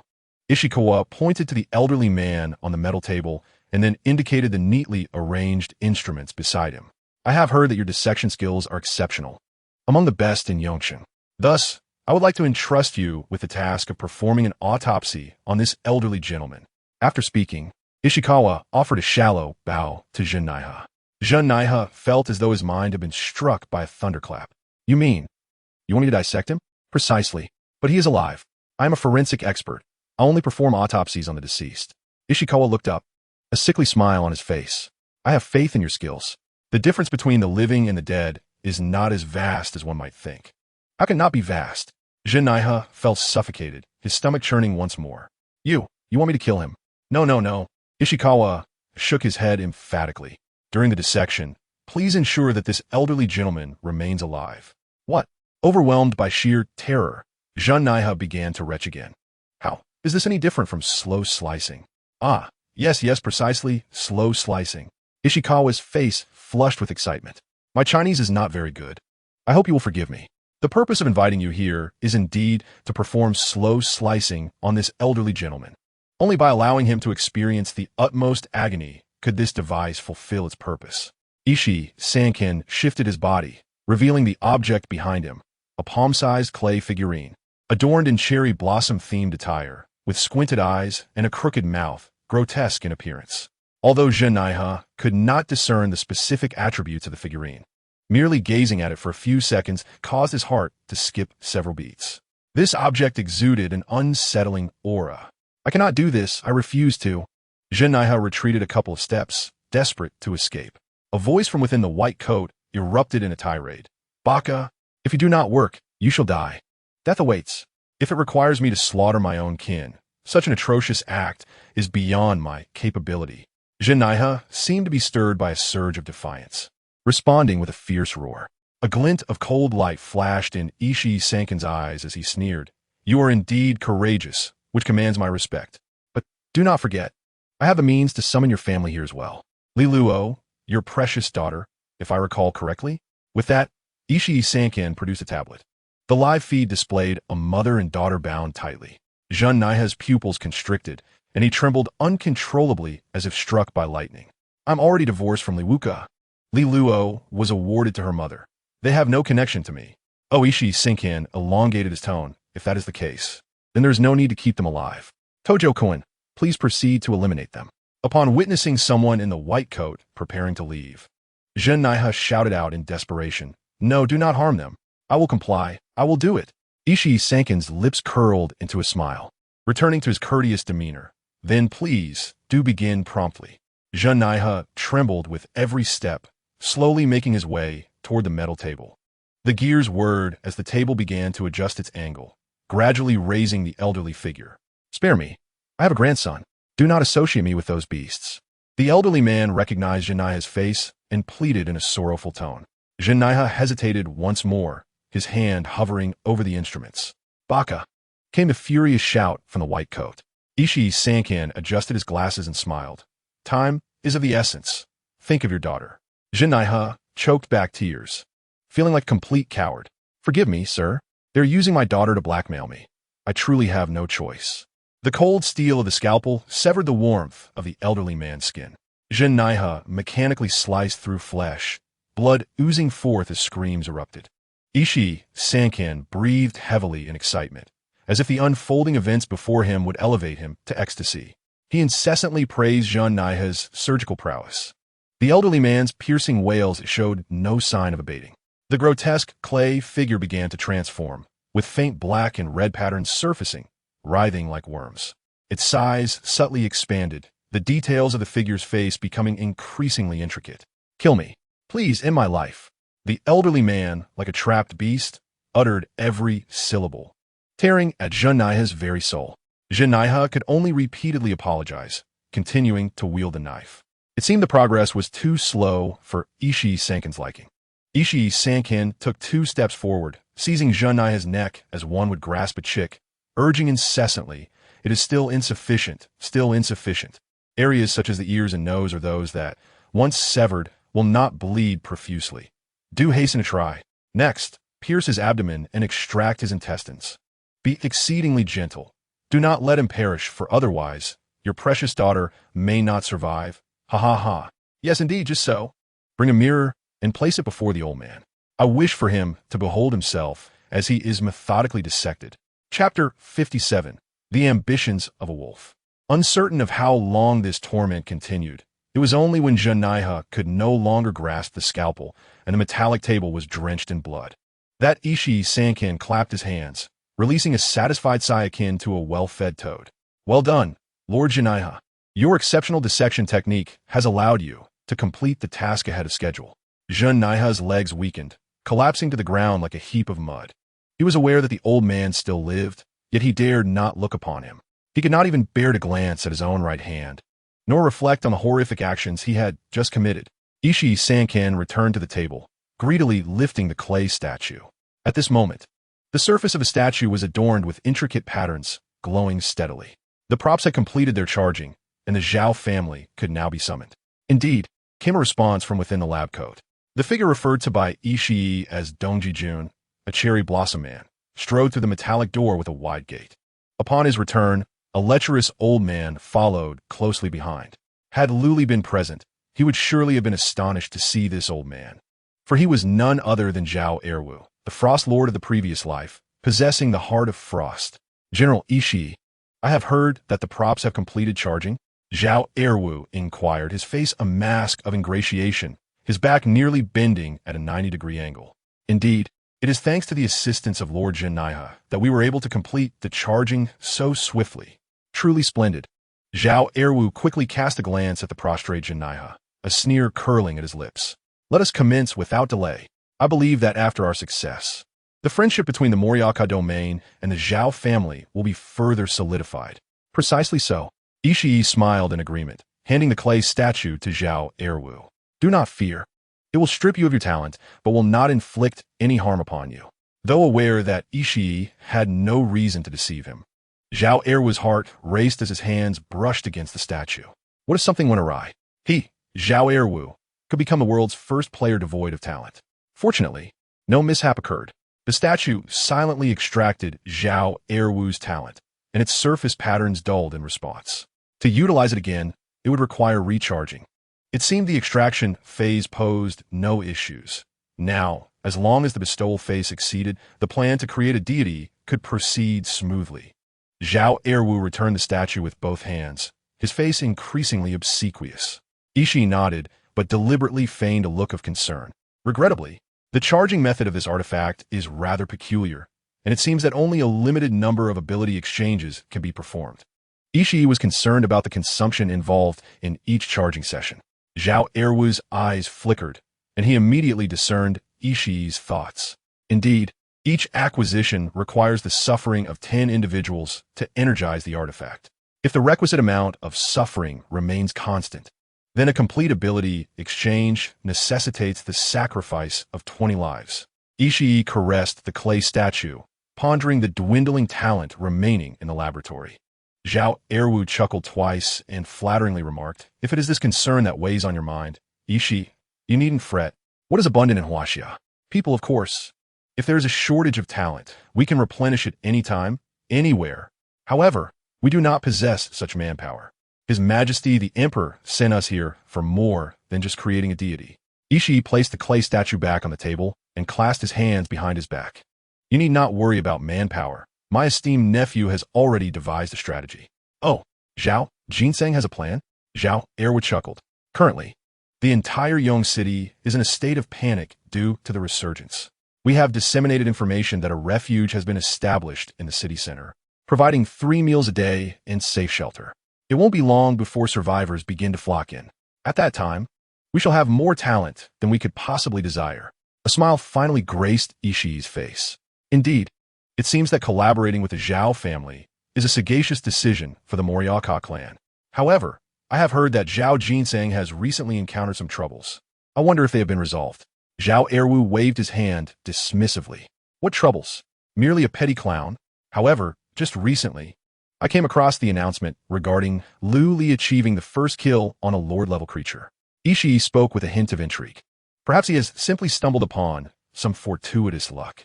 Do not worry. Zhao Jin will find a way to locate and eliminate Lu Li. If you doubt this, we could check the leaderboard. Perhaps the clown has already vanished.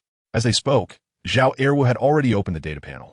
However, the moment the leaderboard appeared, his expression froze. The first place remained unchanged, still Lu Li at level 15. Conversely, Zhao Jin's name had disappeared entirely. What is going on? Zhao Jin has not dealt with that fellow yet. A sheen of sweat began to form on Zhao Erwu's brow. He quickly accessed his friends list, attempting to send a message to Zhao Jin, but found his name absent from the list as well, excluding the possibility that Zhao Jin had whimsically blocked him. There remained only one conclusion. Zhao Jin was dead. Zhao Erwu's eyes widened in shock, feeling as though he had become the jester. At that moment, Ishii suddenly spoke. Erwu-san, I have just received word from the young dog, stating that Zhao Jin is with her and is en route to the laboratory. Hearing this, Zhao Erwu couldn't help but breathe a sigh of relief. Ah, then all is well. I feared he had encountered some misfortune. However, Ishii's expression soured. Indeed, there was an incident. Not only Zhao Jin, but even the young dog has sustained severe injuries. That individual named Lu Li is not as easily dealt with as you suggested.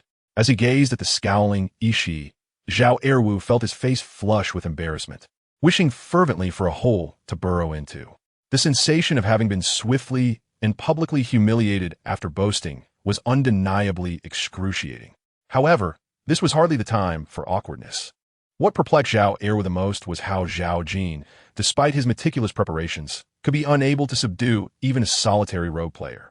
Although Lu Li had attained level 15, standing at the pinnacle of the leaderboard, Zhao Jin was not without the assistance of the young canine, Komatsu. Especially with that woman's item, the magic crystal pendant, which rendered the innate abilities of all nearby players ineffective. It was akin to wielding a weapon of mass destruction. How could defeat be conceivable? Surely, Zhao Jin wasn't wielding it like a mere walking stick? The more he pondered, the more a sense of dread enveloped him. Ishii let out a cold snort. Erwu-san, I have fully sensed the Zhao family's desire for collaboration.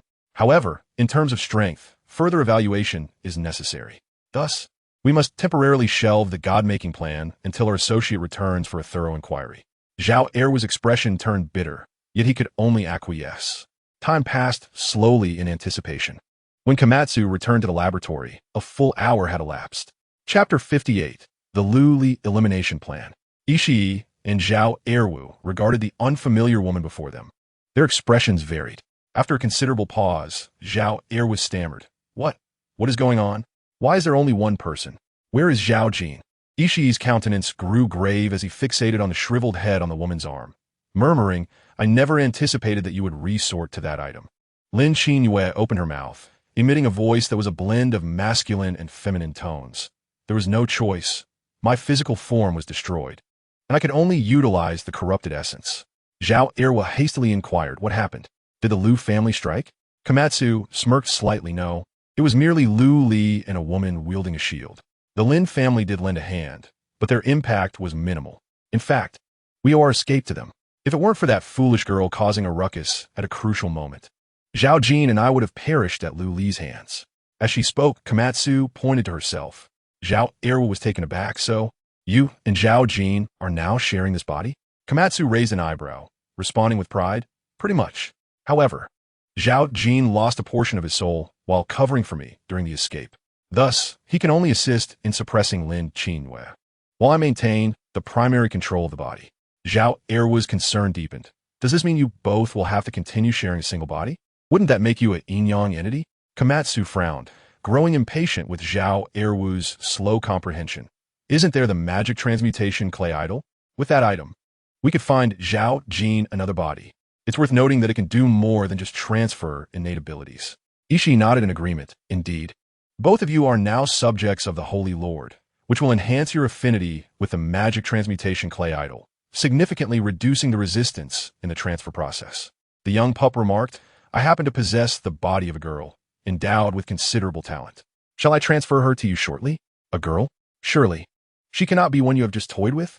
A look of disdain flickered in Komatsu's eyes. Of course not. You know my preference lies with those under 14.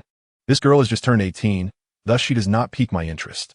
Ishii's smile was unsettling, as if he were discussing not a living being, but a mere commodity. It is noteworthy that her father is one of the foremost forensic experts in Wying City, possessing remarkable skills in dismemberment. A splendid tool for our purposes. Komatsu curled her lip. Very well. Let us hold on to her for now, and we shall see after dealing with Lu Li. Zhao Erwu, upon hearing Komatsu's intent to trouble Lu Li, hesitated. That Lu Li is not one to be trifled with. Perhaps we should reconsider. Zhao Erwu's shift in attitude towards Lu Li was not born of cowardice. In his estimation, even Zhao Jin, fully prepared, would not stand a chance against Lu Li.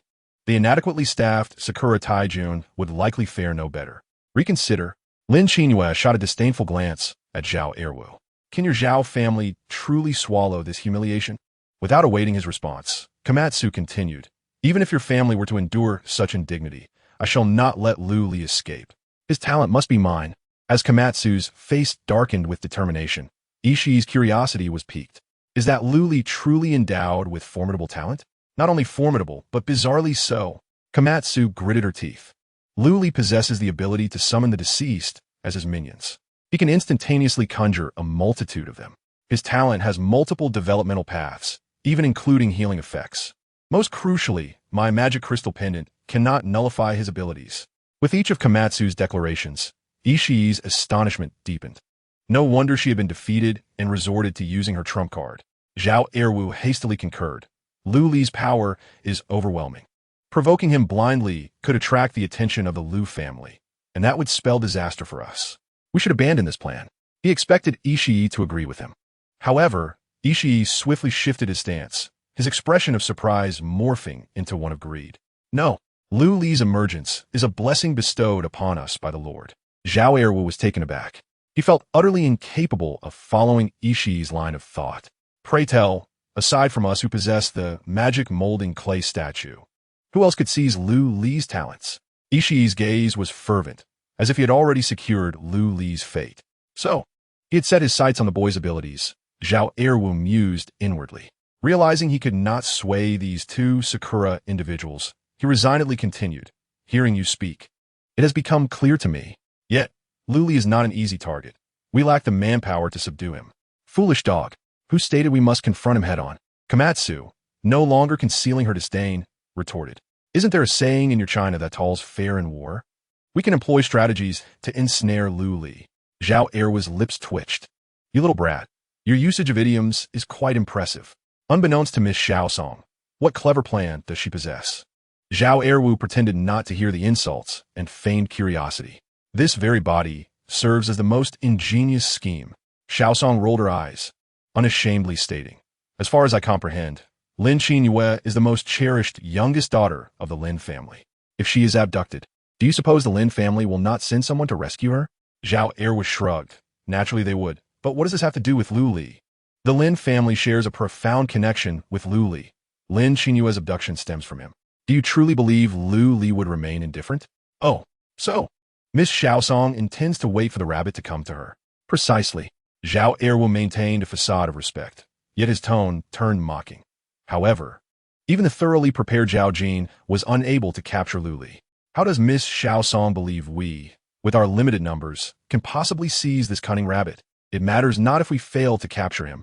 Xiaosong waved her hand confidently, for I possess a backup plan. I shall not vacate this body for the time being, masquerading as Lin Qinyue under your confinement. Should we find ourselves unable to contend with Lu Li, you may freely allow him to rescue Lin Qinyue. A Trojan horse that has crossed the city gates would find it effortless to eliminate Lu Li. Zhao Erwu was enlightened. No wonder this cunning woman spoke of the art of deception. It seems she aims to ensnare Lu Li.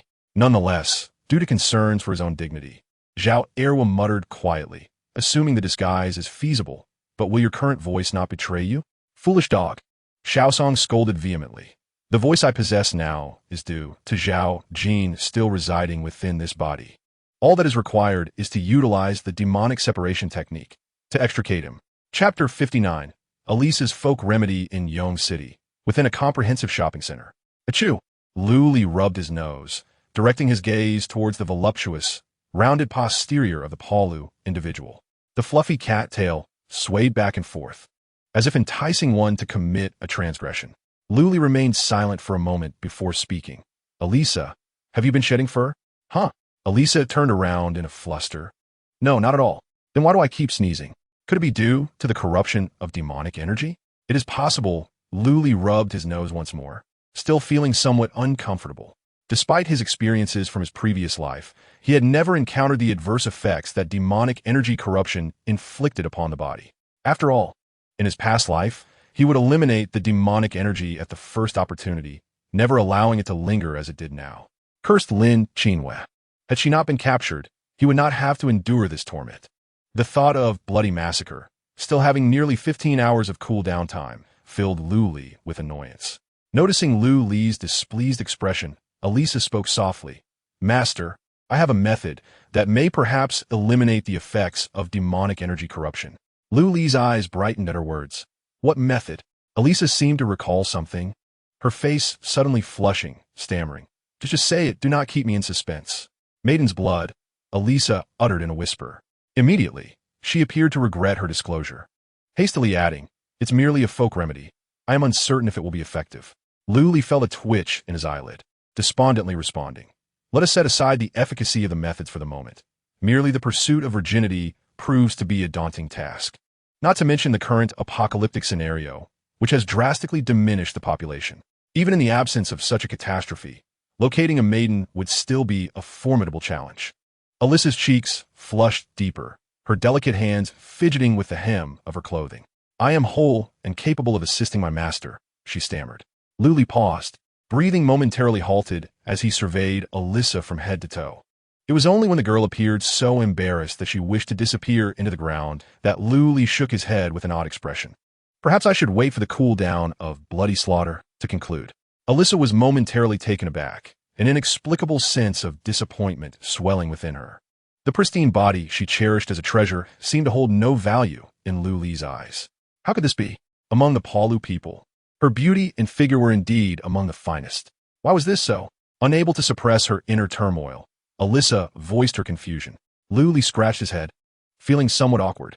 Although Elisa's status as a slave meant he was entitled to treat her as he wished, he found the notion unsettling when it was applied to his own circumstances. I'm a bit fatigued. It would be wise for us to gather food and find a place to rest, he suggested. I'm a bit tired, Elisa echoed softly. Suddenly, it dawned on her that Luli seemed to have not rested since the onset of the arena battles. He had been in constant combat. Had it truly been so? She had assumed it was her presence that kept him engaged, as long as Luli did not disdain her. Elisa's thoughts whirled chaotically, while Luli began to scavenge various shops. Though merely 4 days had passed since the apocalypse erupted, signs of previous looting were already evident throughout the shopping center. Many stores bore the marks of violence, with scattered goods and shards of broken glass strewn about. Thanks to his spatial ring, Luli was untroubled by concerns of spoilage or inconvenience.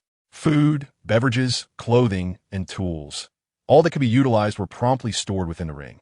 Even the luxury cars parked at the shopping center fell into his possession. After all, the ample space of the ring was a resource not to be squandered. Elisa, following closely behind, also gathered a considerable amount of women's clothing.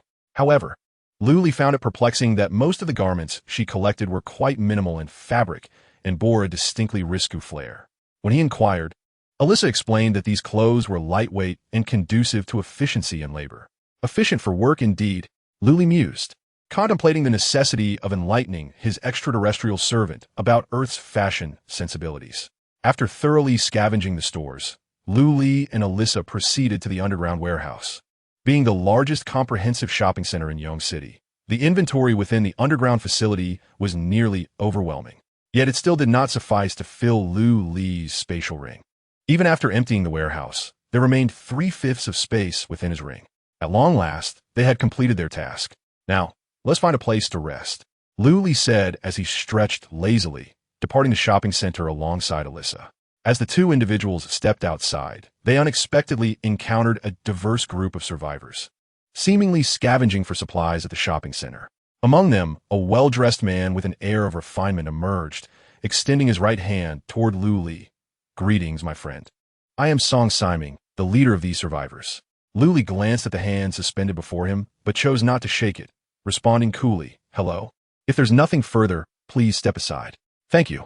With that, he and Elisa attempted to navigate around the throng of survivors. Song Siming, visibly embarrassed, took a step forward to block Lu Li's path. "Do not be alarmed. We mean you no harm. I am not interested in making friends," Lu Li replied, his brow furrowing. At that moment, all he longed for was a place to rest and regain his strength, contemplating how to rescue Lin Qinwei. He had no desire to engage with survivors. Sensing Lu Li's indifference, Song Siming's smile faded, replaced by a stern expression. "If that is the case, then I must ask you to surrender your supplies. This shopping center is our territory, and you have no right to take anything from within." Lu Li was taken aback, scoffing. "In the face of apocalypse and chaos, what gives you the authority to claim this as your territory?" Song Siming's demeanor shifted, revealing a menacing countenance. "It is precisely because of the brothers behind me. Hand over your supplies if you know what is good for you." As his words fell, the survivors brandished their weapons, some even showcasing their abilities, emanating a palpable aura of menace. "I have no desire to provoke trouble," Lu Li said, retreating a step. Elisa, sensing the tension, subtly reached for her spatial ring. The duo's furtive movements did not go unnoticed by the survivors, and a few of the more impatient ones began to shout, "Brother Ming, stop wasting time with them. Let us make our move. I see they possess spatial rings. They must have something valuable. Let us overwhelm them. Kill the man outright. And the woman we can have our way with first. Haha, this woman looks enticing. I can't wait to be the first to have her." As the raucous shouts filled the air, Song Siming seemed to sense victory over Lu Li, grinning maliciously as he advanced toward the two. It appeared that trouble had indeed found its way to them. Chapter 60. The Merchant of All Realms. Faced with a rapidly encroaching crowd, Lu Li reached for his spatial ring, preparing to summon his blade servant. The atmosphere was charged with tension. Just then, a crisp sound of bells suddenly pierced through the air, capturing everyone's attention. The sound, though not loud, was remarkably penetrating. Everyone paused, instinctively turning toward the source. At the end of the street, two enormous bundles came into view, revealing a gaunt elk bearing burdens several times its size. It was a merchant of all realms. Lu Li's heart raced with recognition, instantly identifying the emaciated elk. His gaze searched the creature, ultimately landing on the space between the two bundles, where a figure clad in red emerged. "Why is it the red-clad merchant?" Lu Li's brow furrowed, caught in a moment of uncertainty, unsure whether to lament his extraordinary fortune or curse his misfortune. In the realm of the Wanjia merchant, following the advent of the apocalyptic game, there exists a solitary figure adorned in three distinct hues: red, yellow, and blue. Among these, the blue-clad merchant embodies a gentle and timid demeanor. The yellow-clad merchant is characterized by a cunning and elusive nature, while the red-clad merchant exudes a fierce and combative spirit. Their appearances are entirely unpredictable, with neither time nor location adhering to any discernible pattern. The goods they carry are equally variable, ranging from worthless refuse to exceptionally rare and valuable items. In a previous life, Lu Li was fortunate enough to encounter the Wanjia merchant, specifically the timid blue-clad merchant. That transaction bestowed upon Lu Li immense benefits, propelling him into the top 10 of the global power rankings. With the merchant's return, Lu Li recognized he could not let this opportunity slip away. The only uncertainty lay in the fact that this time it was the red-clad merchant. Should Lu Li engage in conflict with Song Siming and his cohort, the combative red-clad merchant would undoubtedly join the fray, making the prospect of trade moot, and survival itself would be a fortunate outcome. He resolved to keep the surviving group steady. With this in mind, Lu Li raised his hands above his head and forced a laugh, exclaiming, "If you provoke me, you might as well be squeezing a soft persimmon." Song Siming, rallying his companions, questioned, "Brothers, shall we crush him?" "What did you say?" Lu Li replied with an innocent expression, "I said we surrender." The survivors exchanged bewildered glances, baffled by this sudden capitulation. "Is this really happening? Are we so cowardly?" Song Siming, his brow furrowed in skepticism, cautiously inquired, "Then will you hand over your supplies?" "Of course," Lu Li promptly responded, removing his spatial ring and offering it to Song Siming. Caught off guard by Lu Li's unexpected compliance, Song Siming hesitated to accept. "We want to have our fun with your woman, the kind where we line up," one survivor shouted. "Feel free to enjoy. Have a splendid time," Lu Li retorted, nudging Eliza forward. The bewildered Eliza, utterly confused, wondered if her master had truly sold her out. The players before her appeared weak, Surely she could hold her own. Why would her master surrender so suddenly? Was he fatigued? Master, perhaps you should rest and allow me to handle this? She suggested uncertainly. However, upon hearing her, Luli shook his head vigorously. No, no, no, please do not resist and avoid conflict with them. Eliza remained perplexed. Yet, she soon noticed the glint in Lu Li's eyes as he cast a glance toward the merchant. The Wanju merchant? This enigmatic figure had previously appeared on the planet Palu. Wait, it was the combative red-clad merchant. In an instant, Eliza comprehended Lu Li's intentions. She promptly adopted a more compliant demeanor, responding, yes, yes, yes. I'll let you play. Have a splendid time. Please do not harm my master. The survivors stood in stunned silence, particularly the man who had shouted about lining up, feeling as if he were in a dream. The twist of events felt surreal. As the atmosphere grew awkward with everyone frozen in place, Luli sought to redirect the conversation. Do you see that elk over there? Song Siming was momentarily taken aback, but quickly regained his composure. What formidable creature is that? Is it the wandering merchant of all realms? Luli rapidly clarified. We can engage in trade with him and acquire precious items. The probability of encountering a merchant is exceedingly low. If we miss this opportunity, we may not know when the next will arise. Precious items? Song Siming turned to gaze at the elk. The two enormous bundles seemed to corroborate Lu Li's assertions, igniting a pang of desire within him. However, Song Siming was not one to easily trust Lu Li, nor would he recklessly send someone to engage. After a moment of contemplation, he declared, since he is a wandering merchant capable of trading rare items, you shall approach him first. If he dares to deceive, I shall end your little beauty's life with a single stroke. As he spoke, Song Siming extended his arm and pulled Eliza towards him. Luli readily agreed, genuinely relieved that Song Siming would not directly interact with the merchant. That merchant was known for his volatile temperament. Should he provoke the merchant, their very existence could be annihilated. The elk sensed an approach and halted with a snort. Before Luli could utter a word, the merchant, clad in crimson, spoke first. Marvels of the realms, conducted with integrity, fair prices, no deceit to young or old. Might I inquire if this esteemed guest wishes to buy or sell? This was the standard opening line of the wandering merchant of all realms. Luli, seasoned in such dealings, responded, May I inspect the goods before purchasing? Certainly. The merchant replied nonchalantly. He then executed a graceful flip, leaping down from the elk's back. The two hefty bundles simultaneously unfurled upon the ground, revealing their contents. From a distance, Song Siming could scarcely contain his excitement as his heart raced. An array of weapons and armor, essence crystals, medicinal herbs, skill books, and tickets to secret realms were displayed. Even a colossal egg the size of a watermelon. Luli had spoken the truth. The merchant possessed an abundance of valuable items. Song Siming observed with keen interest. If he could acquire all these treasures, he would elevate himself to the pinnacle of combat prowess in Young City, perhaps even on a global scale. Yet the question lingered. What currency did the wandering merchant of all realms accept? As he pondered, Song Siming continued to observe. He saw Luli engage in conversation with the merchant before accessing the chat interface. Moments later, a cascade of golden bricks appeared out of thin air, clattering to the ground. Is he trading with gold? Song Siming mused, a mix of realization and confusion washing over him. Logically, during this apocalyptic era, gold, a precious metal, should have lost its value. A bag of edible rice would be far more useful than a ton of metallic clumps. Yet how could Lu Li still utilize gold to procure rare items? Did gold possess some undisclosed significance? And what if one did not possess gold? Would that preclude any chance of trade? As his thoughts spiraled, they wore thin on Song Siming's already limited patience.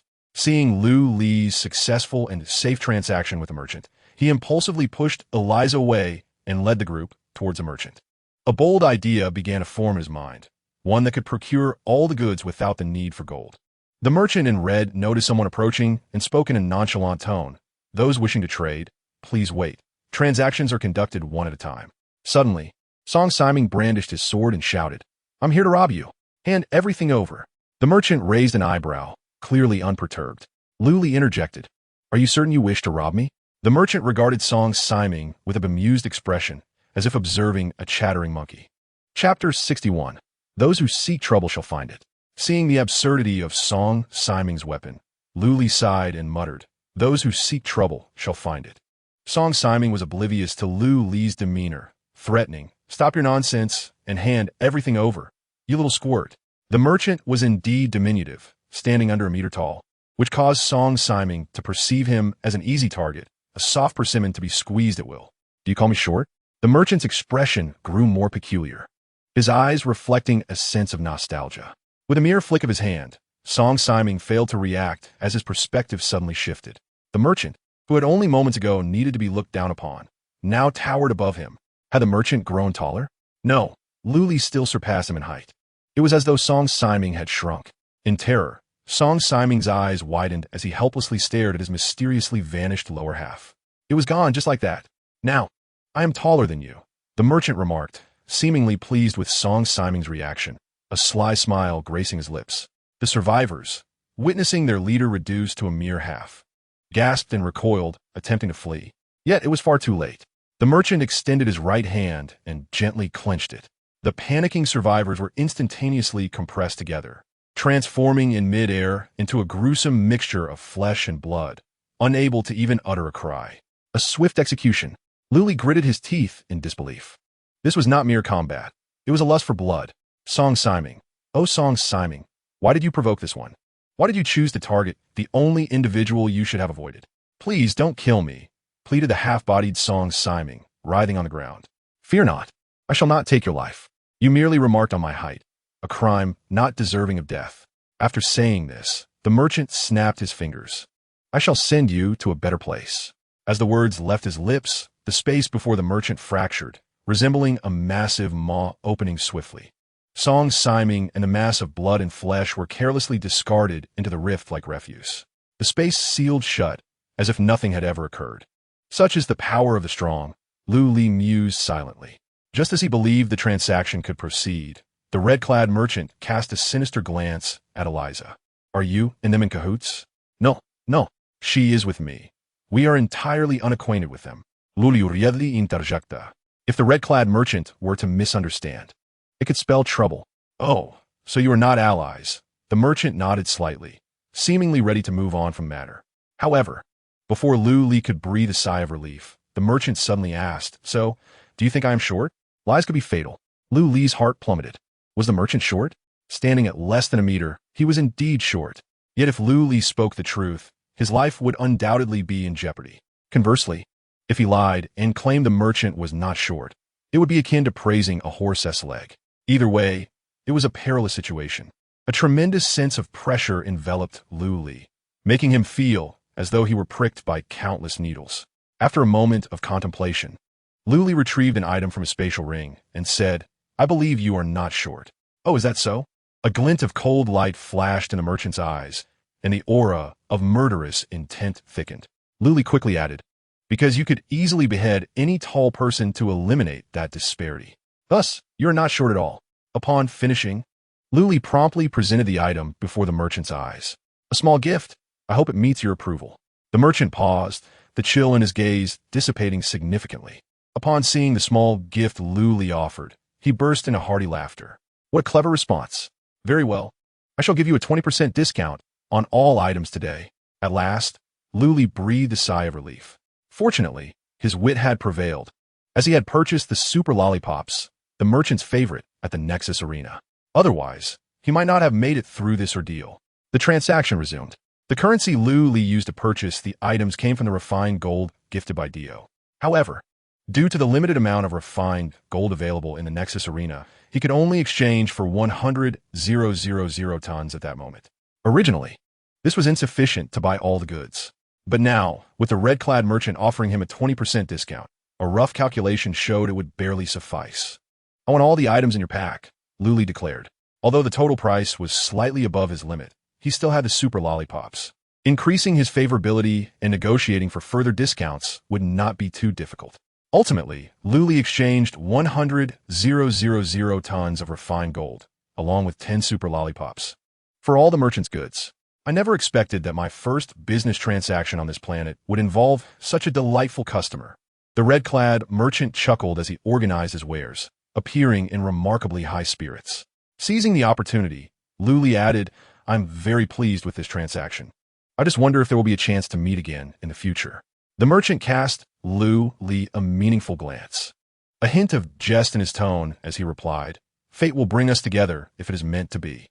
Lu Li non-committally nodded, seemingly casually remarking, "If we meet again, I shall certainly bring more super lollipops." The merchant paused in his actions, the playful glint in his eyes quickly transforming into anticipation. "Wait, can you still procure such desserts?" "Of course," Lu Li replied confidently, "but the ingredients for this delicacy are quite rare, and I must exert considerable effort to acquire them." "Good, good, as long as you can still obtain them," the red-clad merchant said, his eyes sparkling with excitement. However, his expression soon grew conflicted. After much hesitation, he finally retrieved a palm-sized conch shell from his pocket. "Take this. Once you have the super lollipop, blow into it, and I will appear immediately." Lu Li inspected the seemingly unremarkable conch and was astonished to discover it was a mythical grade unique item. Item name, enigmatic conch. Quality, mythical, unique. Function description, a wind instrument whose sound reverberates through all realms. Note, do not blow it incessantly, as it may disturb others. Suppressing his excitement, Lu Li inquired, "If I wish to trade goods, can I also blow it? For significant transactions like today's, you may blow it." The merchant seemed somewhat reluctant, but added, "Of course. It's best to blow it after securing the lollipop, since my business is quite busy and requires me to travel extensively." Understood, Lu Li rapidly, raising an eyebrow as he carefully stored the conch. Expecting the red-clad merchant to take his leave, Lu Li was taken aback when he rummaged through his belongings on the deer and unexpectedly produced a large, blackened iron pot. Chapter 62. An Unexpected Encounter? What is this? Lu Li gazed at the pot, which was the size of a grinding stone, puzzled. "It's just a pot." The merchant brushed off the dust from it and then drew out a massive spatula from his clothing. "Since you've purchased all my goods, inside this pot is a set of herbs for body enhancement. When used with this pot and spatula, the effects will be greatly amplified." Lu Li raised an eyebrow. "Oh, I see. It's for herbal baths." "Not quite." The merchant clambered onto the deer's back. "You'll need to read the instruction manual carefully to avoid wasting those herbs. I've gathered them for quite some time, and parting with them is somewhat bittersweet." Lu Li felt a surge of joy, recognizing the influence of goodwill at play, and quickly expressed his gratitude. "Thank you for the reminder." After watching the red-clad merchant vanish into the void, Lu Li sought out a nearby hotel with Eliza. "Sweeter Than Honey Couples Hotel," Eliza read aloud from the sign, her cheeks flushing crimson. Indeed, the proprietor professed disinterest, yet their body language betrayed their true intentions. Nevertheless, Eliza felt no fear or resistance. Rather, she experienced a sense of acceptance at last. Yet, she was apprehensive. This was her first encounter with such matters, and she wondered if she could satisfy her master, Lu Li. Unbeknownst to Lu Li, who was preoccupied with thoughts of sleep, proper sleep. At that, Eliza was filled with an array of inner turmoil. This was the nearest hotel available. They would make do with a brief respite. "Yes, as you wish, master." Eliza nodded obediently, fully prepared to devote herself. The two entered the hotel side by side, unaware that this scene was witnessed by a passerby survivor. Unlike the ragtag group previously encountered by Lu Li, this band of survivors is predominantly composed of women, each well-armed and prepared. The leading woman, though not clad in armor, exudes an air of competence. Moreover, within the crowd, Lu Li recognizes three familiar classmates, Wang Chao, Ma Han, and Su Xiao, who is wrapped in a thick blanket. "Fatty, my eyesight is poor. Could you help me see if one of those two was Lu Li?" Ma Han squinted and nudged Wang Chao. "It resembles him. But wasn't Lu Li with that wealthy woman named Lin Qinfeng? How could he be here?" Wang Chao scratched his head, perplexed. "Perhaps it's just someone who looks like him." Ma Han, noticing that Wang Chao had not grasped his meaning, poked him again. Su Xiao bit her lip, remaining silent and refraining from joining the conversation. It was the leading woman who, upon hearing their exchange, curiously turned and asked, "Do you know those two?" "It's too far to see clearly." Wang Chao and Ma Han replied in unison, casting a quick glance at Su Xiao. The leading woman squinted at Su Xiao, inquiring, "Xiao Su, do you know those two? Are they your friends?" Su Xiao tightened her lips, and after a moment of silence, shook her head. "Sister Wu, I couldn't see clearly either. They are likely just unfamiliar strangers who happen to resemble someone." Realizing they were not acquainted, the woman known as Sister Wu nodded. As if coming to a conclusion, she addressed her companions behind her, saying, "I intend to investigate the background of those two survivors." A voice from the crowd, immediately cautioned Sister Wu. This is Song Siming's territory. It is unwise to linger. Before the speaker could finish, another interjected. What are we afraid of? We are numerous. Do we truly fear that scoundrel Song Siming will trouble us? I saw that fellow taking the girl to a couple's hotel. Doesn't he seem like a good person? Could he be one of Song Siming's men? Isn't that even more reason to inquire? We might even save that girl's life. Why ask? That girl is surely being coerced. Did you not see her face turn red with anxiety? In my opinion, we should charge in and deal with that man. But if we kill someone in Song Siming's territory, what will we do if he comes after us? What is there to fear? Our next destination is the refuge in the center of Yongcheng. By the time Song Siming reacts, we will be long gone. The women chattered incessantly, and in their words, Lu Li had already been sentenced to death. Sister Wu raised her hand, signaling for silence. It's merely a reconnaissance. If that man truly is no good, I will bring the girl back. With just that single sentence, the opinions of the crowd were united. Ma Han grinned and stepped forward, saying, Sister Wu, it's too dangerous for you to go alone. Let Fatty and me accompany you. Wang Chao puzzled asked, Huh? Am I going to? Yes. And Xiao Su will come as well? Sister Wu nodded, casting a meaningful glance at Su Xiao. Su Xiao opened her mouth as if to say something, but ultimately swallowed her words. The quartet promptly set off, stealthily making their way into the Sweet Honey Couples Hotel. Coincidentally, Wu Xiyuan, known to all as Sister Wu, possessed the platinum tier ability of tracking. This is an exceptionally suitable perceptual talent for locating individuals. As long as Wu Xiyuan envisions the target she seeks within her mind, the talent will bestow guidance upon her, indicating the general direction. It is precisely for this reason that Ma Han and others chose to join Wu Xiyuan's team. After all, their primary objective remains the reunion with their families. The entire hotel is deserted. Thus, Wu Xiyuan expended little effort in locating the room where Lu Li is situated. After pausing for a moment, she intended to knock on the door directly. However, before her hand could reach the surface of the door, sounds emanated from within, interrupting her actions. The girl exclaimed, Must it be now? Can't we wait a little longer? The man replied, No, you can wait, but it cannot. Hurry and take off your clothes, or we'll be too late. Wu Xiyuan furrowed her brows, realizing that something was amiss. Her outstretched hand instantly formed a fist, poised to strike the door. Yet, Su Xiao, who had been silently observing, suddenly reached out and grasped Wu Xiyuan's sleeve. Biting her lip, tears welled in her reddened eyes. Let go, Sister Wu. Let us leave. Leave? Wu Xiyuan sensed something and, feeling a pang of sorrow, responded, We haven't discerned the man's true nature yet. How can we leave? I know them, Su Xiao replied with her eyes closed, tears rolling down her cheeks. That man is not a bad person. Let us not disturb them. We should go. Upon hearing Su Xiao's words, Wang Chao shot Ma Han a fierce glare. Seemingly unsatisfied, he pinched the soft flesh at Ma Han's waist.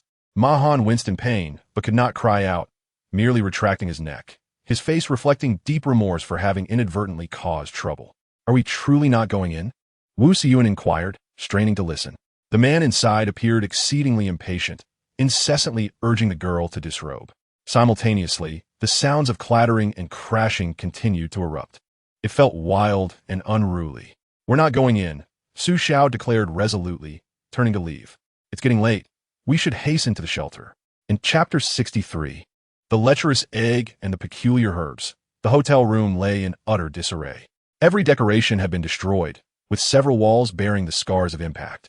Various odds and ends were strewn across the bed and floor. The entire room seemed as though it had been ransacked thrice by 100 thieves. Lu Li and Elisa were locked in a tight embrace, both panting heavily, their faces flushed. Did you catch it, Elisa? Lu Li gasped, his nose dripping blood, presenting a rather disheveled appearance. I caught it, master. It's so large and powerful, Elisa replied, her face flushed and her body glistening with sweat. Good. As long as you can catch it, I'll fetch the net. Just as Lu Li was about to release the girl, Elisa grasped him tightly. Wait, master. It's moving again. Perhaps I should undress first. Once it's stabilized, you can prepare the net. Lu Li's expression turned pained. Then hurry up. I can barely hold on. Elisa nodded fervently, releasing Lu Li and hurriedly removing her garments. Do I need to take off my undergarments as well? In a moment, it would undoubtedly become soiled. Thus, it would be wiser to disrobe entirely. Lu Li's expression was one of urgency. Very well, then I shall remove all my garments," Elisa declared, casting aside any sense of modesty as she stripped completely bare. At that instant, as her clothes fell away, Luli felt an overwhelming sense of relief, as though he had been rescued. A magnificent, golden-hued egg suddenly burst forth from beneath him, swiftly finding refuge in Elisa's arms. At last, stability was achieved. What had led to such a peculiar situation?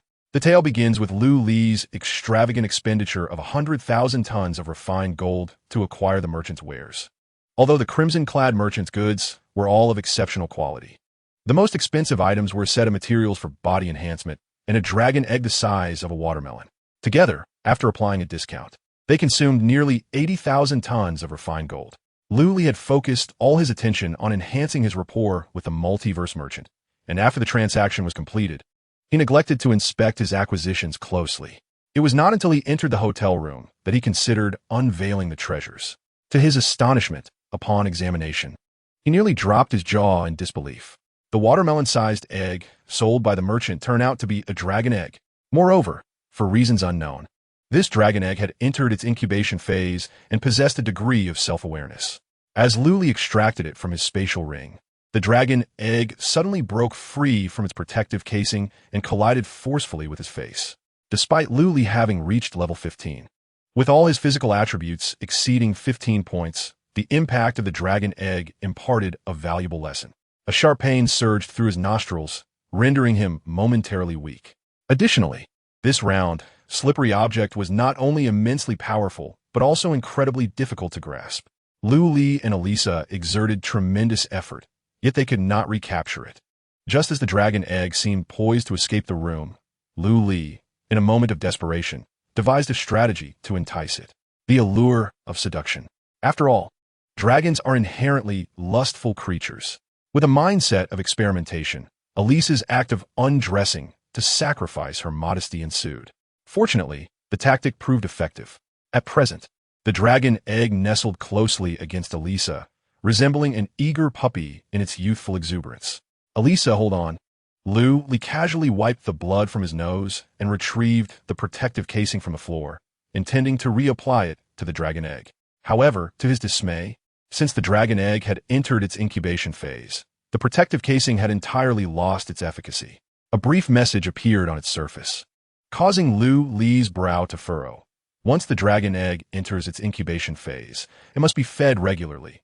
Otherwise, the incubation will fail. But how to feed a dragon egg that lacks a mouth? Was it to be sustained on essence crystals? Contemplating this, Lu Li produced a 6th-tier essence crystal and brought it close to the egg's surface. Yet, aside from the faint sound of the crystal clinking against the eggshell, no changes occurred. Subsequently, Lu Li experimented with various foods, placing them one by one against the dragon egg surface, but still, there was no response. Seeing Lu Li's increasingly grave expression, Elisa could not help but voice a reminder. "Master, it has no mouth. It likely cannot consume food." Lu Li nodded. Yet the protective casing had been unequivocal. The dragon egg required regular nourishment after entering the incubation phase. Was blood feeding the only option? As soon as the thought crossed his mind, Lu Li swiftly retrieved the insect's fang and made a small incision on his arm. However, the blood that cascaded onto the dragon egg did not get absorbed. Instead, it seemed to agitate the egg further, as if it were repulsed.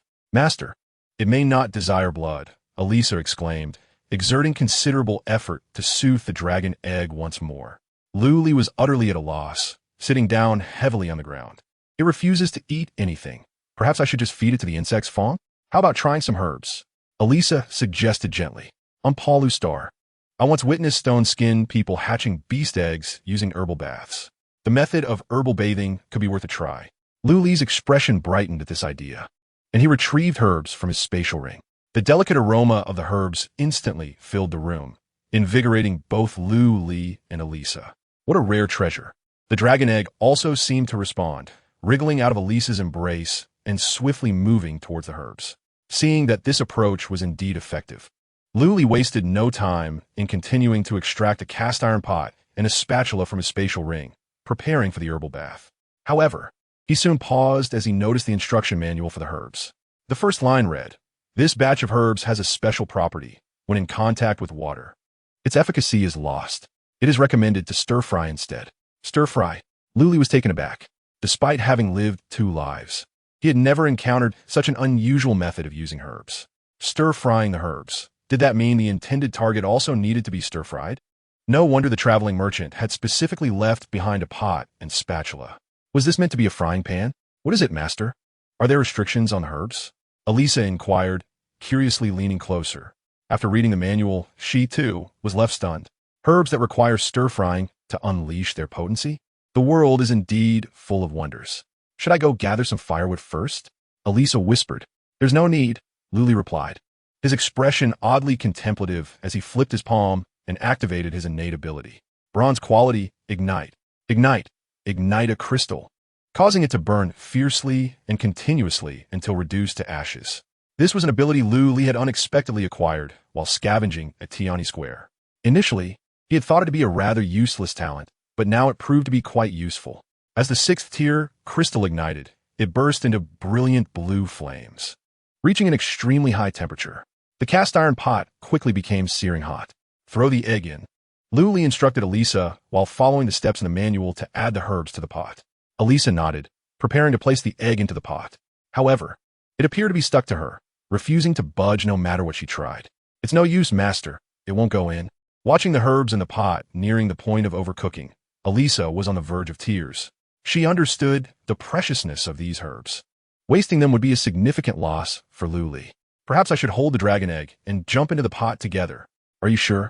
Luli glanced at the glowing red pot, his brow furrowed. Though you won't die, the process will undoubtedly be excruciating, akin to being subjected to scorching flames. Come on. Elisa's gaze was resolute as she stepped into the cauldron without hesitation. Her delicate skin made contact with the searing metal, producing a hissing sound. Elisa bit her lip, stifling a muffled groan. Extreme healing, activate. As Luli treated Elisa, he hastened to add the medicinal ingredients. All the herbs were thrown into the pot, creating a cacophony of sounds. Under the influence of the high temperature, the room was suffused with a rich fragrance of medicine. Elisa took a deep breath and reclined in the cauldron, cradling the dragon egg. Luli grasped the spatula, channeling all his strength-enhancing talents into his actions. The stir-frying commenced. Luli vigorously wielded the spatula, tossing the herbs and Elisa together. The mingled aromas of medicine and meat wafted through the air. Elisa's body was continuously injured, yet healed in an instant. The high temperature catalyzed the herbs, allowing their potency to permeate. The dragon egg in Elisa's embrace radiated a golden light, resembling a dazzling gem. Success! Luli rejoiced, intensifying his efforts. He lost track of how many times he had stirred until the herbs in the pot were reduced to ashes, at which point he ceased his actions. Perhaps due to sheer exhaustion, the unconscious Elisa did not awaken immediately. Instead, she remained deeply asleep. Luli carefully lifted her from the cauldron and gently placed her on the bed.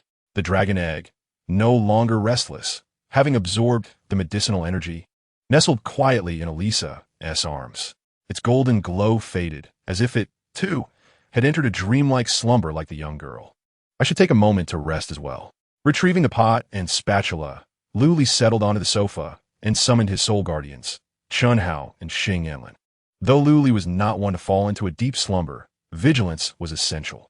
Chunhao, accustomed to guarding, effortlessly found a watch position without needing Luli to instruct him. In contrast, Xing Yanlin cast a mischievous glance at Elisa before chuckling at Luli, enjoying the stir-fry. Are we? Enjoying my head. Hurry and keep watch. Luli replied wearily, rolling his eyes. Wake me in 4 hours. Meanwhile, at the Lin family estate, having dismissed his 2 younger sisters, Lin Qinfeng descended alone into the basement. The air was permeated with a chill. Gazing at the familiar figure within the crystal coffin, Lin Qinfeng murmured, Father, if you were still alive, Qinyue might not have faced such misfortune. Have I truly failed so miserably? Without Luli, our family would have perished at the onset of revival. To preserve my youngest sister's life, our family has become subservient. Father, have I made a grave mistake? During your time, the Lin family never bowed to anyone, yet I have. Father, being the head of the family is exhausting. This burden is too heavy for me to bear. Tears streamed down Lin Qinfeng's face as she wept before the crystal coffin, resembling a lost little girl in search of solace. Just then, a message from the data panel arrived. It was from Lin Qinhua. Sister, we have obtained a servant contract from the Qian family. Would you like to come take a look? I shall be there shortly. Lin Qinfeng wiped away the traces of tears from her face, quickly regaining her composure and restoring the trustworthy demeanor she was known for. She glanced once more at the crystal coffin, gazing upon the benevolent face within. Father, rest assured, I will rescue Qingyue and ensure that my sisters live well. The Zhao family will pay the price. The Lin family shall not perish. Meanwhile, in Yuecheng, at the Qian family estate, Qian Tongda held a cup of fragrant tea. Savoring a sip, as the elegant aroma filled his mouth, the tea slowly slid down his throat, and a smile gradually spread across his face. Uncle, do you have new arrangements in mind? A 15-year-old youth sitting opposite him, cracking sunflower seeds, inquired with confusion. Are we planning to collaborate with the Lin family and turn against the Zhao family? Qian Tongda chuckled and shook his head. Not at all. The Zhao family is numerous and powerful, with a complex web of connections. Why should our modest Qian family seek trouble for ourselves? But why then are we giving the Lin family a servant contract? The youth's expression grew increasingly perplexed. The Zhao family is suppressing the Lin family both overtly and covertly. Even I, a 15-year-old, can see that. If we involve ourselves, are we not opposing the Zhao family? Qian Tongda seemed amused by the youth's words and laughed heartily. Tongda, you are soon to be 16, no longer a child. It is true that the Zhao family is suppressing the Lin family, yet the Lin family has not been extinguished. Has it? What has your uncle always taught you? In actions, leave some room. In dealings, maintain a line of retreat. By providing the Lin family with a servant contract, we are preserving that line. But won't the Zhao family cause us trouble? The youth, named Qian Tongda, retorted while spitting out sunflower seed shells. Perhaps finding the act of cracking seeds monotonous, he decided to gulp down the tea in front of Qian Tongda. Hey, you little rascal. That is a fine Hong Pao tea. You cannot drink it like that. The pain of loss was evident on Qian Tongda's face. However, seeing the cup now empty, he could only sigh. Our Qian family is merely engaging in business. The Zhao family would not dare to treat us harshly. Moreover, that old Zhao Quan has benefited greatly from us. I see, we are simply a fence-sitter. The youth tossed the sunflower seeds onto the table and stood up, brushing off his pants. What fence-sitter? We are merchants. Do you understand business? Business is not about killing and fighting. It involves understanding human relations. Tongda, where are you off to? To slay monsters and seek the entrance to the secret realm. Let the subordinates handle that. Did you not learn about business from your uncle? I will learn once I become the head of the family. 3.5 hours later, Luli was awakened by a series of notification sounds. Opening his data panel, he discovered a message from Lin Qinfeng inquiring about whether he had cleared the corruption of demonic energy. Yes, I still have that negative effect lingering on me. Luli paused, checking his personal attributes. To his surprise, the demonic energy corruption had vanished, and his status bar now displayed 2 new positive effects: demonic immunity, duration, 20 hours, and ironclad resilience, duration, 20 hours. It must be the relationship with the stir-fried medicinal herbs. I never anticipated that the wares of the traveling merchant could purify the corruption of demonic energy. Merely inhaling the fragrant aroma of the herbs has such miraculous effects. I wonder how much benefit Eliza, who was stir-fried alongside the dragon egg, will gain. Chapter 65, The Delightful Pain of Regret. It's time to rise. Luli approached and gently patted the shoulder of the young Palu girl. Eliza stretched luxuriously like a kitten after a long yawn. As her blanket slipped away, her graceful figure resembled a blasphemous painting indelibly etched into Luli's mind. I never expected this herb could induce a second development in you, Luli remarked, half in jest, with a smirk. Upon regaining her senses, Eliza immediately realized her awkward predicament, hastily clutching the dragon egg to cover her chest, her face reddening like a ripe apple. Put on your clothes and send me your personal attributes as well. Luli tossed the garments to Eliza, turning around with a smile. All right, my master. Eliza fumbled to put on her garments. Meanwhile, Luli stood by the bed, scrutinizing Eliza's personal attributes.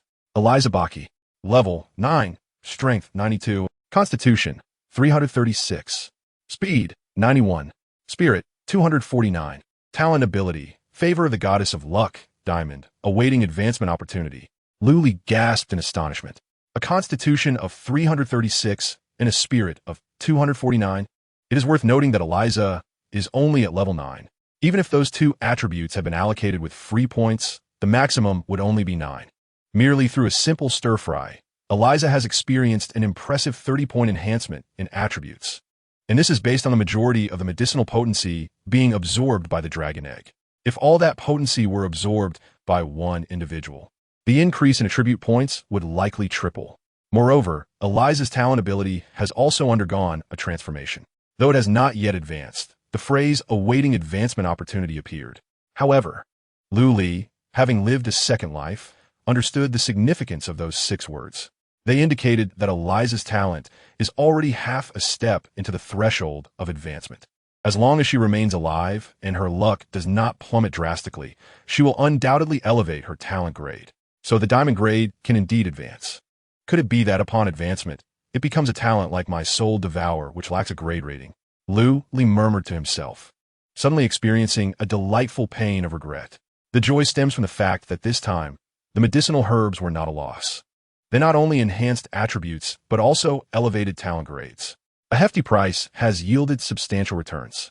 Yet the pain arises from the realization that it was not he who underwent the stir-fry. Nevertheless, recalling that he possesses the wondrous conch that can summon the traveling merchant at any moment, Lu Li felt a sense of relief. At worst, he can inquire again next time. Furthermore, Eliza has already signed a servant contract, binding her to him for eternity, ensuring her loyalty.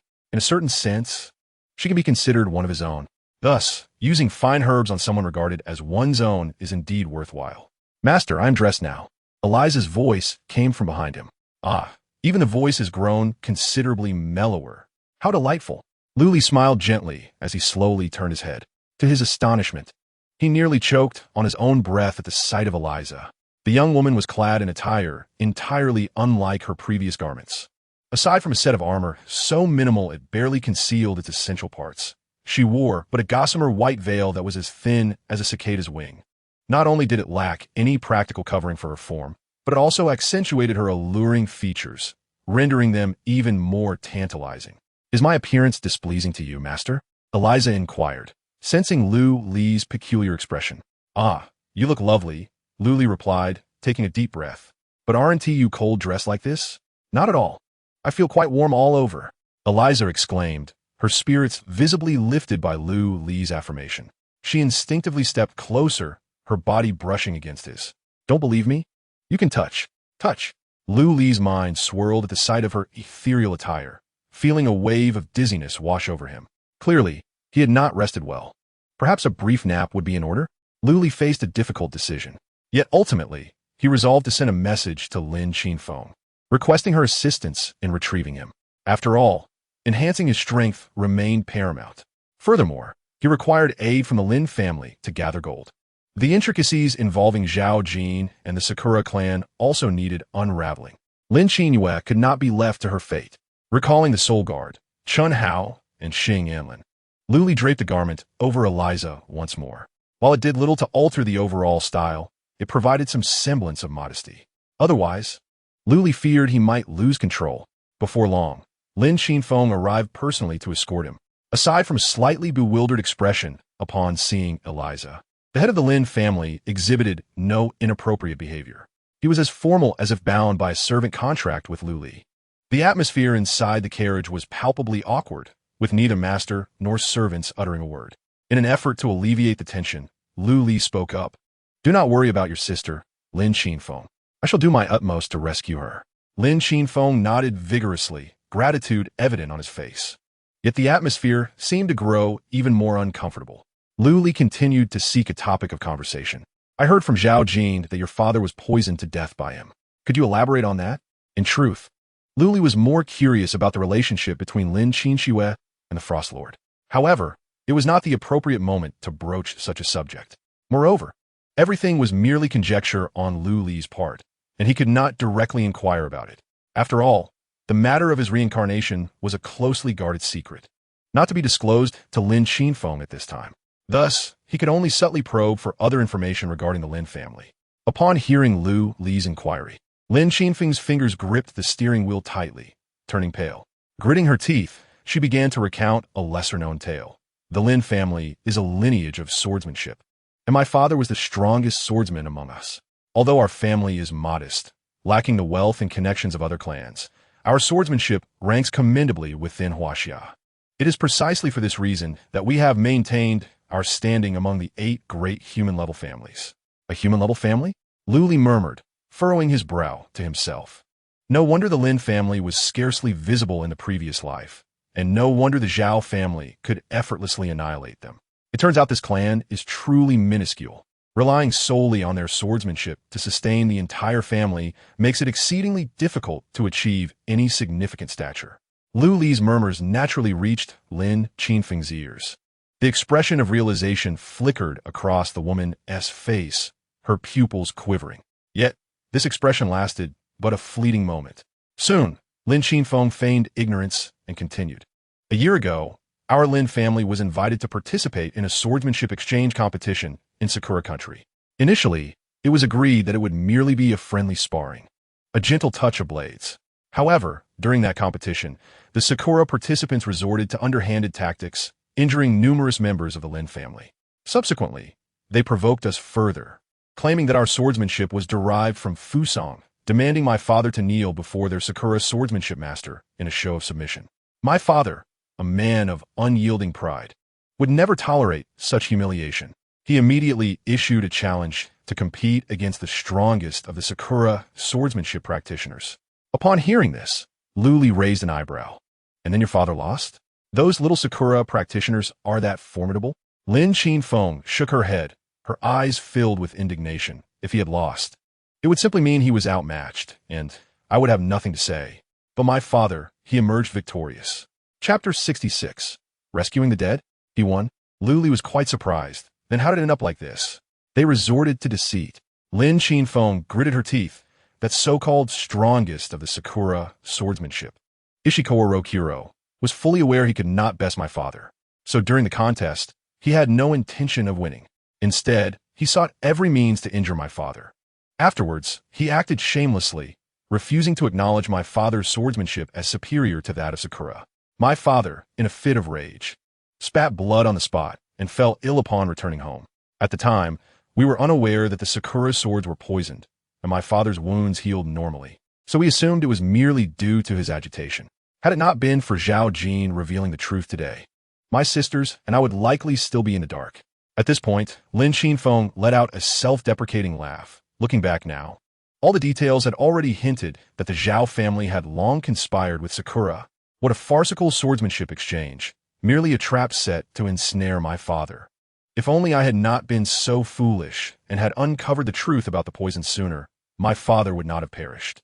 Indeed, Luli mused, stroking his chin, offering words of solace. It is not entirely your fault. The Zhao family and Sakura meticulously planned to ensnare your father, employing a poison that was undoubtedly exquisitely selected and exceedingly discreet, not easily discernible.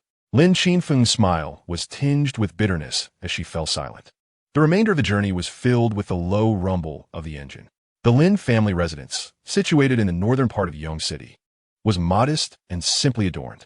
Lu Li and Eliza followed Lin Qinfeng inside, intending to confer with Lin Qinhua and Lin Qinxue on how to rescue the Lin family's eldest daughter, who seemed only to hinder their efforts. However, as soon as they stepped into the Lin family estate, Lu Li keenly sensed something amiss.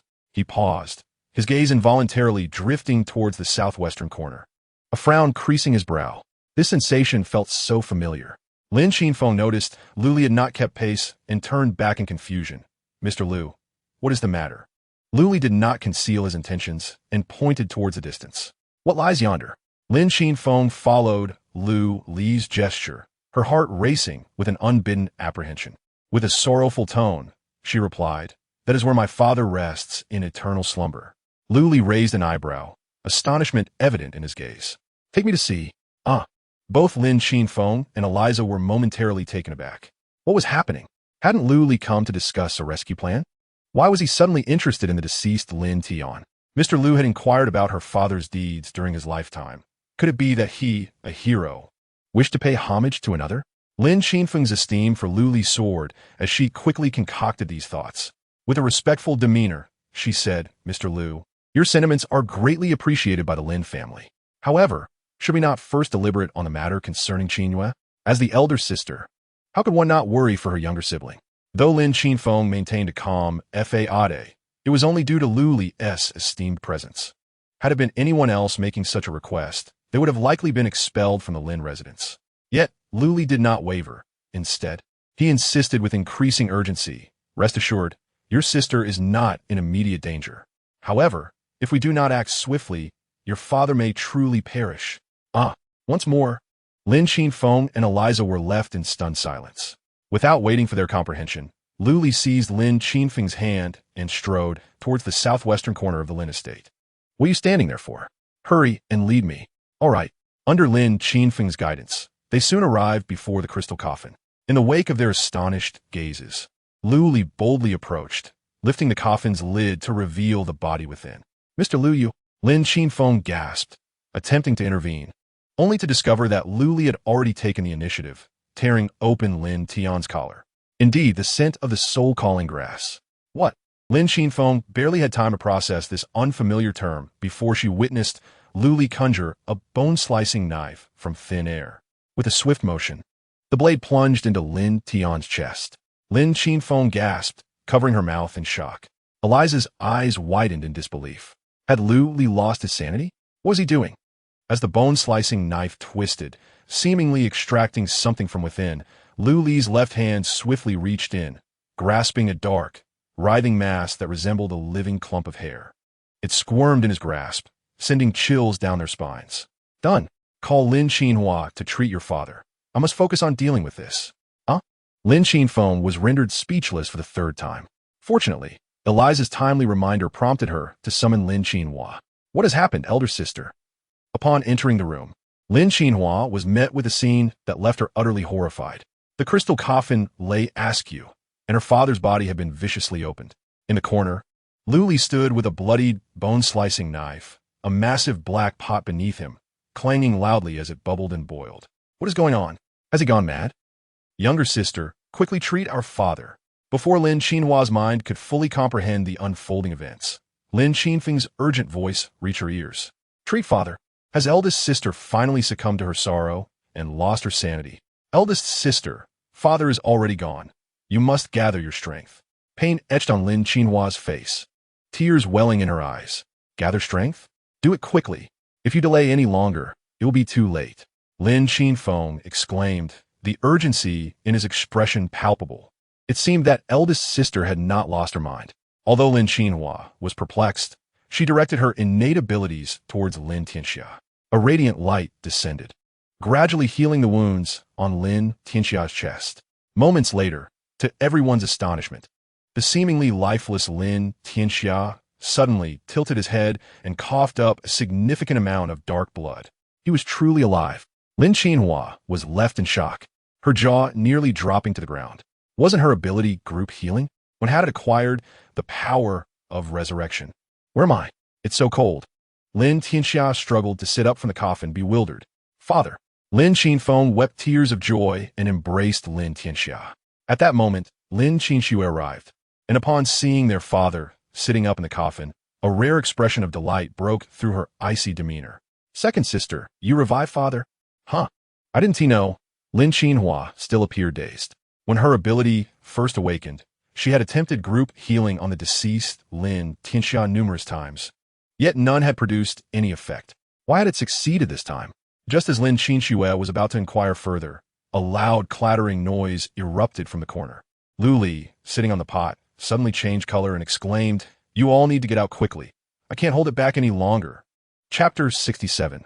The sincere Lin Qinfeng offering himself? Lu Li had anticipated that the soon-to-mature soul-guiding grass would be challenging to manage, but he had not foreseen its formidable nature. The moment Lin Qinfeng and the others retreated outside, the room seemed to erupt in a violent explosion. Boom! Crash! Lu Li, along with the pot beneath him, was propelled through the wall. Alicia rushed forward, lifting the pot off Lu Li and inquired with concern, "Master, are you all right?" "I'm fine, just a bit sore to rear." Lu Li grit his teeth and struggled to rise, looking somewhat disheveled. "Exceed, boost my luck to the maximum. I need to get serious." "Huh?" Alicia stared at Lu Li, bewildered, as he rushed back into the wall, finally activating his ability, Blessing of the Goddess of Luck. No one knew what transpired within the room, only that following a series of explosive sounds, a disheveled Lu Li emerged from the room. The crisis had been averted. "All right, this time it's truly resolved." Lu Li exhaled a plume of black smoke. Although the process had been rather chaotic, the rewards were substantial. Seeds of the soul guiding grass, a superb herb for enhancing mental attributes. In his past life, Lu Li had to venture into the demon eye to obtain this herb. Though possessing a powerful soul allowed him to easily detect the scent of the soul guiding grass, entering the demon eye was undeniably perilous. From this, the preciousness of the soul-calling herb is evident. I never anticipated that in this lifetime, a simple act of saving an elderly man would yield such a reward. Lu Li, feeling quite satisfied, stored a seed the size of a fingernail into his spatial ring. Now, he could thoroughly discuss the rescue plan. Just as Lu Li was contemplating this, Lin Qinfeng suddenly stepped forward and knelt down with a thud. "Mr. Lu, I shall forever remember this great favor you have bestowed upon me today." Before Lu Li could respond, Lin Qinfeng turned to her younger sister, saying, "Qinhua, bring me the servant contract." Elder sister, Lin Qinhua had just begun to revel in the joy of her relative's miraculous revival, only to be pulled back into the dread of potentially losing her sister once more. After signing the contract, it would mean eternal servitude. With unwavering determination, Lin Qinfeng declared, "Mr. Lu has granted us a tremendous favor, and the Lin family has already recognized him as our master. Signing this contract is merely my duty." At that moment, Lu Li finally grasped the situation. What was happening? Why was Lin Qinfeng suddenly so eager to sign a servant contract with him? He had merely assisted an old man, hadn't he? Was this woman truly so sincere as to offer herself in such a manner? In truth, not signing was also an option. As long as the Lin family fulfilled the tasks I assigned in a timely manner, we could maintain a harmonious cooperative relationship. Due to past betrayals, Lu Li found it difficult to easily trust others, particularly the Lin family. Although he viewed them as mutually beneficial partners, the tasks he assigned were inconsequential. Even if they betrayed him, he would not be significantly affected. This instinctive wariness was difficult to shed. Unless it was someone like Eliza, who had signed a servant contract, Lu Li would find it challenging to place his trust in anyone. However, now Lin Qinfeng was proactively requesting to sign a servant contract with him, which genuinely took Lu Li by surprise. Upon hearing Lu Li's remark that not signing was acceptable, Lin Qinfeng did not rise from the ground. Instead, she resolutely affirmed her decision. "The signing of this contract is entirely my own volition. I implore you, Mr. Lu, to grant me this." With that, Lin Qinfeng bit her fingertip and let her blood drop onto the servant contract. "No regrets? 9 lives, no regrets." Lu Li smirked slightly as he accepted the contract. Looking at Lin Qinfeng, his gaze softened a touch. Ding! The servant contract has been successfully signed. Player Lin Qinfeng voluntarily pledges herself to player Lu Li as her master. The contract is now effective until death. As Lu Li assisted Lin Qinfeng to her feet, Lin Tianxia, watching from the side, could no longer contain himself. Having just returned from death, he witnessed his eldest daughter signing a servant contract with someone else, setting aside his status as the head of the Lin family. As a father, he found this difficult to accept. "Young man, you better give me a proper explanation," Lin Tianxia shouted, seeking clarification. However, his weakened body faltered, and he barely took a step before his legs gave way. Were it not for Lin Qinhua and Lin Qinxue supporting him, the old man would have likely collapsed to the ground. Nevertheless, after Lin Qinfeng recounted the events that transpired, the old man still knelt before Lu Li. "Mr. Lu, your great favor shall be eternally remembered by Lin Tianxia. Henceforth, my life belongs to you." As Lin Tianxia spoke, he was about to kneel before Lu Li. Fearing that the old man might impulsively wish to bind himself to a servant contract, Lu Li hurriedly assisted him to his feet. Lin Tianxia was overly modest. "Let us strive for sincere cooperation to strengthen the Lin family." Lin Tianxia's eyes brimmed with gratitude, tears streaming down his face. However, he soon seemed to realize something and glanced around, inquiring, "Where's Qinwei gone? Why haven't I seen her?" Lin Qinhua and Lin Qinxue exchanged glances, unsure of how to respond. Should they inform their father that Lin Qinhue had recklessly offered herself as a hostage to the Zhao family? Lin Tianxia was likely to be devastated by the news. Ultimately, it was the eldest sister, Lin Qinfeng, who soothed him, saying, "Father, Qinwei is under Zhao Jin's control. But do not worry, she is not in immediate danger. Mr. Lu has come to discuss a plan to rescue Qinwei." "What? That girl only complicates matters." Lin Tianxia exclaimed in shock, nearly fainting. The three sisters persuaded him for quite a while before convincing him to return to his room for some rest. Once they had settled Lin Tianxia, Lu Li joined the Lin sisters in the conference hall. As soon as they sat down, Lin Qinxua bluntly suggested, in my opinion, we should thoroughly search Zhao family's territory in Yongcheng. We are bound to find our little sister. Lin Qinhua frowned, expressing concern. Wouldn't that alert them? Lin Qinfeng also felt it was somewhat reckless. The Zhao family has colluded with the Sakura clan, and the woman who abducted our sister is one of theirs. Even if we scour Zhao's territory, it may be futile. Perhaps our sister is no longer within their grasp, but rather in the hands of the Sakura people. Lin Qinhua nodded in agreement. I believe to rescue her sister, we need to gather more intelligence and invest in enlisting the help of other families. This is the most prudent approach. Lin Qinxue countered fiercely, her tone laced with murderous intent. Investing in other families for assistance? Second sister, have you forgotten how the Zhao family deceived us? Had Mr. Lu not been there during that massacre in the secret realm, we would have long since become sisters in the underworld. Which of the other 6 major families can we trust not to betray the Lin family? Lin Qinhua felt aggrieved. That is still better than alarming them. If something were to happen to our sister, how would we explain it to father? Just as the second and third sisters were about to quarrel, Lin Qinfeng quickly intervened. Enough. You two calm down. Let's hear Mr. Lu's advice. Upon hearing this, Lin Qinhua and Lin Qinxua immediately fell silent, turning their attention to Lu Li. In their eyes, Lu Li was akin to a deity. His counsel would undoubtedly be infallible. Lin Qinfeng shared this sentiment. Yet, to the astonishment of the three sisters, their esteemed Mr. Lu seemed entirely oblivious to their discussion, as he was deeply engrossed in navigating a data panel, occasionally typing something. Chapter 68, They Wish for My Demise. Mr. Lu? Lin Qinfeng called softly. Lu Li remained unresponsive. It was kind-hearted Alicia who, noticing, gently poked Lu Li's shoulder. Huh, what is it? As Lu Li emerged from a dreamlike state, he gazed at the three sisters with a look of bewilderment. Mr. Lu, do you have any suggestions for rescuing Qinyu? Lin Qinfeng asked, half amused, repeating the question. Suggestions? My suggestion is to refrain from making suggestions. Huh. The Lin sisters, including the background figure of Elisa, were momentarily taken aback. Lu Li diverted his gaze from the screen, smiling as he clarified. What I mean is, you should simply cooperate with me moving forward. The sisters' faces lit up with joy. Does Mr. Lu have a way to find our little sister? Approximately, Lu Li indicated for Elisa to open the data panel and continued addressing the Lin sisters. You can check the message I sent on the global trading market. The three sisters immediately complied.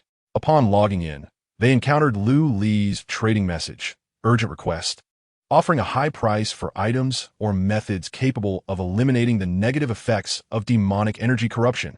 The Lin sisters expressed their confusion. What does this have to do with rescuing Lin Qinyu? Since Lu Li had used his real name without a pseudonym, many players responded beneath his trading message. Oh my goodness, it's the top player Lu Li. Is it really the Lu Li? It can't be that fool impersonating him, can it? Demonic energy corruption? What sort of negative effect is that? It sounds terrifying. Has the great Lu Li encountered a formidable monster and been injured? Lu Li. Great one, I have an intermediate life elixir, but I wonder if it can clear the negative effects you mentioned. Hey, I know you want to curry favor with Lu Li, but hold your horses. An intermediate life elixir seems to only restore health. Lu Li, I possess unrefined purification potion. Interested in negotiating privately? Faced with the puzzled gazes of the three sisters, Lu Li smiled silently, responding individually to his fellow players in the chat. Tang Ju, the intermediate life elixir cannot eliminate demonic energy corruption. I've already tested it, but thank you for your concern. Makroba, the unrefined purification potion can only clear poison-related negative effects and is ineffective against demonic energy corruption. After replying, Lu Li sent 4 more trading messages, reaching the daily limit for sending trade notifications. He appeared anxious, as if he might collapse at any moment. Lin Qinfeng, displaying concern, spoke with deep remorse. Mr. Lu, I apologize again on behalf of my little sister. I didn't realize the demonic energy corruption would be so difficult to eradicate. If only she hadn't been willful. You wouldn't be troubled by this. Without turning back, Lu Li replied, It's all right. I've already cleared that negative effect. The Lin sisters were once again taken aback. You've already cleared it? Then why send the trading message? It makes it seem like you're in a hurry. Seeing that the sisters were struggling to grasp his reasoning, Lu Li explained, The trade message was to lure out the snake from its hole. The demonic energy corruption is quite rare, aside from myself. Only the Sakura people likely know how to eliminate it. Lin Xinhua was increasingly puzzled. Thus, Mr. Lu's haste in sending messages stems from his desire to elicit a method for purging the demonic corruption from the Sakura people. Lin Xinhua succinctly responded. How could the Sakura people possibly divulge such information? Their utmost wish is for Mr. Lu to perish. Lin Qinfeng nodded in agreement. Indeed, the Sakura people and the Zhao family might currently be reveling in their private conversations. Lin Xinhua spread her hands, gazing at Lu Li. What significance does Mr. Lu's actions hold? Merely to serve as a source of amusement for others? Lu Li teased with a hint of mystery. Therefore, I require cooperation.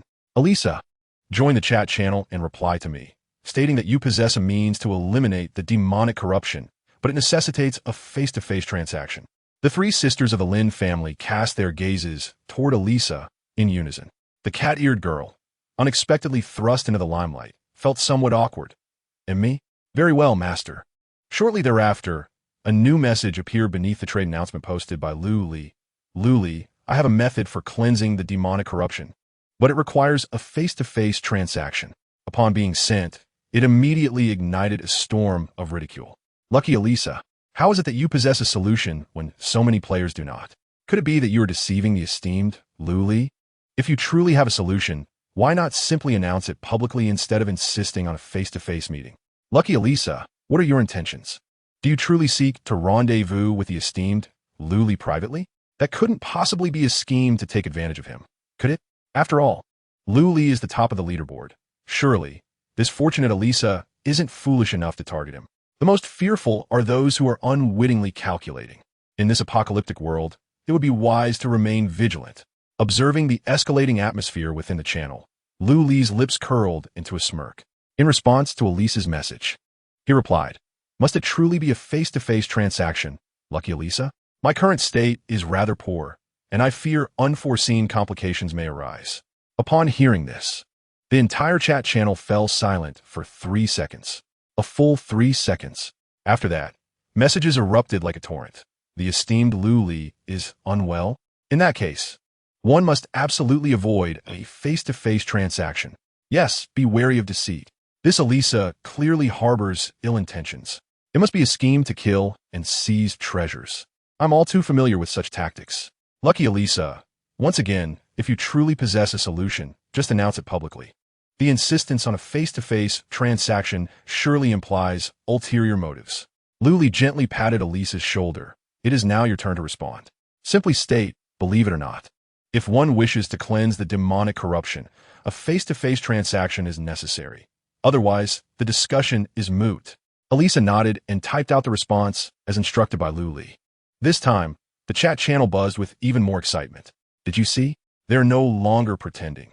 They have laid their cards on the table, aiming to tarnish the esteemed Lu Li. Such bravado in declaring belief or disbelief. Lu Li should not attend. It would infuriate this Elisa. Lu Li then typed, however, if the demonic corruption is not purged, it shall transform into a deeper affliction. Lucky Elisa, where are you? I shall come to find you. Elisa glanced at the messages in the channel and inquired of Lu Li. Master, should I now provide you with a location for the transaction? Yet, Lu Li halted her. Patience is a virtue. Let the bullets fly for a while, and first listen to the opinions of all. The Lin sisters appeared utterly bewildered. Listen to everyone's opinions? Is this not merely a duet performed by the two of you? What more is there to hear? Indeed. Shortly after Lu Li's message was disseminated, players within the channel began to propose various ideas for him.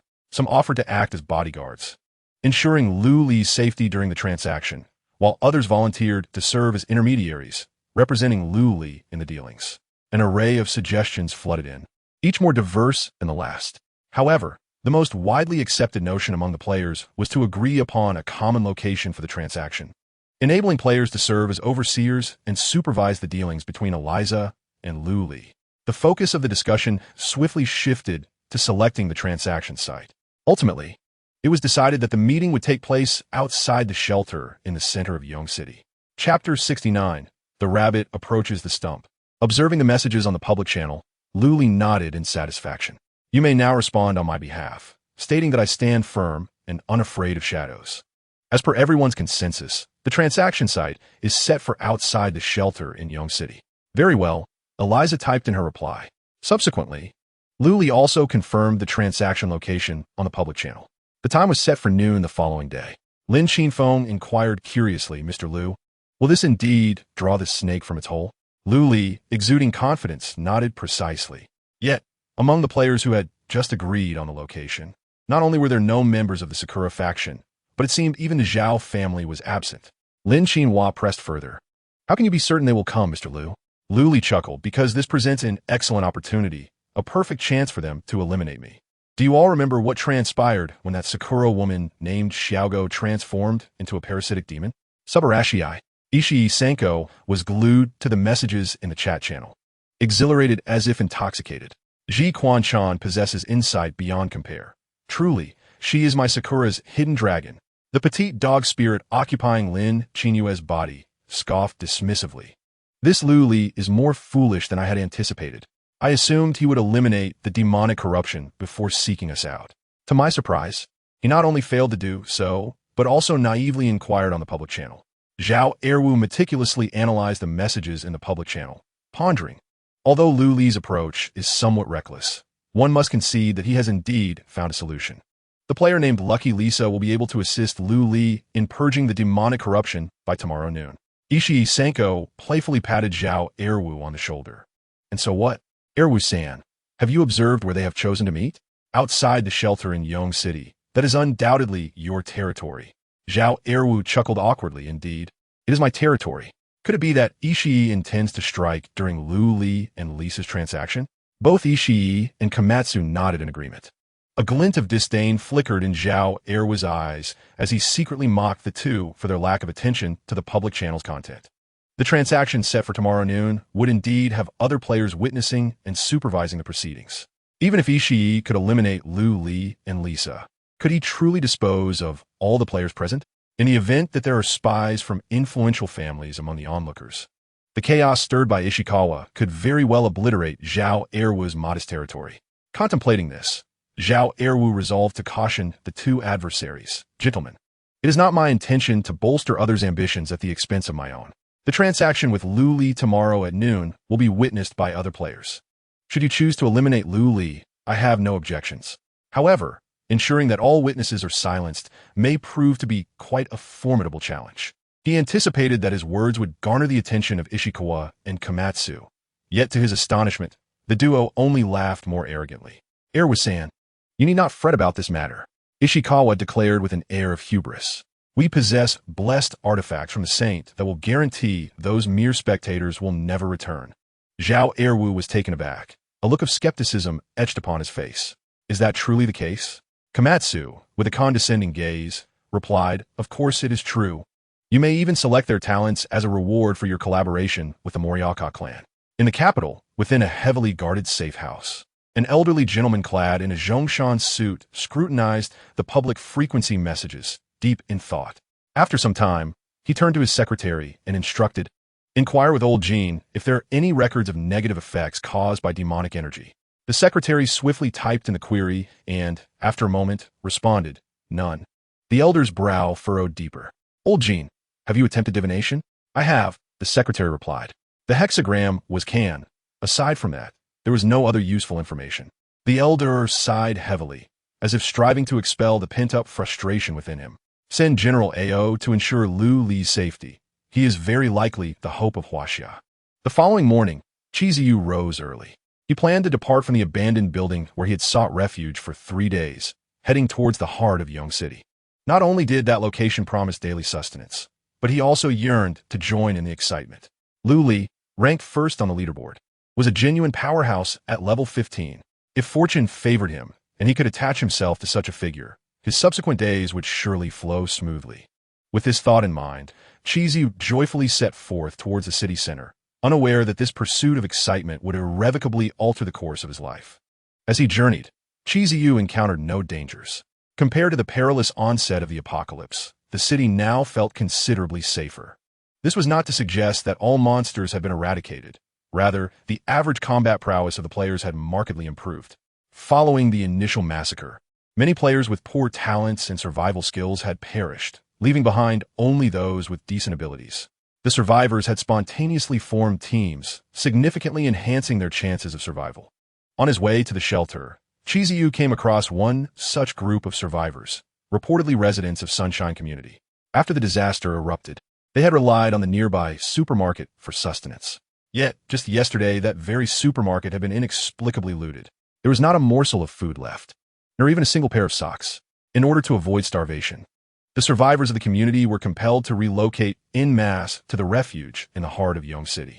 Ochi, you cannot fathom the perilous state of the world we inhabit.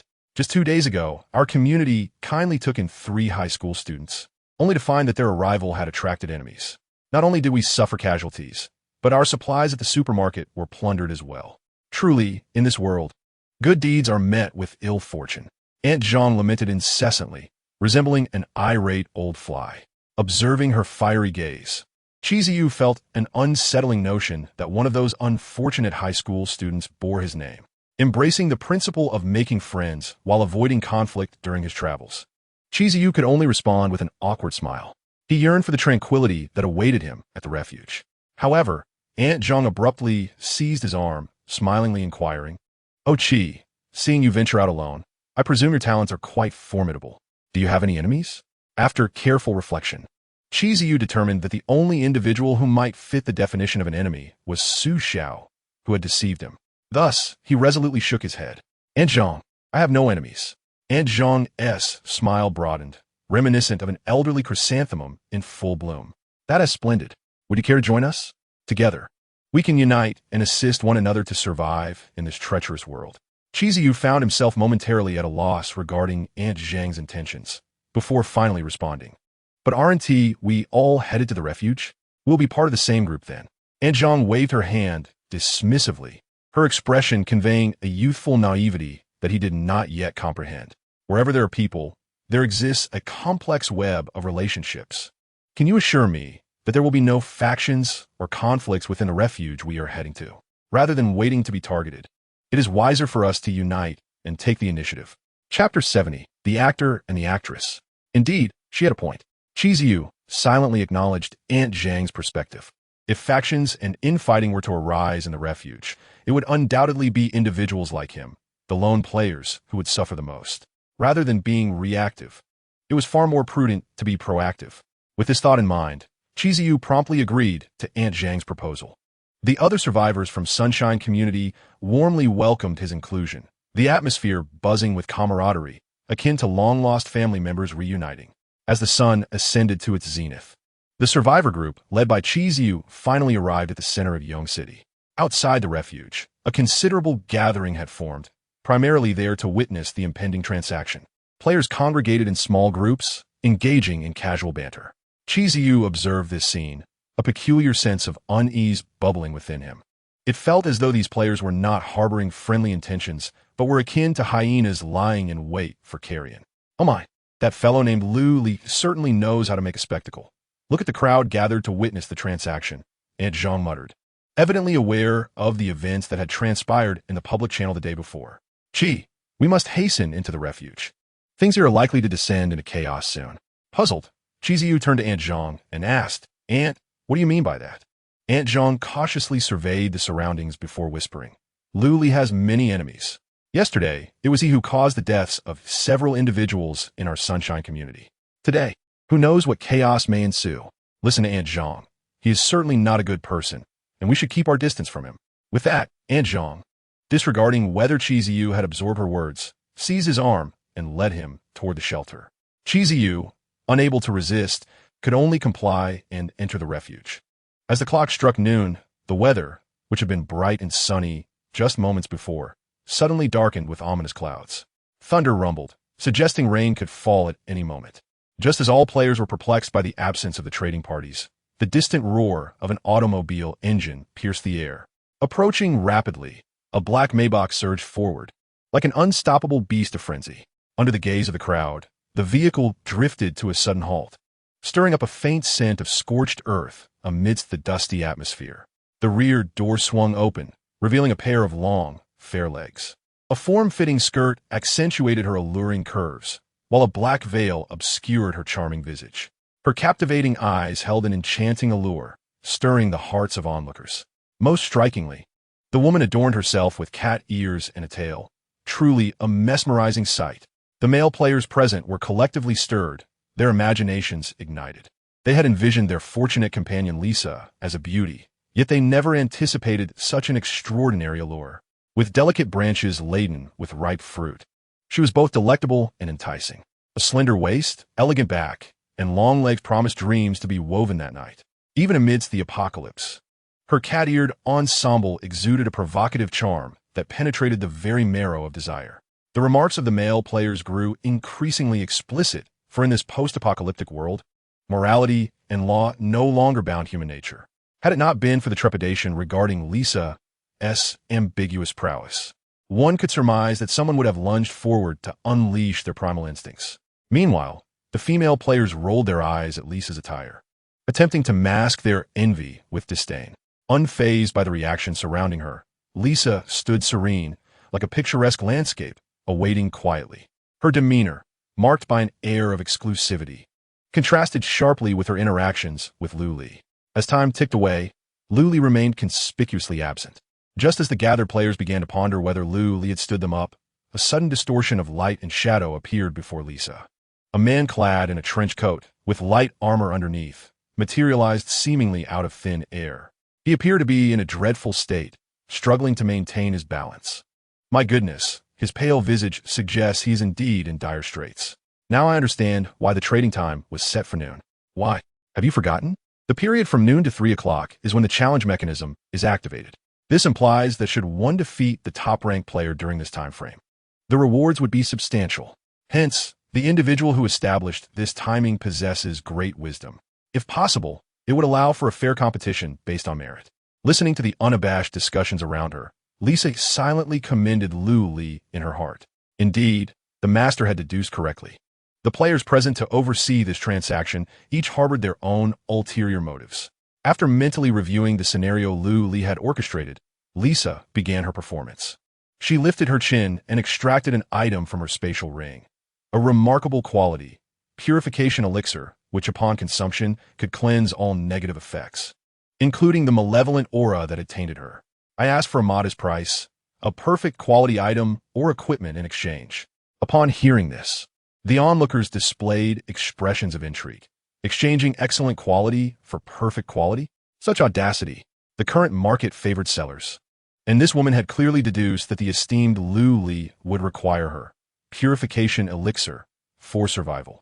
One could bet that even an epic quality item would be hard-pressed to suffice.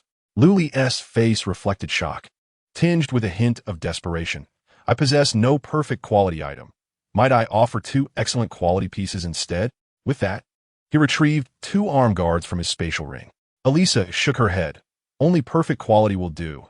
I have plenty of excellent quality items. The crowd erupted in astonishment. Plenty of excellent quality items? That was unexpected. It seemed this lady was quite affluent. In an instant, the gazes directed at the duo brimmed with greed. Lu Li's expression turned bitter. I truly have none. How about this? Allow me to present all my items for your inspection. You may select whatever you desire.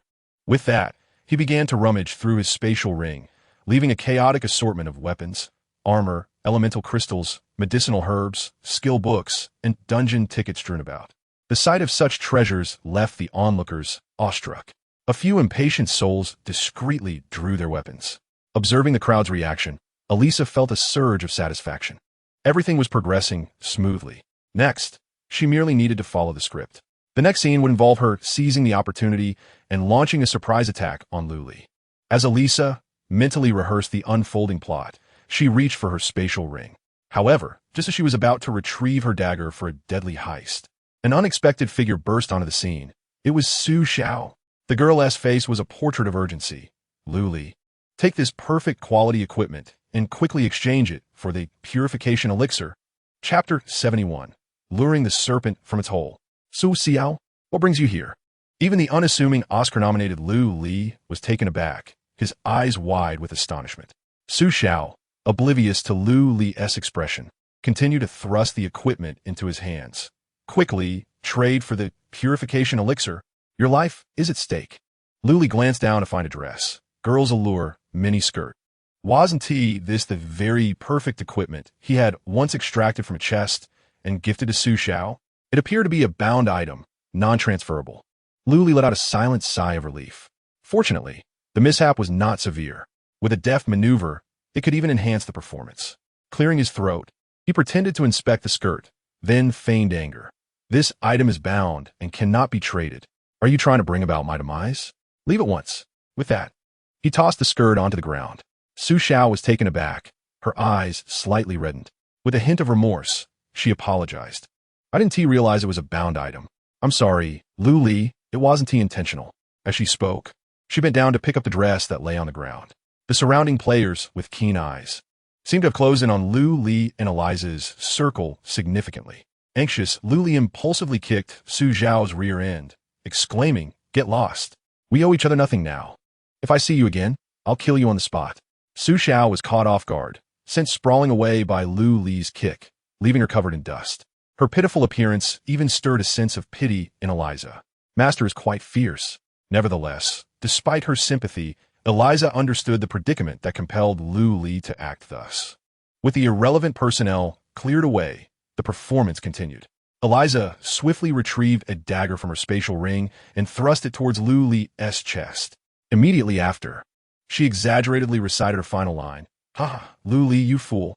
If I kill you, won't all these fine items belong to me?" The onlooking players were momentarily stunned. Oh no, that brazen woman has taken the lead. The delicate equilibrium of the atmosphere shattered instantaneously, plunging the scene into chaos.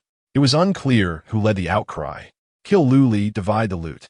All players promptly turned their weapons towards Lu Li. Or rather, they had intended to target Lu Li from the beginning, awaiting merely a signal. "Ah, so you've all been waiting to strike at me. Haven to you." Lu Li knelt on one knee, clutching his wound, appearing as though he had reached the end of his rope. A voice among the players boomed. "Lu Li, don't speak so harshly. You possess so many fine items. What harm is there in sharing a bit with us? Indeed, you are the number one on the leaderboard. You have an obligation to help us enhance our strength and levels." Seizing the opportunity, Eliza casually picked up 2 pieces of equipment from the ground and retreated behind the crowd. This scene caught the eye of some astute observers. To them, it seemed reasonable that Eliza had reaped her benefits and departed. Hence, they harbored no suspicions. Furthermore, no one intervened. After all, compared to Eliza, who was in peak condition and shrouded in mystery, Lu Li, burdened by negative effects and wounded, appeared far more vulnerable. However, before the players could rally their attack, Lu Li suddenly pressed his hand to his forehead and burst into wild laughter.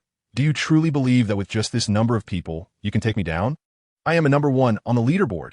As his words echoed, a myriad of mantis blades materialized from thin air, forming a formidable shield around Lu Li. The overwhelming aura of dominance enveloped the scene, causing the players to momentarily struggle to breathe. "Wise ones, best be gone. I do not slay mere chickens and dogs." Lu Li's right arm transformed into a blade, and crimson mist swirled around him. To the others, Lu Li appeared as if he had emerged from the depths of hell, a vengeful deity. Who dares to say that Lu Li is no longer formidable? Lu Li is indeed formidable. I'm sorry, Lu Li. My judgment was clouded. I shall depart immediately. Lu Li, you are unparalleled, truly magnificent. I shall not bring disgrace upon your sight." The fragile alliance that the players had just formed crumbled instantaneously. The players withdrew, expressing their intention to abandon the idea of confronting Lu Li. However, at that moment, a voice shouted, "Everyone wait. Lu Li is merely putting on a fade. He is not as formidable as he seems." The players paused, turning their heads toward the source of the voice. A short, stout man with a round face and beady eyes appeared in their view. His attire suggested he was not of Huaxia descent. It was none other than Tojo Hihara, the capable assistant of Ishikawa Sanken. "Listen to me. Lu Li is still afflicted by the negative effects of demonic energy. He cannot hold out much longer. If we all strike together, we could defeat Lu Li. Not only will we secure the killing treasure chest, but we can also divide his equipment and items among ourselves. Do not fear his might. I possess a secret item that guarantees his defeat." Despite Tojo Hihara's peculiar tone, his words resonated with the players. In an instant, the majority halted their retreat. Only a handful, daunted by Lu Li's mantis soul soldier, turned and fled without a glance back. Seeing the Sakura man finally make his appearance, Lu Li scoffed, "You little devil," inciting Huaxia people to slay their own. What a masterful play of using a blade to kill. He urged, "Everyone, please depart swiftly. This is a personal vendetta between this rotund fellow and me." Upon hearing this, a few players opted to leave. However, when faced with the allure of profit, a significant portion chose to remain and collaborate with Tojo Hihara. As Lu Li observed the avaricious gazes around him, his expression grew increasingly frigid. Tojo Hihara, noticing the players who remained, nodded in satisfaction. He produced an item and held it in his palm, declaring, "Behold, this is the item that will allow me to vanquish Lu Li, the powerful, invigorating canister. Inhaling the gas within will temporarily triple your attributes. Breathe deeply, and together we shall bring down the top-ranked Lu Li." With that, Tojo Hihara tossed the canister into the crowd. Instinctively, Lu Li retreated and donned a gas mask from his spatial ring. He had never encountered such a powerful, invigorating canister and had not heard of any item capable of such a potent enhancement. It was only when the canister released a torrent of black-green gas that he comprehended the truth. This was no powerful, invigorating canister. It was, in fact, a smoke bomb filled with corrupt essence. The gas spewing forth was not a temporary enhancement, but an intensely concentrated demonic energy. Lu Li immediately summoned back his Mantis Soul Soldier to avoid the corruption of the demonic energy. Tojo Hihara interpreted this move as a sign of fear, exclaiming, "Look, Lu Li truly cannot endure. He has even recalled his summoned creature. Everyone advance. The first to slay him shall receive the treasure chest reward." Chapter 72, Battle. Tojo Hihara. Due to the exceptionally dense demonic energy and its active absorption, the players initially suffered from profound negative effects. The illusory sense of power deceived their senses, rapidly eroding their rationality. Kill Lu Li, claim a treasure chest. Kill Lu Li, claim a treasure chest. The frenzied players surged forth like rabid dogs, relentlessly charging at Lu Li. Yet, instead of retreating, Lu Li advanced. His blade sliced through the air, severing tendons and breaking bones. Despite the profound enhancement of their attributes due to deep corruption, the players' reckless actions, influenced by demonic energy, rendered them exceedingly rash. While an ordinary person might feel fear or trepidation when confronted by such a frenzied mob, Lu Li remained undaunted. In his previous life, he had faced countless demons single-handedly. Now, dealing with these deeply corrupted players posed little challenge for him. Although he lacked divine talents and had to be vigilant about the extent of his own corruption, the cooldown for Bloody Massacre had finally elapsed. The second phase, Slaughter, could purify all negative effects, including demonic corruption. His greatest concern was that Higashit Fuhara might flee. For such a scenario would sever his leads in the search for Lin Qinhua. Fortunately, Higashit Fuhara had no intention of escaping. He circled the periphery of the crowd, continuously tossing powerful stimulating canisters to corrupt more players, akin to a skunk perpetually releasing toxic gas. Moreover, he relentlessly taunted Lu Li. "Hey Lu Li, you must be exhausted. Can't hold on much longer, can you? Being number one on the leaderboard is nothing special. I haven't even had to use my talent yet. Look at these Chinese. Don't they resemble my well-trained dogs?" Ha. This scene of Higashit Fuhara mocking Lu Li was clearly observed by Ao Zhan, who was not far away within a building. His fists were clenched and his body was tense. Ao Zhan had secretly arrived in Yong City the previous night. His absence before the transaction was primarily due to his unwillingness to accept the situation. As a player with an extraordinarily rare awakened talent, he considered himself to be the hope of China.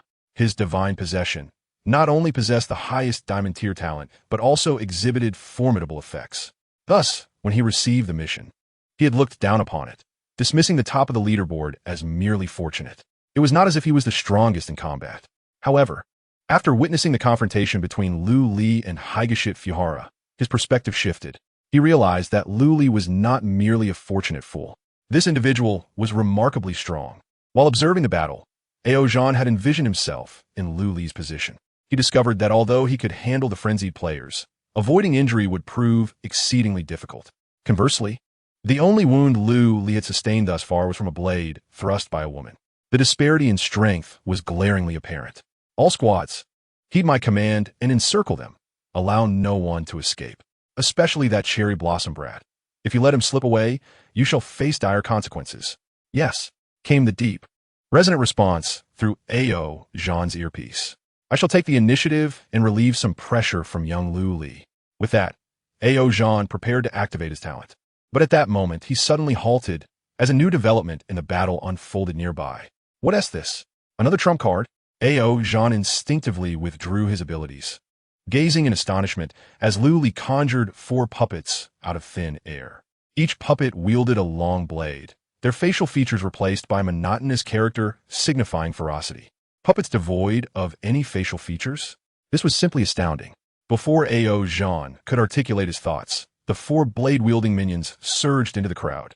Their seemingly casual swings of the sword were, in fact, precise strikes that harvested lives with chilling accuracy. The situation shifted dramatically under the onslaught of the blade minions. Heads fell like ripe wheat, tumbling to the ground. Even Ao Zhan, accustomed to the brutality of life-and-death battles, felt a shiver run down his spine. What terrifying puppets! Tojo Faihara, witnessing the unfolding chaos, found his earlier mockery frozen upon his face, akin to congealed lard in its grotesqueness. Indeed, the intelligence from Komatsu-chan was not mistaken. Lu Li's puppets were remarkably formidable. It seemed he had no choice but to unleash his innate abilities. Lu Li, prepare to face the judgment of the King of Hell. Tojo Faihara hurled a canister aside and inhaled the dense magical essence with fervor. He tore his clothing apart, revealing a tattoo of a green-faced, fanged demon. Stripping while fighting? What a peculiar habit. Lu Li tightened his gas mask, eyes brimming with vigilance. As Tojo Faihara trembled, the tattooed demon began to stir. Its razor-sharp claws latched onto Tojo Faihara's shoulders, struggling to emerge from his skin. In a mere breath, it expanded to a towering height of 3 meters, exuding a formidable presence. Meanwhile, Tojo Faihara himself transformed from a corpulent figure into a grotesque creature of sinewy muscle. Not far away, Ao Zhan could not suppress his astonishment. What kind of talent is this? To summon a demon while simultaneously augmenting oneself. The ambush team members inquired. General Ao, that little devil's aura has suddenly intensified. Even with 4 puppets aiding him, Lu Li might struggle to cope. Shall we engage? Just as Ao Zhan was about to issue a command, he observed Lu Li gesturing grandly, retracting all 4 puppets. All zone. The surrounding team members. What is Lu Li doing? Does he wish for swifter demise? Lu Li regarded the advancing, terrifying demon with an unusual expression. Was he suppressing laughter? Suddenly, he burst into laughter. The sound was so loud it caused everyone's hearts to skip a beat. Tojo Faihara stood stupefied, staring blankly as Lu Li laughed heartily. What are you laughing at? Apologiza. But a little demon daring to call itself the King of Hell is simply too humorous. Baka, how dare you insult me? I shall kill you. Tojo Faihara's veins bulged. The demon howled furiously and lunged at Lu Li. This is bad. Ao Zhan felt a surge of dread. He could see that this attack was exceptionally fierce. Lu Li might not evade it. Zhao Zhongfiated. Lu Li made no attempt to move and was instantly engulfed by the demon. Tojo Faihara, clearly unprepared for Lu Li to be so vulnerable, snapped out of his stupor and began to laugh maniacally. How amusing. I had thought you possessed some hidden trump card, but it appears you have succumbed to sheer terror. The malevolent spirit joined Toyohara in a raucous laughter, their voices resembling the sound of a deflated drum, unsettling in its nature. However, as the laughter echoed, the malevolent spirit fell silent. Only Toyohara remained, lost in the euphoria of victory, creating an oddly jarring presence. Chapter 73. A mere wretch dares to claim kingship? After a prolonged bout of laughter, Toyohara finally sensed something amiss. He opened his beady eyes, regarding the malevolent spirit before him with a puzzled expression. The spirit's eyes were vacant, its visage blank, devoid of any trace of ferocity. What is happening? Toyohara approached, intending to reclaim the spirit. Yet, the moment his palm made contact, the spirit abruptly turned its head. Its bell-like eyes betrayed a flicker of fear, startling Toyohara profoundly. What is this? A muffled voice emerged from within the spirit, resonating like the toll of a death knell. Soul-Devour. In an instant, the spirit's form contorted and shattered, vanishing entirely into Lu Li's mouth. Devoured 8 ghostly essences, acquired 50 soul points. Impossible. My King of Hell. Toyohara felt a wave of suffocation in his chest, and with a violent spurt, he coughed forth a mouthful of blood. His once formidable stature was instantly reduced to a deflated semblance of its former self, resembling a punctured balloon. Lu Li smacked his lips, savoring the moment. A mere wretch dares to claim kingship? What? Toyohara staggered backward, his eyes widening in disbelief. How could you consume my king of hell? Lu Li, somewhat impatient, replied, I already mentioned it's just a small spirit. Is it really so awkward for you to keep calling it that? Do you have any others? Don't be tedious. Summon them all at once. Very well, you've asked for it. Toyohara's teeth ground together audibly, his body trembling violently. For additional malevolent spirits emerged from his tattoos, crawling out from his limbs. Though slightly smaller in size than the first, their ferocity was no less intimidating. In mere moments, they had encircled Lu Li entirely. Toyohara's form swelled again, towering like a fearsome beast. Behold, Lu Li, these are 4 ghostly essences, capable of bringing forth my utmost strength. You shall not perish unjustly, Toyohara boasted with extreme arrogance. He anticipated witnessing a look of fear on his opponent's face. However, Lu Li simply appeared disappointed. Is this it? This constitutes your entire strength? Not much, is it? Soul-Devouring. Lu Li activated his innate ability once more. The 4 spirits hardly had time to react before they transformed into 200 soul points. With a splatter, Toyohara erupted in blood, his robust form withering, leaving behind a mere bag of bones. In disbelief, he murmured, Impossible, this cannot be. How did you accomplish this? Why are you able to consume my spirits? Lu Li, of course, had no intention of explaining himself to Toyohara. He merely dug at his ear and jested, Because I am the king of hell. With that, Lu Li's figure suddenly vanished. Invisibility activated. As Tojo once again caught a glimpse of Lu Li's presence, a rapidly enlarging fist rushed towards him. Bang! A forceful blow shattered the nose of the Sakura spirit, propelling him 3 meters away. This was still Lu Li holding back, as he needed to extract information about Lin Qinyue's whereabouts from Tojo. Taking 2 steps forward, Lu Li seized Tojo's hair, lifting him off the ground. Speak! Where is Lin Qinyue? Dazed from the punch, Tojo was momentarily speechless. Lu Li raised his hand and delivered 2 slaps, rousing him slightly from his stupor. Huh! You are indeed strong, but to think you can pry information from me is quite naive. Tojo, with a broken front tooth exposed, grinned. I'm a warrior of the great Sakura Empire. A warrior who will never yield. Haha. Lu Li's expression turned cold. Are you certain you won't speak? I won't. Just kill me. Tojo defiantly tilted his chin, a look of resignation on his face. Such was the spirit of Bushido. Lu Li sneered, secretly channeling all his soul points into a soul weapon. He wondered if this warrior could withstand his torment. As the words left his lips, a surge of dark energy enveloped Lu Li. A towering specter, 5 meters tall, quickly materialized, exuding an overwhelming aura. Is this my spirit? Tojo was dumbfounded. He had yet to comprehend how Lu Li effortlessly consumed his summoned spirits. In an instant, Lu Li summoned another identical specter. No, it was a spirit several times more powerful than the first. I was quite perplexed about how to interrogate you, but your little spirits have inadvertently assisted me. I must sincerely thank you, Lu Li said with a smile. He recognized the 5 spirits summoned by Tojo. They were not the so-called king of hell, but rather 5 fortune spirits, positioned in the cardinal directions. While they could serve as fighters, their true talents lay not in combat, but in fortune and mind reading.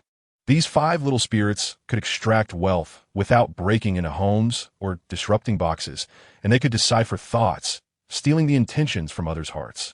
Tojo clearly misunderstood his own gifts, merely utilizing these spirits superficially as ordinary summons.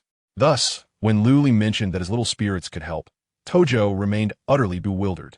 How can they help? By forcing confession? I, Tojo, am a warrior of the great Sakura Empire. Even if I am beaten to death or dismembered, I will never divulge a hint about Lin Qinyue. Tojo's tone was provocatively defiant. I have no need for such a disloyal son. Lu Li, uninterested in further banter with this adversary, directly commanded the spirits. Shunwen Yi of the Central Spirit, search his soul. The spirit, upon hearing its name, was momentarily astonished. It clearly had not anticipated Lu Li's ability to summon it by name, and joy surged within it as if a fine steed had encountered a worthy master. The new master is acutely aware of its true prowess. The ghostly figure of Shi Wenye was exhilarated as he bent down. Placing his hand upon the head of Dong Tiao Feihuan. Poor Dong Tiao Feihuan remained blissfully unaware of the ordeal that awaited him, continuing his raucous outcries. It was only when the soul-searching commenced that he could no longer suppress his screams. In truth, according to the original rank of the Chinese ghostly figure Shi Wenye, he could not fully penetrate Dong Tiao Feihuan's soul. However, with Lu Li's presence, his rank was forcibly elevated. Shi Wenye exerted little effort, and the soul search was swiftly completed. Every memory within Dong Tiao Feihuan's mind was laid bare, even the vivid recollection of peeping at a widow from a neighboring village as she bathed during his childhood. Well done, Lu Li praised, retracting Shi Wenye. Unlike other soul weapons, the 5 ghosts of wealth did not dissipate into black mist. Instead, they manifested as 5 grotesque tattoos, imprinted upon Lu Li's chest and limbs. After being thoroughly soul-searched, Dong Tiao Feihuan had been rendered a complete fool. With a decisive strike, Lu Li ended his life and devoured his soul. Devoured the souls of 8 players, gained 30 soul points. Acquired ability, spirit possession, emerald. Retained soul consciousness. Yes, no. Without a moment's hesitation, Lu Li opted to obliterate Dong Tiao Feihuan's consciousness. Scum, unworthy of becoming his soul guardian.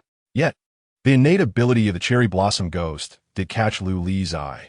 Spirit possession recapitulates the attribute values of summoned entities at 80, augmenting one's own summon attribute stacking limit. 5. Recalling the transformation Dong Tiao Feihuan underwent during his summoning of evil spirits, a broader smile spread across Lu Li's face. Soul-Devouring allows for the accumulation of soul points through the continuous consumption of souls. The greater the soul points, the stronger Lu Li's soul weapons become. However, his own growth remained limited, making him overly reliant on summoned entities. Now, with spirit possession, this shortcoming could be aptly addressed. As the summoned entities grew in strength, so too would Lu Li's power. When necessary, he could strategically elevate the rank of his soul weapons according to the demands of the battle, thereby acquiring even greater attributes. Remarkably versatile. Yet, this was not the time for celebration. Once he confirmed that no enemies lurked nearby, Lu Li focused his mind and began to delve into Dong Tiao Feihuan's memories. What he uncovered was a plethora of sordid and bloody content, enough to make even one who had lived 2 lives like Lu Li furrow his brow in distaste. Beast, skimming over the more unpleasant fragments, Lu Li quickly discerned the whereabouts of Lin Qinhue. Just as he was about to cease his viewing, a mix of male and female voices suddenly piqued his interest. It was Lin Qinhue, now parasitized by a demonic entity. I will not abandon this body for now, masquerading as Lin Qinhue under your captivity. Should I prove no match for Lu Li, you may allow him to rescue Lin Qinhue, a Trojan horse that had breached the city gates. Killing Lu Li would certainly be within their grasp. This cunning woman dared to scheme against me, Lu Li thought, his brow furrowing. Fortunately, with the 5 ghosts of wealth, he had glimpsed into Dong Tiao Feihuan's memories. Otherwise, Lu Li might genuinely fall victim to a covert scheme by the young Shiba Inu. It appears that the plan must undergo a transformation. Lu Li stroked his chin, contemplating his strategy. At that moment, a sudden sound of footsteps echoed from a distance. Lu Li looked up to find 10 individuals clad in special forces attire approaching. The leading figure, a robust man with a powerful physique and agile limbs, exuded an aura of formidable combat prowess. Greetings, I am A.O. Jean, the brawny man declared, extending his right hand in a straightforward introduction devoid of any false politeness. I come on the orders of the highest authority of Huaxia to ensure your safety. A.O. Jean. Lu Li's gaze sharpened as past memories swiftly surged within his mind. A.O. Jean, ranked among the top 10 in Huaxia's combat capabilities, an exceptionally rare, awakened individual with the extraordinary talent of divine possession. He had single-handedly dispersed 3 waves of insect hordes, defending the capital on his own. In his previous life, Lu Li had first encountered A.O. Jean a year after the onset of the apocalypse. Their comparable strengths and shared experiences of life and death battles forged a profound bond between them. He could be regarded as one of Lu Li's few cherished friends. This towering figure's arrival is indeed fortuitous. Abarms milagrosa a Lu Li's lips. And a plan began to take shape in his mind. Perhaps he could leverage A.O. Jean's strength in the rescue of Lin Qinhue. With such thoughts, Lu Li not only refrained from shaking A.O. Jean's outstretched hand, but instead forcefully swatted it away. You, A.O. Jean exclaimed in surprise. About to utter a response when Luli interjected, I am not inclined to casually befriend any weakling. What is your name? Prove it with your fists, not your words. Arrogant. Conceited. The team members trailing A.O. Jean recoiled in astonishment. This could spell trouble. This lad is a firebrand. The general will surely be displeased. Indeed, A.O. Jean chuckled lightly, his nostrils flaring as he fixed his intense gaze upon Luli, intrigue sparkling in his eyes. Young man, are you certain you wish for me to introduce myself with my fists? The team members hastily urged, General, please don't be impulsive. We are here on a mission to protect, not to eliminate. Silence. A.O. Jean bellowed. Do you take me for a fool? Can't you comprehend the nature of the mission?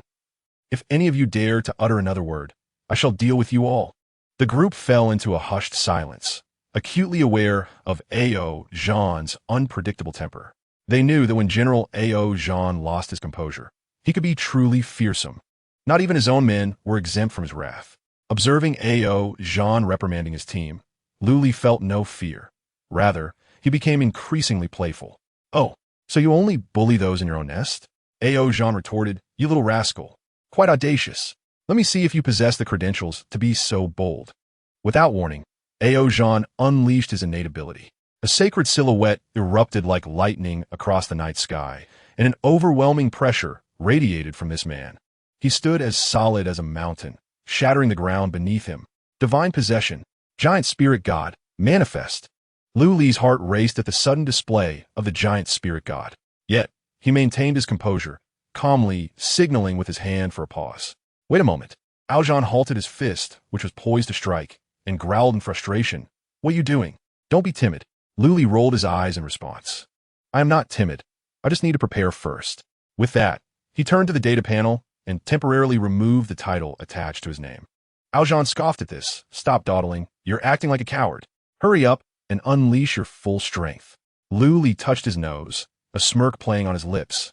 Unleash my full strength. I fear I might actually kill you. You, Aljan, incensed, bellowed. If I don't beat you today until your face blossoms like a peach flower, you'll never understand why the flowers are so red. With that, he swung his massive fist towards Luli. Without the looming threat of a guaranteed fatal blow, Luli let loose.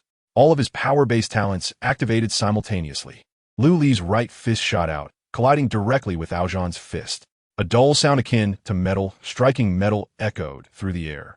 Both Luli and Aljan staggered. The ground beneath them shattered, creating spiderweb-like fissures. Ha ha ha, that's the spirit. Aljan laughed maniacally, his spirit soaring, though Luli maintained an outward calm. Inwardly he gasped in shock. His goodness, Aljan truly lived up to the reputation of the exceptionally rare talent, divine possession. That punch had shattered the bones in his right arm. Were it not for Luli's unyielding will, he would have cried out in pain by now. Extreme healing activated silently, mending the invisible injury. It seemed that mere strength was insufficient. Physical constitution must also keep pace.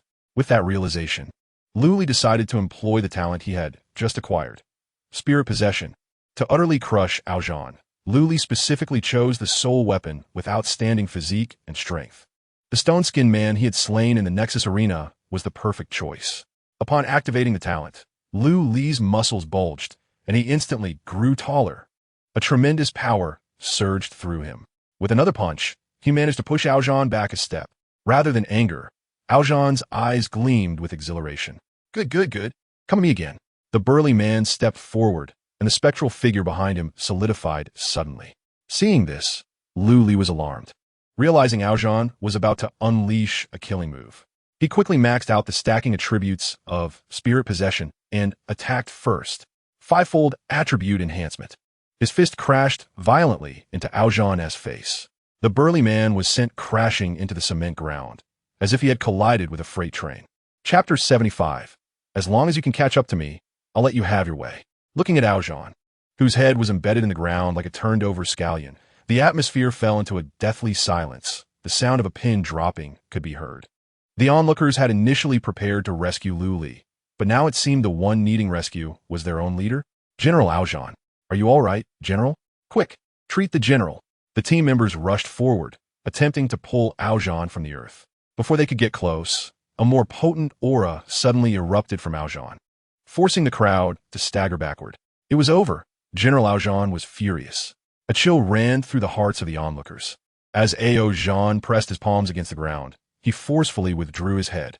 The phantom of the giant spirit seemed to solidify, its furious eyes wide open, as if it were ready to devour someone. You truly lack restraint, Aojan roared.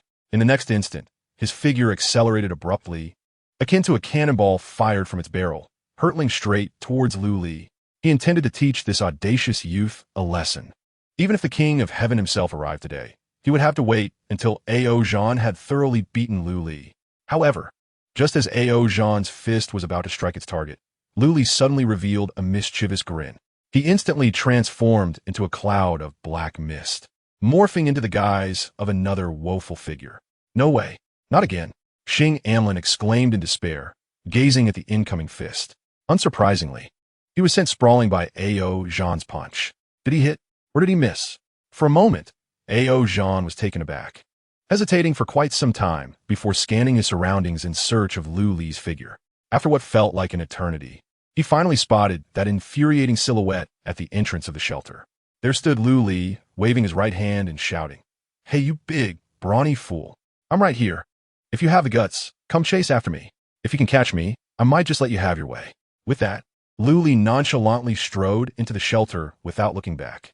Aojan, known for his straightforward nature and unyielding thoughts, particularly despised being called foolish. He especially loathed the notion of being described as brawny but simple-minded. They say a dragon has its reverse scale, and Lu Li's blatant provocation did not merely graze Aojan's reverse scale. It was akin to plucking it outright.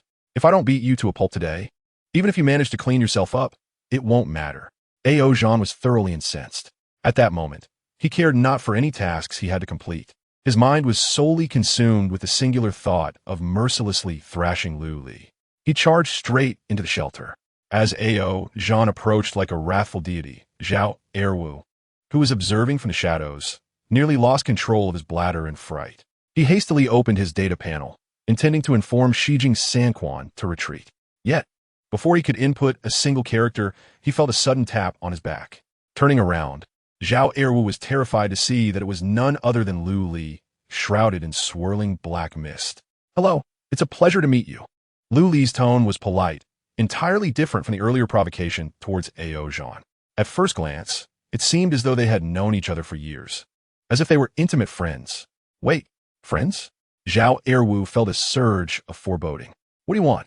Lu Li smiled and waved his hand, his tone casual. "Don't be alarmed. I mean you no harm. I simply wish to ask you for a favor."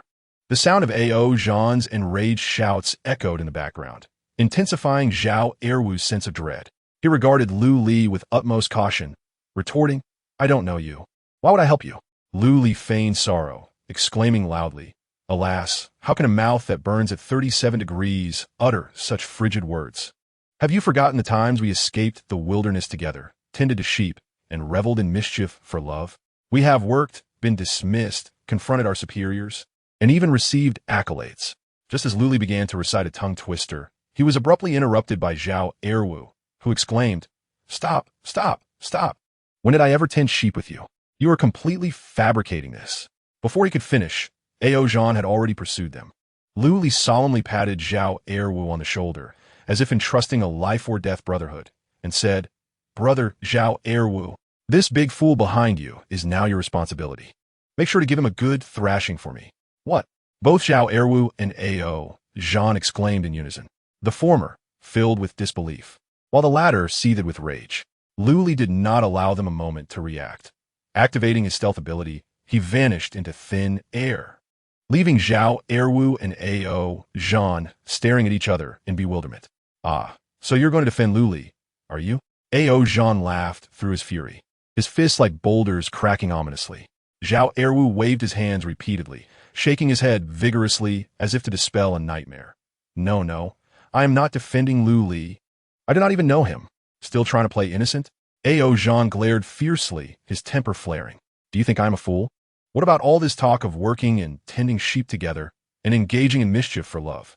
Your experiences sound quite colorful. That is all nonsense he made up. I truly do not know him." Zhao Erwu was on the verge of tears. He was merely a powerless weakling devoid of any talent.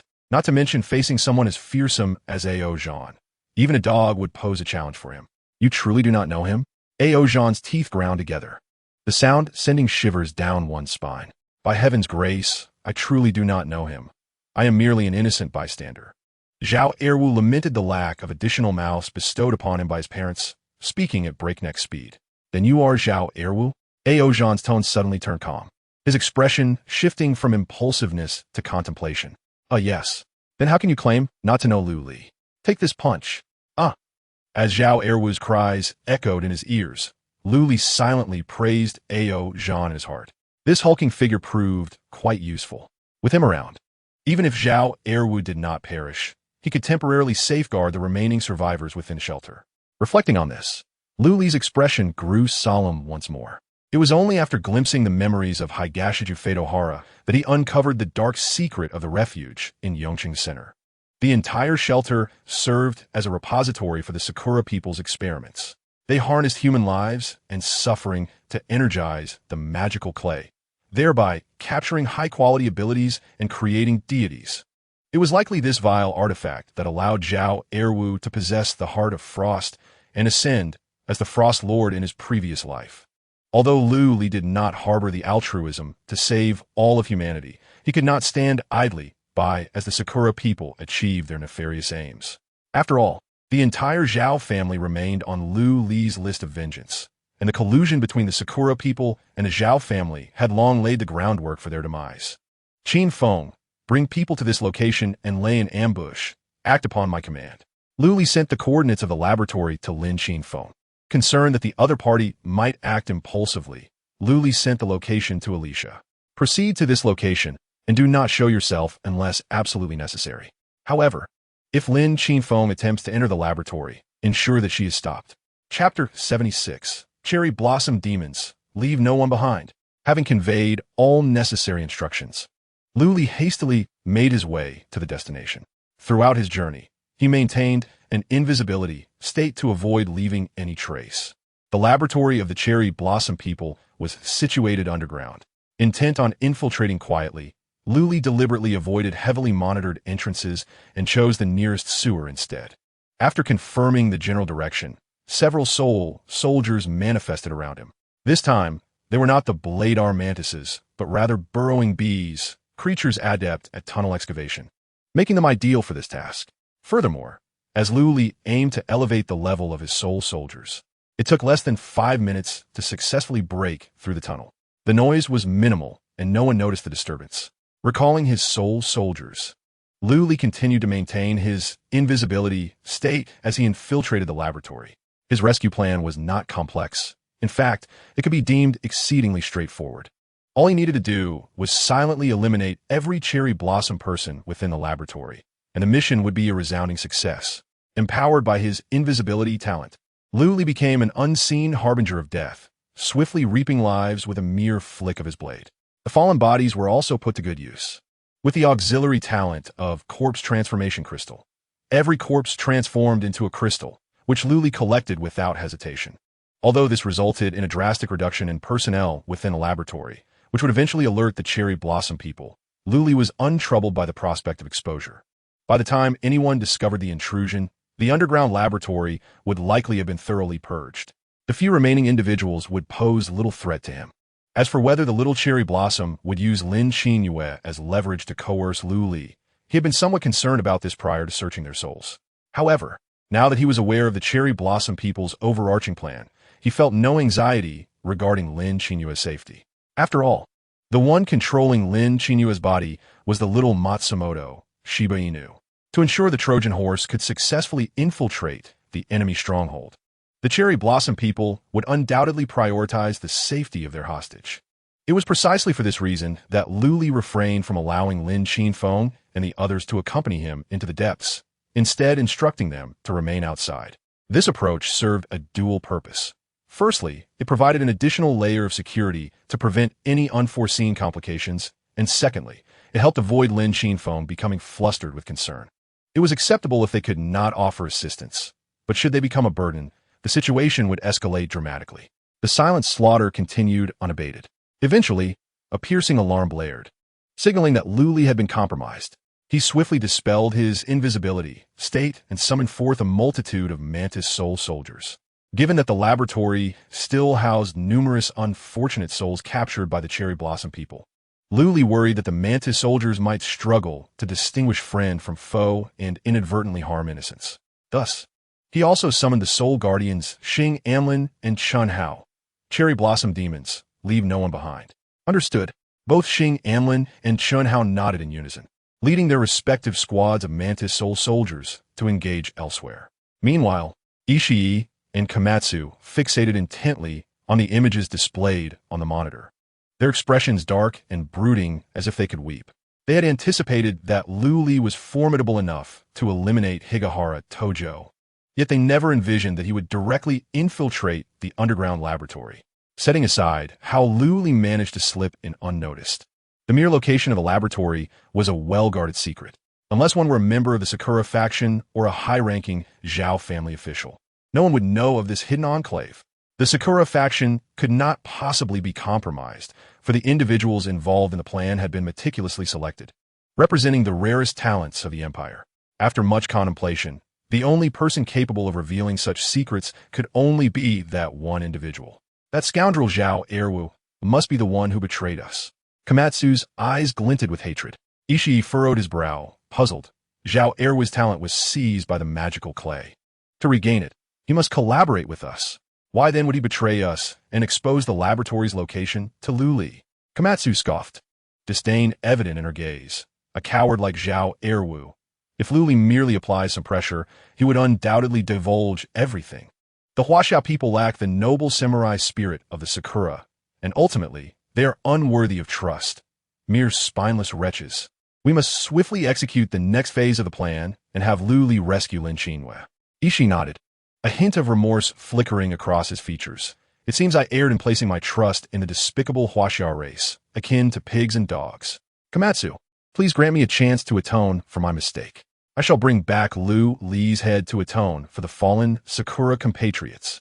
Komatsu instinctively sought to intervene, but, recalling Ishii's unique talent, she reconsidered. She nodded in agreement. Senior Ishii possesses formidable abilities. As long as you take action, success is assured. However, Lu Li is as cunning as a fox. For safety's sake, please ensure you seize Zhao Jing's talent. With his immortal body, your strength will be greatly enhanced. After speaking, Komatsu produced the magical clay statue, fully charged and ready for use. Ishii's spirit soared. Your preparations are truly thorough, Komatsu. You are indeed an outstanding citizen of our glorious Sakura Empire. Yet, as if struck by a thought, he shifted his tone. However, should I seize Zhao Jing's talent, his soul will dissipate. Once Zhao Quan learns of this, we will be unable to continue utilizing the Zhao family. Do not worry, Komatsu replied confidently. We can simply store Zhao Jing's residual soul temporarily and later find him a suitable vessel. I believe Jinfei would make an excellent container. With that, Komatsu turned her gaze to the corner of the room, where several hostages remained, mostly women, all unclothed. Jinaiha sat among them, staring blankly at the ground, appearing to have lost her mind. After a moment's contemplation, Ishii deemed this approach feasible. The transfer occurred swiftly, as Ishii felt the overwhelming power granted by dual talents. An inexplicable surge of wicked desire ignited within him. After all, Lu Li had yet to discover their presence here. He could still seize the moment to torment the hostages in the room. Joy was secondary. The primary goal was to enhance his power through this process. 3 minutes later, Boss Lu, I have cleared all the enemies on my side. Li Gu, aside from one inaccessible room in the northwest corner, I have cleaned up the rest. Lu Li picked up the last crystal from the ground as Chun Hao and Xing Amlin's reports echoed in his mind. I'm coming over, Lu Li responded, directly switching places with Xing Amlin.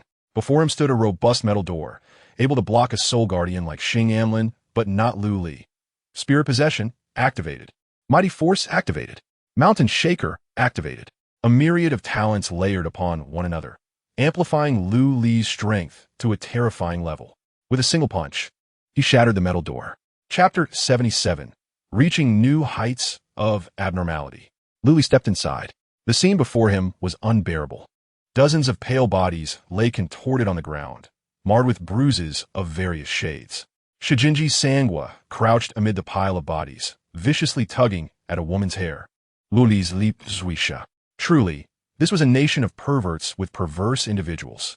No matter when, the cherry blossoms could always cast a shadow over one's heart. Even as the base was nearly dismantled, Shijinji Sangwa still had the audacity to indulge in such acts. It was indeed a new height of abnormality. Luli naturally would not wait for Shijinji to finish before taking action.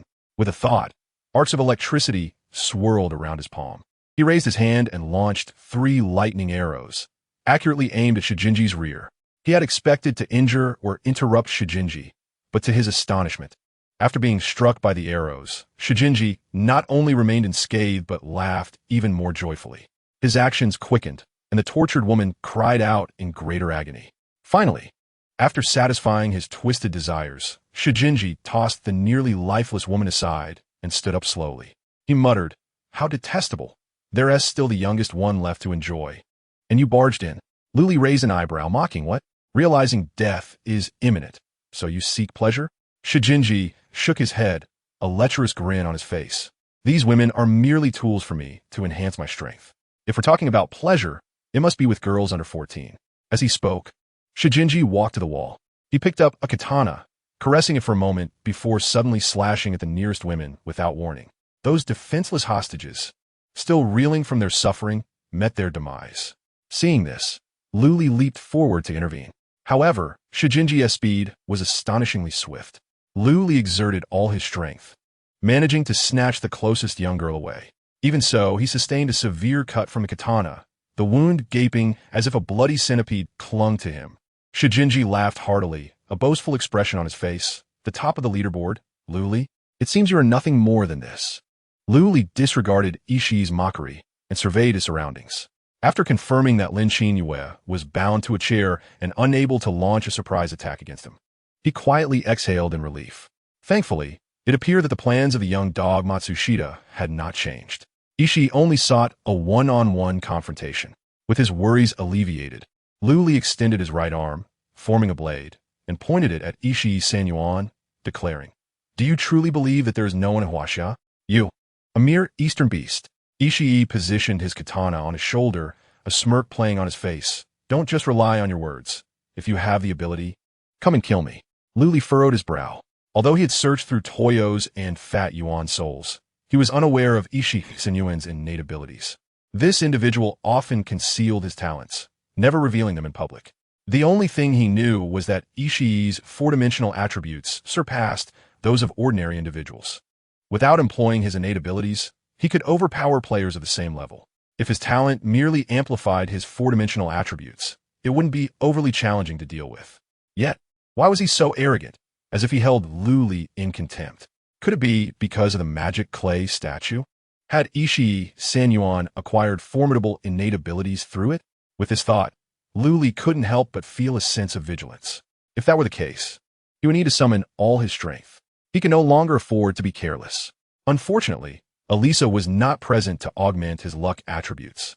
While contemplating this, Luli swiftly opened his data panel, reactivating the title for defeating opponents of higher levels. He also retrieved the short dagger from his ring, firmly grasping it in his left hand.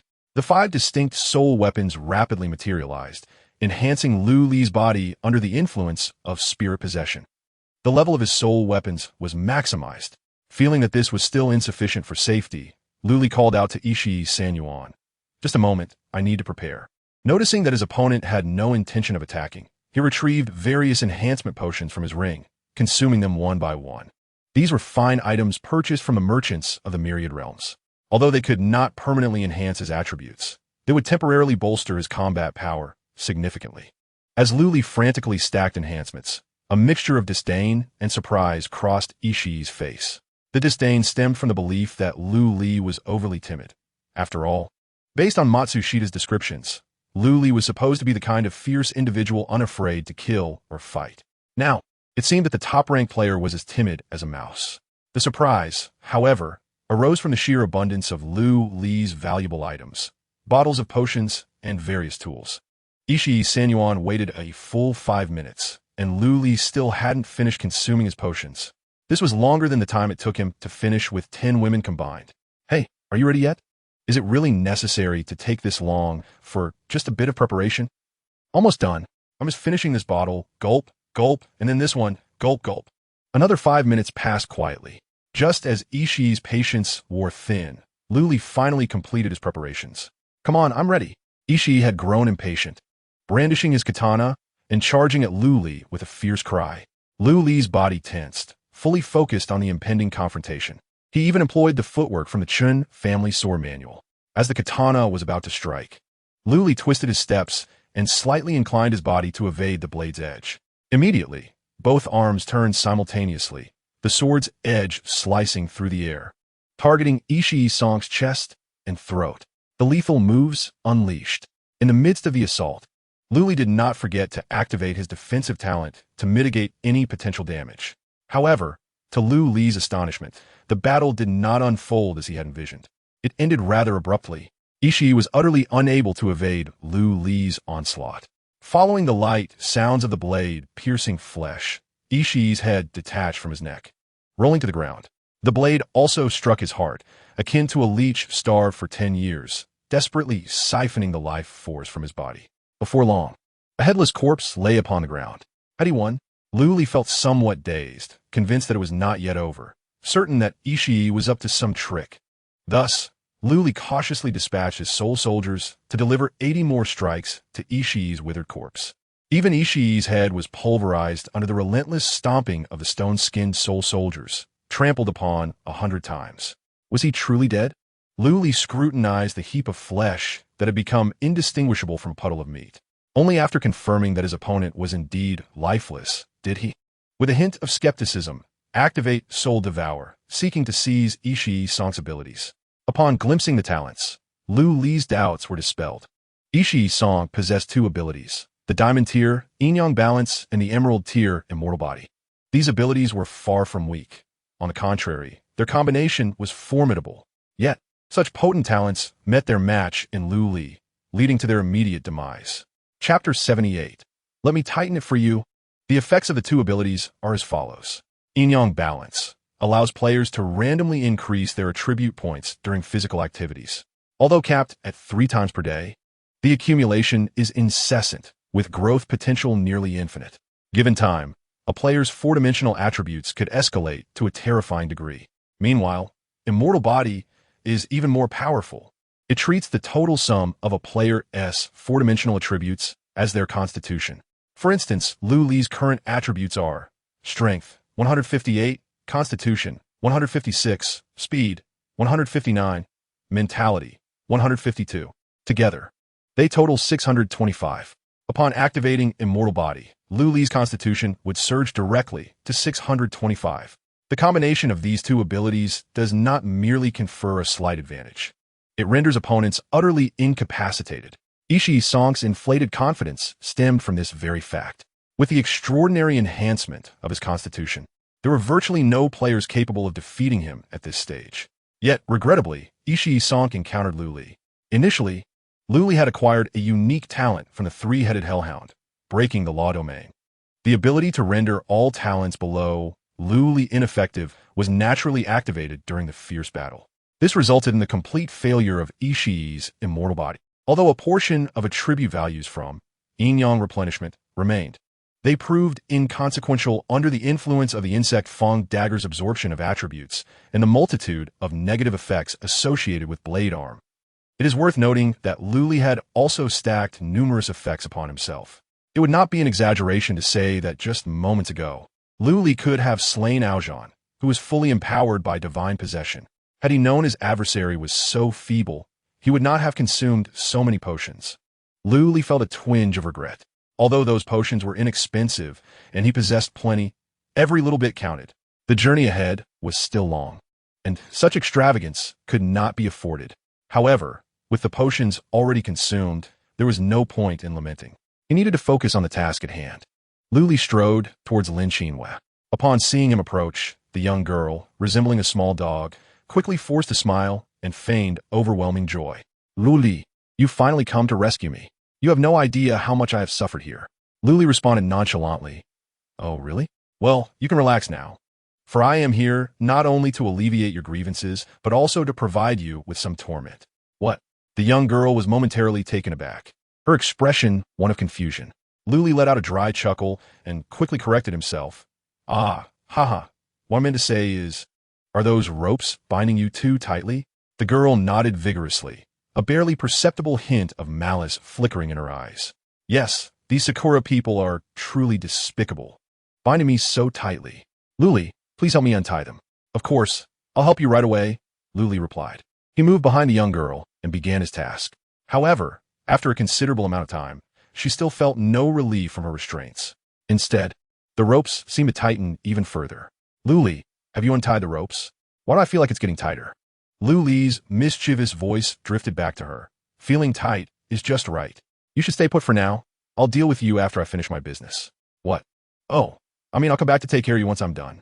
Luli beamed brightly, leaving the bound Lin Qinyue behind as he began to scour the battlefield. After a thorough search, Luli finally located the demon mold clay statue. Gazing at its grotesque Sakura design, disdain filled his eyes. Such poor taste. In truth, the apocalyptic game did not feature an item like the demon mold clay statue. However, there was a wondrous material known as imprinting clay. Theoretically, it could be shaped according to one's will, serving to store and exchange souls and talents. The demon mold clay statue appeared to be crafted from this imprinting clay, yet for some unknown reason, its cost of use had transformed into suffering, requiring the torment of others to energize the item. In any case, the object was immensely powerful, but for Lu Li, it held little value. This was because Soul-Devouring could entirely replace the function of the demon mold clay statue without the need for sacrificial pain. However, Lu Li chose not to dispose of the artifact. After all, the Soul-Devourer only allowed for the consumption of souls and could only operate upon the deceased. To deal with the parasitic Shiba Inu on Lin Qinyue, he would still need the magical clay statue. It would require the agony of approximately 10 individuals to complete a single recharge. Should he capture 10 cherry blossom beings and torment them? As Lu Li pondered this, he made his way toward the other side of the room. There stood another metallic door, seemingly more robust than the previous one. Adhering to the principle of thoroughness in his endeavors, Lu Li resolved to enter and investigate. Perhaps there were precisely 10 little rascals hiding within, thus fulfilling the recharge requirement for the magical clay statue. However, before Lu Li could reach the door, a series of moans suddenly resonated within the room. Turning back, he discovered the young girl he had rescued, trembling and kneeling on the ground. What was happening? Just as Lu Li was about to approach her, Lin Qinyue spoke up. She has been drugged by the cherry blossom beings. It's likely that the effects are taking hold now. Drugged? Lu Li was taken aback. What kind of poison? Where is the antidote? Lin Qinyue's expression grew peculiar. It's not poison. It's an aphrodisiac. An aphrodisiac? Indeed, a potent one. Lu Li gasped in shock. Can't we use healing abilities to detoxify? What about the divine blessing? Neither will work. Lin Qinyue shook her head helplessly. This drug was specially concocted by Ishikawa Sankan. I suspect there is no antidote at all. What would happen if left unchecked? A disquieting thought crept into Lu Li's mind. She would become deranged. Lin Qinyue remarked with a wry smile. Aside from vigorous activity, there is no other remedy. Lu Li felt a wave of discomfort. He was a stranger to the girl. Although his intentions were to save her, the essence of the required activity remained unchanged. Would it not be too beastly to proceed in such a manner? No. How could he stoop to the level of the cherry blossom fiends? Surely there must be another way. Lu Li shook his head, attempting to recall a solution from his past life's memories. Yet at that moment, a pair of delicate arms suddenly wrapped around him from behind, completely interrupting his train of thought. The intense heat of her body ignited his skin. The curves of her form pressed against his back. Please, take me, hurry, and possess me. The girl exhaled softly, her voice a haunting melody. She even playfully extended her tongue, teasingly caressing Lu Li's earlobe. Chapter 79. Oh no, I've slept with an incredibly alluring girl. As Lu Li turned around, he realized the train had already left the station. The girl's eyes were clouded with mist, both shy and yearning. Her slightly heated breaths released an alluring signal. Lowering his gaze, he beheld her completely unclothed form. While rescuing her, his attention had been solely focused on Ishikawa Sankan, leaving him oblivious to such beauty. Now, however, his gaze was ensnared, unable to shift away. In this reborn state, Lu Li was at an age brimming with vitality, even with the resilience forged in his past life. It It was difficult to maintain composure in the presence of an assertive beauty. You saved my life just now, and I'm truly grateful. Could you please save me once more? I implore you to take me swiftly. I am in such distress. The girl's delicate, moist lips parted slightly, producing whispers that set hearts racing and cheeks flushing. Wait, this face seems somewhat familiar. Luli finally realized, cupping the girl's cheeks to examine her closely. However, his gesture was misinterpreted as a signal of consent by her. The girl pressed herself against Luli, entwining around him like a water snake. The flames of desire ignited, ready to blaze. Before Luli could recollect the girl's identity, his mind became a blank slate. His body was overtaken by primal instinct. As if a scorching metal spoon had slipped into butter, the two melting together in the exchange of warmth. Luli and the girl surrendered to their passions, composing a splendid symphony together. When all was concluded, nearly 2 hours had elapsed. The girl curled up in Luli's embrace, resembling a weary young beast, sleeping soundly.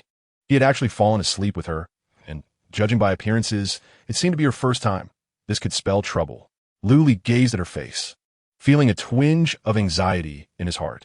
He had recognized who she was, none other than the former #1 female assassin, known as the Shadow Rakshasa, the infamous Deathbringer, Li Luo. Even in his past life, Luli was unaware of this assassin's true prowess, let alone her innate abilities. He had only heard tales of her wielding a bug-toothed dagger, collecting bounties, and leaving no survivors once she struck. After a brief moment of panic, Luli resolved to remain calm. Regardless of how fearsome Li Luo was, she was still the Li Luo of his past life. In her current state, she was merely a frail girl, not yet the foremost assassin. Otherwise, she would not have been taken hostage by Ishii. At worst, once Li Luo awoke, he would disclose everything to her. After all, Luli's intentions were noble. He had merely acted out of a desire to save her. With this thought, Luli felt considerably relieved. He retrieved a bed from his spatial ring and gently laid the girl down. He intended to continue with his previous plan and investigate beyond the metallic door. Ahem! Has it finally come to an end? No encore? Just as Luli straightened his back, a mocking voice echoed from behind him. Alas, he had been so absorbed that he forgot someone was watching in the room. A live performance? Luli had never been so reckless in his previous life. Observing Luli's awkward turn, little Matsuko continued to tease. I didn't expect your skills to be quite impressive. It was highly entertaining. Luli feigned indifference, silently cursing. No matter how skilled I am, can it compare to your little cherry blossom techniques? Just wait until the magic clay is fully charged. I shall devour your soul. Ignoring Lin Qinyu, Luli stepped toward the metallic door. Little Matsuko noticed Luli's intention to open the door, and her expression shifted. Urgently interjecting, Luli, don't open that door. First, untie me. Luli's hand, poised on the doorknob, halted as he turned to Lin Qinyu. What lies behind that door? First, free me from these ropes. Little Matsuko's urgency intensified. But I refuse. First, tell me what lies behind that door. Otherwise, I shall force it open. Luli feigned a tug on the door, exerting no real strength. Yet, a muffled thud emanated from behind it, as if a heavy object had collided with the door. Do not open it. Come help me untie these bindings first.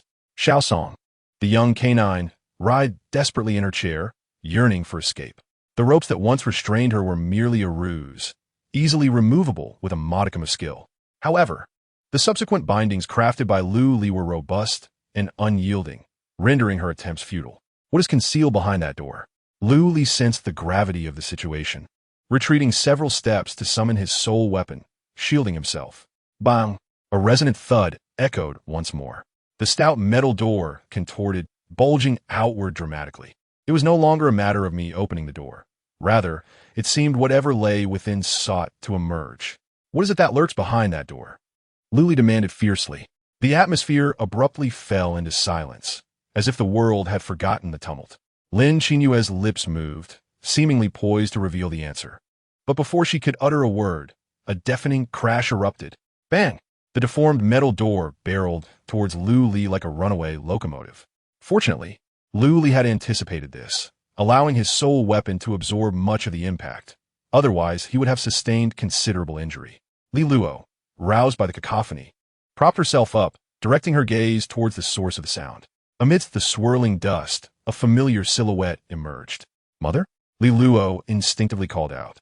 Yet, The reply was not her mother's voice, but rather a piercing shriek. Roar. Scam.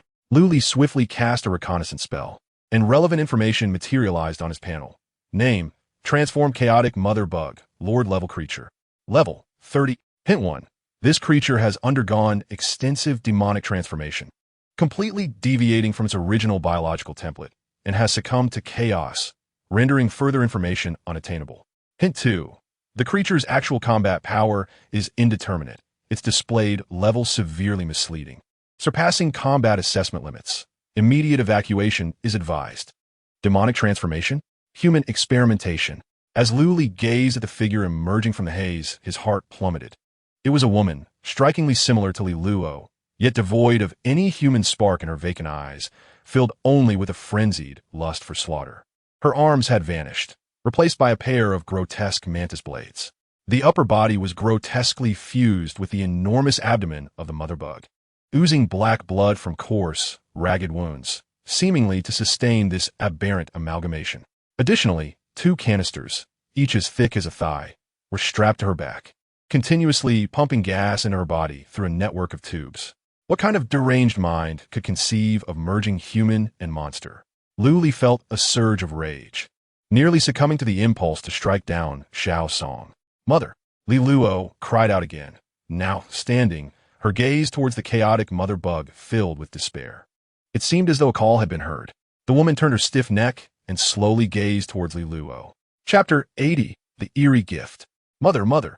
Liluo cried incessantly as she stumbled towards the woman. The distance between them diminished rapidly. Suddenly, the woman twitched, her arm faintly trembling. Upon witnessing this, Luli's pupils constricted sharply. This is bad. It is a signal of attack. Danger. Luli hastily accelerated, wrapping one arm around Liluo's slender waist, pulling the girl back. In the next moment, a blade swept forth, severing a portion of Liluo's hair. Soul weapon, block it. Luli retreated with Liluo, evading the attack while unleashing swarm dissuasion upon the woman. Although the target was a transformed, chaotic being, the name still bore the term mother insect, thus swarm dissuasion remained effective. However, the disparity in levels was quite significant. Even when exerting his talent to the utmost, it only caused the woman to momentarily hesitate. Fortunately, the soul weapon provided obstruction, allowing for a slight delay. This afforded Luli the opportunity to create a safe distance and retreat outside the room. Mother. Liluo gazed at her grotesque mother in the distance, tears streaming down her face. Thankfully, she was merely sorrowful and had not lost her rationality to charge forward, which momentarily relieved Luli. It's too dangerous to remain here. You must leave. Go to outside the laboratory, where my people can ensure your safety. Liluo shook her head vehemently. No, my mom and dad are still here. I'll 1T leave. Luli furrowed his brows, faced with imminent danger. He lacked the patience to gently persuade the girl to depart. Since she was unwilling to go, she might as well stay quietly in the corner. Before Liluo could utter another word, Luli raised his left hand and lightly struck the back of the girl's neck. He then summoned Soul Guardian Chun Hao, instructing him to guard the girl and ensure her safety. Having entrusted these matters, Luli turned back to the room. Although Luli's soul weapons were numerous and continuously replenishing, they struggled to inflict harm upon the chaotic mother insect due to the overwhelming level disparity. To eliminate the threat completely, it would require Luli's personal intervention. What he initially thought would be a waste of the medicine he had just taken now presented an opportunity to test his strength against the mother insect. Faced with the terrifying creature, Luli felt not fear, but rather a surge of excitement. However, excitement must be tempered with reason. Luli did not rush into battle, but instead glanced at Lin Qinyue in the corner. Hey, does this thing have any weaknesses? The little Shiba Inu, upon hearing this, was about to respond when she realized that she was currently playing the role of hostage Lin Qinyue. Speaking too much would seem abnormal, so she immediately replied, If you ask me, who should I ask? All I know is that a terrifying monster is locked behind the metal door, and I told you not to touch it, but you wouldn't listen. Your summoned beings 1T last long. Come help me untie the ropes. Luli scoffed, once again leaving Lin Qinyue to the side. With a thought, he summoned the 5 ghosts of fortune. In a hushed tone, Luli inquired, if you 5 were to search her soul, would it harm the other soul within her? The remaining 4 spirits turned their gaze towards Shi Wenye, seemingly recognizing him as the leader among the 5. Although Sherwinya was unable to articulate words, he comprehended Lu Li's intent. After a moment of contemplation, he nodded with a hint of regret. Very well, it appears I must navigate this path on my own. Lu Li nodded and summoned the 5 spirits back. This scene, witnessed by Lin Qinyue, stirred considerable turmoil within her. The young dog, Keimatsu, found herself engulfed in a whirlwind of thoughts. I never anticipated that Lu Li could seize the 5 spirits from Senior Dongtiao. Such a formidable talent. If I could eliminate Lu Li and acquire his gift, I would undoubtedly become a revered figure in the great Sakura Empire. No, with such a terrifying talent already at my disposal, why should I pledge allegiance to Sakura? I could ascend as the first female emperor of Sakura, commanding the loyalty of all who dwell within. No, it should be the entire world. Lin Qinyue's expression turned fervent, and as she gazed at Lu Li, her eyes betrayed an insatiable greed. I am genuinely curious about the grade of such a formidable talent. Lu Li, however, remained oblivious to Keimatsu's calculating thoughts. At this moment, his entire focus was directed towards the Chaos Mother Bug, a creature whose level surpassed his own by a staggering 15 ranks. Levels primarily serve to enhance the 4-dimensional attributes. Certain special abilities will also unlock more powerful effects as one ascends in level. For instance, Ao Zhan's Divine Possession evolves with each level, revealing ever more potent deities. Although Lu Li had previously triumphed over a level 10 Bee King while at level 0, that was predicated upon his knowledge of the Bee King's weaknesses. He was able to leverage his past experiences and combat skills to compensate for the discrepancy in levels. However, the current circumstances were entirely different. Lu Li was unaware of the Mother Bug's weaknesses, nor did he understand its inherent abilities. Due to his lower level, he could not employ the Breaking Law domain talent. Moreover, he had to withstand a 15-level attribute disparity, remaining vigilant against the encroaching corruption that could swiftly turn into profound infestation. The most disheartening aspect was that the Chaos Mother Bug's actual combat prowess was grossly misaligned with its displayed level, far exceeding the combat evaluation range. In other words, the true strength of the Mother Bug might well extend beyond level 30. Such a formidable creature, were it not for the 4 blade servants assisting him. Lu Li would likely have perished multiple times by now. This was the most arduous battle Lu Li had faced since his rebirth, to the point that he began to deliberately employ sword techniques. Unlike his previous experience in the Nexus Arena, this time, each move he executed stemmed directly from that tattered sword manual, without any modifications whatsoever.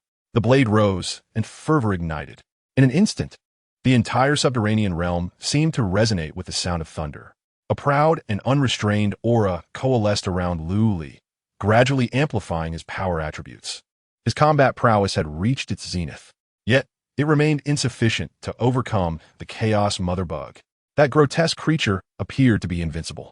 Regardless of how many attacks it endured, it would recover in an instant. In stark contrast, Lu Li found himself hindered at every turn. A mere misstep or two could cost him his life. The situation was far from optimistic. Lu Li's brow furrowed deeply, resembling a twisted knot. After numerous attempts, he found himself unable to eliminate the Chaos Matriarch, nor could he uncover her weaknesses. The only potential clue lay in the dark energy canister on her back. If he could destroy the canister, it might weaken her regenerative abilities. However, the matriarch was evidently aware of the canister's significance and guarded it fiercely. Even when Lu Li unleashed his lightning arrows, they were completely blocked by her massive form. Continuing in this manner would undoubtedly lead to a failure in battle. Should he flee? After all, only the young pup, Song Ji, was watching over this place, and he would surely be silenced afterward. Contemplating this, retreating began to seem like a viable option, not shameful at all. Just as Lu Li was devising an elegant escape, a startled exclamation from outside interrupted him. "Boss, the person is gone." Gone? Lu Li froze, catching a glimpse of a dark mass that swiftly darted into the room. It entered silently, like a fish slipping into the ocean, merging into the shadow of the Chaos Matriarch. Chapter 81. She was born for assassination. How could a person simply vanish? Lu Li stared intently at the matriarch's shadow, demanding an explanation. She woke up, and upon seeing me guarding her, begged me to save her mother. When I refused, she began to cry, and then transformed into a puddle of black water. Chun Hao stuttered, clearly shaken. It wasn't merely the bizarre behavior of the girl that unnerved him. He was primarily concerned that Lu Li might erase his consciousness. After all, as a soul guardian, his existence was entirely at Lu Li's discretion. Transformed into a puddle of black water, Lu Li murmured, could this be Li Luo's innate ability? Shape-shifting? But if she truly became a puddle of black water, how could she move so swiftly? Moreover, if she was indeed black water, how did she integrate into the shadow of the Chaos Matriarch? No, the powers of the Shadow Rakshasa could not merely be a simple transformation. At that moment, as Lu Li reached his conclusion, the shadow of the Chaos Matriarch suddenly sprang to life. Defying the fundamental laws of light and shadow, it boiled with a fervent intensity, akin to water reaching its boiling point. Simultaneously, the matriarch's movements slowed, becoming increasingly lethargic until she ultimately froze in place, unable to budge. Force control. A surge of terror gripped Lu Li. He finally understood why Li Luo held the title of the foremost female assassin.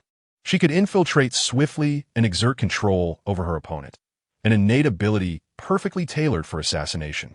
However, it seemed that Li Luo had yet to master her talent. After only a brief moment of control, the boiling shadow gradually calmed. The matriarch regained her ability to move, baring her teeth and lunging toward Lu Li. This girl was unreliable. It was time to escape. Lu Li sidestepped, evading the scythe-like strike from the matriarch. Invisibility activated. Having missed her strike, the Chaos Matriarch howled in fury, preparing for a second attack. However, as she raised her arm, she discovered that Lu Li had vanished from the room. Only 4 dazed puppets remained rooted in place. Although the Chaos Mother Worm lacked wisdom, it was acutely aware that those rigid entities were formidable adversaries. One must select the soft fruit to squeeze. Thus, it turned its head and cast its gaze upon Lin Qinyue, who had been observing from the corner.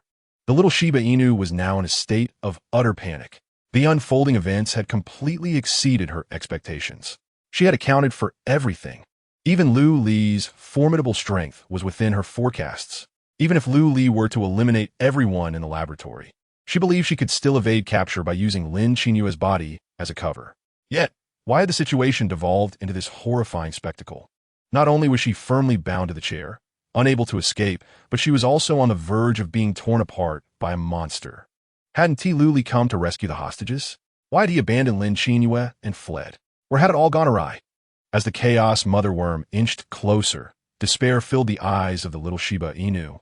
She watched as the sinister scythe slowly rose, pausing momentarily at its apex.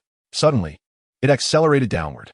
The little Shiba Inu had undergone specialized training from the Empire, enabling her to conquer her inner fears. Under normal circumstances, she would not be easily frightened.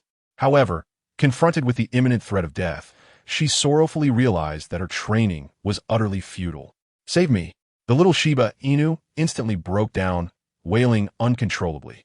At that very moment, the rapidly descending mantis scythe abruptly halted. The invisible Lu Li stood behind Lin Qinyue, his gaze wide with astonishment at the scene before him. The shadow of the Chaos Mother Worm seemed to solidify. Numerous sharp, spiked black thorns erupted from the shadow, piercing or penetrating the body of the Mother Worm. The petite Li Luo had appeared from nowhere. With the aid of the black thorns, she was exerting every ounce of her strength to resist the mantis scythe. She too cried out, "Mama, Mama, please wake up. Don't kill anyone." But the Chaos Mother Worm had long since lost its sanity. In response to the girl's cries, it merely thrashed its body desperately, attempting to break free from the black thorns formed by the shadows. Was it subdued again? It seemed to be an opportunity. Lu Li raised an eyebrow, conjuring his blade arm once more. Taking advantage of the Mother Worm's incomplete recovery, he aimed precisely and delivered a fierce strike at the magic gas canister. The blade sliced through the air with a whistling sound. This time, Lu Li's attack did not miss. It struck the target squarely. The magic gas canister shattered instantly, unleashing a torrent of dark green gas that filled the entire room. Lu Li, donning a gas mask, found himself in a relatively favorable situation. However, both Li Luo and Lin Qinyue inadvertently inhaled a significant amount of magic gas. Among them, Li Luo, being the closest, absorbed the most concentrated magic gas. Already on the brink of exhaustion, she collapsed to the ground, unconscious. The corrosive effects of the magic gas manifested rapidly, deepening with the passage of time. If action were not taken soon, within half a minute, Li Luo would succumb to the irreversible effects of deep corrosion and transform into a magic cocoon. Quickly, utilize your talents. Lin Qinhue. Lu Li kicked the mother worm aside and roared at the person bound to the chair. He deliberately emphasized the name Lin Qinhue. If Li Luo were to be corrupted into a cocoon of darkness, I would not hesitate to kill you. As he gazed into Lu Li's fierce eyes, the young canine, Xiaosong felt Lin Qinyue's heart skip a beat. The other soul, the true master of this body, seemed to awaken in response to Lu Li's menacing words. How could this be possible? Suppressing her rising fear, Xiaosong resolved to negotiate with Lu Li. You may use your talent, but first, you must untie me. You seek death. Lu Li raised his blade and stabbed, instantly piercing Lin Qinyue's abdomen. Before Xiaosong could even let out a cry of pain, Lu Li withdrew his knife and lifted his hand, poised to deliver a second strike. It is said that the reckless fear the bold. Lu Li's frenzied demeanor thoroughly intimidated Xiaosong. She suddenly recalled an earlier scene where Zhao Jin attempted to threaten Lu Li with Su Xiao. It seemed that it had not yielded the desired effect. Lu Li truly appeared indifferent to the fate of his hostage. I will listen to you, do not kill me. Xiaosong shouted in haste. I will immediately use my talent to dispel the demonic energy. The radiant light of divine blessing descended, swiftly purging the corrupting effects from Li Luo and Lu Li. However, Lin Qinhue did not apply it to herself. Lu Li observed, but did not expose her. After all, it was currently impossible to separate Xiaosong from Lin Qinhue. Blind revelations would serve no purpose. Supporting Li Luo, Lu Li cast ultimate healing upon her. Once the girl had regained a measure of composure, Lu Li promptly declared, Now, you have two choices. The first choice is to leave this place immediately. The second choice is to cooperate with me and slay that monster. Chapter 82, The Last Resort. I choose neither. She is my mother. She is not a monster. Li Luo cried out desperately, struggling to free herself from Lu Li's grasp, but to no avail. Slap! The sound of a crisp slap echoed. Li Luo's cheek quickly swelled. Lu Li's expression remained impassive. You must choose. Otherwise, I will kill you immediately. Li Luo covered her face, her eyes filled with terror as she looked at Lu Li. Choose quickly. Lu Li urged, glancing at a short distance away where the mother insect, previously kicked aside, was now rising, poised to launch another assault at any moment. One could only imagine the internal conflict this 18-year-old girl underwent in such a fleeting moment. Suddenly, she shed her previous cowardice, her gaze turning resolute. I choose the second option. How should I cooperate with you? Should I use my talent to control my mother? Lu Li was somewhat taken aback. He had assumed that Li Luo would opt to leave this place.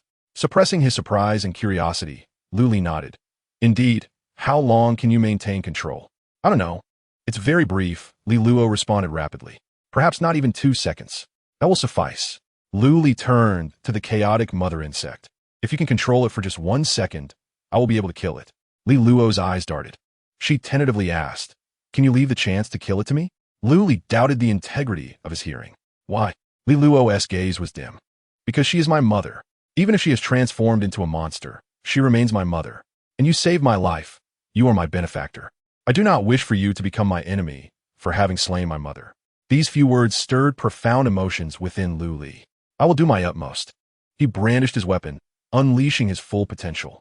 With Lin Qinyue's divine blessing this time, Lu Li fought with abandon, free from the worry of demonic corruption. Soul Guardian. Lu Li whispered. Dark mist spread and coalesced. 2 figures emerged before him, not Xing Anlin and Chun Hao, but 2 women of striking resemblance, his opponents from the 12th match in the Nexus Arena, the Black and White Wraiths.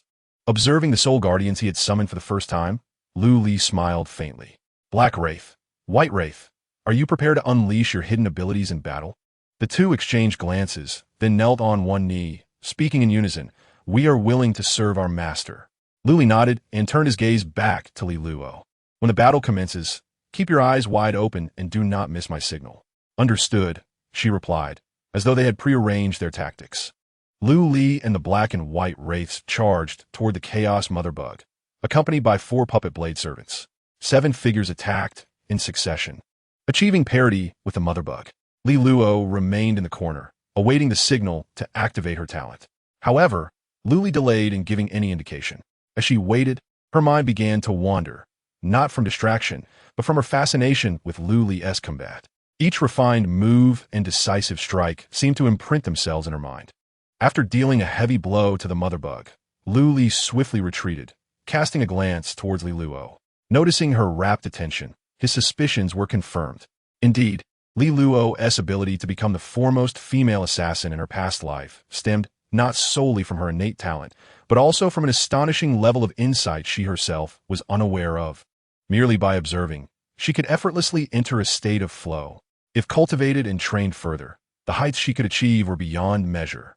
To prolong Li Luo's experience in this state of flow, Lu Li engaged the Chaos Mother Bug for over 10 minutes. Only when his stamina waned did he call out to Li Luo, "Now is the time. Use your talent to restrain it." The girl awakened, hastily activating her talent. Just as Chunhao had described, upon utilizing her talent, she transformed into a pool of black substance. Not black water, but a shadow as thick as liquid. The shadow she became moved swiftly, seamlessly merging into the mother bug as shadow. After a brief pause, the shadow erupted. Countless sharp spikes suddenly emerged, jabbing toward the mother bug in a frenzied assault.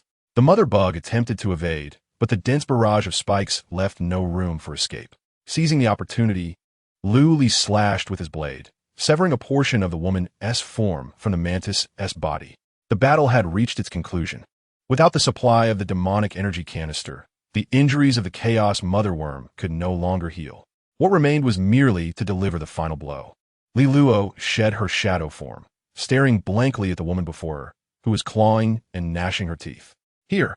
Lu Li extended his hand, offering the insect's fang to Li Luo. "Pierce through her brow. If your mother still possesses any consciousness, this will not inflict pain upon her." A simple statement caused the girl to weep profusely once more. Lu Li had anticipated that Li Luo would hesitate for a considerable time before acting, yet to his surprise, she merely took a deep breath and drove the fang into the woman's forehead with precision and force. After this act, the girl knelt beside the corpse, lost in thought for an extended period. Understanding that she required time, Lu Li intentionally left her undisturbed, transforming the corpse of the Chaos Mother Worm into elemental crystals.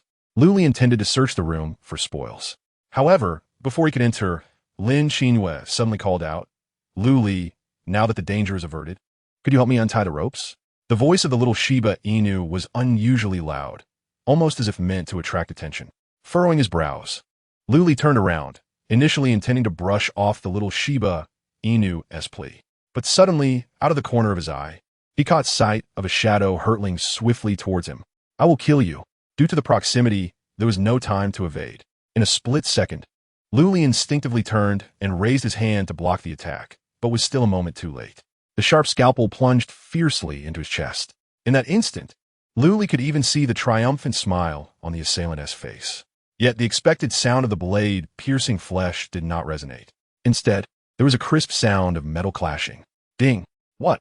The assailant's expression instantly froze, transforming into disbelief.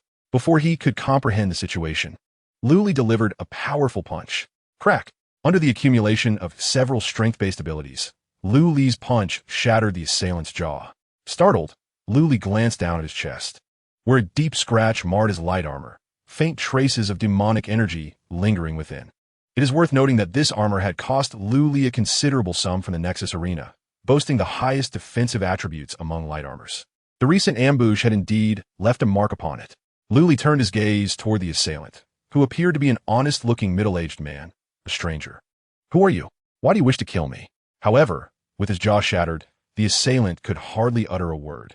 Just as Lu Li was about to summon the 5 ghosts to interrogate him, Li Luo's startled voice rang out. Chapter 83. Having signed the contract.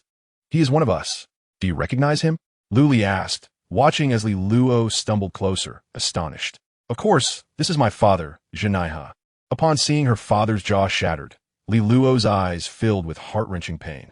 She wanted to blame Lu Li, but the words caught in her throat. "He is your father?" Lu Li's expression turned even more astonished. Li Luo's father? Why would he attempt to ambush him? Could it be that he witnessed his precious daughter engaging in physical activities with him? Yet, that was for the sake of saving someone. No, this cannot be right. Lu Li furrowed his brow, sensing that the situation was far more complex than it appeared.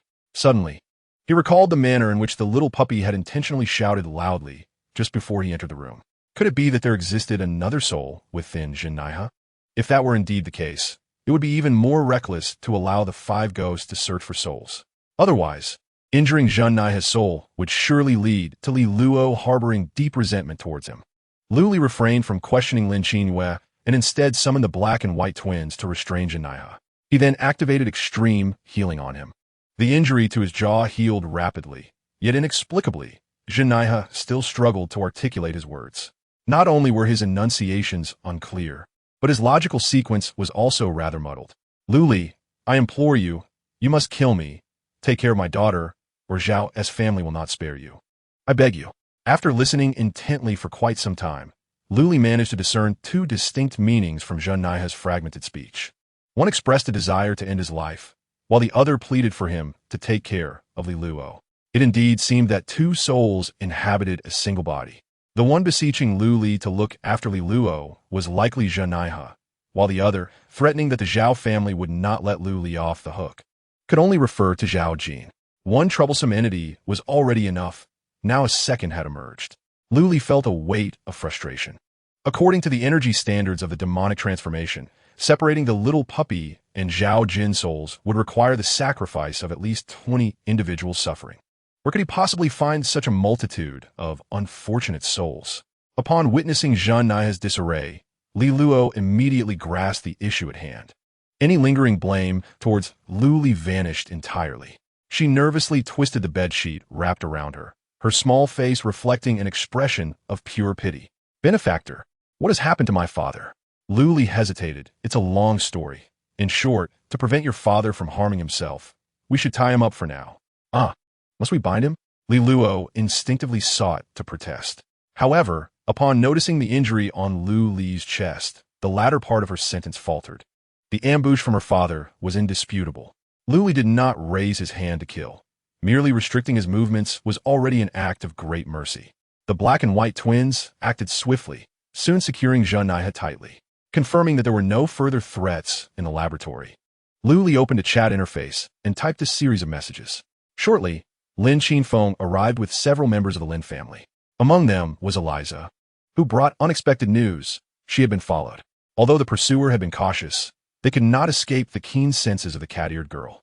According to Eliza's description, it was a young man dressed in military attire. It was evident that he belonged to A.O. Zhan's crew. Lu Li did not mind A.O. Zhan's interference. On the contrary, he had intentionally set the stage for Eliza's exposure. It was akin to Jiang Taigong fishing. Only those willing to bite would do so. He held minimal expectations. Yet he had not anticipated that A.O. Zhan's people would indeed take the bait and follow closely behind. When had this clumsy giant become so astute? It is remarkable that one could deduce the alliance between Eliza and myself, mused Lu Li internally. However, since the other party has arrived, he need not worry about the subsequent matters at hand. They could be entrusted to professionals. Concerned that Lin Qinfeng might not be able to keep an eye on Lin Qingyue and Jinaiha, Lu Li specifically instructed Eliza to accompany him back to the Lin family estate. As for himself, he chose to make a brief visit to the shelter. Firstly, to offer a proper explanation to A.O. Zhan, and secondly, to ascertain whether Zhao Erwu had survived the ordeal. Li Luo, though eager to follow Lu Li, felt reluctant to abandon her father. Thus, she could only trail behind the larger group, returning to the Lin family.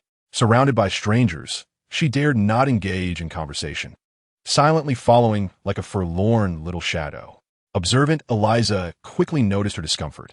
She quietly approached the young girl, retrieving a long coat and offering it to her. Here, wrapping yourself in a bedsheet won't do. Please put this on. Li Luo stared at the garment for a moment, hesitating for quite some time before cautiously accepting it. Murmuring her thanks, Eliza continued, You need not fear. Lu Li is a formidable master, and following him is undoubtedly a wise choice. Li Luo felt a peculiar sensation, yet she could not quite articulate what was amiss. She simply nodded and timidly inquired, Sister, were you also saved by a benefactor? Of course, Eliza replied proudly, thumping her chest. Without Master Lu Li, I wouldn't have survived my first duel.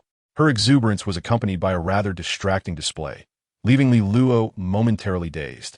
The girl glanced down at her own figure, feeling a twinge of insecurity. A duel? That sounds terrifying. Li Luo also failed to grasp the full meaning of Eliza's second statement. Nonetheless, it did not hinder her from feeling a fondness for Eliza. Despite the peculiar manner of speech from this sister adorned with cat-like ears, the genuine kindness she exuded was palpably reassuring. Wishing to sustain this sense of security, Liluo tentatively asked, "Sister, may my father and I accompany you?" Eliza was taken aback by the question, casting a surprised glance at Liluo. The young girl, perceiving her reaction, feared she might have overstepped, instinctively shrinking back like a startled rabbit. "If it's a burden, just pretend I never asked." "No," Eliza waved her hand, smiling. "I thought Master Lu Li had already taken you under his wing." At this, Liluo's head drooped. She quickly stole a glance at Eliza's ample bosom, feeling a wave of inferiority. "He did save me, but it seems he never mentioned taking me in." Eliza placed a reassuring hand on Liluo's shoulder, her expression brimming with the confidence of one who has experienced similar situations. Such matters require initiative. One cannot simply wait for Master Lu Li to speak up. "Allow me to inquire with Sister Lin to see if I can arrange another contract for you. Once signed, we shall all be like family. Is that so?" Liluo's spirits lifted as if the clouds had parted on a rainy day, her demeanor brightening. "Thank you, sister. Oh, by the way, we've chatted for so long, yet I still don't know your name." Eliza suddenly recalled something, feeling a bit bashful as she scratched her head. To formalize a contract, one must inscribe their name and seal it with their blood to render it effective. "My name is Liluo," the young girl replied obediently. Chapter 84. You cannot be unscathed. Lu Li was unaware that during his solitary journey to the sanctuary, his chief servant, Eliza, had secured the future foremost female assassin on his behalf.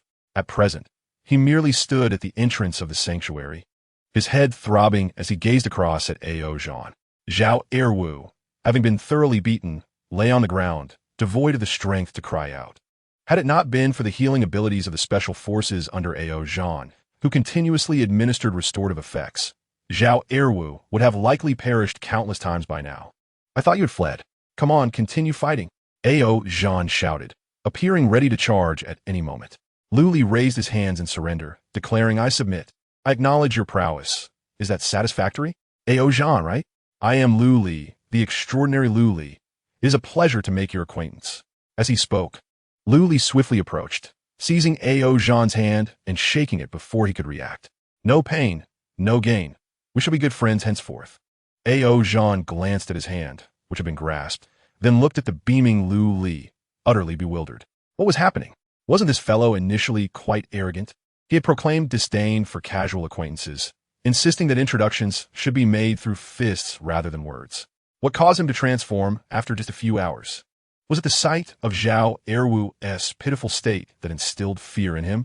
With this thought, Ao Zhan's anger dissipated significantly, although Lu Li had struck him, causing a slight embarrassment. Zhao Erwu, Lu Li's companion, had endured several hours of being thoroughly beaten. In comparison, Ao Zhan still held the upper hand.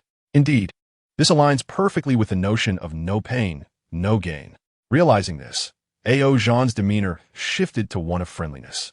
He bore no grudge against Lu Li. Instead, he felt somewhat sheepish. I might have been a bit overzealous earlier. I may have been too rough.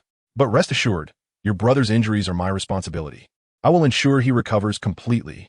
With that, Ao Zhan hoisted Zhao Erwu from the ground, seemingly to reassure Lu Li. However, he miscalculated his strength and inadvertently broke 2 more bones. Poor Zhao Erwu fainted from the pain. "Hey, how did it break again?" "My apologies, brother Zhao Erwu. It was unintentional." Seeing Ao Zhan genuinely treating Zhao Erwu as his own brother, Lu Li quickly interjected, "He is actually not my brother." "What?" Ao Zhan was once again taken aback. "Do not jest with me. If he is not your brother, how has he endured for so long?" Lu Li felt a wave of embarrassment, muttering under his breath, "You never gave him a chance to give up." "What did you say?" What I meant to convey is that this individual has clandestine ties with the Sakura, and the survivors of the entire sanctuary are, in fact, intended as expendable resources for an underground laboratory. Lu Li decided to unveil the truth entirely. Regardless, Ao Zhan's men have been tracking Eliza and have already discovered the existence of the Sakura laboratory. Instead of waiting for them to waste manpower and time investigating, it would be more prudent to provide clues and direction directly. Perhaps one's report could even yield a reward. Having lived again, Lu Li naturally understands that the old order of Huaxia has not collapsed. It is merely influenced by various factors, rendering effective control of the situation impossible. However, upon receiving Lu Li's report, Ao Zhan remained utterly bewildered. It was only after one of his subordinates whispered a few words in his ear that the general began to gradually comprehend. Oh, is that so? What? Those damned Sakura devils are conducting human experiments? An initial estimate suggests there are 50 victims? Damn it. They haven't even cleaned up their own mess and are already eager to target us. Oh, 3 individuals survived? Where the hell are they? Don't tell me they're still locked in the laboratory. Huh? They were rescued, you say? Who did it? Speak up. What does that finger-pointing mean? The Special Forces member who had been tracking Eliza looked as if he were about to turn into a bitter melon. He had hinted so clearly, yet his leader still failed to grasp the meaning. Ultimately, Lu Li sighed and directly addressed Ao Zhan. The 3 survivors were taken away by my people. Rest assured, they will receive proper treatment. So that's how it is. Ao Zhan suddenly understood and turned to slap the back of the Special Forces member's head. It was just a matter of a single sentence. Why were you using sign language with me? Did you leave your vocal cords at home? The poor Special Forces member was instantly knocked to the ground, lying there for a while before tremblingly getting up. Lu Li's lips twitched in amusement, and he cast a sympathetic glance at the remaining Special Forces members. He had initially been puzzled as to why Ao Zhan had become so astute. It turned out that the order to track Eliza had not actually come from this big oaf. It was all thanks to the meticulous Special Forces members. Moreover, if it weren't for their initiative, Lu Li would have truly struggled to offload the mess of the laboratory seamlessly. By the way, the mission. Ao Zhan slapped his forehead and hurriedly looked at Lu Li. I came to Yong City specifically to ensure your safety. Speaking of which, aren't you still under the influence of demonic energy? How can that be eliminated? The Special Forces members wore expressions of despair, wanted to complain, yet having to hold it back. Did you know there was a mission in Yong City? Did you know you were supposed to help Lu Li eliminate the demonic energy? If there had truly been a situation waiting for your protection, the body would likely have grown cold by now. Lu Li chuckled and explained, the demonic energy is merely a ruse, primarily aimed at attracting those Sakura individuals lurking in the shadows. I am not in any real danger. To reassure Ao Zhan, Lu Li even deliberately displayed his attribute panel. However, Ao Zhan's brows furrowed even tighter. No, you cannot be unscathed. Why? Lu Li was perplexed. The Special Forces members were equally baffled. What was their leader's issue? Lu Li seemed perfectly fine, and there was no sign of demonic energy affecting him. Why did he insist on cursing trouble upon him? What madness is this? Ao Zhan's eyes widened, his expression gravely serious. The Kan hexagram is indeed the Kan hexagram. Old Man Jin's divination cannot possibly be erroneous. The Kan hexagram? Old Man Jin? Lu Li was momentarily taken aback, an ancient visage instantly materializing in his mind, accompanied by an ominous premonition. Could it be that cursed old raven's beak? The Old Man Jin you speak of, could it possibly be the one endowed with the talent for divination, Jin Guixuan? Lu Li inquired anxiously. Upon hearing this, Ao Zhan's face lit up with excitement. Oh, Brother Lu, you know that old fellow? Is indeed Jin Guixuan. Lu Li's expression swiftly turned to stone. This is bad. It truly is that unfortunate old man. Chapter 85, The Dismal Prognostication. Jin Guixuan, male, aged 81. His physical features include white hair, a white beard, and white eyebrows, and he typically favors wearing plain white robes. Aside from his pair of black eyes, the rest of him is an immaculate white. He exudes an ethereal air, transcending the mundane. Yet this man, whose entire being is white from head to toe, always conjured in Lu Li's past life the image of a pitch-black bird, a crow, for no other reason than Jin Guixuan's talent for divination. Whenever the old man employed his abilities, the foretold outcomes were never optimistic. Out of 10 divinations, 9 resulted in near-death experiences. The remaining 1 was a certainty of demise. If Old Man Jin's predictions were inaccurate, it would be of little consequence. The seeker would merely encounter a stroke of bad luck, a trivial matter. However, it was precisely this old man's divinations that were strikingly accurate, though not infallible. Among 100 predictions, achieving a success rate of 98 was effortlessly within reach. Over time, a humorous couplet began circulating among players. Old Jin remained silent. The world walks sideways. When Old Jin speaks, no path to survival remains. Consequently, Jin Guixuan earned the honorific title of Old Raven's Beak among the players, and everyone sought to avoid him. What nonsense is this old man conjuring without my consent? Lu Li silently raged within. Yet now, the hexagram had been cast, and the divination results had materialized. No amount of Lu Li's frustration could alter the facts at hand. Regaining his composure, Lu Li inquired of A.O. Jean. The divination result from old Jean is the kin hexagram. Is there any additional information he provided? Perhaps a method to avert this calamity? A.O. Jean tilted his head in contemplation for quite some time. Finally, under Lu Li's eager gaze, he shook his head. No. The only divination result I obtained is the kin hexagram. Seemingly worried that Lu Li might not comprehend the significance of the kin hexagram, A.O. Jean earnestly asked, "Do you know what the kin hexagram signifies?" Lu Li weakly replied, "A calamity invites misfortune." "Oh, what does that mean?" A.O. Jean's mind once again faltered. What a dismal turn of events. Lu Li supported his forehead with one hand, taking a deep breath. The prognostication from old Jean remains valid for 24 hours. If A.O. Jean's divination result holds true, Lu Li is bound to face a monumental calamity today. Should things be mishandled, the outcome would be dire. Contemplating this, Lu Li began to meticulously investigate the potential threats surrounding him. Was it the diminutive Shiba Inu concealed within Lin Qinyue? However, I'm already privy to her scheme, and there is no way she could seize an opportunity against me. Could it be an enemy seeking revenge? Yet, the Zhao family's influence in Yong City has been thoroughly dismantled by my efforts. If Zhao Quan were to dispatch someone to settle the score, it would take at least a couple of days. Could it be Li Luo? Suddenly, a vision of the girl transforming into a shadow flashed through Lu Li's mind. The innate abilities of the future foremost female assassin are indeed peculiar. Yet, given Li Luo's current level, a mere breaking the law domain would leave her utterly powerless. Moreover, the issues surrounding Jin Naihe remain unresolved, providing Li Luo with no motive to harm Lu Li. Who, then, could thrust me into such peril? After a thorough contemplation, Lu Li still found himself at a complete loss. At that moment, a commotion erupted from a distance. Lu Li lifted his gaze to discover a throng of people congregating at the entrance of the shelter. A cursory glance revealed two distinct factions. The crowd was in turmoil, hinting at a conflict, though the specifics remained unclear. What is going on here? While the cautious Lu Li was still organizing his thoughts, the impulsive A.O. Jean had already raised his voice in a bellow. Such ostentation. Lu Li furrowed his brow, intending to discreetly retreat behind A.O. Jean. However, he was unexpectedly blocked by a large hand. "Brother Lu Li, come with me to take a look." A.O. Jean wore a grin as he casually tossed the barely conscious Zhao Erwu to his special forces member. Lu Li's lips twitched in irritation. He had nearly forgotten this boisterous giant's penchant for meddling. "Brother A.O., I have yet to discern the results of old Jin's divination. Perhaps we should."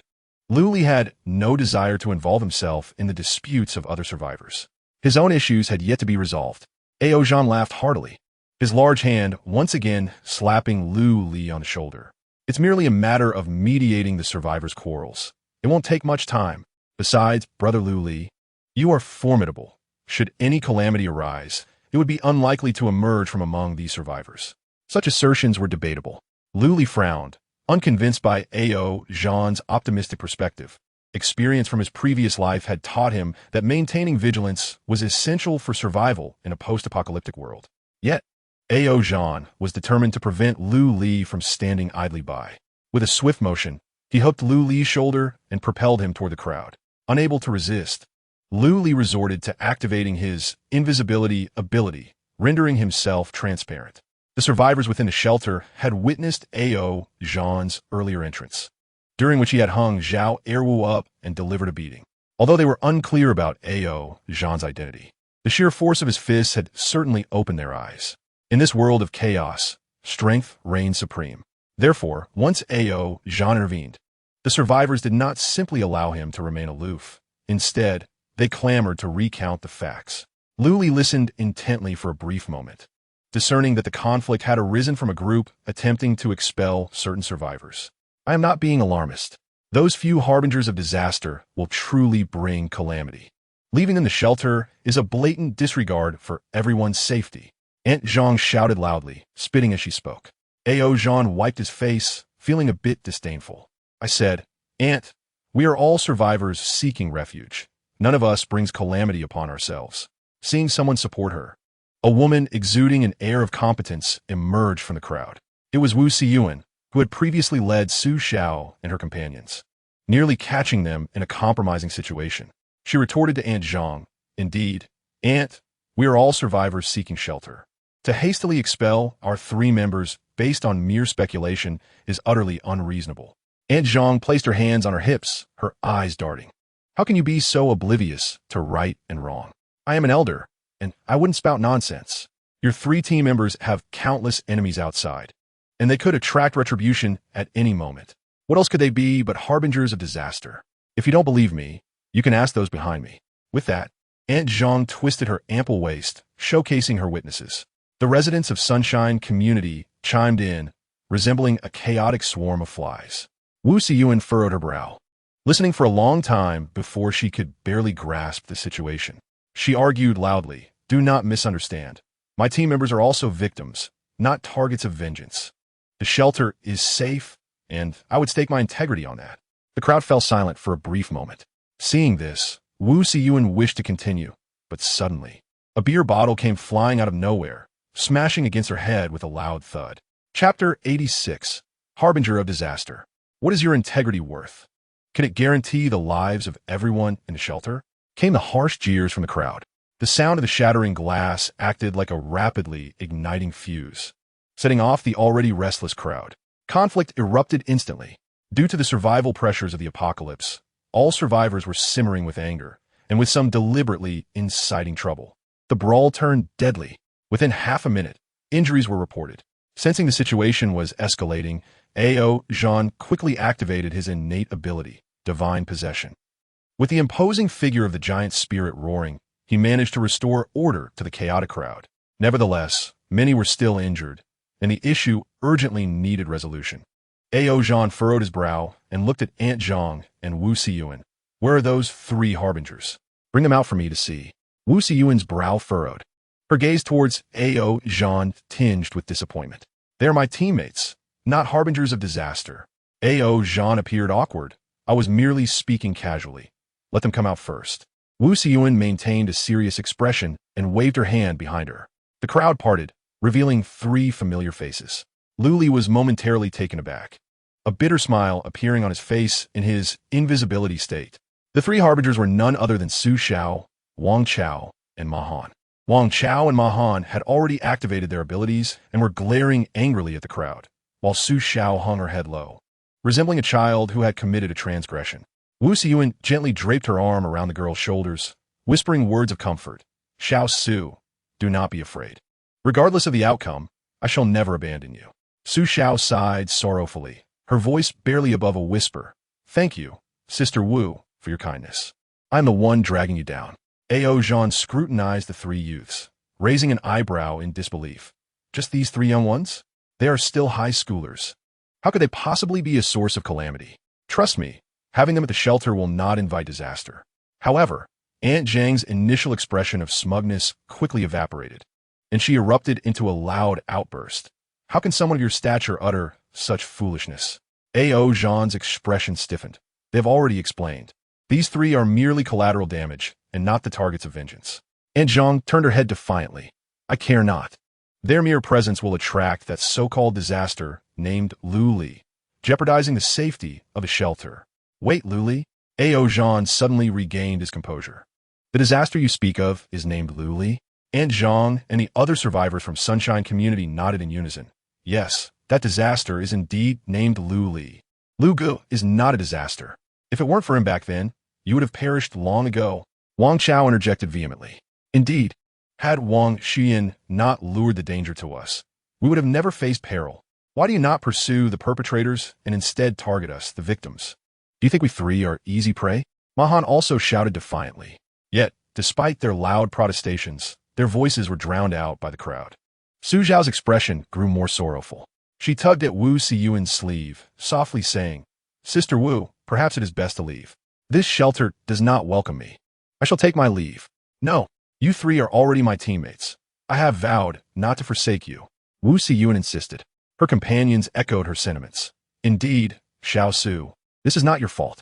If you heed their baseless accusations and leave, you will truly become the disaster they claim." "Xiao Su, do not go. Sister Wu, I say we should confront them directly. Yes, let's silence them." The atmosphere grew tense, on the brink of eruption. Just then, a sudden voice broke the oppressive tension. Heh, my brother, did you hear? These folks are calling you a disaster. Huh, where's my brother? A.O. Jean began to scan the surroundings as if searching for someone. Aunt Zhang squinted her eyes, regarding him as if he were a madman. You came here all alone. Where is your brother? No. A.O. Jean pointed to the air and then to himself. There is clearly someone beside me. Did none of you see him? Aunt Zhang rolled her eyes, dismissing him. She turned to the crowd, exclaiming, Everyone, let us unite and expel these 3 disasters. Expel them. Out with them. You're not welcome here. A few impatient souls rushed forward, grabbing Su Zhao's clothing and dragging her towards the exit. The scene descended into chaos, and A.O. Jean attempted to intervene. However, now there is no one willing to listen to him. He is reluctant to employ his abilities, for the power of the divine possession is indeed formidable. A careless action could harm innocent bystanders, and A.O. Jean would find it difficult to explain to his superiors. Wang Chao and Ma Han could resist. Yet Su Xiao persistently urged them not to act. Thus, the two could only adopt a passive defense, feeling exceedingly awkward. Wang Chao, filled with indignation, shouted, If Luli were here, would you still dare to be so arrogant? You believe us to be easy prey. Aunt Zhang, with a face full of sarcasm, coldly retorted, Then why don't you call Luli here? If you summon him, we would no longer dare to bully you. No sooner had her words fallen than a low voice responded, reaching Aunt Zhang's ears, I am here. As he dispelled his invisibility, Luli looked at the stunned crowd with an enigmatic smile. Aunt Zhang's face turned pale with fright, and she stammered, unable to articulate her thoughts. You. Indeed, I am Luli, he affirmed with a nod. To ensure Aunt Zhang could see him more clearly, he leaned in closer, speaking each word deliberately. I am the calamity you speak of. Aunt Zhang staggered back 2 steps, nearly falling, but was steadied by someone behind her, allowing her to regain her footing. Sensing the unwavering support from her followers, Aunt Zhang's confidence was rekindled. With a flicker of cunning in her eyes, she adopted a scornful demeanor and said, Since you are aware of your many enemies and consider yourself a disaster, why not hastily take your little girlfriend and leave? There are so many innocent citizens here. What if you bring misfortune upon us? How could you bear that sin? Sin? Luli laughed heartily, as if he had heard the most amusing of jokes. Doesn't your victim-blaming narrative also constitute a sin? He continued, Allow me to clarify. Su Xiao and the others have no connection to me. My enemies will not seek refuge here. Luli had initially intended to mention that the Zhao family's influence in Yong City had been nearly eradicated by him. But considering that some of the refuge's administrators might still be linked to Zhao Erwu, he refrained from elaborating. However, upon hearing this, Aunt Zhang and her companions did not relent in their pursuit of Su Xiao. Rather, they escalated their aggression. Since they are not related to you, do not meddle in our affairs. Expelling them is an internal decision of our refuge and has nothing to do with an outsider like you. Chapter 87, The Madman. When reason fails, one must resort to force. Luli's gaze turned icy, and dark mist swirled around him. Hundreds of soul soldiers, resembling mantises, emerged to encircle the entire exit of the refuge. A.O. Jean gaped in astonishment at the sudden appearance of the soul soldiers, rendered speechless. The residents of Sunshine Community, including Aunt Zhang, retreated in succession, resembling a frightened flock of sheep, huddling together in fear. Luli, what do you intend to do? Nothing much. Luli replied impassively. Su Xiao and the others cannot leave the refuge.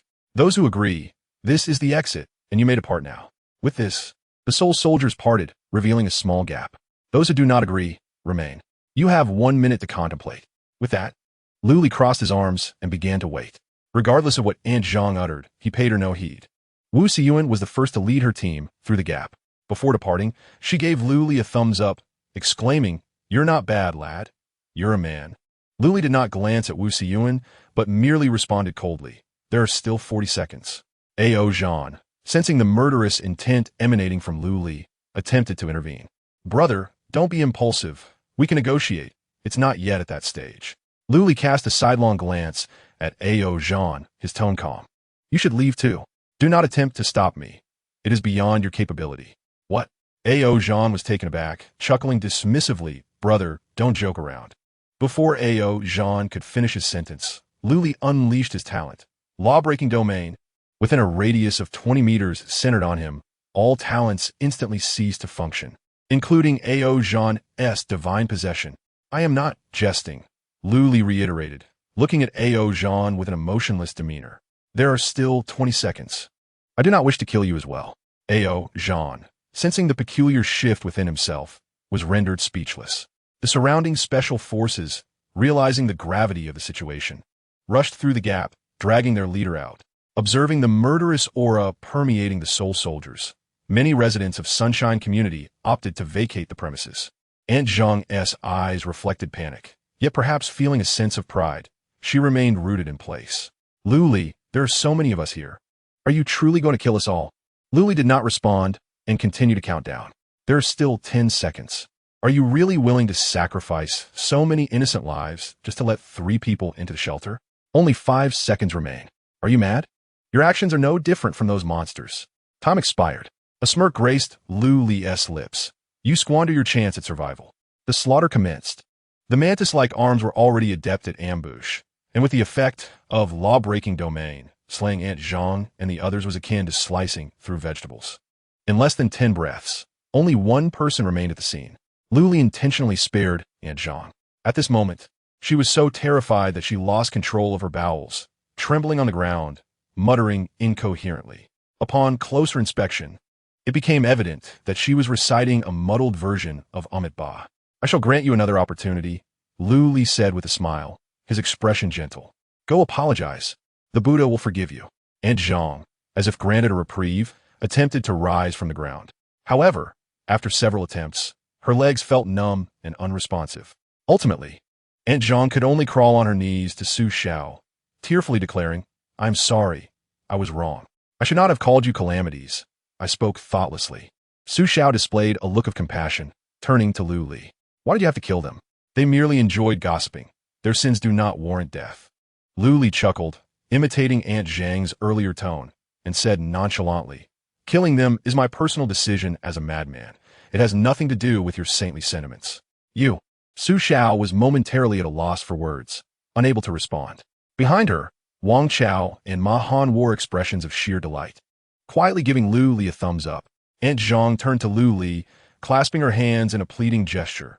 Lu Li, dear Lu, I have offered my apologies. May I leave now? No, Lu Li replied bluntly. You cannot leave. You must perish here. Why? Aunt Zhang's face was a mask of terror as she screamed in despair. You said that once I apologized, the Buddha would forgive me. Lu Li's smile widened with amusement. Indeed, the Buddha will forgive you, which is why I shall first send you to meet him. With that, Aunt Zhang's head fell, her soul vanishing. A fierce wind swept across the ground, stirring up dust. The entrance of the shelter was drenched in blood, and the surrounding area fell into an eerie silence. The only sound came from Ao Zhan, restrained by several Special Forces soldiers, murmuring, The hope of Huaxia is a madman. Unfazed by the gazes of those around him, Lu Li continued to methodically deal with the corpses on the ground, utilizing Soul-Devour before transforming them into crystalline essence with corpse crystallization. Just as everyone believed this gruesome spectacle would conclude with such a bloody finale, an unforeseen event transpired. A man appeared at the entrance of the shelter, fixated on Lu Li amidst the pool of blood. Lu Li, you truly are formidable, Chi Ziyu murmured, taking a step towards Lu Li. Noticing someone approaching, Lu Li looked up in curiosity. Here, to seek revenge? Chi Ziyu shook his head vigorously, his eyes gleaming with fervor. No. I merely admire your strength, Lu Li. Might I shake your hand? Seemingly apprehensive that Lu Li might decline, Chi Ziyu hastily added, I previously made a trade with Su Xiao. She is my friend. I'm not a bad person. I genuinely admire your prowess.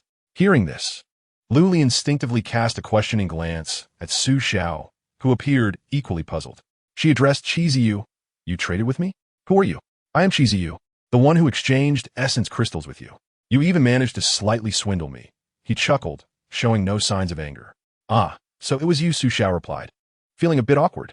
Noticing that the newcomer did not seem vengeful and had indeed traded with Su Xiao, Lu Li's wariness lessened considerably. However, he still refrained from hastily agreeing to the handshake request. Let's skip the handshake. I still need to handle these corpses, Lu Li politely declined. Unexpectedly, Chi Ziyu stepped forward again, akin to an ardent fan finally meeting his idol. His tone was filled with excitement. Just a quick handshake, Lu Li. It won't take much of your time. I truly admire you. Chiziyu had moved too close for comfort. Lu Li frowned, about to articulate his thoughts, when Chiziyu suddenly lunged forward, colliding into Lu Li. Before anyone could react, he swiftly grasped Lu Li's hand. Devour! Chiziyu shouted with exhilaration. Chapter 88. The Conch Sounds. Instantly, Lu Li felt an excruciating pain in his palm, as if pierced by 1,000 needles. He sought to unleash the field of anti-magic, but it was all too late. The familiar sensations had vanished entirely, replaced by an alien emptiness. His talents were gone. All gifts had dissipated.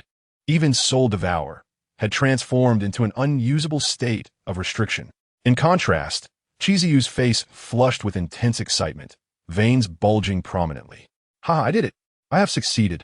Witnessing the loss of his abilities, Lu Li did not remain frozen in shock. Instead, he swiftly withdrew his hand, retrieving the Chun family's blade from within his spatial ring. Kill him, Lu Li commanded, and 4 puppets drew their blades in unison. Realizing the peril, Chiziyu immediately retreated. Simultaneously, the exposed skin on his body hardened rapidly, forming a thick layer of stone armor. It was one of the talents Lu Li had previously claimed in the Nexus Arena, granite armor. The blades clashed, sending sparks and debris flying, yet they could not inflict a single scratch upon Chiziyu. Ha ha! Such a powerful talent, truly deserving of the top rank. Aozhan, sensing the dire situation, activated his talent, attempting to assist.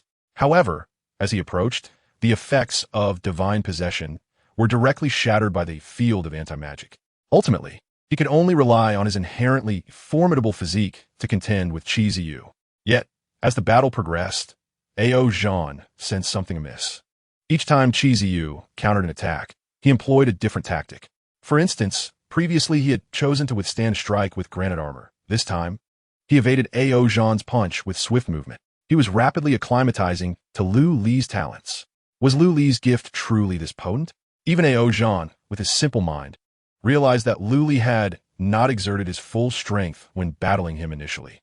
However, he had not anticipated that Lu Li had retained so much.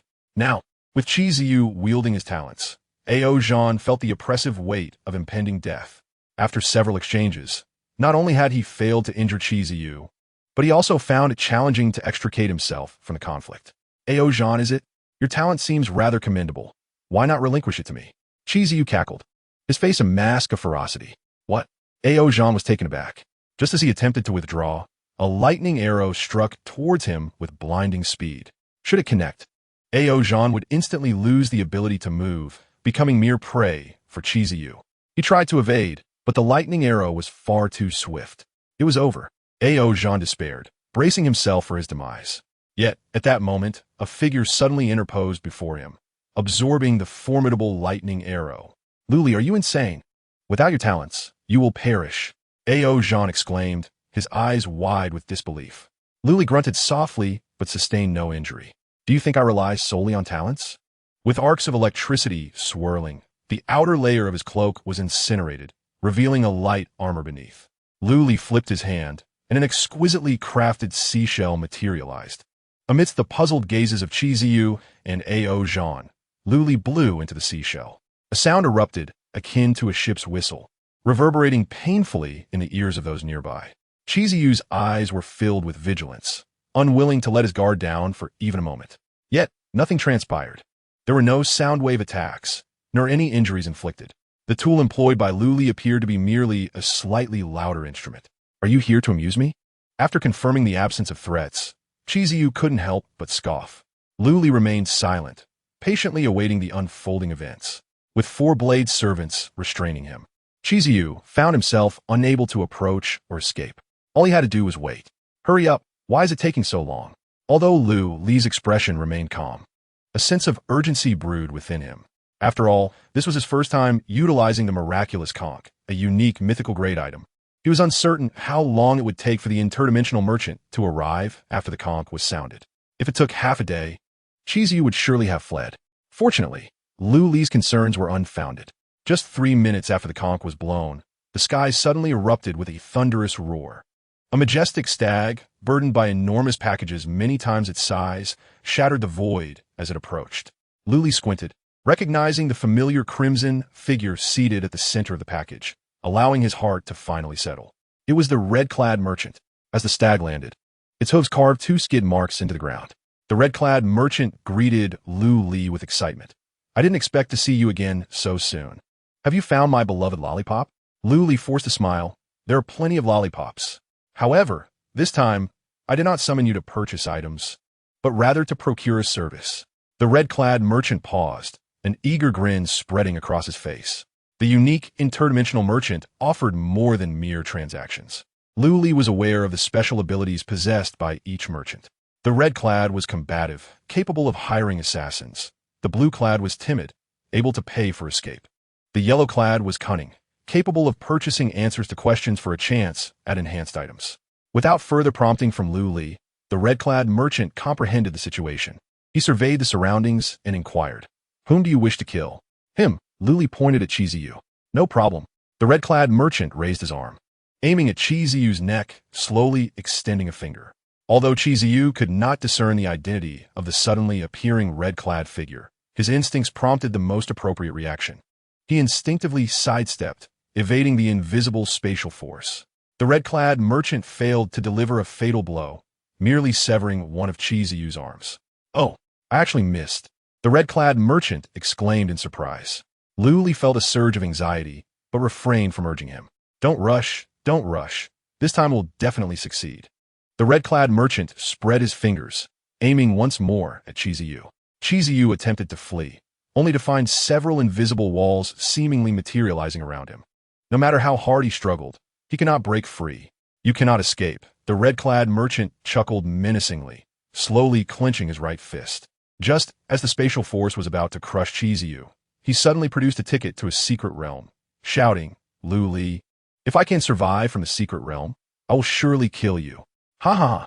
The entrance ticket suddenly erupted with a dazzling radiance. The red-clad merchant was taken aback, attempting to hasten his grip. Yet, ultimately, he was a step too late. Chiziyu vanished in an instant, leaving only an empty expanse behind. "He has fled. My apologies." "Lu Li, I inadvertently allowed him to escape." For the first time, a look of embarrassment graced the merchant's face. Lu Li was equally surprised, realizing that Chiziyu possessed a ticket to the secret realm. After a moment of silence, he waved his hand dismissively at the merchant. "No worries. I hadn't anticipated that he had such a backup plan." The merchant's face was filled with reluctance. If it were any other secret realm ticket, I might have been able to interrupt him, but alas, it is the rule realm. Lu Li inquired in response. "Can you discern which rule realm he has entered?" The merchant nodded. "Certainly. It is the rule realm of Fairy Tale Town." Chapter 89. Rule Realm. Fairy Tale Town? Lu Li's eyes lit up. He seemed to possess an entrance ticket to this realm, one that he had previously acquired from the red-clad merchant. Moreover, as far as Lu Li knew, Fairy Tale Town was a medium-sized rule realm, requiring at least 2,000 participants to initiate its tales of horror. Since Chiziyu had just entered, it was likely that he would need to wait for a while. With this thought, Lu Li promptly retrieved the entrance ticket from his spatial ring. After a moment's consideration, he also produced a giant lollipop, offering it to the red-clad merchant. "This is for me?" The merchant appeared puzzled, "But I haven't yet fulfilled your requested service." Lu Li chuckled lightly. "Consider it a token of gratitude for your long journey here. There's an old saying in Huaxia, when a deal falls through, integrity remains. Should the opportunity arise, I look forward to our next transaction."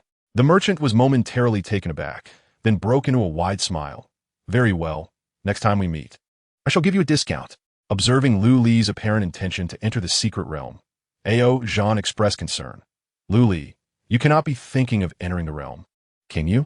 You currently lack your talent. The dangers within the realm are immense. This would be tantamount to courting death." Before Ao Zhan could finish, Lu Li had already used the entrance ticket. "Hey, I had to even complete my sentence." Only the red-clad merchant and Ao Zhan remained, exchanging bewildered glances. After a lengthy silence, the merchant finally spoke. "Unique treasures from all realms, operating with integrity, fair pricing, with no deceit to young or old. I wonder if this esteemed guest wishes to buy or sell. You have now entered the rule realm. Realm name, Fairy Tale Town. Realm capacity, at least 2,000, currently at 1,995. Estimated waiting time, 5 minutes. Would you like to be teleported to the waiting square?" "Just in time." Luli glanced at the waiting time and opted not to be teleported to the waiting square. Although it was exceedingly safe there, under the constraints of the rules, players in the waiting square could not initiate attacks. They could trade items, exchange information, and even form teams in advance. However, for Luli, these were unnecessary at this moment. He intended to conquer the secret realm alone and reclaim his rightful talent. Seeking attention brought no benefits. Discretion was the true path to success. The waiting time swiftly concluded, as Luli found himself enveloped in darkness. The sense of fresh grass and damp earth filled his nostrils. The rules of the eerie tale commenced. He extended his hand to touch the mask that had mysteriously adorned his face. A sense of assurance began to swell within him, reminiscent of his previous life.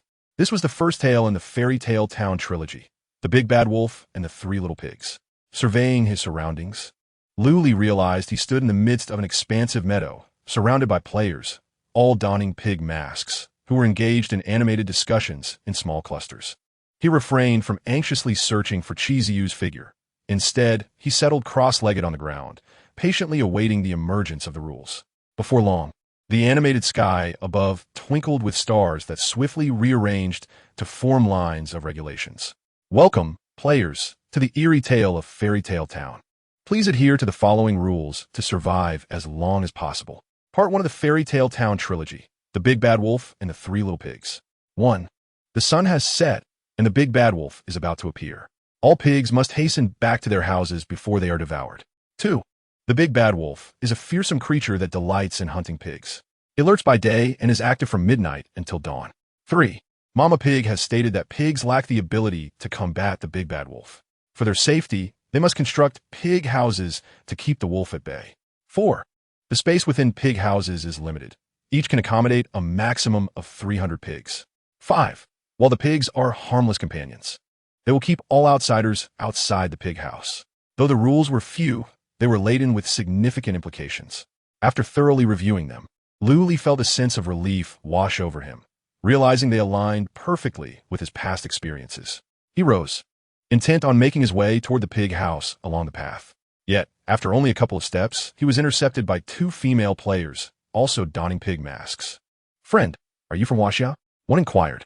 Luli continued walking, sidestepping the 2 while responding, "Yes. Shall we form a team?" The 2 seemed to view him as their savior, speaking with rapid urgency. "We arrived late and missed the waiting area, so..." Before they could finish, Luli interjected bluntly, "I prefer not to team up." "Why not?" they asked in unison. "Having teammates is surely better than going solo." Luli nodded, already a distance away. "You make a valid point, but my talent is Black Iron Grade Scouting. Are you certain you want to recruit me?" "Black Iron Grade Scouting?" The 2 exchanged glances, disdain evident on their faces. "I thought he wore that sleek armor because he was someone formidable. Turns out he's just a waste. He'll probably perish soon. Wasting our time. Sister, let us head over there. With so many gathered, there must be strong players." "Agreed." The 2 quickly abandoned Luli and wandered off in another direction. Subsequently, Luli received several more invitations to join teams. Upon learning that Luli's talent was of black iron quality in scouting, no one was willing to form a party with him. To deter further attempts at collaboration, Luli decided to don a tracksuit from his spatial ring, concealing the light armor beneath. He then accessed his attribute panel and switched to the secret realm chat channel. Talent, Scouting, Black Iron Grade, no teammates, interested parties make contact at the signpost. The secret realm chat channel does not reveal players' real names, substituting them with numerical identifiers, coupled with the small pig masks adorning their faces, concealing their true appearances. Luli felt no concern that his words would attract the attention of Chizuyu. Soon, players noticed Luli's message, casting glances towards the signpost. Unlike the initial enthusiasm from the 2 women, these gazes were rife with mockery and derision. A few idly bored foreign players even approached Luli, incessantly hurling insults at him. Naturally, Luli remained unfazed. His objective was to make these players lose interest in him. Only in this manner could he navigate the entire rules of the strange tale alone. The chat channel was predominantly filled with taunts. Player 1414. "I believe your fate will likely mirror your number. Death awaits you." "Ha, that was harsh," the previous comment. "They merely sought a party. Must you mock them so?" "Black Iron Quality, Scouting. Brother, were you kidnapped into this secret realm?" "Ha. Player 1414. While I, Chow, cannot join your party. If you have a wife or daughter outside the secret realm that needs care, I can assist. Amidst the tide of ridicule, a solitary message flickered by. Player 1203. If you truly cannot find a teammate, you may seek me. I am beneath the first tree along the uphill path. Luli raised an eyebrow and glanced up the path. Indeed, beneath the first tree stood a figure donned in a pig mask. He refrained from replying and strode purposefully up the hill. As he approached, the figure became clearer, a tall woman with golden hair, her long, fair legs particularly striking. Even with 2 lifetimes of experience, Lu Li couldn't help but steal another glance. Noticing Lu Li's approach, the golden-haired woman inquired in somewhat broken Chinese. You are player 1414? The Black Iron, scouting, with no party? Lu Li nudda. The golden-haired woman gestured with her hand. Then we are teammates now. Lu Li, intrigued by her actions, asked, May I inquire why you chose to team up with me? Surely you don't believe that a Black Iron quality, scouting, can yield unexpected advantages in this rule-bound secret realm? The golden-haired woman removed a hair tie from her wrist, gathering her hair into a long ponytail. She replied, Of course not. I merely wager that you might be stronger than you appear. Moreover, I find myself without companions and in need of assistance. After speaking, the woman extended her right hand towards Lu Li. Allow me to introduce myself. I am Nikita, the gambler Nikita.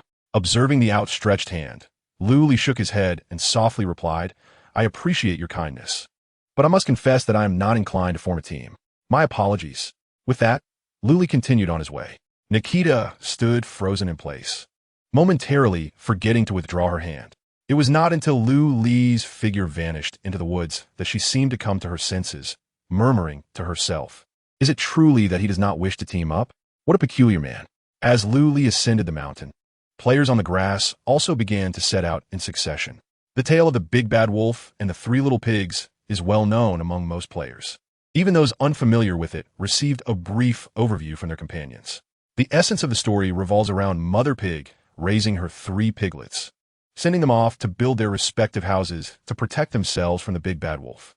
The eldest pig opted for a house of straw, completing it in just 1 day. The second pig chose to construct a house of sticks, taking 2 days, while the third pig, the most diligent, decided on bricks and cement, laboring tirelessly for a full 20 days to finish his house. Consequently, the first and second pigs mocked the third, claiming he did not appreciate life and wasted precious time building. Unfazed, the third pig simply focused on his work. Ultimately, when the big bad wolf arrived, he blew down the straw house of the eldest pig and shattered the stick house of the second. However, when confronted with the third pig's brick house, the wolf found himself utterly thwarted, for it was far too sturdy. The fairy tale aims to convey the moral that one should not prioritize ease and convenience over diligence. Yet, in the realm of peculiar rules, circumstances may differ. According to the 5 rules provided by the secret realm, we must hasten to the pig's house and refrain from contemplating a confrontation with the wolf, spoke a bald man, dressed in an elegant suit and polished shoes. He appeared to be a professor from some esteemed institution. Professor Huang was indeed correct, based on the first, second, and third rules. Entering the pig's house is our sole means of survival. Moreover, we must avoid the houses of the first and second pigs, as their structures are inadequate to withstand the wolf's might. Indeed, the players nodded in agreement, acknowledging Professor Huang's reasoning. However, soon someone raised an issue. But the rules clearly state that a pig's house can accommodate only 300 little pigs. With so many of us, how can we all fit into the third pig's house? A silence enveloped the atmosphere. Perhaps it operates on a first-come, first-served basis? Ventured a girl dressed as a student. Chizu scoffed at her suggestion. If that were the case, the 5th rule would not exist. What do you mean? The female student turned to the one-armed man behind her. Have you never considered why each of us wears this contraption on our faces? Chizu pointed to the small pig mask adorning his own face. Pigs are innocuous companions, yet they confine all aberrations outside their pen. One might ponder, without a mask, would you still gain entry into the pigsty? Beneath the charming pig mask, Chizu's gaze emanated an unsettling light. The female student was so startled by his words that she staggered backward, nearly losing her balance. What do you mean by that? Are you suggesting we turn against each other? A muscular man in the crowd retorted.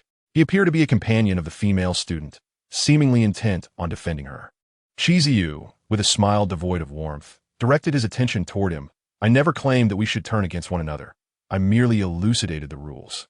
And a gentle reminder to you lot, with your lackluster abilities, to protect the masks upon your faces. The muscular man felt his pride wounded by cheesy US taunt. How dare you? I'll rip that mask from your face, he exclaimed as he lunged toward him. The opponent seemed slight, possessing only one arm. And the muscular man was confident that no matter the circumstances, Cheesy U could not possibly match him, a fully capable college student. However, he overlooked a critical element: innate abilities. Before the muscular man could lay a hand on the mask, a sharp blade had already penetrated his abdomen.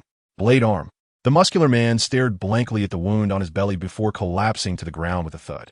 Cheesy U approached slowly and viciously stomped on the young man's face, shattering both the pig mask and his nasal bone. Before you act, perhaps you should consider your own capabilities, fool. The other players watched in silence, too intimidated to speak. Strangely, the female student who had previously defended the muscular man suddenly chimed in. This gentleman speaks the truth. One ought to assess their own strength before making a move. The boy's face, already twisted in pain, was now filled with disbelief. The girl he had defended not only refused to assist him, but also turned to advocate for another. Shall we? How could you? What of it? The female college student raised her chin defiantly, exuding disdain toward him. Did you truly believe I would harbor any affection for you? Had it not been for the incessant pursuit before the catastrophe, with you begging me for meals, shopping, and gifts, I would have cast you aside long ago. Take a good look at yourself. You're no match for a phoenix. Pathetic. The young man yearned to speak, yet his throat was constricted by blood. He could only watch helplessly as the goddess he once pursued now lavished her affection on another. Cheesy U, unceremoniously, drew the female student close, and in the despairing gaze of the young man, he began to brazenly toy with her, his bloodied hands caressing her. In Chapter 91, another method of clearing the game is revealed. The female student, treated as a mere plaything, displayed no semblance of discontent. Rather, she responded with flirtations. A stark contrast to her earlier disdain for the young man. Clinging to Cheesy U's arm, she sweetly implored, "Good brother, my name is Shall We? Please take me along. I will do anything you wish." A smirk graced Cheesy U's lips, quite astute. Then follow me. The other players exchanged glances, many casting looks of contempt. A group of female players spat disdainfully on the ground, yet no one dared to confront Cheesy U directly as the muscular man had done. They understood that the real ordeal had only just begun and that conserving their strength was paramount. However, just as everyone believed the turmoil had subsided, Cheesy U suddenly proclaimed loudly, "Ladies and gentlemen, the situation is now abundantly clear. The only way to safely navigate the horror tale is by entering the cement brick house of Pig Old 3. There are limited spots available, with only 298 remaining. Those wishing to sign up must act swiftly." Following this declaration, Cheesy U's grin widened, the curve of his lips surpassing even that of the pig mask, exuding an air of arrogance. "Who are you to determine our fates? Do you truly believe that by killing one person, we will fear you?" Cheesy U turned his gaze towards the speaker, retorting, "Are you not afraid? Of course. Your talent merely allows your arms to transform into blades. You can kill one. But can you slay us all?" The speaker raised his arms high, attempting to stir the latent anger within the crowd. Yet, before he could finish his words, a lightning arrow struck him squarely in the face. He was sent flying, crashing violently against a tree trunk. "Who told you that my talent is limited to just one ability?" Cheesy U was enveloped in a crimson mist, his speed suddenly accelerating. The power of mountain shaking was unleashed, and with a mighty kick, he shattered the speaker's leg bones. Cheesy U refrained from delivering a fatal blow, instead allowing his victim to wail in agony. He continued to pivot on his toes, casting a disdainful glance at the crowd. "Now, are you afraid?" The expressions of the players shifted in unison. "If you're still unafraid, I possess this." Just as Cheesy U's words fell, a torrent of black mist enveloped him. Hundreds of mantis spirit soldiers emerged, their predatory gazes fixed on the crowd. At this moment, the players were thoroughly subdued. Cheesy U indeed had the power to annihilate them all. "Boss, I want to sign up. Boss, I don't want to die. Please take me with you." The crowd erupted in chaos. Cheesy U raised his hand, signaling for silence. He then spoke slowly. "For those wishing to enroll, young and beautiful ladies will be prioritized." Upon hearing this, many male players froze in disbelief, yet they could only suppress their dissatisfaction, too intimidated to voice their grievances. A few players, realizing their chances of joining Cheesy U were slim, chose to depart the main group and head up the mountain. Chiziyu did not impede this, regarding these individuals as insignificant ants, easily crushed and unworthy of his attention. The 300 spots were soon filled, comprising Chiziyu and the remaining 299 young and beautiful female players. Nevertheless, numerous female players were still left out, desperately pleading around Chiziyu. Some even resorted to stripping in a bid to secure a spot, creating a scene rife with debauchery. Chiziyu did not intervene. His objective was to harness the strength of these female players to enhance himself. Yin and Yang fusion activated. Chiziyu seemed to glide like a fish, reveling in the ocean of beauty. Having set off early, Luli had already traversed past the thatched cottage and the branched abode, arriving at the third pigsty. Gazing at the robust structure made of bricks and cement, he had no intention of entering. Memories surged in his mind. In his previous life, he had evaded the onslaught of the big bad wolf within these very walls, successfully navigating the first rule of the tale. At that time, Luli, like everyone else, believed that hiding in the third pig's house was the most prudent choice. However, the reality was far from it. The fable of the big bad wolf and the three little pigs harbored an alternative route to victory, finding the fourth pigsty. The clue lay hidden within the third rule. Mother Pig declared that pigs lack the means to contend with the big bad wolf. To ensure their safety, pigs must construct pigsties to keep the wolf at bay. The three little pigs could build their houses for protection, and so could Mother Pig. Most players overlooked this notion, all scrambling for the third pigsty. Little did they know, the fourth pigsty, nestled at the end of a secluded path, was the true sanctuary. The only caveat was that one must arrive before midnight. Luli had set out early, with ample time to spare. Only Mother Pig's dwelling was suitable for a talentless little pig like him. Noticing the surroundings were deserted, Luli lingered no longer and continued his ascent along the narrow trail. Shortly after Luli began his climb, the grass by the path rustled, and a blonde woman emerged. Nikita glanced at the pigsty by the roadside, then at the direction Luli had vanished into, perplexed. Why did 1414 not enter the third pigsty, instead opting to continue uphill? Was he unaware of the background story of the three little pigs? After a moment of contemplation, Nikita deemed this unlikely. If the 1414 player truly lacked knowledge of the tale, he would likely choose to follow the majority rather than venture alone. Was there perhaps another means to succeed? Opening her data panel, Nikita checked the time remaining in the realm. An hour remained until midnight. Taking a gamble seemed enticing. She decided to pursue him. If 1414 could indeed uncover an alternative route, she would not need to compete with other players for a house. Perhaps she might even obtain a special reward. With this thought, the thrill of risk ignited within her, and Nikita did not hesitate to follow. Beyond the third pigsty, the ascent grew significantly narrower. The dense underbrush nearly obscured the path, suggesting it had not been traversed in quite some time. Were it not for Nikita's close pursuit, occasionally catching glimpses of Luli's figure, she would have likely abandoned her endeavor. Yet, as she climbed higher, a sense of unease began to envelop her. For the vegetation thickened, shrouding the surroundings in dimness and silence. A disconcerting feeling of straying from the main storyline crept upon her. After nearly half an hour of following, Nikita resolved to turn back. She could no longer indulge in this folly. If she retraced her steps, she could still return to the third pigsty before midnight. However, just as she prepared to turn around, she suddenly sensed that something was amiss. She could no longer find her way back. The vegetation was too dense. The path down the mountain had vanished. In an instant, Nikita's heart plummeted to the depths of despair. Looking up the mountain, Luli's figure had also disappeared without a trace. A terrifying thought emerged in Nikita's mind. She was lost in a perilous realm where monstrous horrors were on the brink of manifesting. Chapter 92, The Fourth Pigsty. What to do? The surroundings were eerily silent. Nikita could even hear the frantic pounding of her heart. An overwhelming sense of helplessness enveloped her entire being. At this moment, she deeply regretted her reckless decision. Is anyone there? Nikita attempted to call out. No one responded. That Black Iron Scout. I can't find my way. Can you please help me?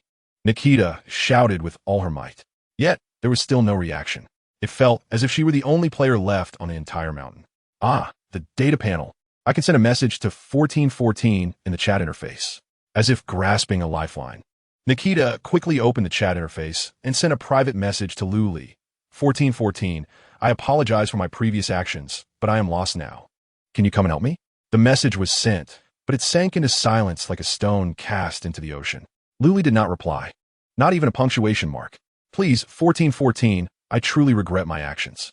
If you do not come to find me, I will perish on this mountain. Nikita sent another message. Still, no response. Gritting her teeth, she typed a third message. In truth, she was already engulfed in despair. The reasoning was simple. If the roles were reversed, and she were the one being stalked, would she come to the aid of her pursuer? The answer was evidently no. She would wish for her stalker to be lost. As long as player 1414 retained a semblance of rationality, he would not show up to rescue her. Yet despite this, Nikita sent out a third message. Hopefully, he is a reasonable man. However, just as the message was dispatched, the bushes beside her rustled. The sudden noise startled the long-legged beauty, causing her to collapse onto the ground. Luli emerged from the thicket, his gaze lingering on the recently opened chat interface. He glanced at Nikita and then at the message he had just received. Then, he read it aloud, word by word. If you can come to rescue me, I am willing to exchange my first time after we exit the realm. Nikita's skin quickly flushed crimson, resembling a ripe shrimp. It sounded like a fair bargain. Luli looked at the long-legged beauty with a hint of amusement. Meanwhile, Nikita felt so embarrassed that she wished she could find a crevice to hide in. After a long pause, she finally spoke in a voice as faint as a mosquito's. It has to be after we leave the realm. All right, keep up. Luli said no more, merely urging Nikita to quicken her pace. The reason Luli returned to rescue the long-legged beauty was primarily due to his concern that she might attract other players. If Nikita continued to cry out for help halfway up the mountain, it would easily draw the attention of players who had already reached the third pigsty. At that moment, the fourth pigsty would undoubtedly be revealed. If Chiziyu were to discover it, Luli's safety would be jeopardized. For now, we are teammates. Do not disclose the situation here to anyone. I will guide you through the eerie tales. Without glancing back, Luli cautioned Nikita. All right, Nikita obediently nodded, a sense of relief washing over her, enhancing her fondness for Luli. Her previously tense demeanor began to ease. When one relaxes, conversation flows more freely. Since we are now teammates, you should tell me your name, shouldn't you? No need. Just call me by my number, 1414. Oh, so it's 1414. Where are we headed now? To the fourth pigsty. Aren't there only 3 pigsties? You'll find out when we arrive. Okay, but why not just tell me your name? I've already introduced myself as Nikita. Come on, I don't want to give my first time to a man whose name I don't even know. Lulielta, casting a clearly irritated glance at Nikita. My name is Guanqua. From now on, keep your mouth shut, or I'll leave you in the mountains. Understood, Mr. Guanqua. Nikita mimicked, zipping her lips, and promptly fell silent. There were 5 minutes until midnight. Finally, Luli and Nikita arrived at the fourth pigsty. Unlike the previous 3, this pigsty was not constructed from traditional materials. It was not made of straw or branches, nor bricks and mortar. Instead, it was built from thick bones. Sinister skulls, complete with long fangs, were stacked around the house, forming a low wall. All of it comprised the bones of wolves. Luli gasped in astonishment. No wonder this is the safest zone. The pig mother is truly formidable. Nikita, taken aback by the sight of the pigsty, widened her mouth in shock. However, her expression soon turned to concern. Guanqua, is a house made of bones sturdy enough? Luli shot her a glance. He didn't know how sturdy it was, but safety was guaranteed. After all, no sane wolf would dare approach a house constructed entirely of wolf bones. The wolves with such thoughts were likely already incorporated into the structure by the pig mother. Let's go inside, but remember, do not remove your masks. Luli reminded her as he stepped toward the pigsty. He gently knocked on the door knocker made from a wolf's jawbone and took a step back. The door swung open, revealing an imposing figure behind it. The pig mother appeared before them, cigar in mouth, chainsaw slung over her shoulder, clad in 4 bras. Her muscles bulging. She squinted, seemingly scrutinizing the mask on Luli's face. After a lengthy pause, she spoke in a deep, gravelly voice. 2 poor little things. Come inside and hide. Luli and Nikita dared not make any unnecessary movements, nodding repeatedly as they entered the pigsty. In stark contrast to the terrifying darkness outside, the interior of the pigsty felt warm and inviting. The flames in the fireplace blazed fervently, and the pot bubbled with a savory broth, releasing enticing aromas of meat. Although Mother Pig appeared rugged, she inherently embodied the characteristics of her kind. According to the 5th rule, pigs are safe and harmless companions. yet they will keep all outsiders at bay. This meant that as long as Lu Li and Nikita kept their masks on, they could safely spend the night within the pigsty. Moreover, Mother Pig ladled out 2 bowls of meat soup, warmly presenting them to the duo. You must be famished. This is freshly cooked wolf meat soup. Do take a sip to warm yourselves. Wolf meat soup? Is there any issue with that? Lu Li felt a twinge of caution, for it was his first night in the 4th pigsty. He had never experienced the narrative of drinking meat soup before. However, before Lu Li could further assess the situation, Nikita eagerly lifted her bowl. With a few slurping sounds, she drained the entire bowl. A satisfied sigh escaped her lips. Yet in the next moment, she gasped. Chapter 93. The wolf has arrived. What is the matter? Is there something wrong with the soup? Lu Li inquired, his voice low. Nikita initially shook her head, then nodded.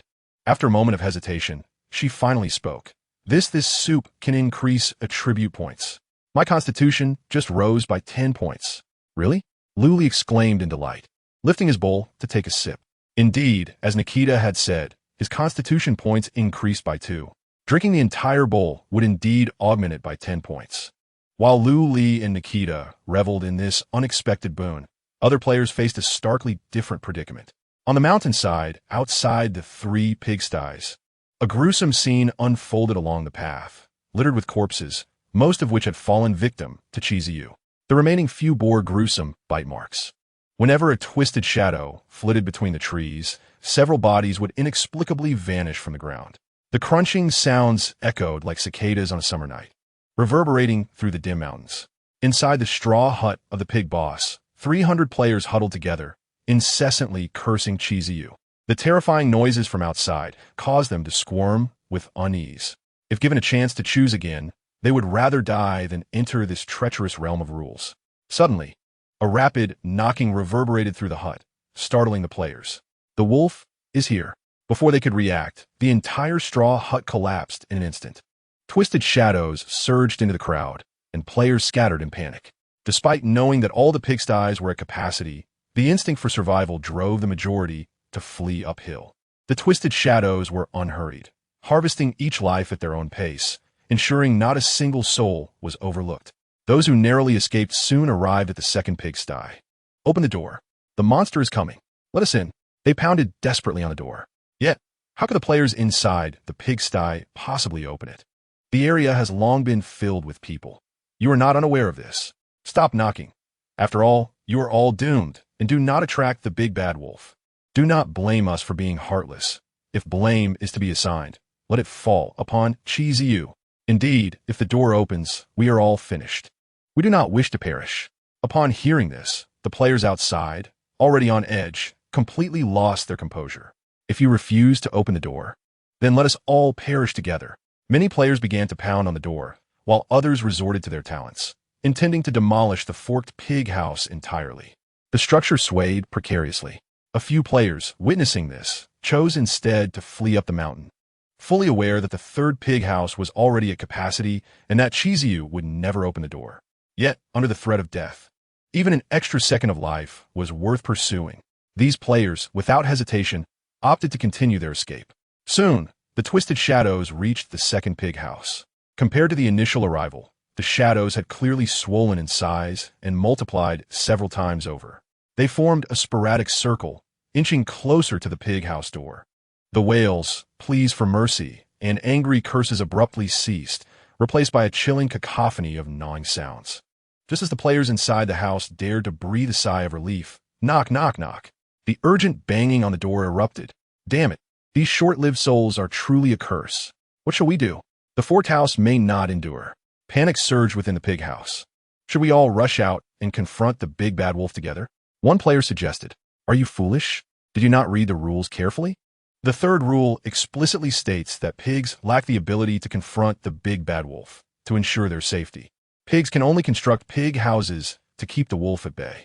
We are all pigs now, unable to contend with the wolf. Yet, the player who proposed the idea had more to say, but the ensuing tremors forced the words back down his throat. Bang! The entire forked house trembled. Bang! Branches began to splinter and fall from the ceiling. Bang!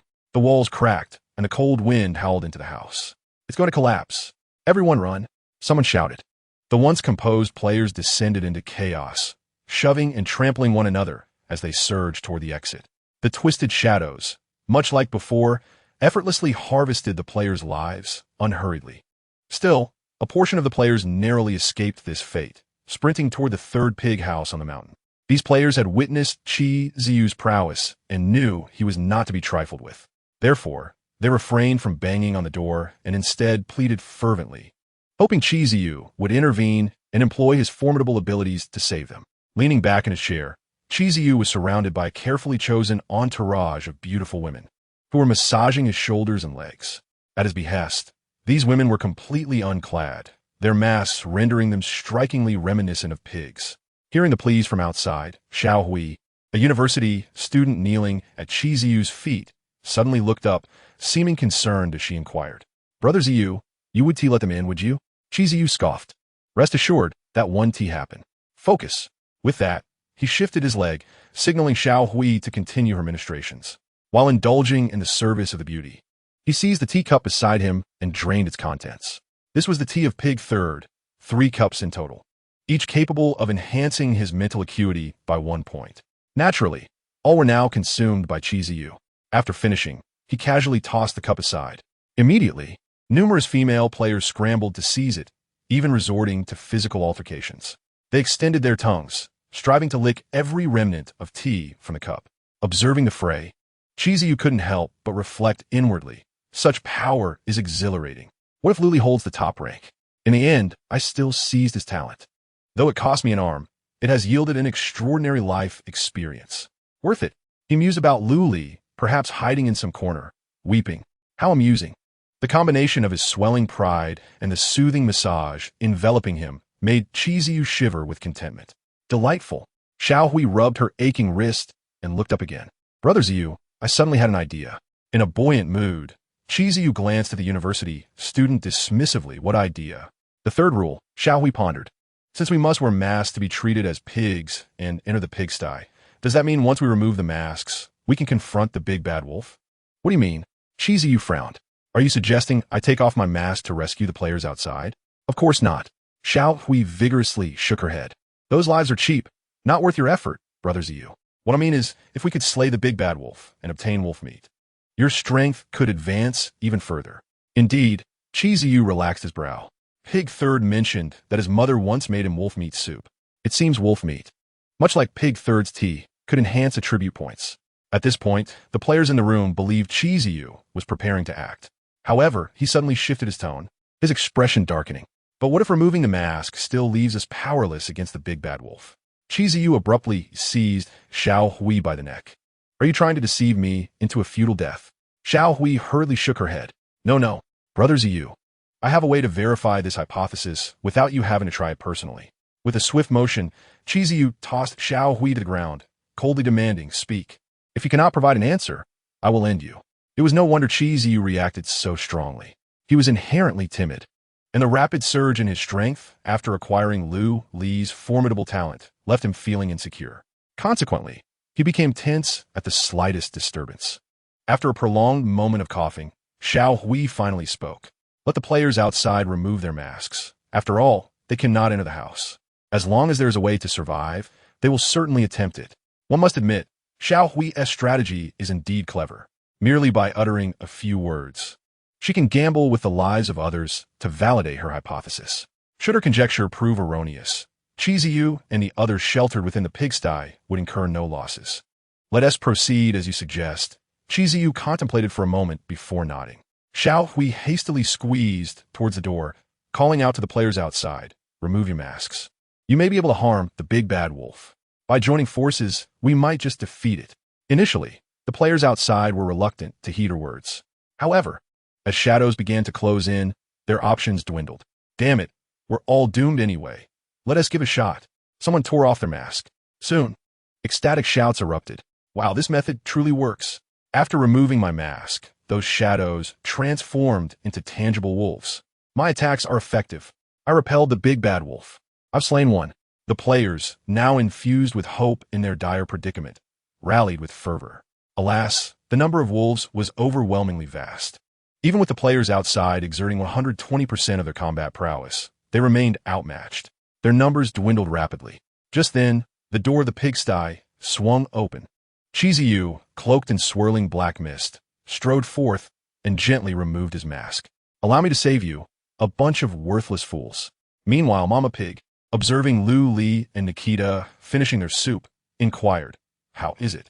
The soup tastes quite delightful, does it not?" Lu Li and Nikita nodded vigorously. "It's past midnight now. I doubt any more little pigs will arrive. If you enjoy the soup, feel free to drink it all," Mama Pig said. "Really?" Lu Li and Nikita's eyes sparkled with joy. "Of course," Mama Pig replied, puffing on her cigar with an air of relaxation. "However, Mama does not favor little piglets who reap without sowing. If you have something to exchange, Mama would be delighted." "What is Mama like?" Lu Li inquired tentatively. Though his inventory of items was not vast, it was still considerable compared to that of an ordinary player. A trade for the soup that could permanently enhance their constitution points was certainly worth negotiating. Mama Pig pondered for a moment, appearing somewhat conflicted. "Mama is very easygoing. Anything will do. If it's food, that would be even better. Oh, the tastier the better." As she spoke, Mama Pig's mouth watered at the thought of food. Lu Li and Nikita exchanged glances, both momentarily taken aback. Lu Li was overwhelmed by the abundance of food in his spatial ring, uncertain of what to choose. In contrast, Nikita realized he had no food on him, possessing only half a pack of leftover sausage. "Let us each take half of the soup, and we can present food for exchange," Lu Li suggested, unaware of Nikita's predicament. He casually retrieved a large box of gourmet chocolates from his spatial ring, but soon felt it might not suffice. With a decisive gesture, he retrieved 2 bottles of exquisite red wine for smoked beef shanks and an entire bluefin tuna from the depths of the ring. Although the combined value of these items paled in comparison to even a fraction of what lay within the treasure of the ring, their abundance and delectable allure were undeniable. As she beheld the sumptuous offerings on the table, Mother Pig's eyes widened in delight. She sniffed vigorously at the beef shanks, her expression transforming into one of satisfaction. "Good children, Mother is pleased. This pot of meat broth is yours." Upon hearing this, Nikita discreetly slipped half a package of sausage back into her pocket. She yearned for a share of the broth, yet presenting half a package of sausage in stark contrast to Lu Li's lavish feast might provoke Mother Pig's ire. It was wiser to feign a lack of provisions, which could at least earn her some goodwill from Mother Pig. While Mother Pig was indifferent, Lu Li found the situation peculiar. "Didn't we agree to divide the broth equally? Are you not carrying any food?"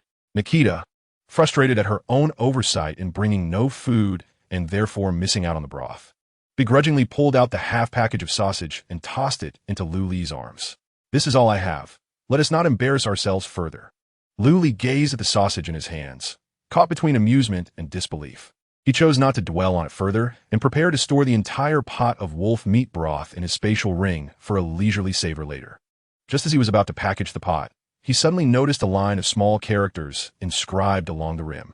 It was not a rule, but rather seemed like a hidden message.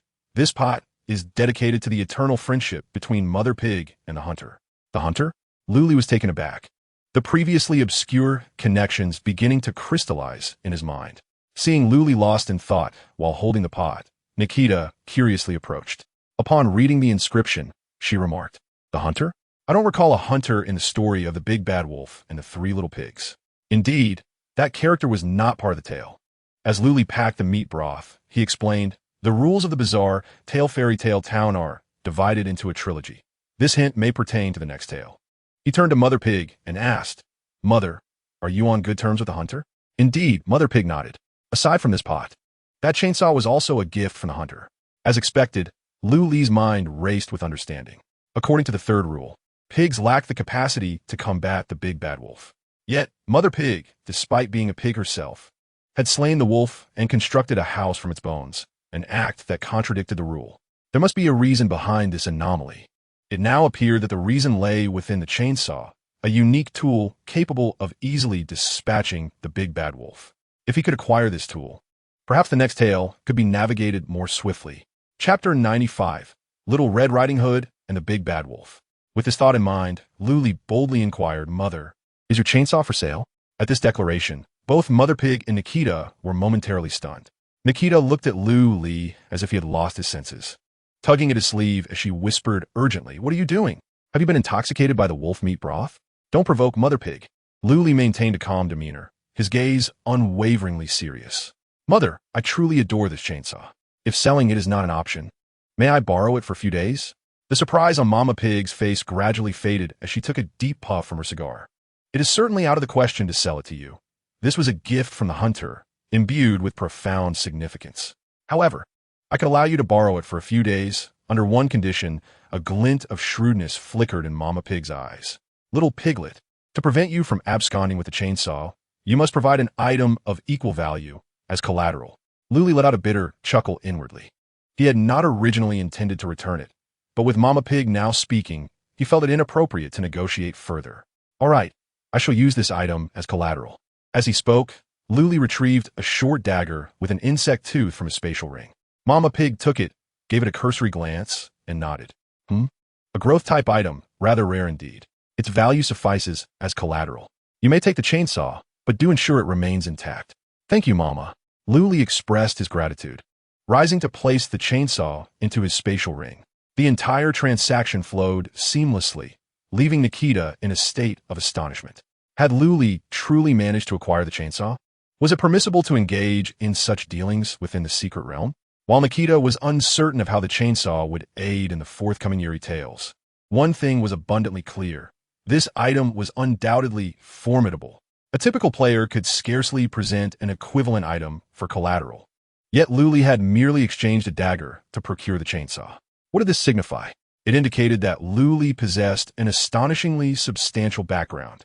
With such a formidable foundation, how could his innate ability merely be a black iron tier scouting?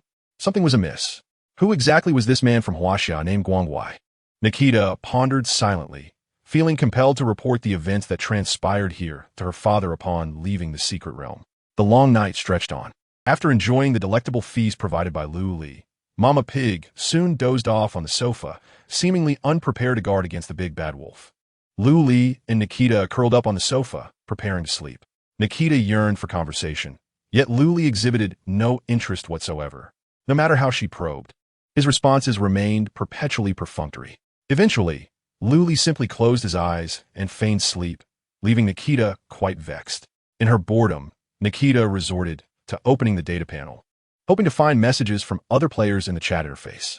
To her astonishment, upon opening the Secret Realms chat, she nearly sprang from the sofa in shock.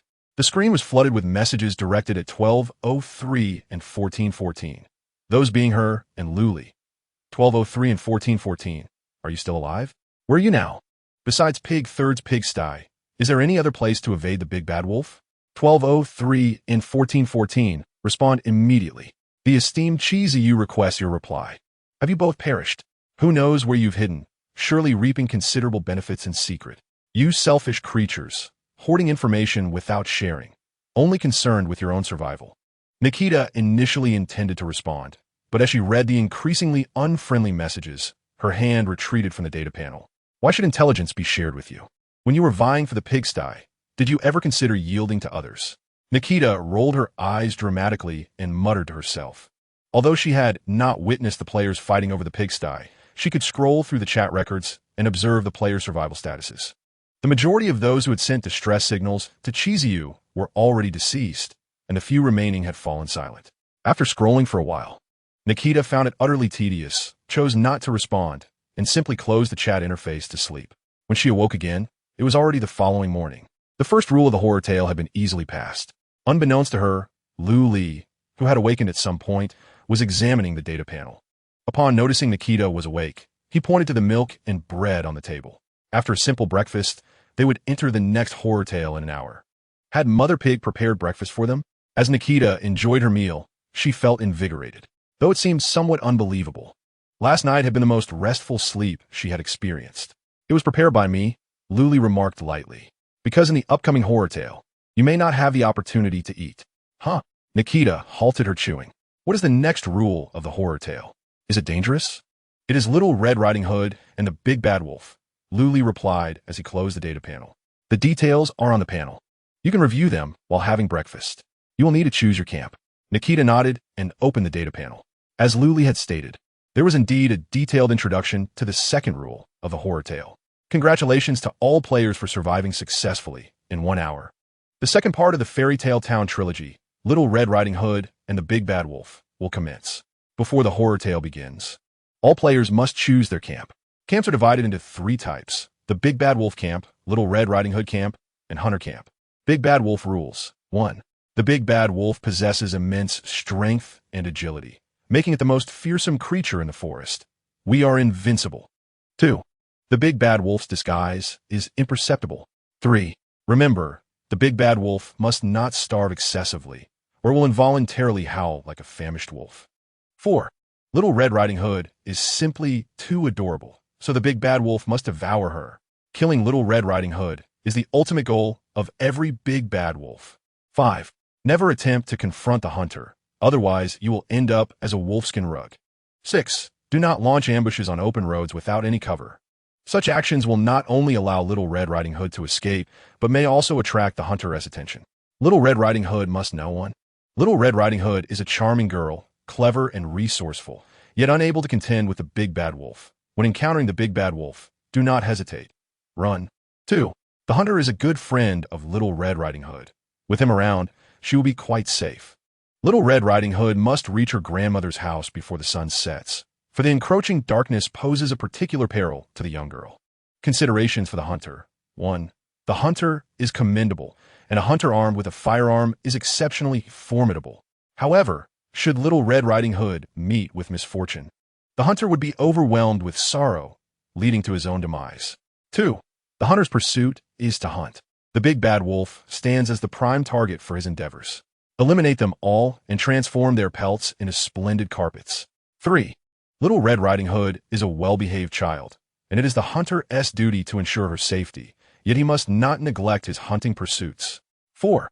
The hunter may only approach Little Red Riding Hood's grandmother's abode once the moon ascends into the night sky. 5. The hunter possesses profound experience. Upon hearing the howl of a wolf, he can accurately ascertain the location of the famished creature.